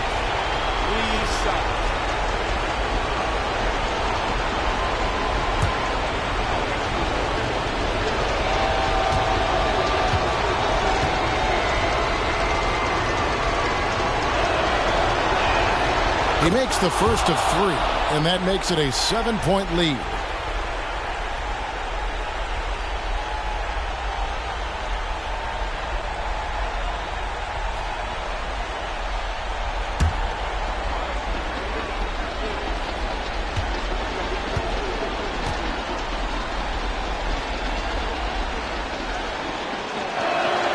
The second one drops, and that stretches their lead to 8.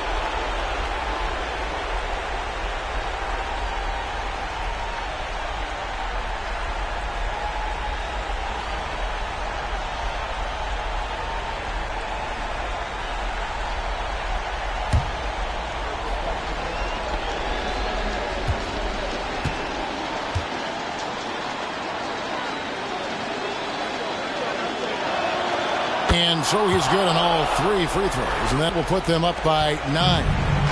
And so Poole will bring it up for the Wizards.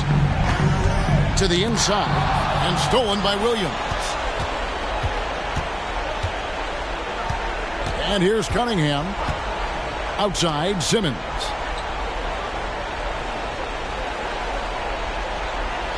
Pass to Tatum. Fires from deep. Williams. Great positioning on the putback. And the Raptors lead by 11. But the truth is they've had control of this game. Yeah, looks like a veteran team tonight. Getting out on the road, playing with assertiveness, confidence, fully in control for this win. And Towns gets it to go. When you can score the ball and the defense makes adjustments your way to do that, Poole has to take advantage like that. Well, for the Raptors, they can just run out the clock. Now, here's Cunningham.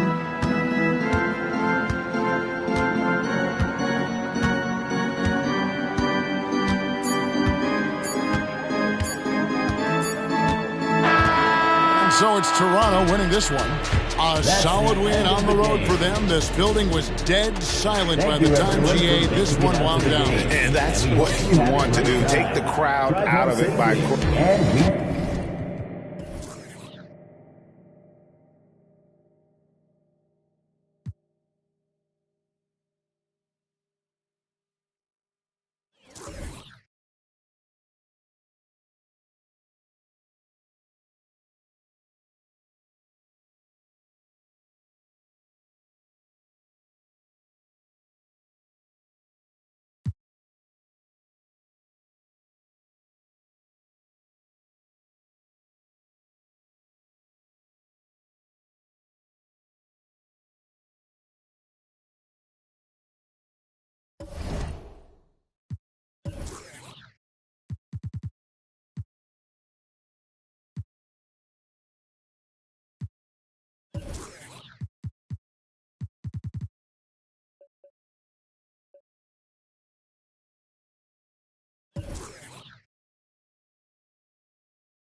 It's just about game time, and the Blazers never look more confident. Hello and welcome to the NBA Out of the Gates.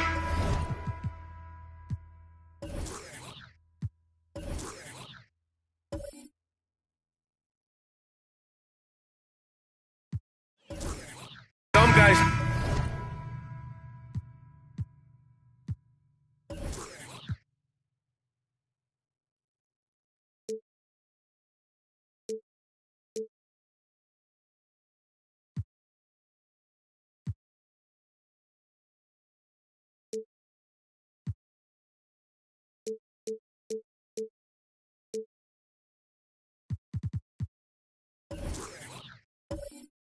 tend to start strong, Grant. Others take a little time to warm up. Which group did you align with? Yeah, good question, BA. You know, I always liked to start the season strong. And a lot of it goes into your preparation. What are you doing in the offseason? Are you ready when we get into training camp, the preseason? You know, all of that building to opening night and really establishing yourself within the team and also throughout the league right from the gates. So here's Portland's starting group. We've got John Collins. Desmond Bane is out there with Ja Morant. Then it's Toppin, and it's Covington in at the 3. Now here's Young. Had a tough time getting anything going against the Lakers. And yeah, this is the fire Young brings to every game. He won't let a foul stop his shot. The end of the 2023 season was a rough stretch for a young Orlando Magic squad. Always hard, BA, to close out a season on a losing streak and in the bottom part of your conference. It's a tough learning opportunity even for veteran guys. Free throws good. Young. And Grant, this season, the Blazers adding a G League affiliate in North Portland. Yeah, BA. I mean, the second to last team to do it. And the Suns next season will make it 30 for 30. Now there's a G League counterpart operating under each of the league's teams. Now here's Young. Pass to Thompson.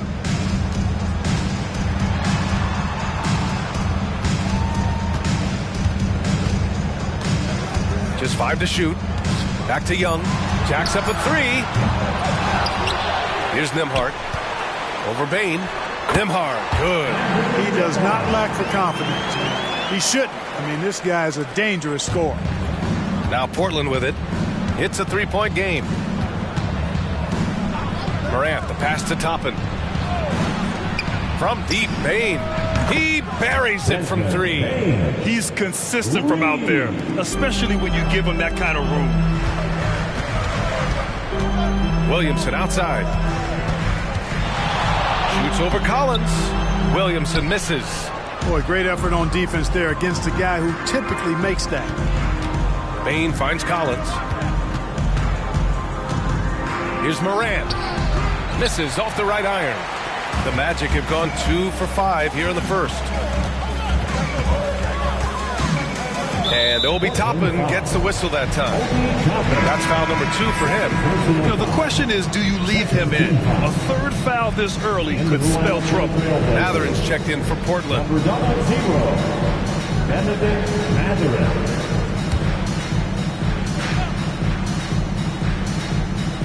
And about 2 minutes into the first quarter here. Out left to the wing. Outside Young. Clock at 4. Over Covington. Young misses. He's been off this whole period. Unable to sustain any kind of consistency. Morant against Thompson. Back to Morant. Collins with a screen on Thompson. And it's Morant missing. And here's Williamson. He'll bring it up for the Orlando Magic. Pass to Young. Back to Williamson. Now here's Young.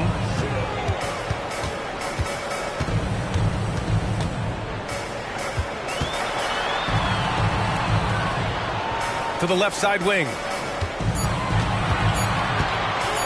Williamson for 3. And Collins with the big block.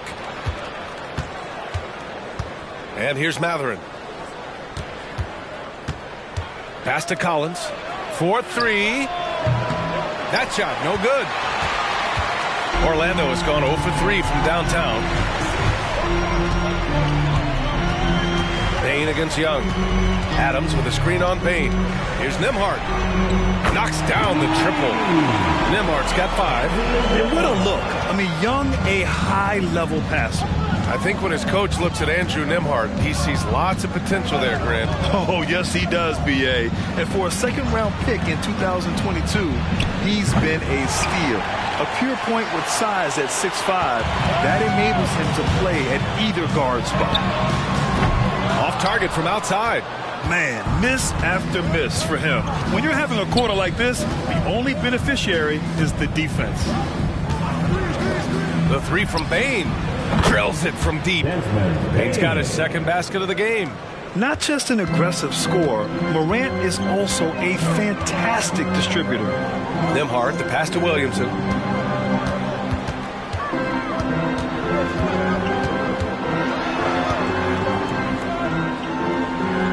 Puts it up from 12. Out to Thompson. There's Young with the 3. Drops in the 3. 6 points for him. Yeah, Trae Young can change the course of a game with his outside shooting. And there's the lob. And Collins with the slam. Throw it anywhere near Collins, he'll take care of the rest, putting his athleticism and length to perfect use. Now here's Young. He's got 6. Can't connect from 13 feet out. You know, guys, you can tell he wants to contribute more, but his teammates have picked up the slack for him. That's what being on the team is all about. Grant, it's fair to say this Magic team is still coming into its own as far as the youth on the roster. Yeah, not a lot of NBA service time up and down the roster, but tons and tons of talent. I mean, they've done very well constructing the roster. Now to develop it, and they'll see the wins pile up. Take a break. Take a break. 2 shots.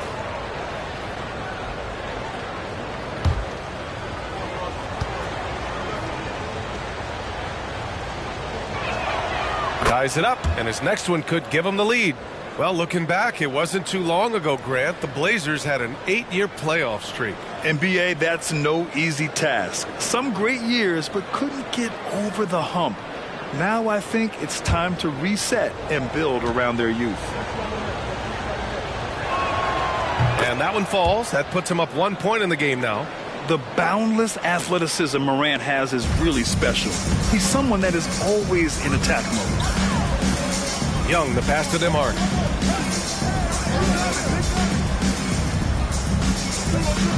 They set the screen. Back to Young.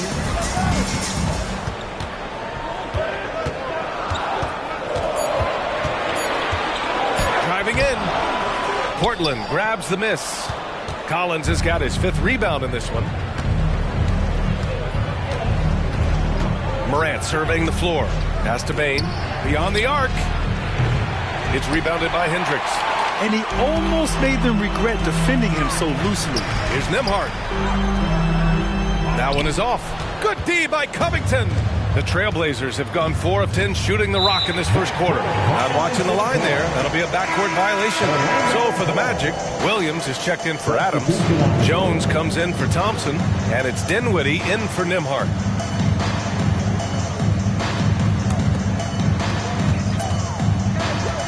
Pass to Hendricks. And here's Young. 2 minutes remaining in the first. Jones finds Young. Good D by Richardson. You know, I think the effort on defense there has everything to do with why he missed that shot. Well done. Back to Bane. 3-pointer. It goes. He's made 3 shots in 6 attempts. Yeah, Josh Richardson is just not a scorer and defender, folks. He can pass it, too. Dinwiddie passes to Jones. Here's Hendricks. Dinwiddie, right side. 5 on the clock. Shot to stop the run. Pass to Hendricks. Young with it. Now here's Jones. This one for 3. Knocks it down from distance. Defensively, there was a lack of aggressiveness, and it really made it easy for him to knock that shot down. Outside Mathurin. 59 seconds left in the first quarter. Chalk up 2 there. Good work by Mathurin getting rid of the ball. When somebody has a better shot, you got to throw it his way. Pass to Hendricks. Now Dinwiddie.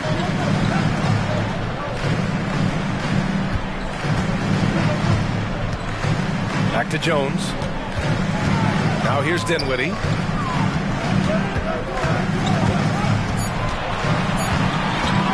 Fires the 3. They get it back. Williams misses. Despite the miss, those are the kind of looks coaches hope to create. He was all alone on that one. And the Trailblazers lead by 6. Boy, good ball movement that time. Allows Richardson to get the good look on the jumper he wants. The pass was right where it needed to be. Young, and they'll get another chance. Pass to Hendricks. It's Dinwiddie on the wing, guarded by Bane. Again, the miss by Dinwiddie. Great contest of the shot. Kind of forced him to fade back more than he'd like. Desmond Bane getting it done for Portland. He dropped 3 threes in that quarter. They haven't found an answer for him yet. We'll be right back.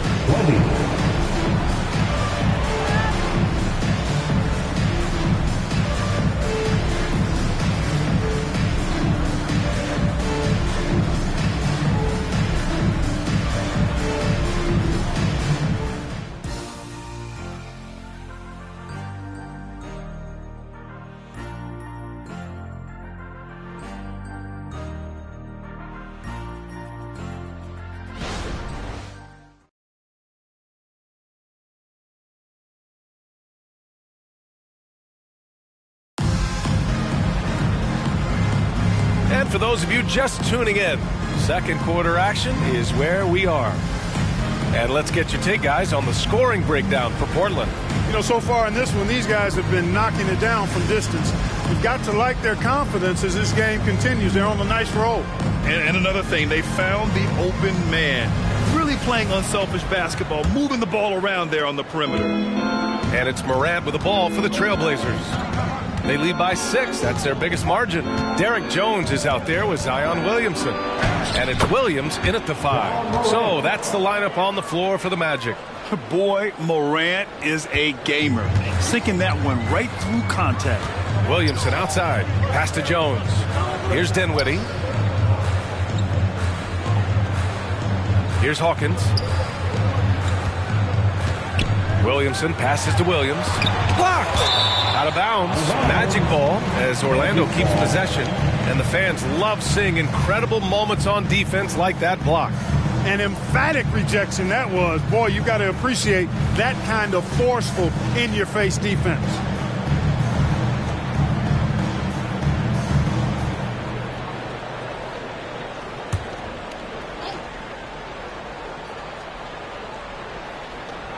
Down to 5 on the shot clock. Here's Williamson. Love to see Mathurin upping the intensity on D. Getting right up on his man and really bothering his shot. Richardson for 3. Hits the trifecta. Richardson's got 6 points. Second quarter of basketball. About a minute played so far. Offensively, it's been a struggle for him. Yeah, they need to string together some shots to have any kind of chance.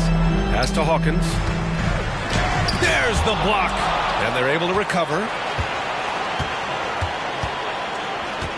Dinwiddie against Morant. Jones from outside. And the basket's good. Off the assist from Dinwiddie. Jones has got his second bucket of the game. And Grant, some players feel like certain officials have it out for them. Did you ever see any of that? You know what, B.A.? The refs are human, too. Yes, I did say that. But they're supposed to be impartial. So you go after them for a while, it's possible they will hold a grudge. Williamson passes to Hawkins. Offline with a baseline jumper. Hard to turn down a look that good. Still, long twos are losing favor, and misses like that are the reason why. And they didn't get out and run as much as some other teams, but they did make their way into the top half of the league in fast break points. If an opponent wanted to go up tempo, they kept pace. And going back to their free throw shooting, it really was one of their strong points. In end-of-game situations, they got the job done at the foul line. Take a break. Take a break. 2 shots.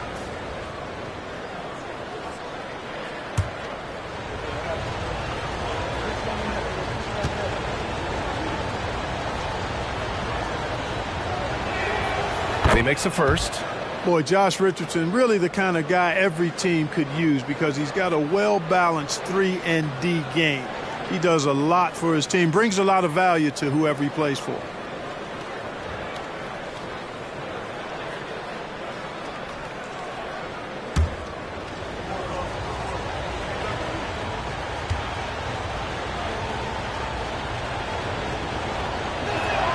That's also good, so he hits both free throws. Productive trip to the line. He doesn't like to leave points on the table. Pass to Williamson. We're now about 2 minutes into the second quarter.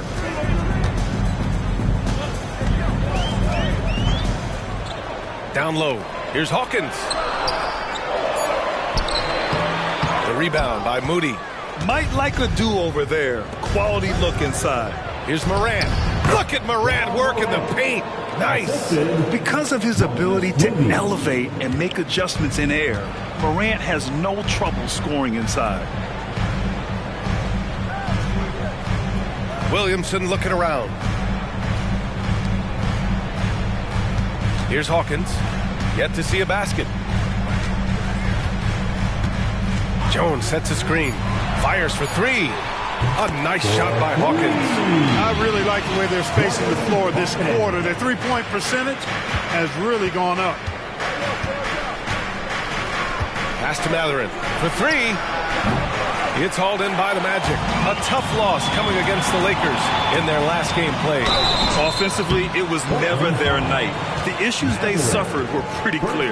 Yeah, the offense was AWOL. It just wasn't there. No rhythm, no flow, just a tough day. A chance here to catch up with Allie from the sideline. The Magic are still young, yes, but they are developing. Coach Jamal Mosley said, quote, "We're close to getting over the hump. These guys understand that you just have to stick with that process, the growth. It's just the belief system that these young men are starting to grow into." He's really kept that positive environment. Thanks, Allie. That free throw, no good. Yeah, the physical abilities of Zion are truly next level. His build, his strength, I mean, it makes him difficult to defend and totally unique. John Collins checked in for Portland. Covington comes in for Richardson.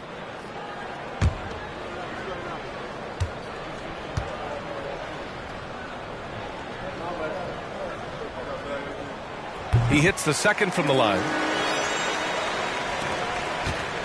And so Moran will bring it up for the Trailblazers. They held a 12-point lead earlier. A tough loss coming against Boston in their last game. On the road, they got owned defensively. They just couldn't match the activity level of their opponent. And you know what, guys? It just seemed like they never really had the kind of energy necessary. They just weren't comfortable on the defensive end. For Portland, they've got 3 of 6 shots to go here in the second quarter. Collins a screen. Morant, the pass to Collins. And a great assist by Morant as that one goes.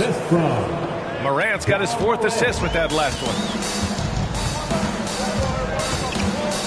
Here's Nembhard. 5 points in the game. Jones finds Dinwiddie.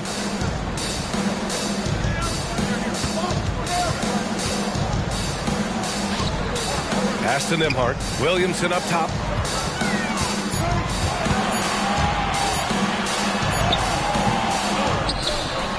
Adams inside. Collins defending. Jones, the pass to Nembhard. And another miss by Orlando. Portland has gone 1 for 3 from downtown here in the second. Outside Morant. Pass to Mathurin. And he was fouled while in the act of shooting, so he'll take 2 free throws. And Mathurin, uber aggressive on offense and skilled at drawing fouls, too. Mathurin at the line for 2.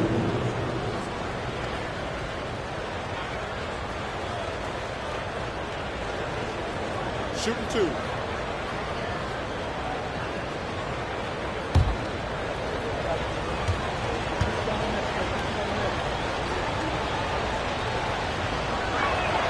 First free throw is good. A tremendous score from the 2-guard spot. Mathurin is a little like Jason Richardson, former Warriors great.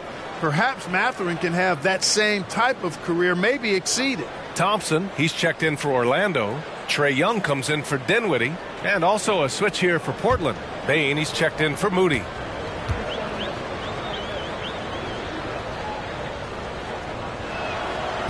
That misses, so he splits the free throws. Yeah, they're playing a much more physical game here in the second quarter. Well, it certainly appears to be the case. I mean, they've spent a lot of time at the foul line this quarter, and that's the result of attacking the rim and being physical. When you're the size of Young, the floater is your friend. Nice touch, young man. Outside Mathurin. Outside Covington. From outside the arc. Zion Williamson grabs the miss. Orlando trailing here.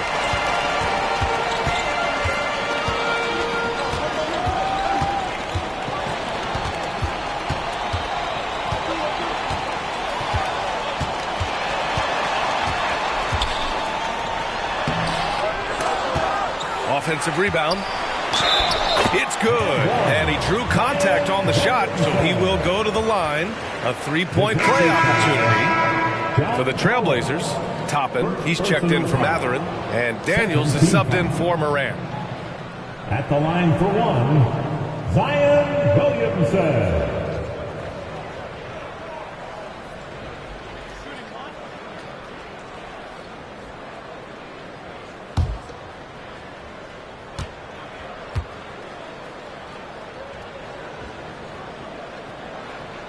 He wasn't quite as assertive as he needed to be in the first quarter, but now he's taking a more head-on approach and getting himself to the line. Here's Daniels. Pass to Collins. And here's Toppin. Covered by Williamson. From 8 feet. Ooh, Thompson with the block. What you love about Thompson is his versatility at both ends of the floor. He's even able to block shots like that. Orlando has gotten 5 of 11 threes to drop so far in this game. Grant, plenty of guys show up to the league, accomplished athletes. Asar Thompson is no exception. Yeah, I mean, he and his twin brother Amin both possess elite explosiveness, B.A. At 6'7" and a 7-foot wingspan, all the tools to succeed and the work ethic to make it happen. He really gets in perfect position for the follow. Just a terrific read. Nembhard, the pass to Thompson. Got a piece of it. Now the Blazers moving it up. Here's Daniels. Lays it up and banks it in. And now it's a 10-point Trailblazer lead. That's a one-man show all the way. Great defense and then coast to coast for the finish. Orlando calls timeout. There's just a lot of wide open lanes to the rim here. That'll drive your coach nuts. And, you know, I think he's going to tell them simply, we have to show more fight on the interior. That's the top priority right now.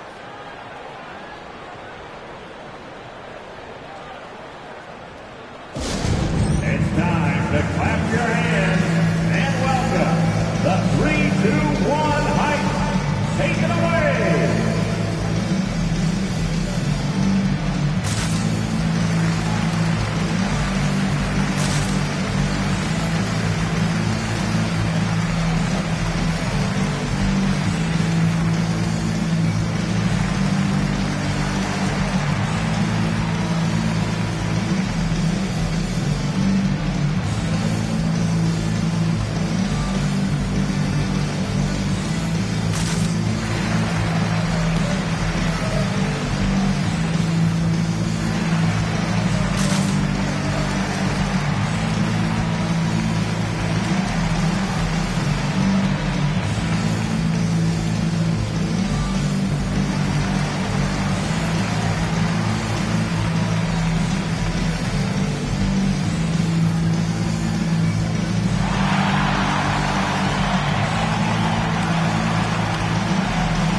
Making a switch here.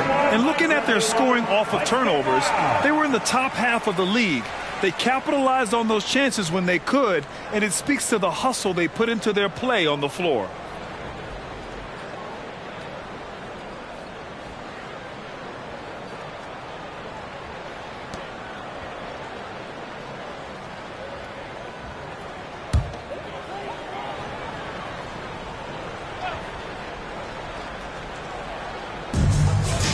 Thompson passes to Young. Here's Nembhard. He's got 5.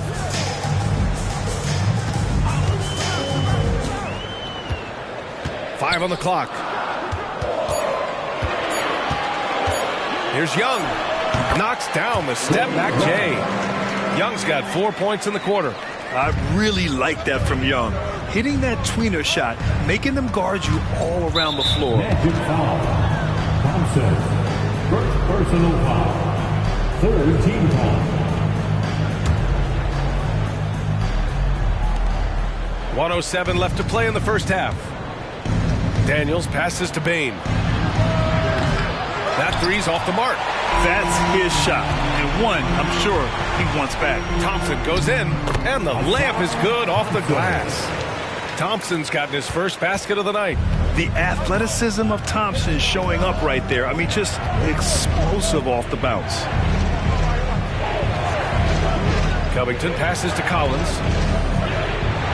Gets to the rim for 2 with the D all over him. Collins has got 10 points in the game. At the offensive end, he's been assertive and efficient, guys. A big reason why they hold this lead right now. Here's Thompson. Pass to Hendricks. Back to Thompson. They set the pick. Shot clock at 6. Collins with the rebound. Collins has got his 8th rebound here tonight. Daniels passes to Bain. Over Adams. Bain, no good. Clean look from mid-range. Coach will probably want to run that play again. Here's Young. No good. second attempt there. And so it's Portland, finishing the quarter with an 8-point lead. A big difference in shooting percentages. That's why they lead. All right, now let's check in with Allie LaForce. Allie, what do you have? Thanks so much. Robert, this team's offense has been going in the first half. How did you guys get that rhythm? Just finding the right shots. Overall ball movement, attacking drive, attacking closeouts, and just finding the open guy. We've seen in the film how they was going to guard, so we adjusted to that, and guys have been finding us in the right spot. It all starts with attacking the rim. Back to you. Appreciate it, Allie. And we'll be coming right back after this break. Ready for the third quarter.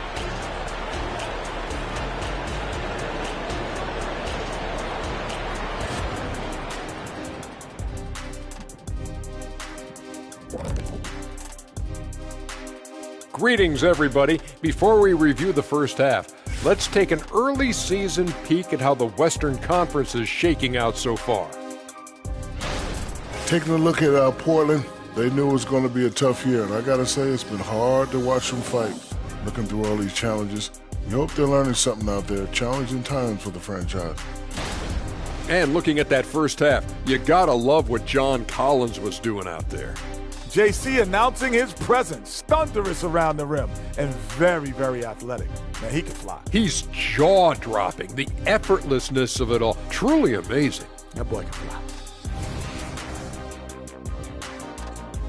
Thanks for tuning in. Now it's time to head back over to Brian Anderson for the start of the third quarter.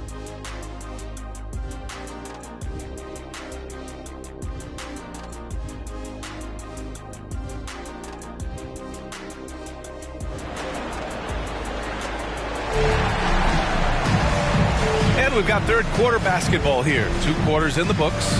A fantastic game from John Collins in this one. And in the first half, he dominated in the post. He got the looks he wanted and was able to execute. Yeah, you know what? I think he's doing exactly what he has to do. Using his body, shaking off contact, and then finishing at the rim. Checking out the group for Chauncey Billups to start the second half. Desmond Bane is out there with Ja Morant. Then it's Obi Toppin. Then there's John Collins. And it's Covington in at the 3 slot. Now here's Young. Basket counts. Young's got 12 points in the game. Yeah, there's Trae Young getting it done inside. And it's Morant with the ball for Portland. Looking ahead to their next game, playing at Dallas. They'll match up against the Mavericks. And that'll mark the end of this 5-game road trip. And let's send it over to Allie LaForce. Zion Williamson is doing his homework. He said, quote, I watched a lot of old school players and I tried to figure out their mindsets. And all of their mindsets were the same. People remember winners. So whenever the time comes for me to be done with the game of basketball, I want them to say he was a winner. Guys, he's on his way. So true. Thanks, Allie. Portland leading. A little over a minute gone here in the second half. Top of the key jumper, no good. Yeah, still close, but with their tough play on the boards, you're certainly seeing the effort. The fader. Covington grabs the board. Covington's got 4 rebounds in the game. Morant with the slam! Oh, putting on a show for the fans. Morant's skills making it look like a circus in here. Covington against Young. Pass to Adams. That one's good, and it's Young with the assist. Young's got 3 assists in the game. For Portland, they've gotten 2 of 4 shots to go since the break. From deep, Morant. Morant missing again. And the call will be against John Collins. That's foul number 2 for him. And that shot was going nowhere thanks to that aggressive swat. Boy, and that'll give him a nice injection. Nothing like a rejection to get a team fired up. The Magic have gotten 3 of 4 shots to fall so far in the third. Outside Young.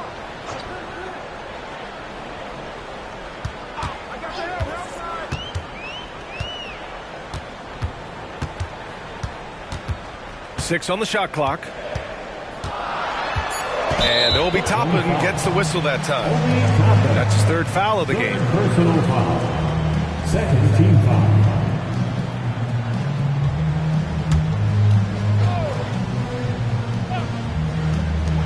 Second half of play here with just under 2.5 minutes passed. Excellent defensive instincts leading to the quick reaction. Outside Covington. Pass to Toppin. Young against Morant. The three from Bain. And Young pulls it down. It's clear he's totally out of sync. The team needs to rethink its strategy around what to do with him. Nembhard, good. And now just a 3-point Portland lead. In a tight game, they wanted to make sure of that possession. Toppin, a screen on Young. Morant, the pass to Bain. Back to Morant. Let's go with a three. The three-pointer is down, Ja Morant.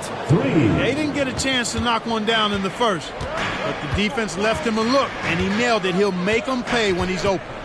Pass to Nembhard. Williamson outside.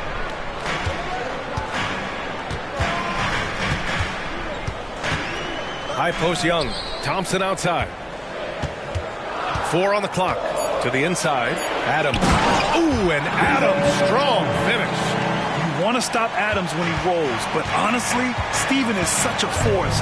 Sometimes you can't stop him. And he's going for the oop here. Oh, it's stolen by Adams. Young with it. Guarded by Morant. Here's Thompson. Second chance effort. And he takes it up and lays it in. Thompson's got 5 points in the quarter. Good work down low. I mean, I like how confident Thompson is from this area. Morant against Young. Pass to Bain. Toppin with it. Right side Morant. Trailblazers got to hurry. Got to get up a shot. And there's Toppin on the assist by Morant. Morant's got 6 assists here tonight. Lackluster defense, showing no desire to chase shooters off that line. And those triples, they sure do add up quickly, don't they? I mean, they've got to make some kind of adjustment here. Orlando calls timeout.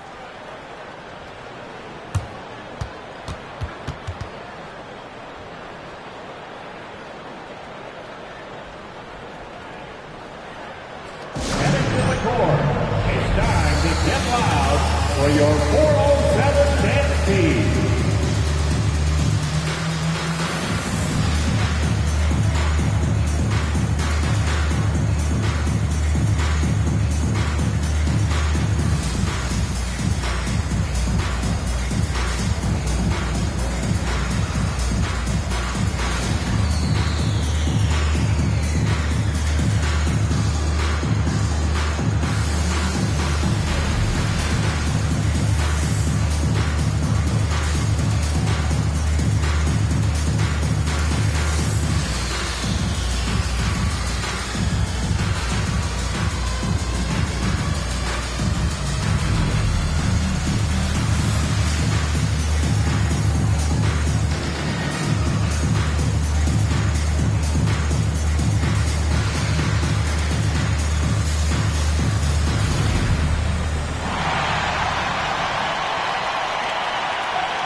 He's checked in for Orlando. And also a switch here for Portland. Matherin's checked in for Toppin.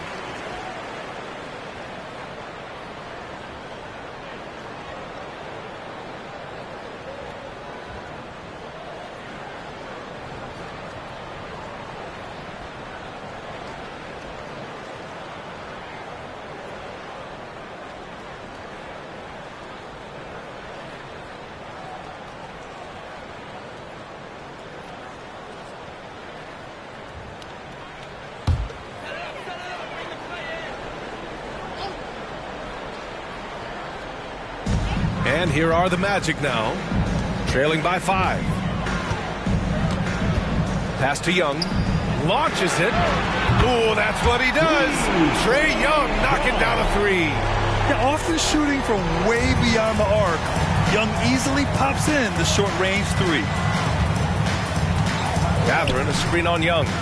Morant, the pass to Collins. And it goes out of bounds. That one off Young. The 2K leaderboard highlighting last season's assist leaders. Third is Trae Young. Not a lot of guys had better vision on the floor than him. He was able to see passing lanes and ready shooters no one else could.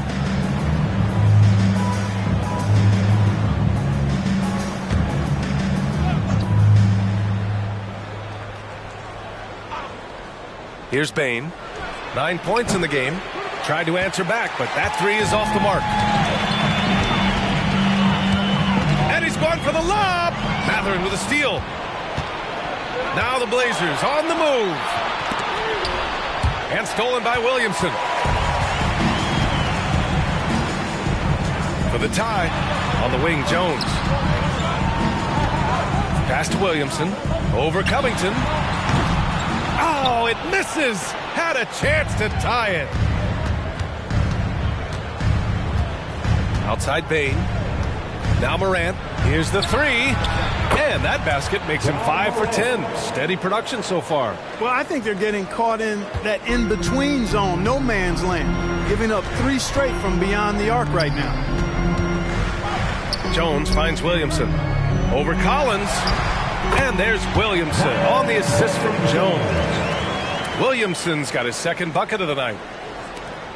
The Trailblazers have gotten 5 of 10 shots to go. Collins with a screen on Young. And here's Morant outside. And again, it's the Trailblazers from deep. A dozen consecutive points off of threes. This defense looks rattled. And guys, now that they're rolling from out there, the defense has to really get up into them. You've got to almost be in their jerseys to try to deny those looks. Young, the pass to Williamson. Here's Adams. He's covered by Mathurin. 5 to shoot.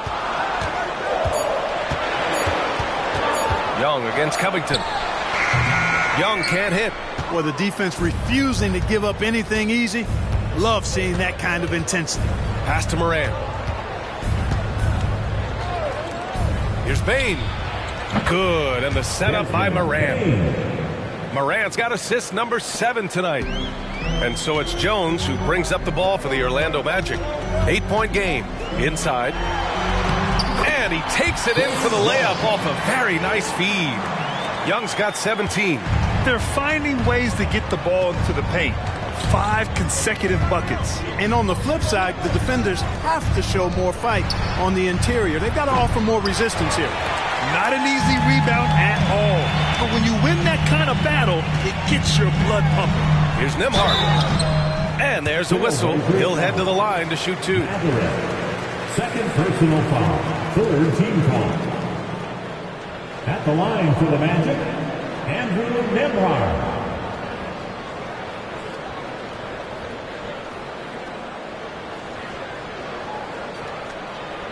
Take a break. Take a break. 2 shots.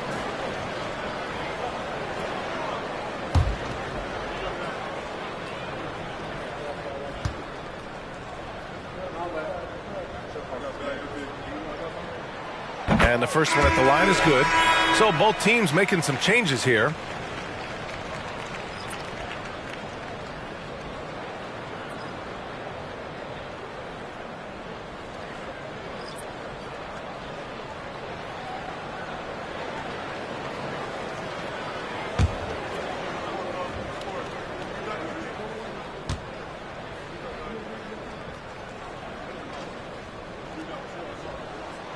And good on the second, so he makes them both. Here's Morant.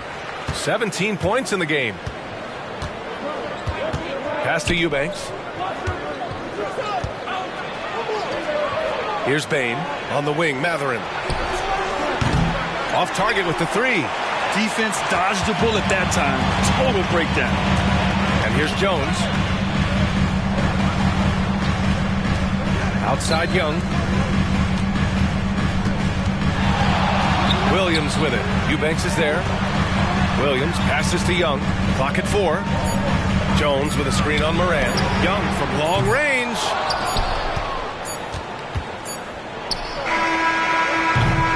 Ja Morant, he's feeling it tonight and has been the driving force for Portland. 11 points in the quarter. He's on fire. We're coming right back. Don't go anywhere.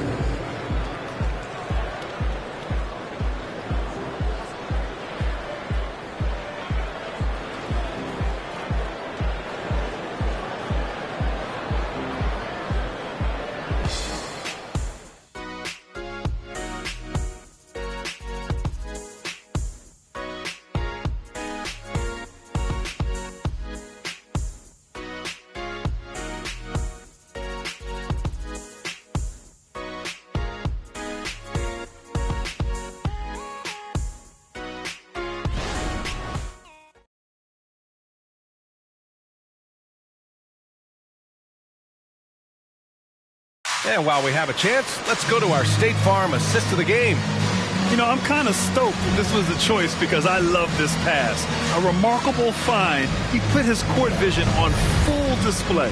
Yeah, and with the accuracy to go along with that vision. I mean, he put the ball in the absolute perfect spot. That's how you orchestrate it. Man, I know I speak for all of us when I say I can't wait to see what kind of finish awaits us here in the fourth quarter.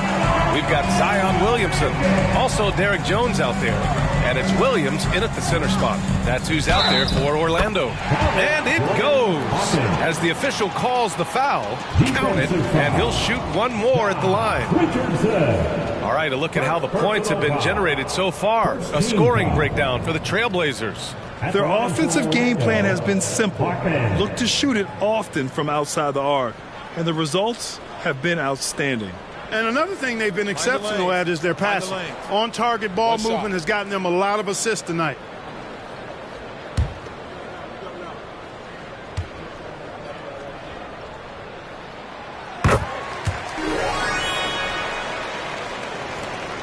Portland leading. Pass to Moody. Back to Morant. And Morant gets double teamed. Three-pointer Mathurin. Orlando grabs the miss. He didn't make them pay for that weak defense, but they just can't rely on him to miss those kind of shots. A moment now to see how the schedule is looking for the Portland Trailblazers. On Thursday, they'll take on Kyrie Irving and the Dallas Mavericks. Then on Saturday, they'll be facing Kevin Durant and the Phoenix Suns.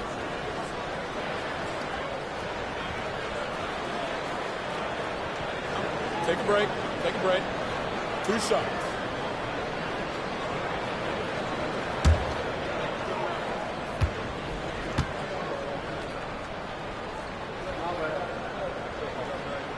And it's tied up with that one.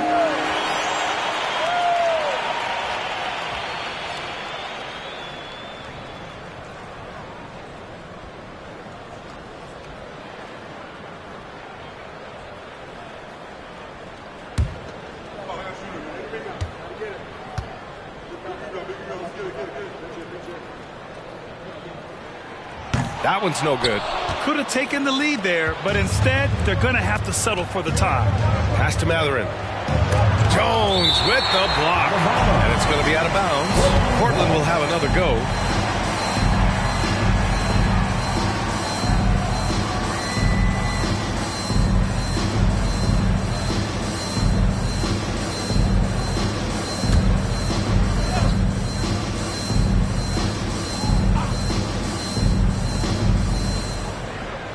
Outside Richardson.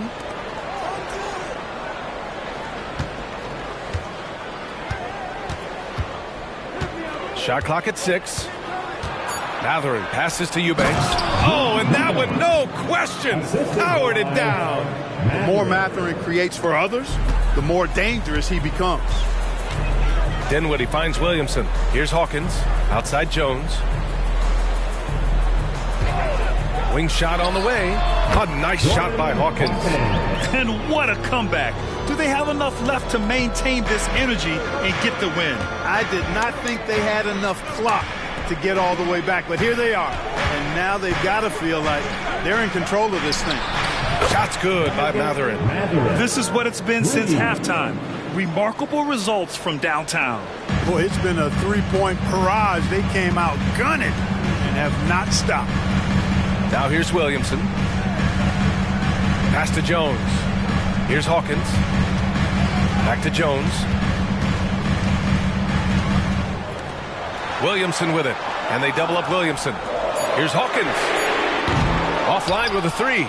Just enough of a shot contest to bother him. Now here's Richardson. Stolen. Oh, and a fast break for the Magic. Williamson passes to Hawkins. Back to Williamson.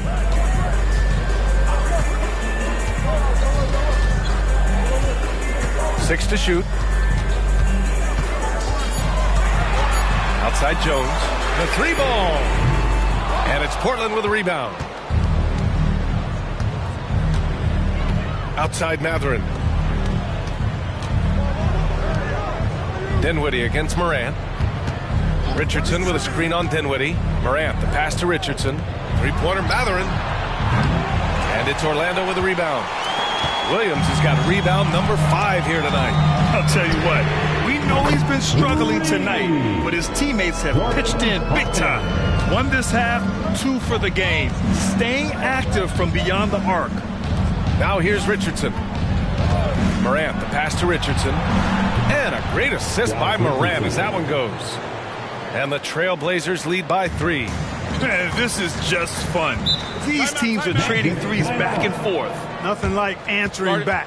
One team gets 3, you fire 3 of your own. Boom. And the Magic call time here.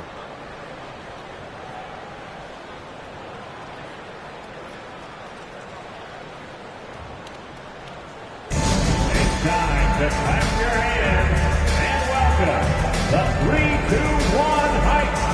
Take it away.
And the Magic making a change here.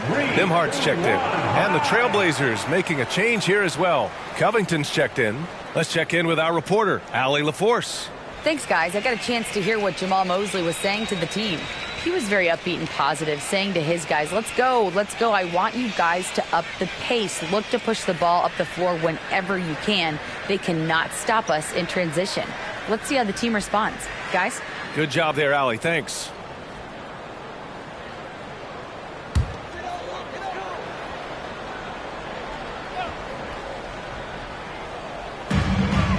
Williams passes to Jones. Dinwiddie outside. Pass to Nimhard. Williams with the screen to the paint.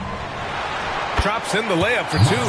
With a tough road ahead, they worked hard to get a good shot. The Trailblazers have got 3 of 6 shots to go in this fourth quarter.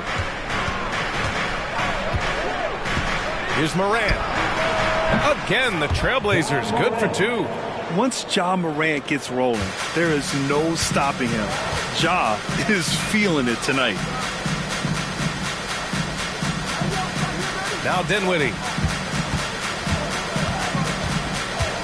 Here's Nimhard. Jones sets a screen. Just 5 on the clock and 10 feet away.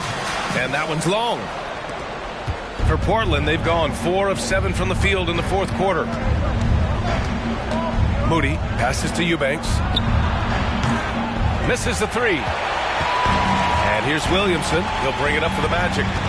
They trail by 3. Physically, there's just no way to match up with Zion, especially now that he can go to the right hand. Third team foul. At the line for 2, Zion Williamson.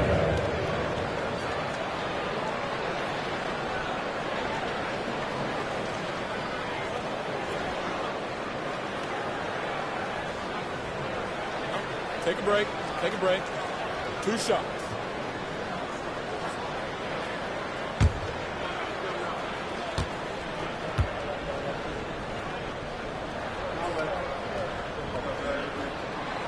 No good on the free throw. Orlando making some changes. Steven Adams checked in for Williams. Thompson comes in for Jones. And it's Trae Young in for Dinwiddie.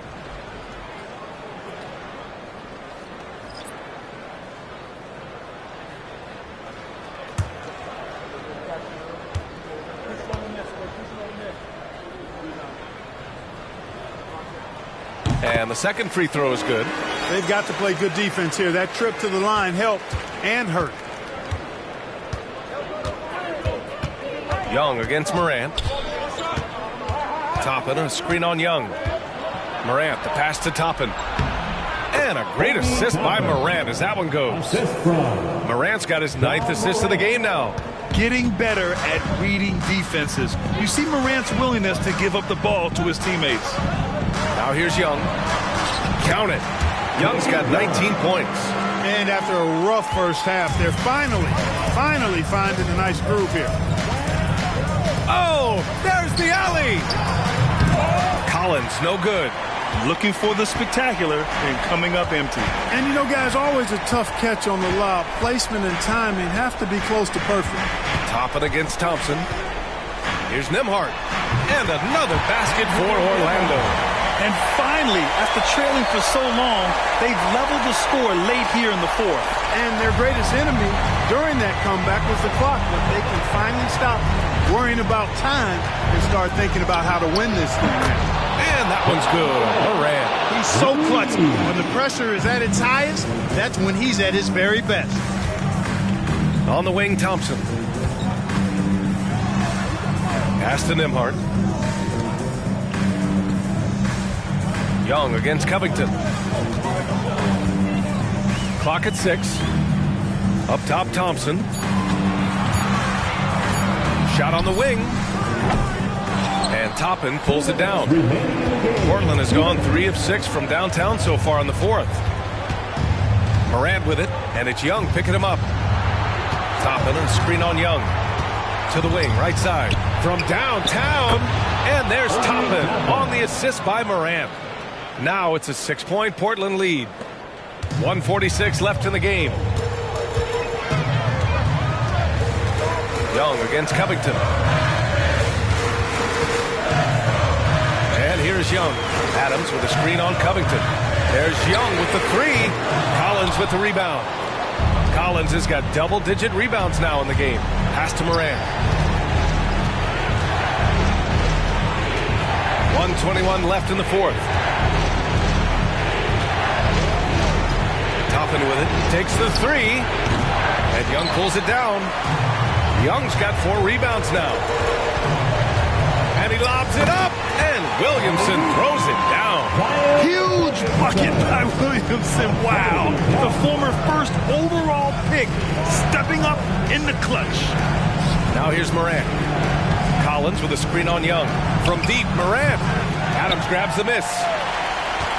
Orlando has gone only 1 of 4 from the perimeter here in this fourth quarter. Back to Williamson. 40 seconds left in the fourth quarter of this one. The floater. Talk about stepping up in a big way. Well, that was want to. He wanted the ball. Nobody else was taking that shot. First personal foul. 14 foul. At the line for the match. He knows just how important these shots are, and he makes them count. Huge moment here. Have to stay calm in these situations. Morant with it, and it's Young picking him up. There's the triple. Money from deep. They have a relentless mentality, even with the game in total control. And, you know, until that final buzzer sounds, I mean, you've got to treat every possession like it's crucial. Timeout called. The Magic. They're down by 4. 20 seconds left in the fourth. All right, guys, what do you think? No doubt. They've got to get a quick bucket here. Yeah, and they need it hiccup fast. I mean, they'll be drawing up a quick hitter in the huddle here, no doubt.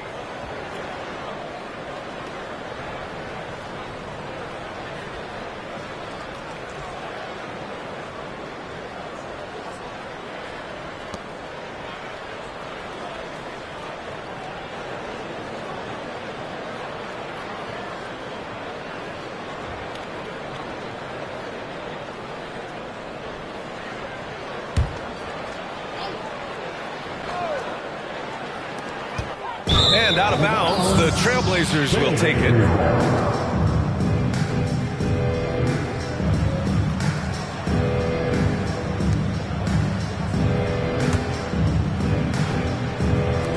19 seconds left in the fourth quarter. And they foul intentionally. Now they're going to have to do that again. They're not in the penalty just yet. Yeah, just trying to keep this game alive. Not a bad foul right there. Sure, it's not over. The clock is as much a problem for them as the score is right now, so they've got to try to manage it. And that's an intentional foul. Andrew Nemhard, third personal foul.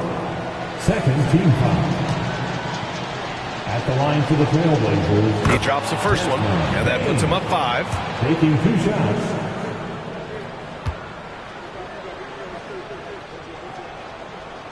And a tough break as his second attempt is no good at the line. Now a timeout called by Orlando. They're down by 5. 17 seconds left in the fourth quarter. All right, guys, what's your take? They're going to have to work fast coming out of the timeout. They're going to draw up a play here, I think, to get a shot right off of the inbounds pass and not waste too much time at all. Give it up again in the 4:07 next D.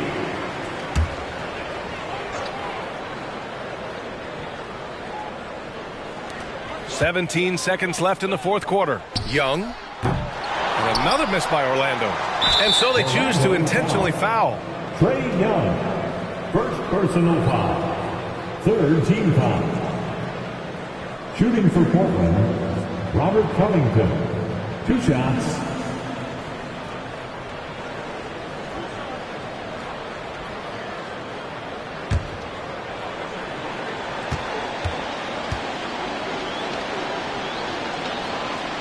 He hits the first one, and that increases the lead to 6. Boy, he's an outstanding defender and a very capable shooter. Covington is an extremely valuable role player. And so both free throws good, and it's a 7-point game. Those are critical foul shots. Love to see him knock them down there. Thompson outside. Fires for 3. No good on the shot. So the Trailblazers winning. And they barely squeezed out the win here on the road. And B.A., the visiting team is always under some added pressure. But they made it work and got the win, whatever the margin may have been. And that's going to do it tonight, folks, for our broadcast. For Clark Kellogg, Allie LaForce, and Grant Hill, this is Brian Anderson. Now it's time for the New Balance Player of the Game, Ja Morant.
Up next, the Timberwolves.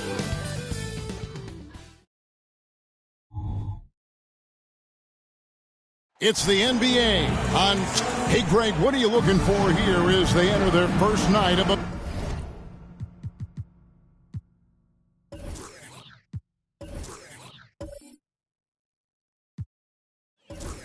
Back to...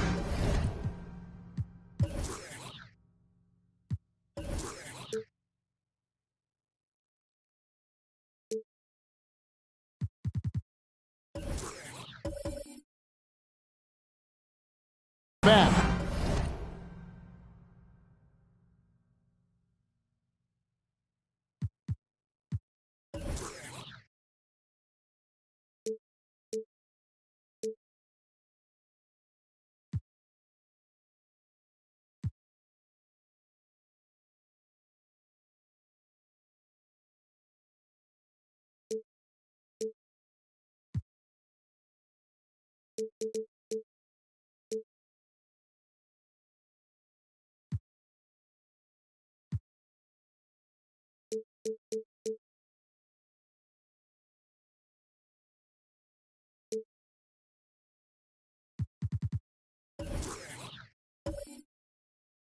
We'll see how the coaching staff distributes minutes among the players. You don't want to overuse your guys tonight and leave them sluggish for tomorrow. It's about finding a balance.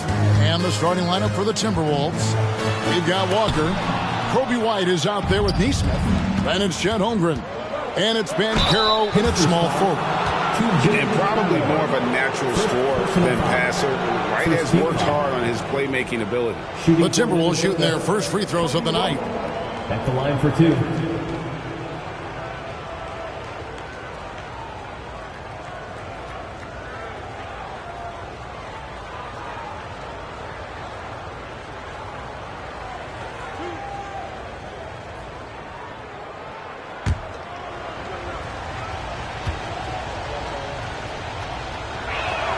And the first one drops. Well, here we are talking about Timberwolves greats. One player standing out to me, and Doris, I know to you. That's Kevin Garnett. I don't think there is any debate that KG is number one. He is Minnesota's all-time leader in points, assists, rebounds, steals, and blocks. My goodness, what a career.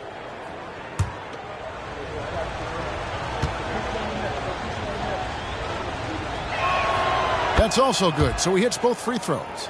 The athleticism and blinding speed White possesses is impressive. This guy plays with a lot of moxie. Now, here's McConnell.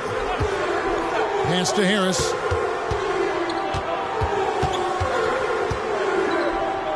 Kicks it out to Mitchell. Shot clock at 6. The floater, it's deflected. Harris against Banchero. Makes it off the glass. We call that being decisive. Banchero off the dribble drive leaves no doubt. And so it's McConnell with it. He'll bring it up for the Indiana Pacers.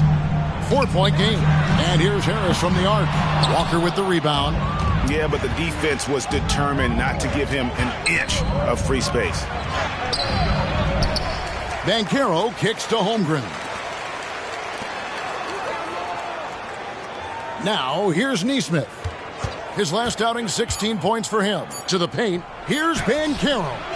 It's hauled in by Bam Adebayo. The Pacers have gone 0 of 3 from the field to start the game. Harris passes to McConnell. For 3, Mitchell. That's a no-go, and he's still looking for his first bucket after 2 shots. Well, conversions have been a problem. 0 for 4. Takes a 3. White, good. White's got 5 points so far.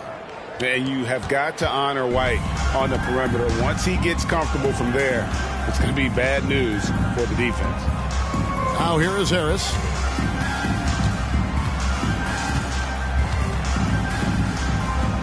Mitchell outside. And the 3-ball is good. There it is. After 4 straight misses, finally nail one. Timberwolves have gone 2 for 4 from the field so far today. And here is Nesmith. Shot from the wing. And it's White missing. And here's Mitchell from the arc. Rebounded by the Timberwolves. No doubt he's struggling right now from the field. Let's see if he can get it going this quarter. Here's White. A putback. Walker on the follow. I love the determination he showed there, getting himself into good position under the glass. With the presence of mind to know just where the rebound was going to come down. Well timed. Now, here's McConnell. He had 15 points last outing. Harris kicks to McConnell. Mitchell outside. Indiana moving the ball away. The shot by Adebayo, no good. And the way he was able to reach out towards that release had an impact. Well, no question. He altered that shot, and most of the time, that's just as good as blocking it. Now in the scoring column with that bucket. 1 for 2 this game. I tell you what, they won't be down for long if they can get some more early offense like that. And we're just over 3.5 minutes into the first quarter. And there's the foul. It'll go on T.J. McConnell. That's foul number 2 for him. The Pacers making a switch here. Quickly's checked in. Emmanuel Quickly.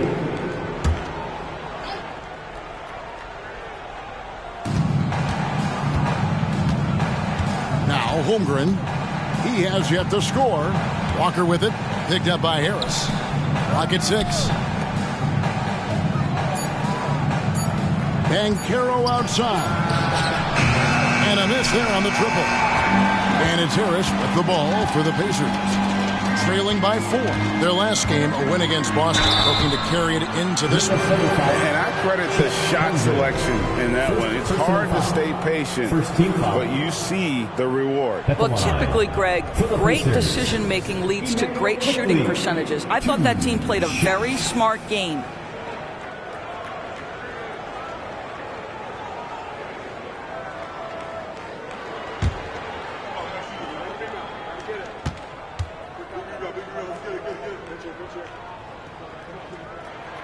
A free throw drops for Quickly.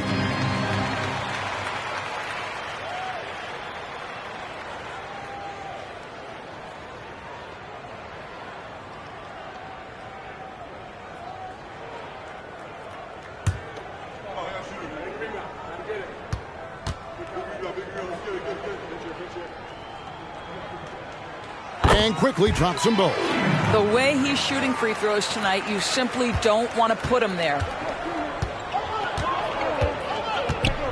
White against Quickly. There's the lob to Banchero. Stolen by Mitchell. Here's the break. Here's Quickly. Good, and the assist goes to Mitchell. Quickly's got 5 now. And that's up-tempo basketball at its best. So much easier to operate in the open court when a steal triggers the break. Now here's White. He's got 5. Pass to Holmgren. Here's Nesmith, covered by Mitchell. And another fast break chance here for the Pacers. Here we go. And the rejection by Holmgren. Already set the Summer League record for blocks in his first game. Holmgren, one of the best young shot blockers in the league. And finished off by Banchero. Sees his man, has the angle on the interior, and drops a dime right there. Greg, we were just talking about Chet Holmgren, and he's a lot tougher, I think, than his frame might indicate. Physically and mentally, he does not back down. In fact, he's often the one who initiates contact. You think you're going to bully him? He's going to try to bully you. Here's White, following the basket by Bam Adebayo. Banchero outside. Knocks down the 3 ball. He's got 7. Taking back the lead once more. Give these teams credit. Man, they are battling. Neither team willing to give an inch, and neither able to seize the momentum. This has been a fascinating one to watch. Yeah, you hate to give up a foul on a 3-point attempt. This is his first trip to the line tonight. At the line for Indiana, Donovan Mitchell, 3 shots.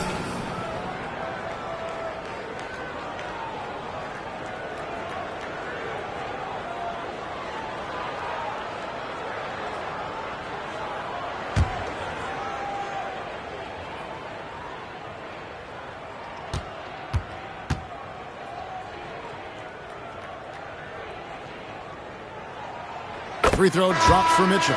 Donovan Mitchell, just such a relentless scorer, and that high energy he brings is always a huge catalyst for whatever team he plays for. The Pacers making a switch here. Wara checked in, and then for Minnesota. Williams is checked in for Banchero. Shaedon Sharpe comes in for Nesmith. And it's Jose Alvarado in for Kobe White. And he sinks the second.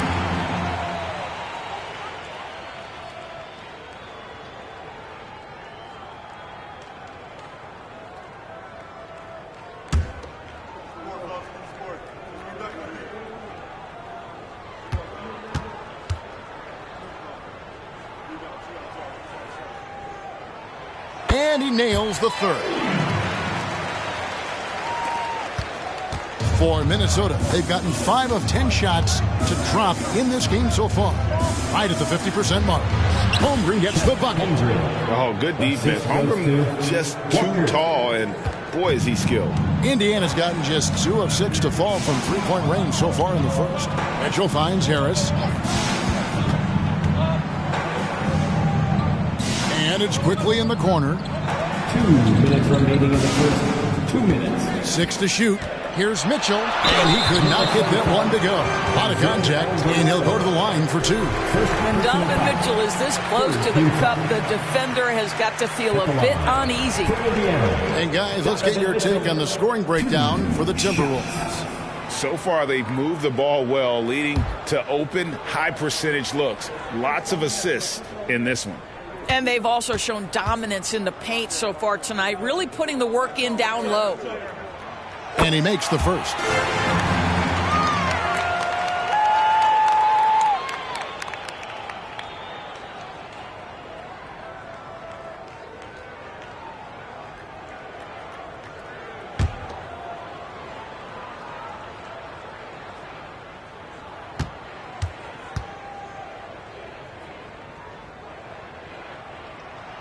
And Mitchell drops them both.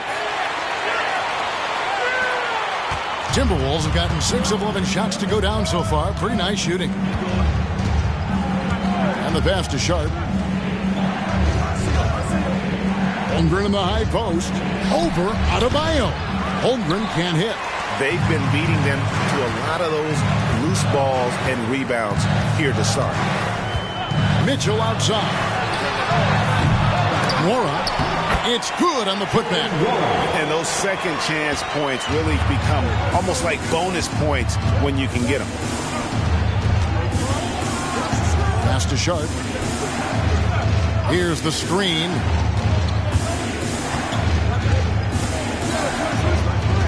Going inside. The kick out to Williams. No good from outside. Indiana leading by 3. Mitchell outside. This one for 3. A rebound by the Timberwolves. Walker's got 6 rebounds in the game. Now, here's Sharpe. Covered by Mitchell. Pass to Alvarado. Bounce pass from Williams. It's Adebayo with the rebound. Adebayo's got 7 rebounds in the game. Now, here's quickly. He's defended by Alvarado. Sinks the three-pointer. And through hard work, this has become Harris's bread and butter. A knockdown shooter off the catch. Here's Alvarado. Still scoreless. Holmgren with it. And that's the final possession with the nice defense right there. Substitution on the court.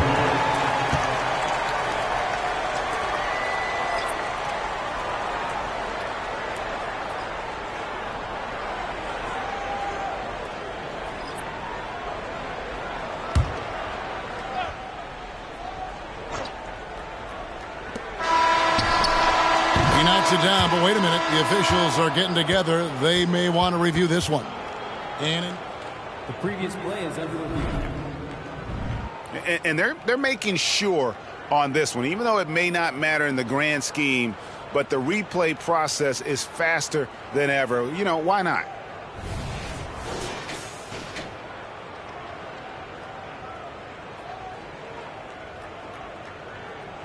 The ruling on the floor is confirmed.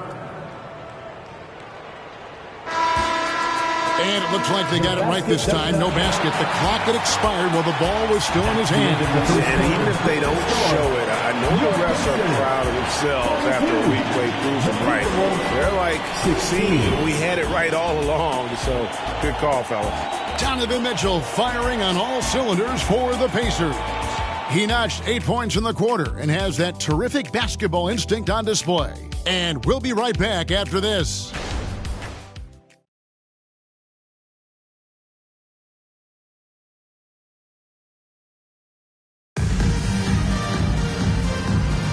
And for those of you just tuning in, the second quarter of action is where we're at right now. And what's your take, guys, on the hustle stats for the Pacers? They're really mucking things up for the opposition, racking up steal after steal, just not letting them develop any kind of offensive rhythm. Yeah, they've also been alert and active on the defensive end, creating turnovers and turning those into points on the offensive end. Timberwolves trail by 6. On the court for the Timberwolves as our second quarter is underway. We've got Reed. Sharp out there with Jose Alvarado. Then there's Banchero. And it's Barlow in at the 4 spot. Great. You look at the size of some of these point guards now. Magic Johnson would feel right at home. Yeah, it's a part of a larger trend with all the switching defensively. If you have just one smaller guy on the floor, he is going to get targeted.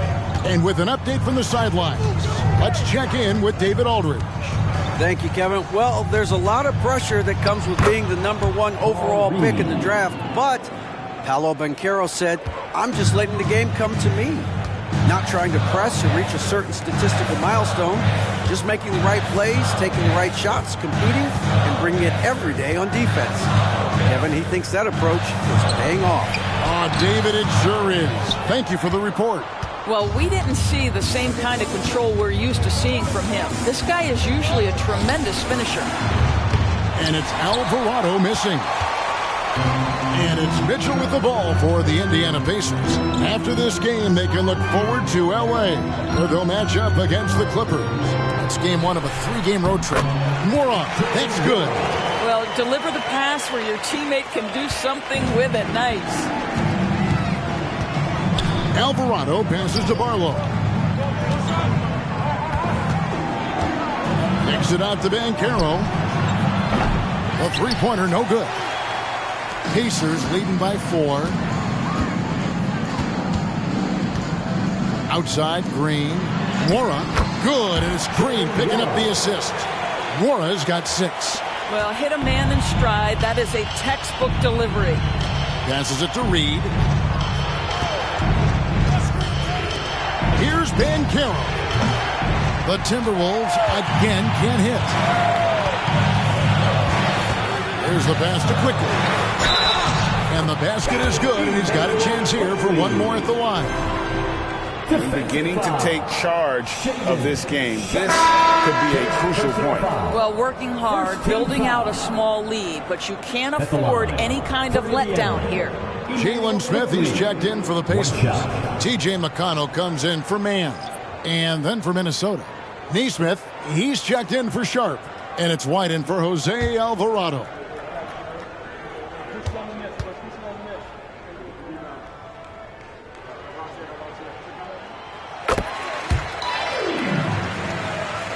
Here's White. 11 points for him in that last game against the Pistons in Detroit. Inside, here's Banchero. Offensive struggles continue, missing again. Quickly kicks to Mitchell. Off target there, that would have pushed the lead to double digits. Right here he is, the first overall pick of the 2022 draft, Paolo Banchero. And the top pick because he's a 6'10 playmaker. Banchero has a tremendous feel for the game, great vision, passing it, and endless potential offensively. And a quick look at how the Minnesota Timberwolves schedule is shaping up. On Thursday, They'll be facing Kawhi Leonard and the Memphis Grizzlies. And then on Thursday, they'll be taking on Klay Thompson and the Sacramento Kings.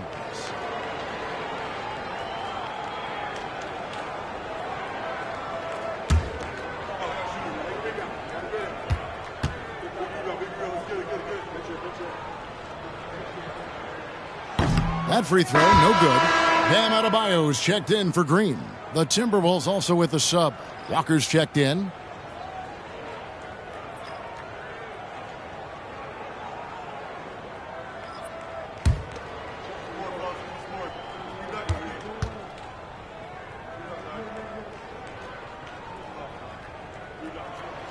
He hits the second from the line.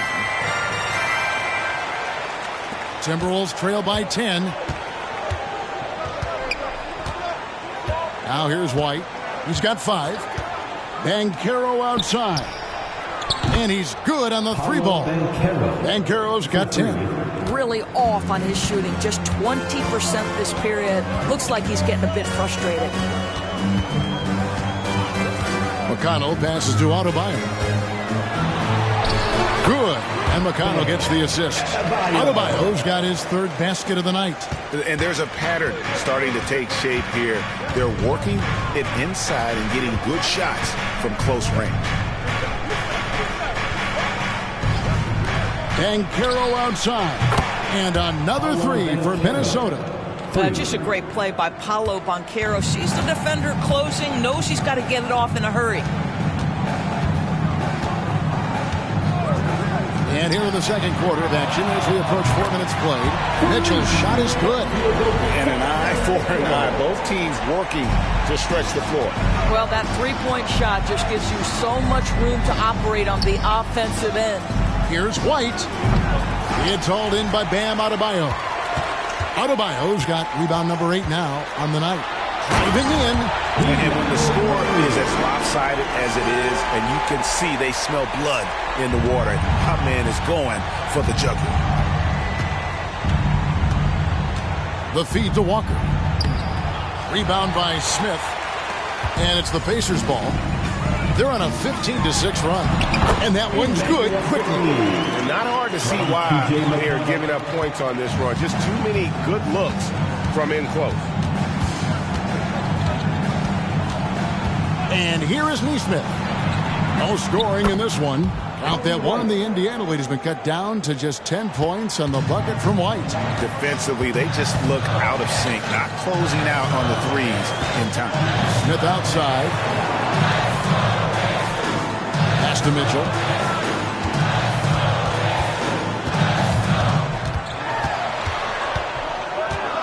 Pass to McConnell. 4 on the shot clock. From 12 feet out. And there's Mitchell. That's good on the assist by McConnell. McConnell's got 5 assists tonight. Timberwolves trail by 12. Here's Nesmith. Passes to White. Puts it up from 15. It's rebounded by Indiana. Adebayo's got 9 rebounds in the game. Getting it done. McConnell finds Mitchell. Adebayo with the ball. Reed covering. Adebayo passes to McConnell.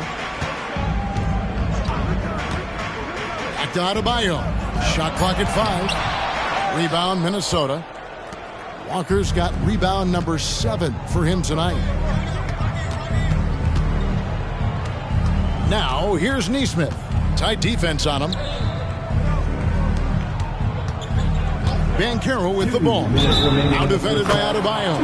Fouled in the act of shooting. Gets the bucket anyway, so a 3-point play chance for him. So Banchero will go to the free throw line. It's going to be on Bam Adebayo. First trip to the free throw line for him tonight. Catching up on the changes now for Indiana. Tobias Harris is checked in for Mitchell. And Oubre is subbed in for Quickly. Chet Holmgren, he's checked in for Minnesota.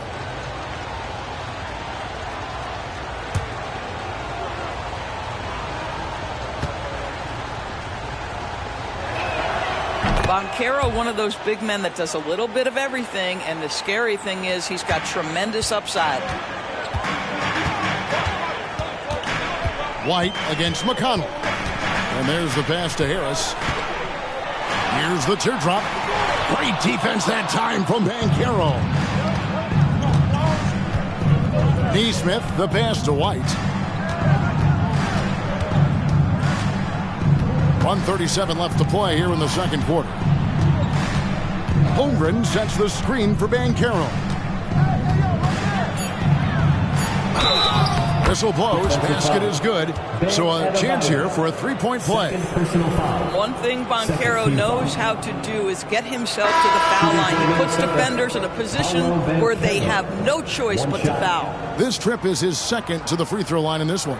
And he shot 74 from the line a season ago. Donovan Mitchell's checked in for Kelly Oubre.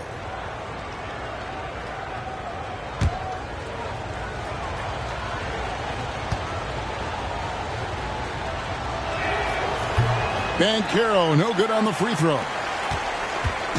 And so it's McConnell with it. He'll bring it up for the Pacers. 13 points was their biggest lead in the game. Harris outside.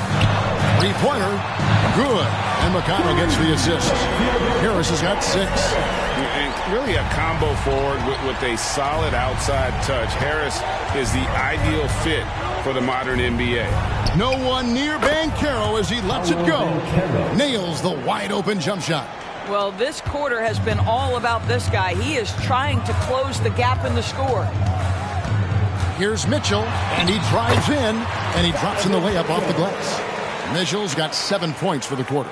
They've settled into a nice groove offensively here in the second. White looking around. Pass to Banchero. They double him with Mitchell. Here's Neesmith. It's hauled in by Bam Adebayo. Well, you simply have to shake that one off, right? You can't let that kind of missed opportunity bother you. For 3, Harris, and Indiana, another 3. And that's one way to extend the lead. Continue to light it up from long range. They have all the confidence in the world right now from the three-point line. And stolen by McConnell. Driving the lane, White with the defensive effort. Boy, if you're going up against this guy in this close a range, you've got to defend with everything you've got. A tremendous job defensively. There's no quitting this guy. He just gives you great effort, and he continues to give you great production. And so it's the Indiana Pacers holding on to an 11-point cushion as we get ready to take a break. They're playing a bruising game inside, and it's working for them. And we've got more on 2K Sports coming your way after this break. Fans, let's hear it for your arena entertainment.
Welcome, everybody. The story at the half could be summed up as a dominating performance for the Indiana Pacers.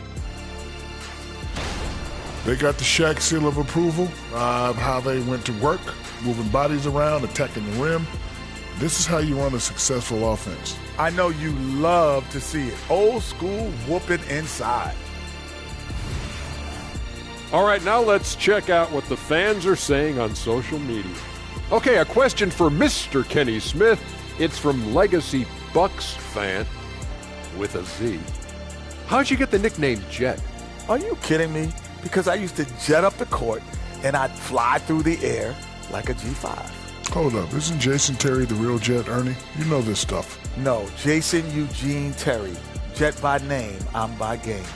I'm staying out of it. And that'll do it for halftime. We send you back to Kevin Harlan, who has the second half call.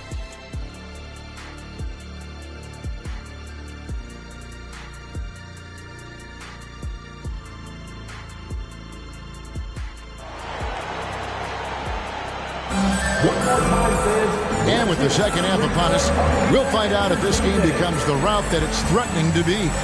You know, Paolo Banchero, guys, has been exceptional. No problems fighting his way to the rim in this one. A lot of points in close. And part of that has to do with his mindset. He has been looking to push the action at every opportunity, and he has been in attack mode all night.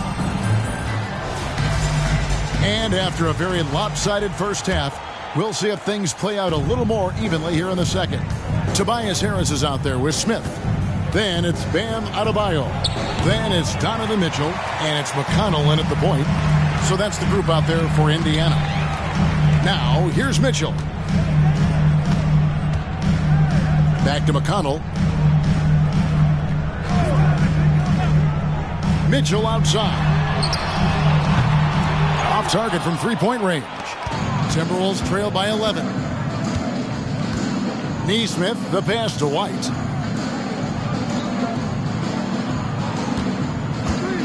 Pass to Banchero. Hands it from downtown. Banchero's got the first basket of the second half here for Minnesota.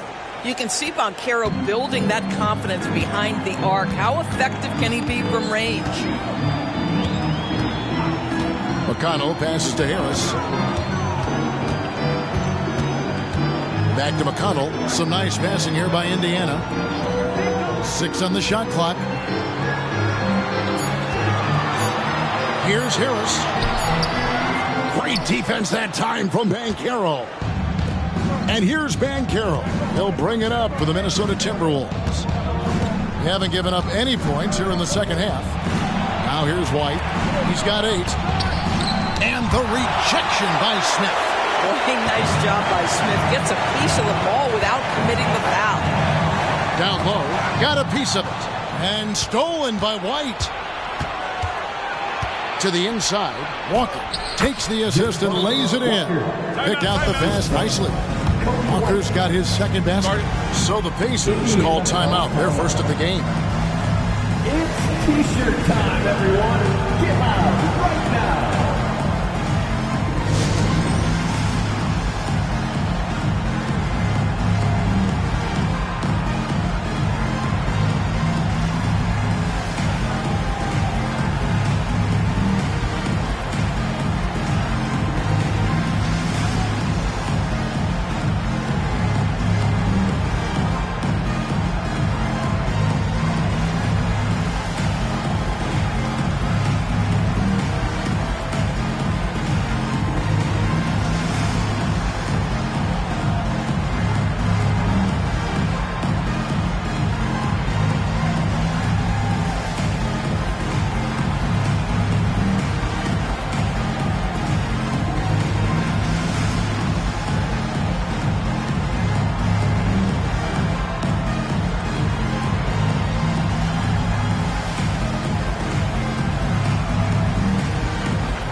Let's look at the stats for Paolo Banchero.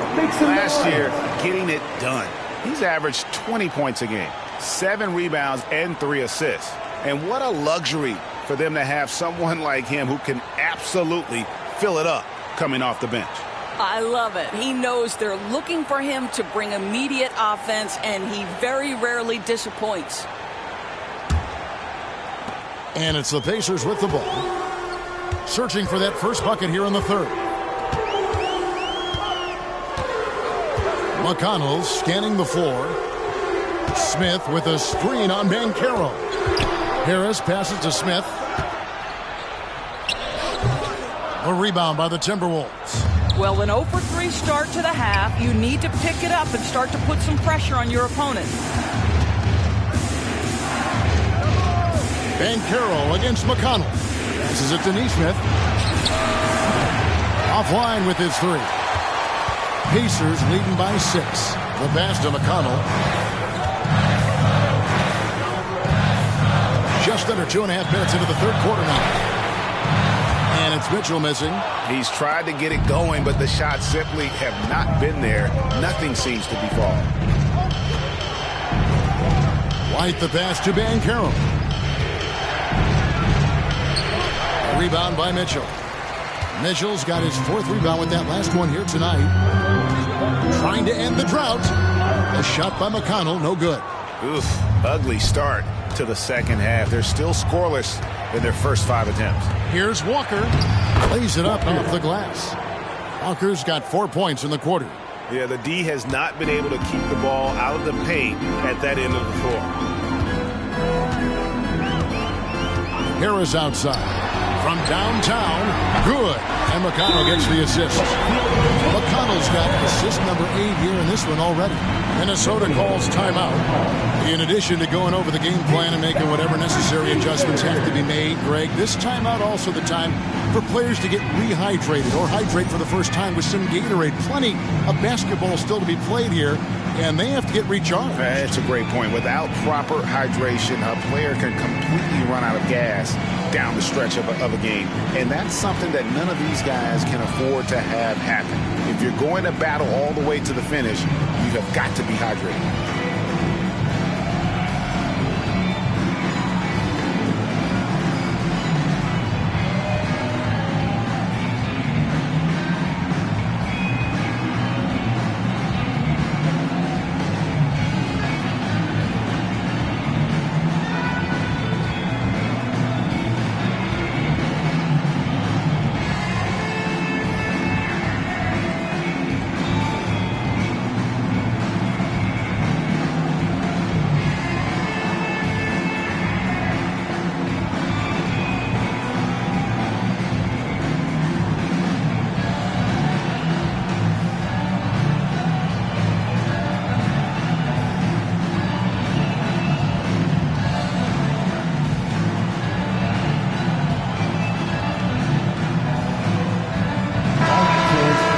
Let's pause to take a look at the teams that were tops in field goal percentage last season. In the third spot, the Timberwolves. Hard to shoot the ball any better than they did. I mean, they weren't the best in the league, but, man, they were right there.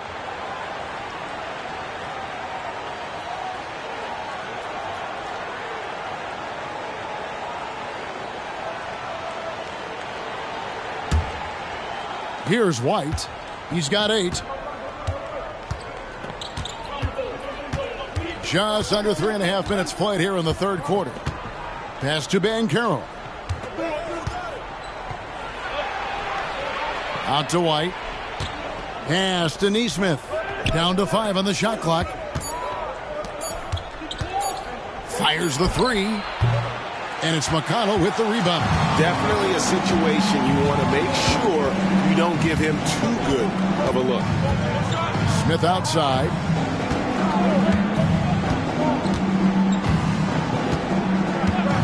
Passes it to Mitchell. Fires from deep. And again, it's the Pacers from deep. The defense is far too slow to close out on those three-point attempts. Timberwolves trail by 10. Now White.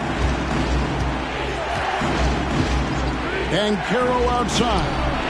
And they wasted no time getting those 3 points back. Banchero's got 28 points for the game. I'll tell you, Banchero wants to see the answer from 3, and he decides to do it himself. McConnell passes to Smith.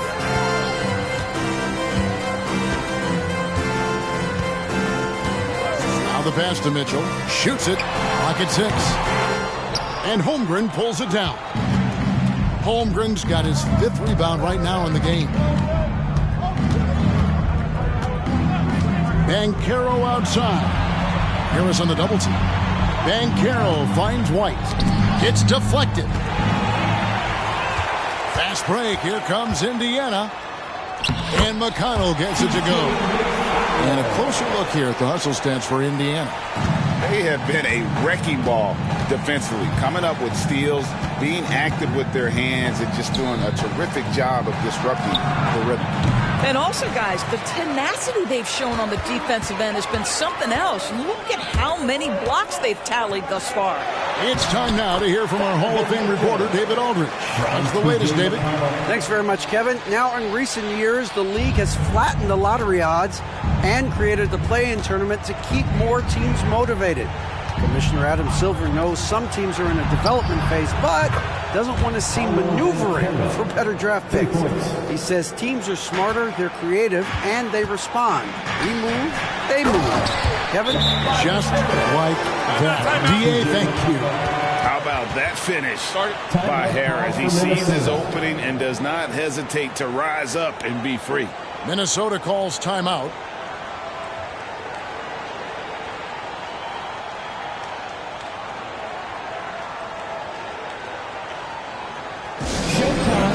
Here are your Pacers Breakers dance crew.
Green's checked in for the Pacers. Quickly comes in for Mitchell.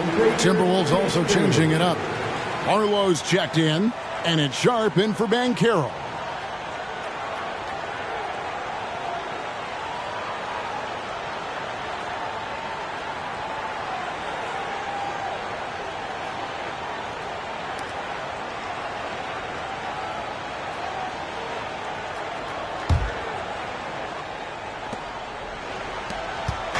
And so White will bring it up for Minnesota. 2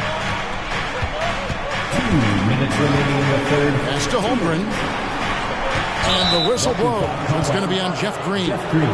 That's his first foul. I mean, I like the call. I thought the defense was just there a little late. Some changes for Indiana.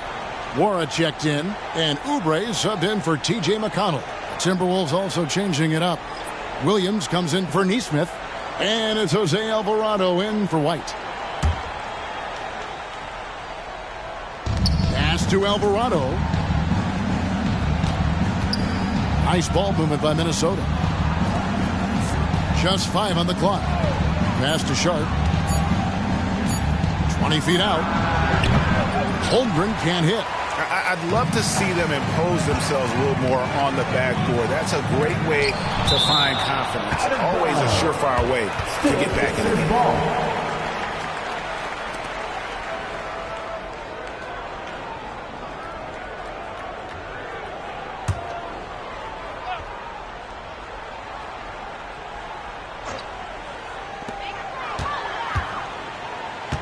Harris against Williams. Harris kicks to Quickly. From the arc. And the Pacers, another 3. Feeling it. No doubt about it. He's definitely feeling it right now. Shooting a terrific percentage from the field. The pass to Sharp. To the middle. And out of bounds as the Pacers gain possession. Here's a look at some stats for Tobias Harris. A very nice season for him last year. Last season, put up about 14 points a game, 5 rebounds, and 2 assists. And it's nice to be able to bring someone with his defensive skill set off the bench. I think, in fact, to win a championship, you usually need a guy like this on your roster. Catching up on the changes now for Indiana. Mann comes in for Harris. And it's Mitchell in for Kelly Oubre. And it's Mitchell missing. Timberwolves trail by 13. And Banchero, here we go. And he makes that one. He has definitely shown up to play. He's done his part, really just trying to battle his team back into it. Here's Mitchell diving in, and that one clearly a foul. Gets the whistle, and 2 shots coming up. For Shaedon Sharpe picks one up. With that frame, Donovan Mitchell doesn't mind if he pays a price on the drive, absorbs the contact, and gets a trip to the line. 3 trips to the line so far for him in this one.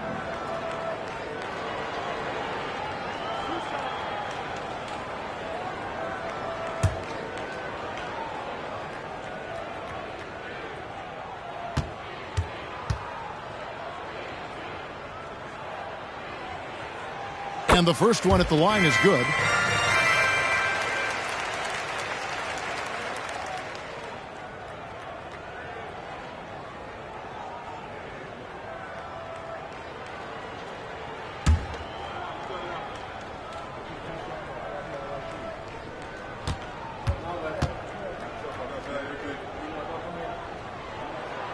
And Mitchell drops them both. 40 seconds left in the third. Alvarado passes to Reed. Throws it up high. And then Sharpe with the dunk. And maybe that'll trigger them. Impossible not to get pumped up after that. Yeah, well, you could see the immediate reaction of the guys on the bench. They are pumped up. Now, here's Quickly. He's got 16. Gets the three-pointer to fall.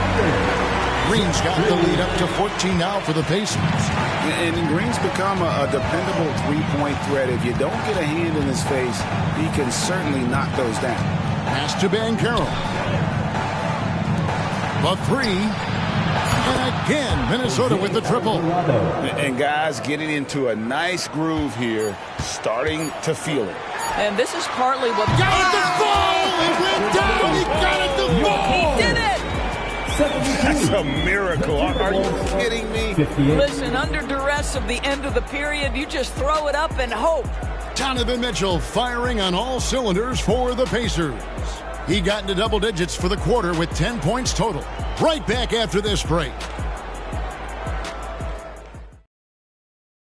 And let's take this opportunity now to show you our State Farm assist of the game. And I'm glad this was the pick because I love this pass. Such a great dish. That's what I call court vision. Well, making the game easy for your teammates. All about putting them in a position to score. That's pretty. And there may not be a lot of drama down the stretch as we head into the fourth quarter, but stranger things have happened. And so in the game for the Timberwolves, Jose Alvarado is out there with Sharpe. Then there's Banchero. Then it's Reed. And it's Barlow in at the 4-man position. Shooting foul as the whistle blows. He'll shoot 2 free throws. No question. He got bumped on that shot. At the line for the Timberwolves, Jose Alvarado. 2 shots.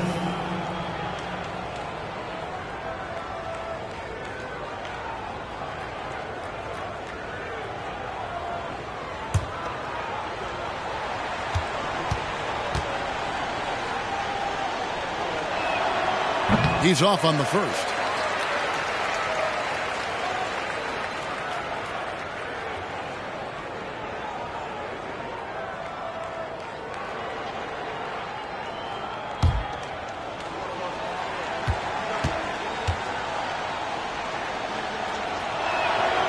And he's good on the second. Here's Quickly.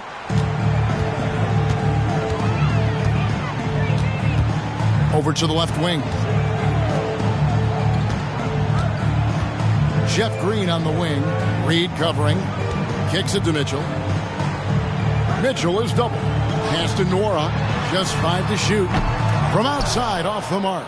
I'm shocked that didn't turn into 3 points. I mean, he makes you pay on those nearly every time. Nice ball movement by Minnesota.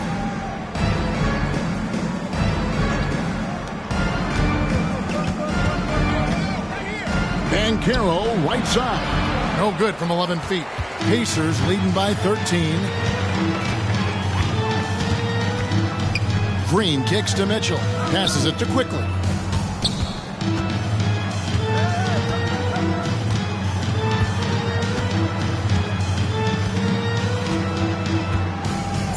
Green with a screen on Reed. Here's Quickly, and it's good with time running down on the shot clock. And that's just cold-blooded right there. He's taking no prisoners. Well, when it's closing time, he's trying to lock the door. He's been going all night. Now, here's Sean. Here's Reed, and the dunk by Reed. And didn't do anything fancy there, but didn't need to. Nope, his only concern right now is getting the points on the board. I don't mean style points. Timeout called the Pacers.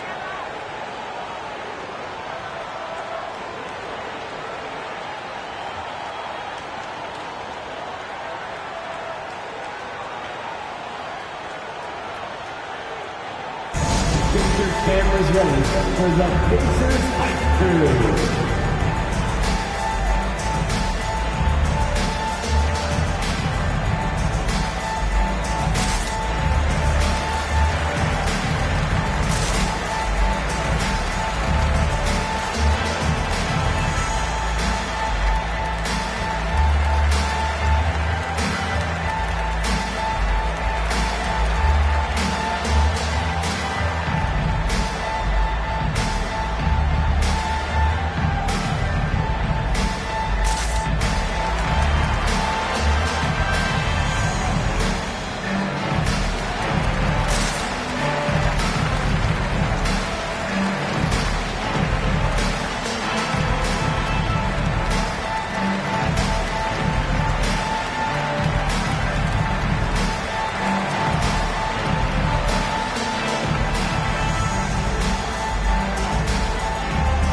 Walker's checked in for Minnesota.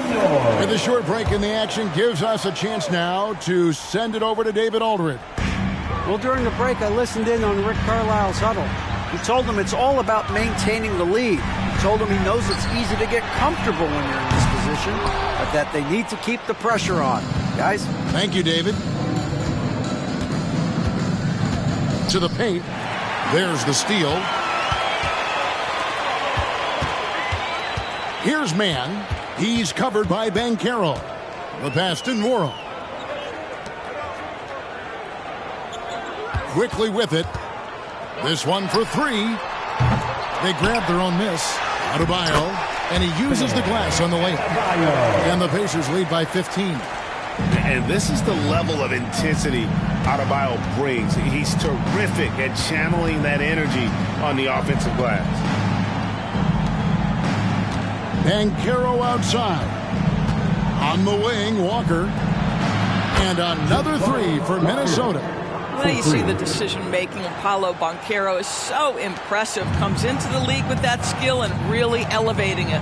Mitchell passes to Nwora. Kicks it out to Mitchell. Pass to Mann. There's the triple. Good, and it's Mitchell picking up the assist. Mitchell's got his third assist on the night.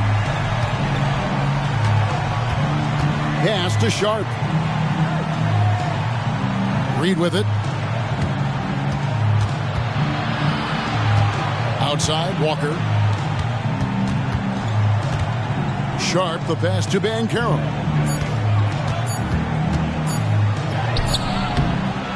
It's rebounded by Indiana. Adebayo's Pacers leading by 15. Passes to Nwora. Now, here's Quickly. Adebayo the screen. Down low. Fouled on the shot and picks up 2 points. So one free throw coming up. His shooting has been outstanding. Definitely one of the reasons they're up in this game. Minnesota making some changes. Holmgren, he's checked in for Reed. Neesmith comes in for Sharp, and it's White in for Jose Alvarado.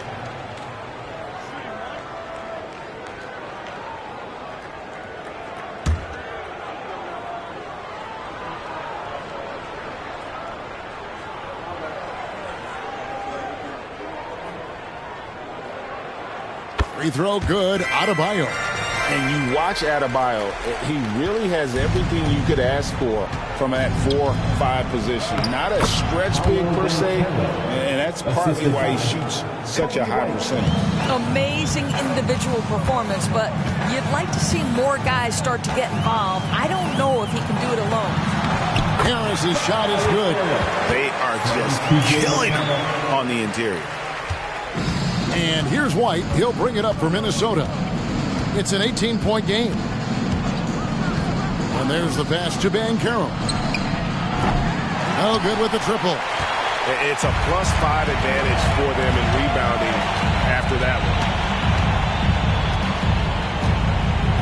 one. And here's McConnell. Smith outside. Off target from outside.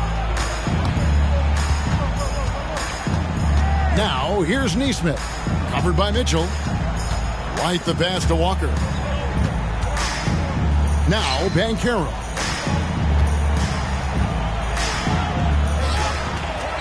Holmgren in the corner.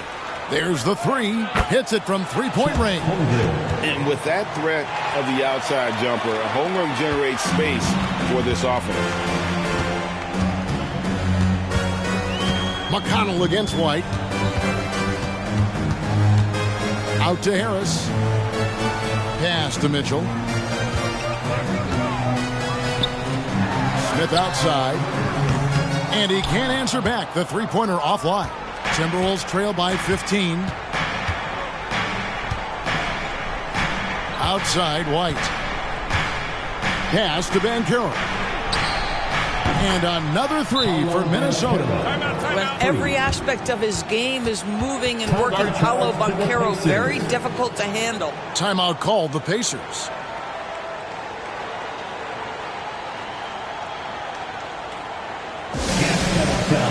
Here are your Indiana face mates.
Are turning the temperature up. Let's dance.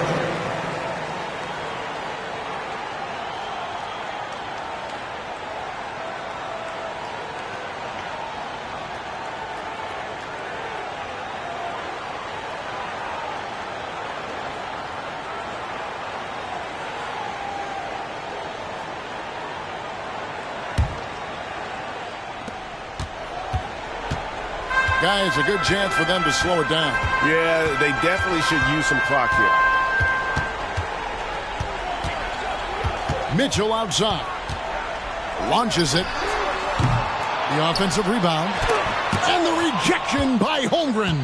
You love that Holmgren likes to send it back. Use that wingspan to full effect.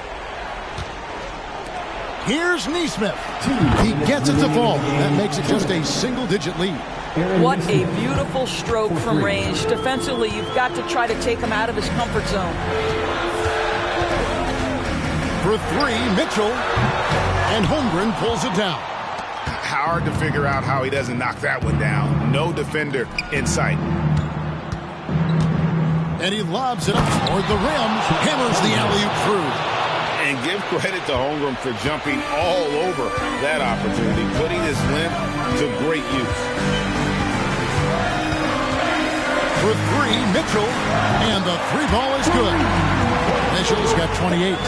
And with the lead, I like the strategy here. Continue to get the ball to guys who can do something with it. One thing we've learned in the NBA, the game is never over. So you've got to continue to score, continue to build your lead. Holmgren in the corner. Off the mark there with the three-point shot. Pacers leading by 10. Guys, I think this is a game they have to feel good about as we wind through the final moments here in what looks to be a solid win for the Pacers. Fewer miscues made the difference. I mean, a great all-around effort.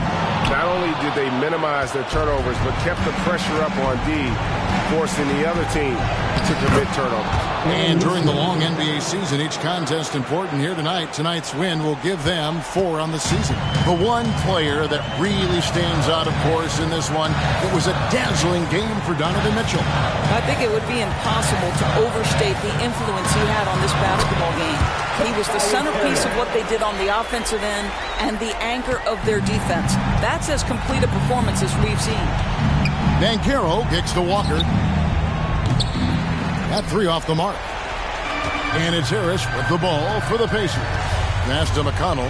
Shot and game clock separated by 5. Smith against Walker. Bounce pass from McConnell. Mitchell is double. 5 on the clock. And the pass to Smith. Shoots over Walker. Tried to bank it in, but he misses. So no problem for Indiana as they get the win. Some good moments throughout this one, but they have the clear advantage down the stretch. Yeah, I mean, I love the way they executed on both ends of the floor. Completely under control for the vast majority of the game. And whenever there was a misstep, they just didn't allow it to fester. And that's why they're going to walk away with the win.